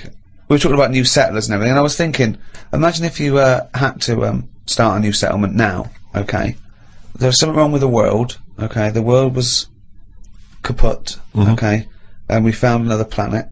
So, Karl, if you had to go to a new planet, don't worry about starting life again. They've got sort of like these breeder clones that do all that, but you can choose 6 people from this world to take to start this whole new world, okay? So you need, you know, as I say, you don't need to So what's happening here? Is this... It's going to be wiped out, okay? It's going to be wiped out, but there's enough on this spaceship for you and 5 other people. Okay, and they've got them there. They've got these sort of breeder clones there, so it's going to be populated. You're going to have the workers, the drones, everything like that. But you want to take 6, I suppose, sort of world lords to teach, to lay down the politics, the teachings, the laws, the government. I'd hate it. And how long have I got to make a decision on it? To the end of this podcast. Right, go. Who do you take? Who's the first person you take, and why? And where are we going? Mars. Okay, so a planet where there's an atmosphere. I've got to know where I'm going because I've got to sell it to the people who I'm asking. There's no point when I go, are you coming with me? Where are you going? I don't know. It's just like this world. There's oxygen, there's seas, there's rivers, there's forests, there's animals. Okay, but we're going to populate it with the human race, and you can choose 6 people to lord over this new kingdom. You want the best people for the job. Yeah. So, who's the first person? Probably Patrick Moore. Why? Why would you take Patrick Moore? Just because he knows his way about up there, doesn't he? He'll know the way. So just have him. I think that will, whoever I pick next, if they see that he's going, they'll go, right, you know, it's going to be a long Moore's journey on as it board. is. You don't want someone who's going to be going, is it left here? Is it right? Do you know what I mean? And he could play the xylophone on the journey. But He's a- Carl is more the most useful person to have if you've only got 6, because he may be very useful getting to the planet. No, but I've once always you got wanted to there, meet him as well. I've always wanted a chat, and that'd be a good chance, wouldn't it, when I'm in a rocket? How long's it taking to get to Mars? I don't know, a year. That's what I mean. No, it's so, not Mars, it's somewhere else. Okay, so it's a year to get there and then... yeah, well, that's what I mean. So it's a good chance to have a chat with him about stuff. So And I think he'd be up for it as well, to be honest. Yeah. I think you know. it's Well, his- why do you think that? Just because he spent his whole life talking about what's going on up there, isn't it? And yet he's never been. And I feel sorry for him. You know, most people when they're into something, they get to go to a place, don't they? Sure. People who don't know who Patrick Moore is, he's an 80-year-old astronomer. Yeah, that's what I mean. So let him have a bit of a good life. So Moore's on board. Yeah, Patrick Moore. He's on. Right, out 5 others. 4 others now. Jamie Oliver. Why would you take Jamie Oliver? Just food and that. You just what you need someone, because they say that like you know, you can feel down if you don't eat. He couldn't convince 8-year-olds to eat a carrot. What's he going to do in this brave new world? They're all going to be on turkey Twizzlers. I think he's got the right attitude. He wouldn't be faffing about. Remember, we've landed now on this new world. Yeah. I don't know what it's like. The people who've Listen, maybe I love Jamie Oliver. I think he's great. Yeah. But he wouldn't be in my 5 people to start a new world. That's all I'm saying. Nor would Patrick Moore, because he knew the way. Well, what chef would you pick? I wouldn't pick a chef. Why would I pick a chef? Because you want someone who's going to, like I say, food's important. When you're low, there's nothing better. If you're a bit fed up, there's nothing better than having a good... But Carl, I don't think you quite grasped that these people have to start civilization again. They have to be wise people who can make the laws. Yeah, and before you do all that, you need a good meal. So Jamie Oliver, that's his job. It's like when we get there, that's when he kicks in. Right. He's the first one, really, Can I who suggest gets going. something? Just to save 2 places on Patrick Moore and Jamie Oliver, take a map and a cookbook. Okay, who's number 3? What sort of state is this world in? Does it need... Oh, he's going to take a fucking gardener. It's like It's the world, but new. it's that exactly. It's the world but new, untouched by humans. There've been no fossil fuels burnt, no machinery, no wars. Just this Garden of Eden. And you, Patrick Moore and Jamie Oliver pitch up. Plus, who else, Carl? Go now. First thought. Attenborough. Again, he's a genius, and he's a bit of a hero of mine. But I don't know if we need Attenborough. Just because I reckon if it's a new world, you're saying it's the same, but they always say, don't they, that all worlds are different. So I'd want him there, just to sort of, when we're roaming around, because we'll all stick together for a bit, won't we? When we're roaming around. Then they'll be sick of the sight of you. They go, let's lose Karl. But you've got 2 men so far who've got a combined age of about 150. I mean, if you're starting a brave new world, dare I say it, not going to be around very long. Shouldn't you be taking some younger, fresher blood? No, not really, because they haven't lived, have they? These have lived, and they can sort, and they're useful, like I say. Patrick Moore's done his bit, he's got us there. Oliver's cooked us a dinner. Day 2, I reckon we'd end that on day 1 there. We'd have a dinner, we'd all have a chat. I don't think you're thinking of the future. I think you're thinking of the journey, and then the first night. Okay. So you've got day David 2. Attenborough, Yeah. you've got Patrick Moore, and you've got Jamie Oliver, you've got 2 other places. I get the feeling that you're not so much recruiting people for a new world as I'm a celebrity, get me out of here. As a dinner party with Yeah. people you'd like to meet that you've seen on the telly. Oh. Come on, and 2 more. I'd take someone who's a bit daft. Just so. No, you don't need to, Carl. That's covered, believe us. No, that's what I mean, though. I don't want them having a go at me going, why are you here? I'd point the attention somewhere else to text someone else who'd sort of wind them up. So Who's that then? Paul Denan or someone like that. It really is. I'm a celebrity. So you've got Patrick Moore, you've got David Attenborough, you've got Jamie Oliver and Paul Denan. A brave new world. Starting life again. Okay then, brilliant. Oh God. Right, one more. This is amazing. This is going to be. I'd love to go back and visit this in 1,000 years. What teachings they laid down. Oh God. Don't know. It'd have to be a woman. I think you got to have a woman in that little group, haven't you? Could have another woman chef or. It's mainly eating. He's got that covered with Oliver, but now he's got to take Nigella in case he's in a cream cake kind of mood. God. Oh God. Delia Smith was furious. She packed her bags and everything. Or a nurse. Now you're thinking. Abby Titmus?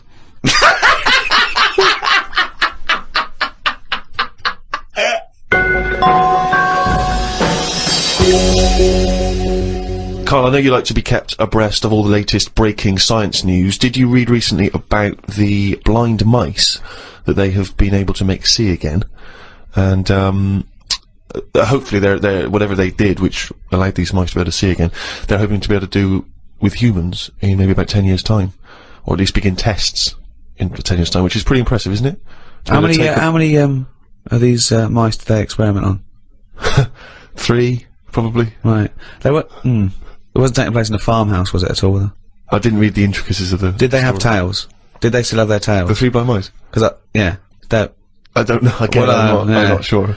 Well, Okay. what's your concern? Well, I think I know what happened there. Really? Yeah, I think the farmer's wife probably got annoyed at Right. them running Well, after why? her.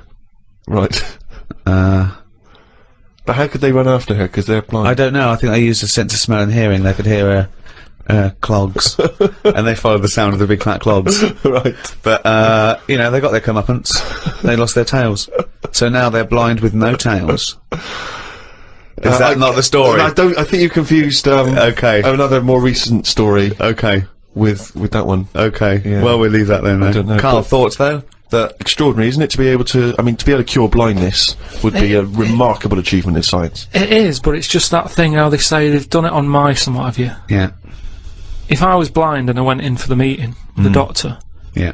and they said, "Do you want yours doing?" And then they said, like, "I've done it on mice," that wouldn't be good enough for me. I'd say, look, when the blind fella gets in, don't say we've done it on mice, just say we've done this on eyes. If he goes, what eyes? Just say just a pair of eyes. Yeah. As soon as you say mouse's eyes, it's like, well, it's not the same, and it would make me go, I'll leave it. Yeah. And then you wake up and you can see, but you've got very tiny eyes right in the you've put in mice eyes. I'm scared of cats. It's just eyes. I think I just don't like having my eyes messed with, and even if I was blind, I wouldn't like it. Right. And I think mine are more active than most, my eyes. What do you mean? Well, I went for a what's her name, Steve. You don't know. I've had problems with my legs. Oh, Christ Almighty! He's the same. What are you? 33. He's a And you talk hypochondriac. like you're a 70-year-old. Honestly, the slightest thing, he's got time off work for this. We went to the dentist 3 times in 1 week. He goes, now his legs rubbed 2 times a week for some reason. I don't. In and out of the kidney hospital, and they're going, there's no kidney stone, Mr. Pilkington. He's going, oh, right. Christ Almighty, do some fucking work. No, the thing is, I've been, in the last, 30 odd years, I've been working hard, and I've let my body get run down a bit. How have you, you're 30, what are you? 33. Right, 33, sorry to start off with such a hard question. But how have you been working for 30 years? Well, I just have. I sort of, I got on with it. At 3? At 3? No, I'm Well, you just didn't get saying. on with anything at school, did you? Because you were just pitching about. Yeah. You weren't working out there. What was the first job you got? How old were you? I was 15. Right, okay, so you've been working for 15 years then, okay, good, Yeah, but right. I had my paper round when I was 10, didn't I? And that was hard graft. That's why I'm bald and that. Getting up at 4:30. It all adds up, doesn't it? All adds up. So anyway, when I kicked my height when I was a kid. He always says this, like it's a classic story that everyone should know. Everyone and knows, also like- the phrase kicking my own height. Yeah. Explain what you mean. Just kicked me out when I was a Kick kid. your no one understands. You Karl. kicked your leg up to the kicked height me that like- you were at that time. Yeah. Yeah. So I if you kicked were, my height. It's not a well-known phrase. You can't just go, I kicked my height. so you're 4.5 foot, and you've put your toe up into the air 4.5 feet by kicking. Yeah, but I landed on my back. Right, okay. I- Imagine seeing that in the playground. They go, get Karl Pilkington to kick his height. I bet he falls over like a It fucking wasn't in the penguin. playground. My dad got me to do it in the garden. Brilliant. But So- why did He you fall sold over? tickets, the neighbours were cracking up. Yeah. Why did you fall over? Did you hit I just yourself in didn't, the I didn't head? have a kick me height. I mean, my leg got high up, but I was that chuffed that I got that high, I didn't think of putting my leg down again. What's it look like? What the fuck did that look like? He's got to think it all through. I thought it was automatic. No, It stayed there. You sort of stay balanced. Christ But you didn't almighty. think, well, I'm loving this. This is brilliant, but what should I do now? I got my leg up. I'll just keep it up. Whoa! It looked like a Hitler salute with his leg. What were you doing? So anyway, I landed on my back, Yeah. and I did some damage, I think. And it's because of that. You sure you didn't land on your head? And it's because of that, like all them years and what have you. Yeah. I've had like a trapped nerve in my leg. Right. So I thought, right, now's the time to have it done, because when you get older, I mean, it was the kidney stone thing. Once you've sort of looked at, death and what have you, it just makes you think, got to start looking after Do you your think you body. could die of the slightly bad leg that you've had for 15 years? Well, it Do you just, think that'll eventually kill you? well, it could do if I can't run away from danger quick enough. Right. Again, you're thinking of Jurassic Park coming true. Well, whatever though, I'm just saying, you've got Yeah. to look after yourself. You know, if there's anyone listening could out always there hop. who's got a problem, get it sorted. I'll tell you what That's all though, I'm saying. if you have to fight off danger and you kick them, put the leg back down immediately after. So anyway, I went to see this fella, to like a professional leg rubber. Professional leg rubber. Yeah. And he sort of said a few things that were quite interesting. Remember that time when we had a chat on the last lot of like podcasts? I said, am I in charge of my brain, or is my brain in charge of me? Yeah, do you remember what I said? That's the most stupid thing you've ever said.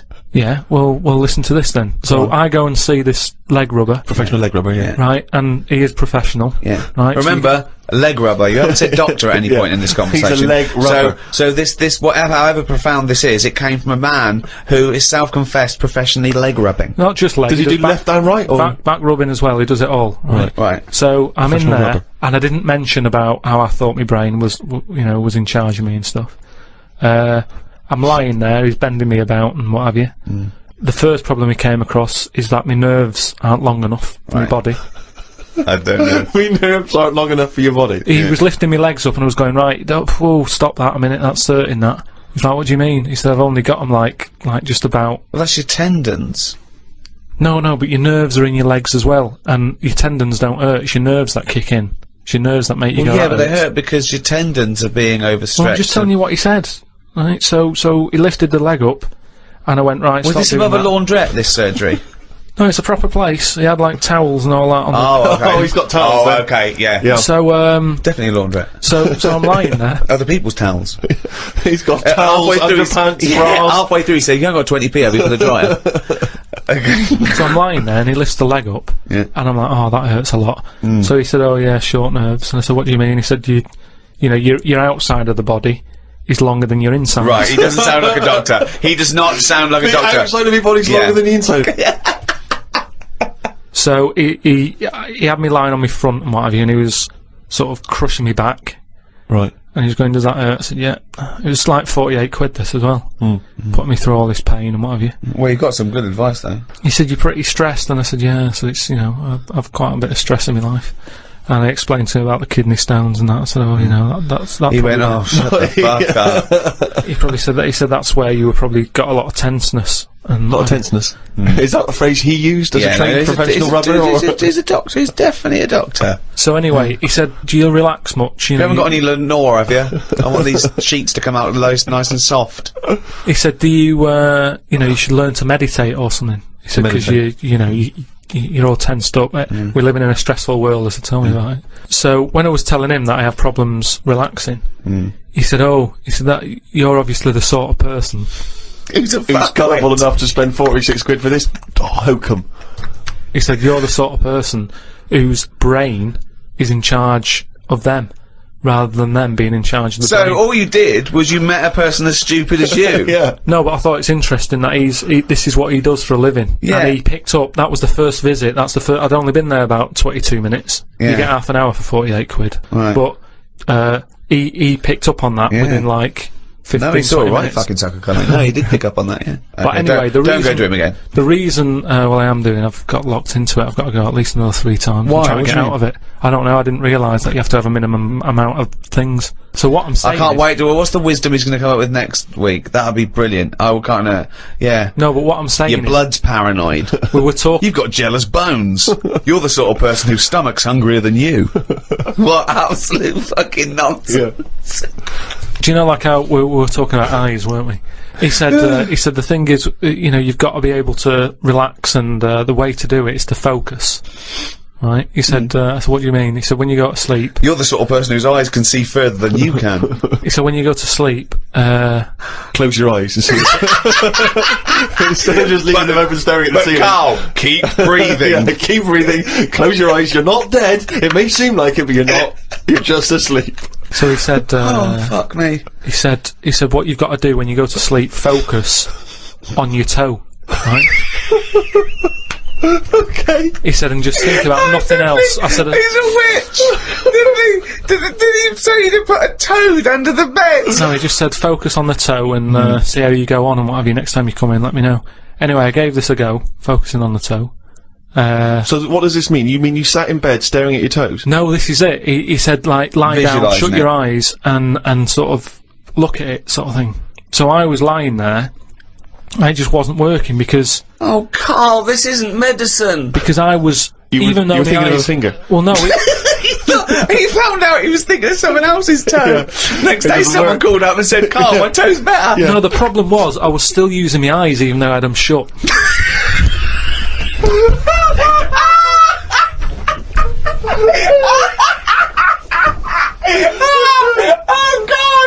Oh God! Just when I think he can never come up with something stupid, he pulls that one out of the bag. Right. So what does that mean? Oh God! You were still What does that mean? I was straining them. I had them shut, but I was sort of looking down at me foot. You were trying to see through your eyelids at your toe. Well, I was looking down, so I'm thinking that's where the foot is. Because of that, I was straining them and they were stinging, so I had to pack it in. I'm gonna die! I am going to die! Right. So if anything, this okay. guy's just made your stress levels worse. Yeah, That's I said that to amazing. him. That's amazing. Okay, if someone out there's listening, could you put in order the top 10 most stupid things Karl's ever said? And to me, that is number 1. That is now number. Well, that's overtaken. Is your brain in charge of you, or are you in charge of your brain? Oh, that's amazing. Hi, Ricky Gervais here with me, Steve Merchant Hello there, alright? and Karl Pilkington. Right. Yeah, welcome to the 4th podcast in the series of 12. It's after Christmas now. That's it for another year. All right, everyone had a nice Christmas. Oh yeah, I had a blinder. I had an absolute blinder, mate. Good presents, Karl. Yeah, not bad, yeah. Get anything good? Odds and Not, ends. not that I can think of. Odds and Just sods. bits and bobs. Yeah.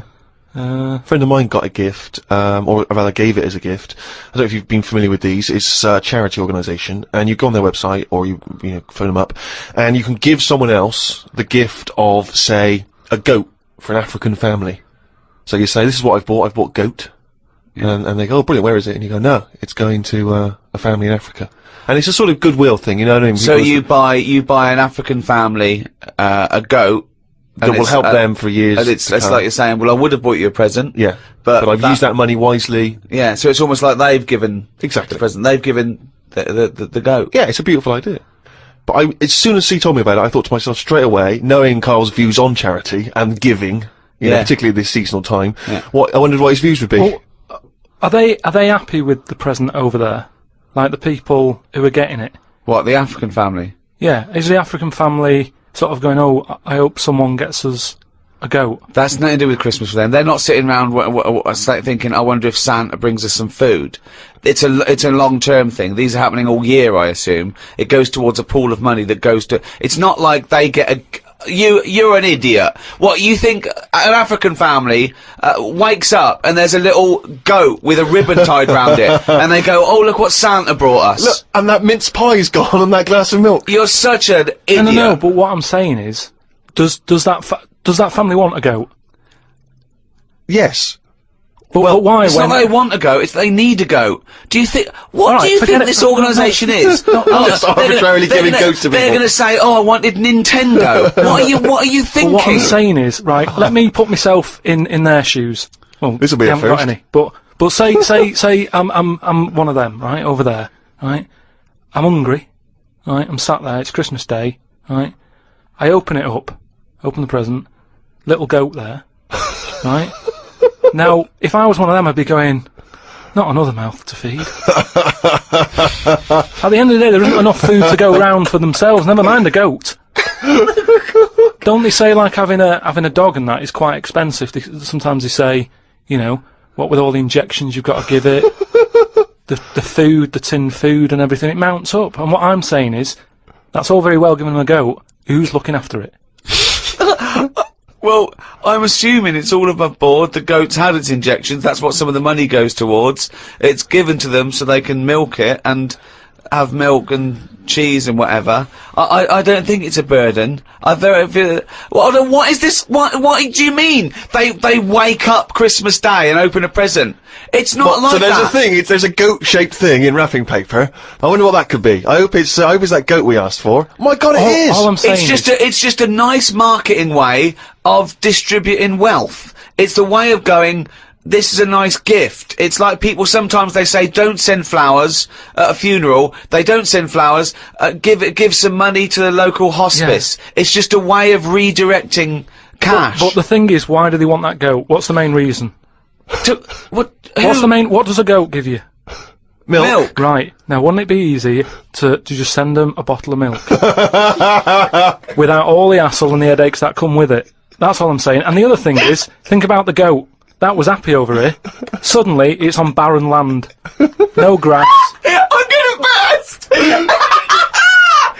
do you mean? You didn't send a goat from here. I'm saying, who's happy at the end of this, right? You've got a fella who hasn't got a present over here because the mate bought him a goat, right? So yeah, let's do this properly. So there's a tick. He's not happy, right? Then, you've got the person who's opened it, who, like you said, wanted something else, right? It's a goat. They go, who's going to look after this, right? So tick, they're not happy. And then you've got the goat going, what am I doing here? Tell you what, a lot of people are wondering, Carl, is what I received from Ricky this year. Go on. Nothing! Absolutely nothing. I remember actually after my birthday he said, "Oh yeah, I'll be getting you a little gift." Forgot. So I've had nothing from him this year. He's got a little bit of cash in his pocket now. What I'm hoping is that maybe he'll pool it over the next 5 years and buy me something I've been reading about recently. Now, you definitely love this, surely. Have you started seeing this now? Virgin are starting plugging Virgin Galactic. I think it's something like 200,000 quid, and you'll get a chance to go in a space shuttle into space. Now, I don't know what your feelings are, Rick. You know, I know you've probably got a bit of cash in the bank. Honestly, I was thinking of giving you another signed extras DVD. Anything. It's the thought that counts, so that would be great. But because I've got some knocking round, I can give you one of those. I know you've already got one of those, but Sure. I don't mind. They don't cost me much. No, great. And do you like the book Flanimals? I know it's aimed at 5-year-olds, so I don't know why I personally would want it, but you know that's going to be in the little selection box for you. Great. But no, the trip into space. I don't know about that. I mean, you've got a bit of cash. Would you think about that? Would you be interested, you and your missus, going up into I space? don't know. You have to be. I mean, it's not the money. There are things that I would spend 200 grand on as a little folly, but I think an individual jetpack, for example. Right. You know, I'd do that. Yeah. I'd like to see the Earth from a couple hundred miles up. That'd be good, but I don't know if that's quite worth it yet. The other thing is the safety, because I'm worried that I want to see a lot of people go up there first. Yeah. I wouldn't be the first bloke to go on an aeroplane. No. I'd want to see a few pioneers go. It's really safe before I got on something Well, like I that. believe the actress Victoria Principal is volunteering herself So, I think she maybe used to be in Dynasty or Dallas. So, Well, I'll see what happens to her. Yeah. If you know, I think if she can do it, then No, if Vicky P comes back alright, rather Then, like those monkeys they sent up years ago, Yeah. then we'll all be a lot more relaxed. Exactly. If they put electrodes on her and it all Exactly. works out fine. Like, And there'll be a banana, you know, issuing bananas, and there'll be Yeah. buttons, press left, press right. yeah, and I might consider it. Karl, thoughts? Going to space? No. It's not worth it. What's the boy? Wouldn't it be a fascinating experience to go into space and look back at the Earth? There's now out there though, is there? There's mean- no there. Say that again. Well, there's now out there though, is there? Right. I mean, at what point are you all meant to be happy? Do you know what I mean? You're floating about up there, and because you don't get out, do you? What you mean to do some duty-free shopping? I'm just talking. You don't go floating about, do you? You stay in your seat.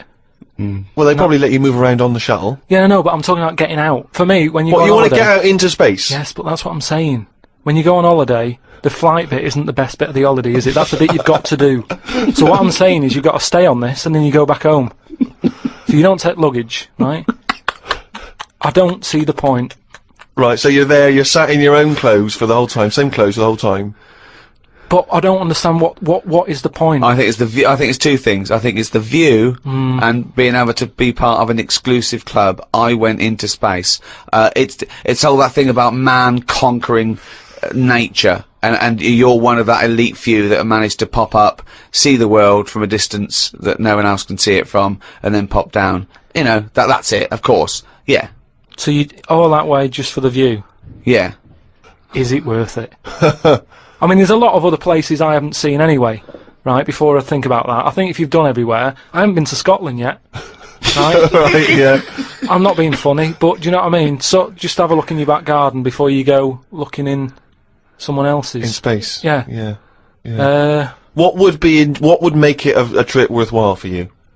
I mean, if you did go into space, if we gave it to you free of charge, we said, Karl, go up into I know the space." answer. I know the answer to this, Steve.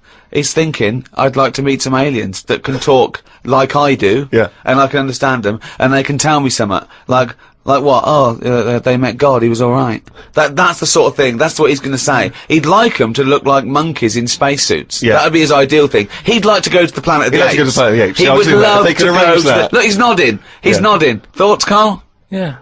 I mean, for me... What do you mean, yes? Well, yeah, that'd be brilliant. What would be brilliant? Seeing a little alien and that, having a chat with him, finding out what's been going on. What's been going on? No, but don't you think that... Like, I mean, if you bought me that as a present, right, Yeah. either of you, Yeah. I wouldn't be that happy. For me, that's a little bit like...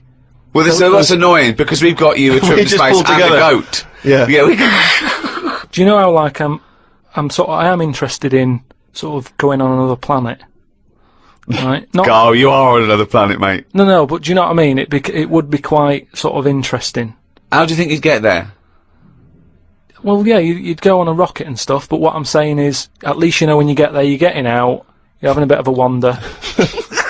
But I wouldn't be happy in just the journey bit of it. That's all I'm saying. That's great, isn't it? But the thing is, right? I was looking into it a bit because I was reading about the Virgin Atlantic Yeah. thing, right? And I was reading something that in 1971, right? 3 of them went up there. Can't remember the names. Wasn't the main one. It wasn't like the Buzz and the Armstrong one and that.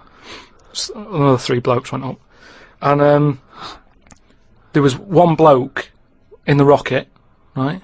The other 2 wandered off, had a walkabout, seeing what rocks they can find in that. And that bloke who was in the rocket, right? He was the loneliest man ever in the world. I don't know what to do. What that was. I don't know what to do. I don't know if that's some sort of profound poetry or I don't know. Do you know what I think he's trying to say? I think he's trying to say that he was. What are you trying to say? No, stop for a minute, because I just want to just recapture that moment. Just say that again, that sentence again. Right. The other 2 had gone off picking up rocks. Yeah. Right. He sat on his own in the rocket, and he was the loneliest man in the world. Okay, I know what he's trying to know what he say. means. I do, right. I don't know what he means. Well, right. He's trying to say he was, by definition, a human furthest away from all other human contact. Yeah, that's what Yeah. I said. Yeah, okay. No, you said loneliest. Loneliest evokes an emotion. Yeah. Yeah. But But, it's like he started crying and writing poetry and listening to Morrissey records. you mean he was the most remote man? Well, yeah, he was saying how, like, he's on the rocket on his own, right? Yeah. And I think I worked it out because it was in kilometres, right? And I think it turned out that they, right, the other two spacemen picking rocks and that, they were 2,500 miles away from him, right? So they were miles away. They What, 2,500 miles? Yeah. But they had each other. They had each other. Yeah. You had the world right across the other way, everyone getting on with their lives. Yeah. He was on his own. That's weird, isn't it? But what I was thinking is, right, say because I always sort of try and put myself in a situation. Yeah. When I hear about a weird thing that's gone on, I always think, what would I do? You know what I mean? And I was thinking about it, right? Do you think when he got up in the morning, he still bothered to put his clothes on? That's the first thing that came into your mind. No, when just you because pictured him I in always, there. you know, at the end of the day, even if, like, my girlfriend Suzanne's out at work and that, I'm not happy walking about with everything out, because you never know what's going to happen. What do you mean, like getting it trapped in the microwave? Well, I just mean, you know, you never know Yeah. if someone's going to turn up. No, I don't like what I don't like. No, I always pop some pants on or a towel, even if I'm Not alone. always. Because I've knocked on your door when you've been stood there with. No, he's Yeah, taking but his trousers off. I did it especially Oh, knowing right. that you were there. I've done it especially to annoy you. Oh, right. Yeah. So. But do you know what I mean? Do you think he was walking about the rocket with his tackle out, or did he floating go, about, yeah. well, you know, no one's watching here? Do you reckon it floats up or down? Depends in how long it space? is, doesn't it?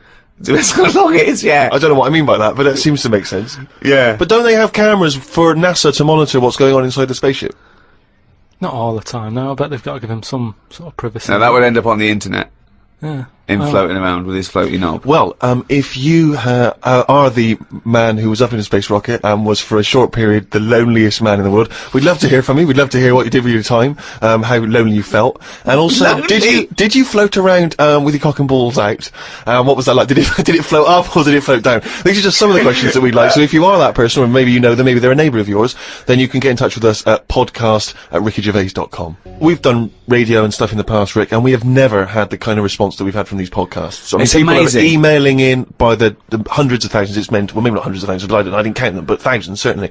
Crazy amounts of email. I couldn't really get through them. I've just managed to pick out a few. It's because it's global now. It's people all around the world are listening, and that's so exciting. We've got just loads from America, Australia. It's mad. Yeah, New Zealand, Canada, and these are just some of the ones that I've pulled out from the email because there's so many of them. Podcast@rickygervais.com if you want to get in touch. Rob says he listens to the show in his exams, which I'm sure cannot be a good idea.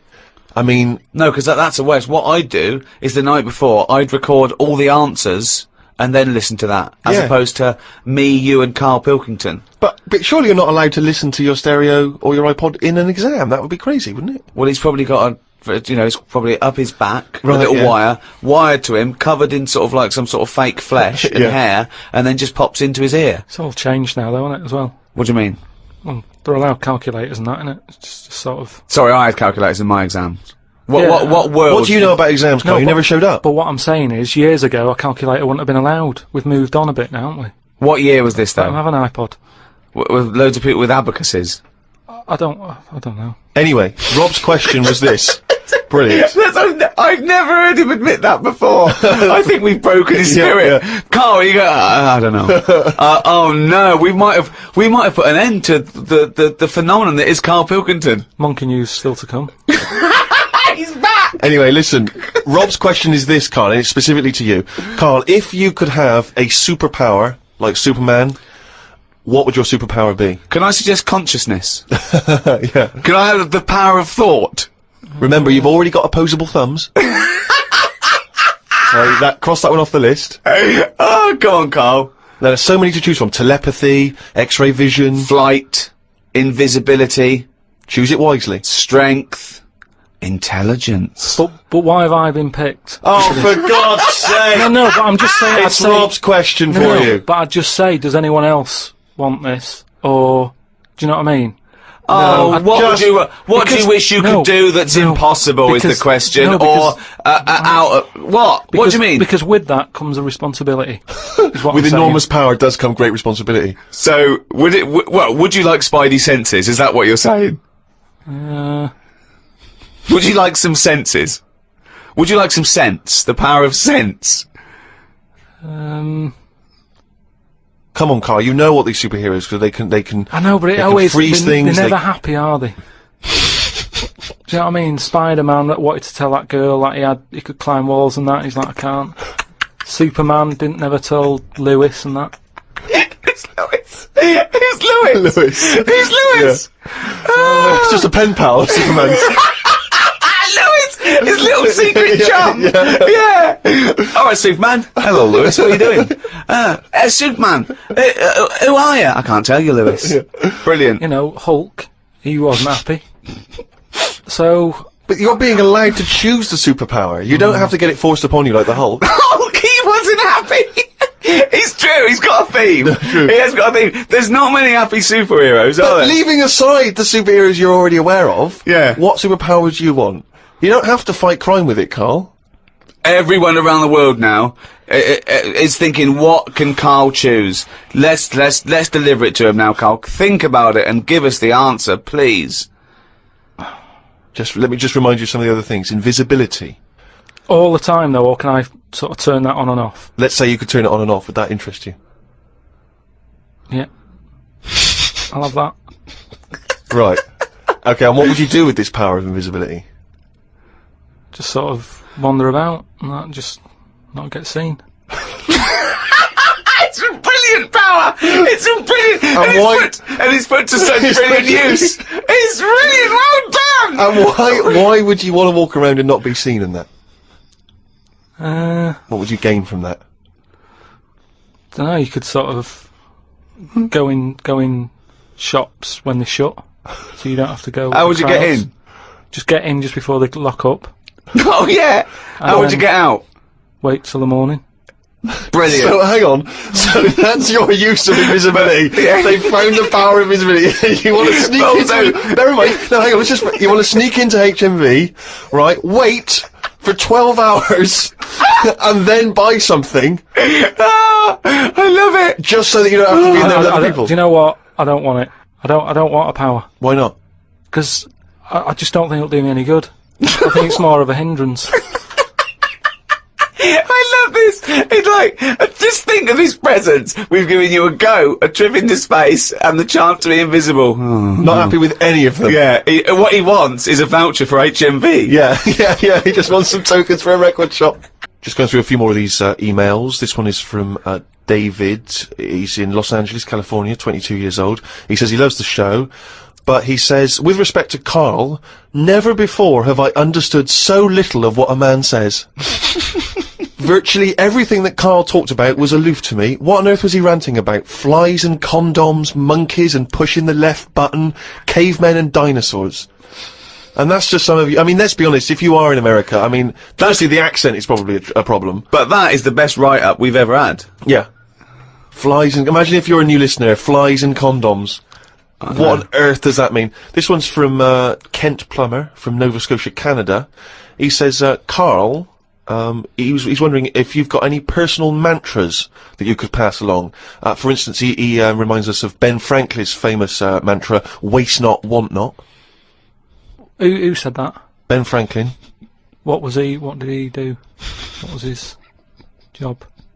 Benjamin Franklin was a well-respected American politician from the 1800s. He was a sort of thinker, a philosopher, a scientist, deeply respected.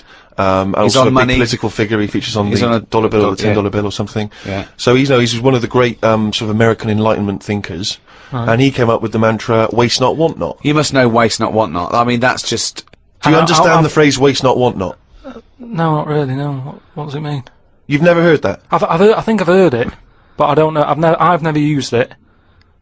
But when someone else said it, I don't know what. Well, in context, I mean, all I'm going to do now is paraphrase that and put some prepositions and stuff in it for you. I can't work out how you can't work out what that means. It's like, don't throw stuff away because you might need it, and therefore you won't be wanting anything because you didn't throw it away. So, So he was a bit of a Well, hoarder. if you don't waste food, for instance, then you he's won't... a bit of a hoarder. For God's sake. No, but I'm just saying, you know, he's a man in power. Is that the best thing he ever said? No, I'm sure he came up with many, many profound So things. why is that one he did remembered? experiments in electricity and conducting electricity, all sorts. But that impresses me more, inventing electricity, than someone... He didn't invent electricity. Wait a minute! Don't impress you more than what? Just saying, well, it's not want not. I don't think it's that good. It's not even catchy. What I don't understand is why he was the first person to sort of suggest, look, don't go chucking that out, keep it, you might need it later. If I He said- wasn't the first person. Say that again. That is brilliant. Why isn't that catch on? That is amazing that you just come up with there. That's poetry. How would you word it?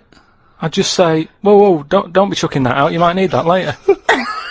Don't be chucking that out. You might need that later. Carl Pilkington. Whereas some would argue 2005. that waste not, want not is perhaps a little bit more pithy, a little bit more... We should go through great sayings and phrases and say See if he Carl, can, well, firstly, yeah, does he know what they mean? And then secondly, can he improve them? that would be brilliant. We'll make it, we'll do that every next time. week. So, let's see. Okay, Winston Churchill. Never have so few done so much for so many. What do you think of that? Do you know what that means? So he's saying, Well, it's with regard to the Battle of Britain and the pilots that gave their lives.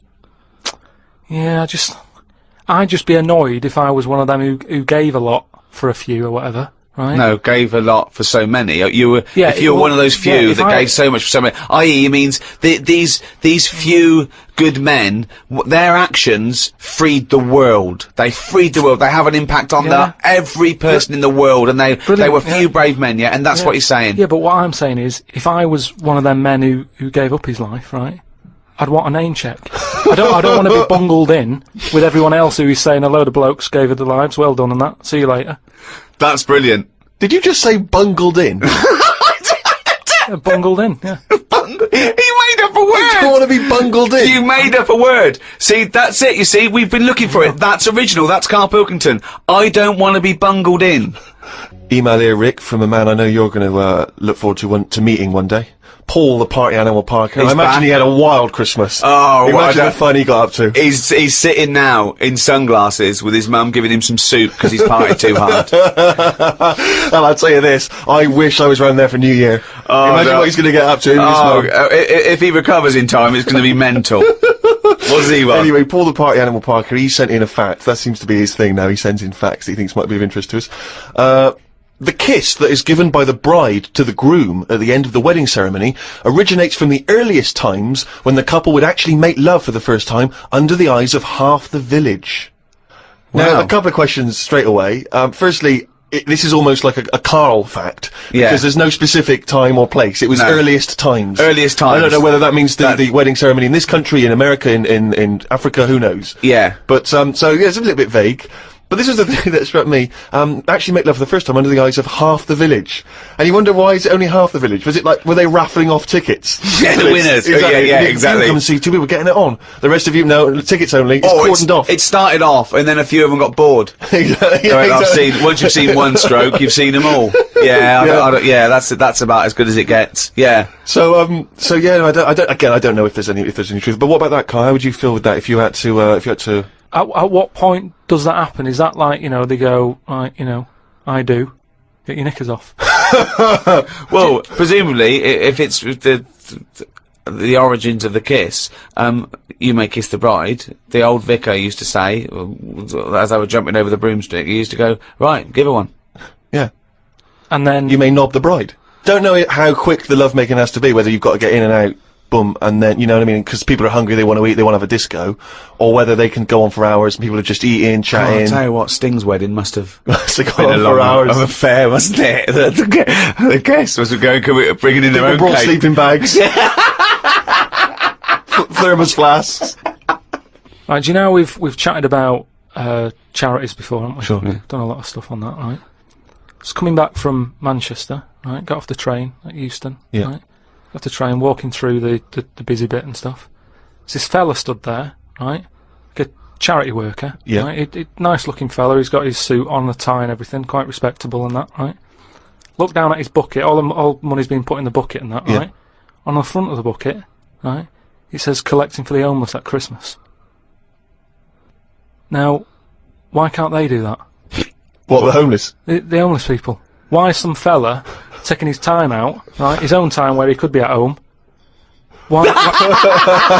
Some of us have got homes to go to. Yeah. Why? Do you know what I mean? What, Why- you think just give them the Well, buckets? what are the homeless people doing whilst he's doing that? Is what I'm saying. What have they got on the timetable Cut out the middleman. Cut out the middleman. Give all the homeless a bucket with homeless written on for it. Christmas? Yeah, no admin. No? Just keep everything you get, mate. What do you think of that? It's a brilliant idea. What would prevent a homeless person and an entrepreneurial homeless person just getting a bucket and writing out on there themselves? Could I suggest something? Hunger, some drug addiction, traumas, often mental illness, just possibly too depressed to get up, put a suit on and go to Euston Station with a nice bucket with some writing on it. And then, right, I was thinking about that, right, and I was walking down the street in London with Suzanne. Saw a little homeless. Well, I didn't see the homeless bloke, right? I saw a leg, Right. sticking out of a doorway. I thought, here we go, right. Walked past it, right. You're not going to believe this. Go on. Homeless Yeah. Chinese fella. I've never seen one of them. No, I'm not having a go, right? But have you ever seen? Do you know what I mean? That was a shock. I to me. really don't think I have. I think he's got me there. I hate to say it, but I must say I can't remember ever seeing a homeless Chinese person. No. No, I suppose you're right. Think about it. Weird, isn't it? I Actually, said I was walked past and I said to Suzanne, "Did you see that?" She went, "What?" I said, "Just look back there." She said, "What?" I said, "That homeless fella. Look back at him." She said, "What?" I said, "He's Chinese." And she said, "Yeah, good point." Good point. Of course she did. She just had to shut you up. She didn't yeah. want to get into a conversation with you. Oh, And what's God. your point, really? What exactly is your point? You're No, just it's perplexed just 'cause that you've we never seen were it. chatting about homeless and that, and I saw that, and I just saw, you know, I just found it a bit odd. Right. Well, if you are perhaps based in America or Australia, Canada, have you ever seen a Chinese homeless person? This doesn't count to any listeners in China, but anywhere else, have you ever seen a Chinese homeless person? Podcast at rickygervais.com. If you have, maybe you've got a picture you can send us as well. But this is what we're looking for now. We're looking for how many Chinese homeless people can we find by, let's say, 2006. You know, January 2006, January 1st. How many Chinese homeless people have you seen?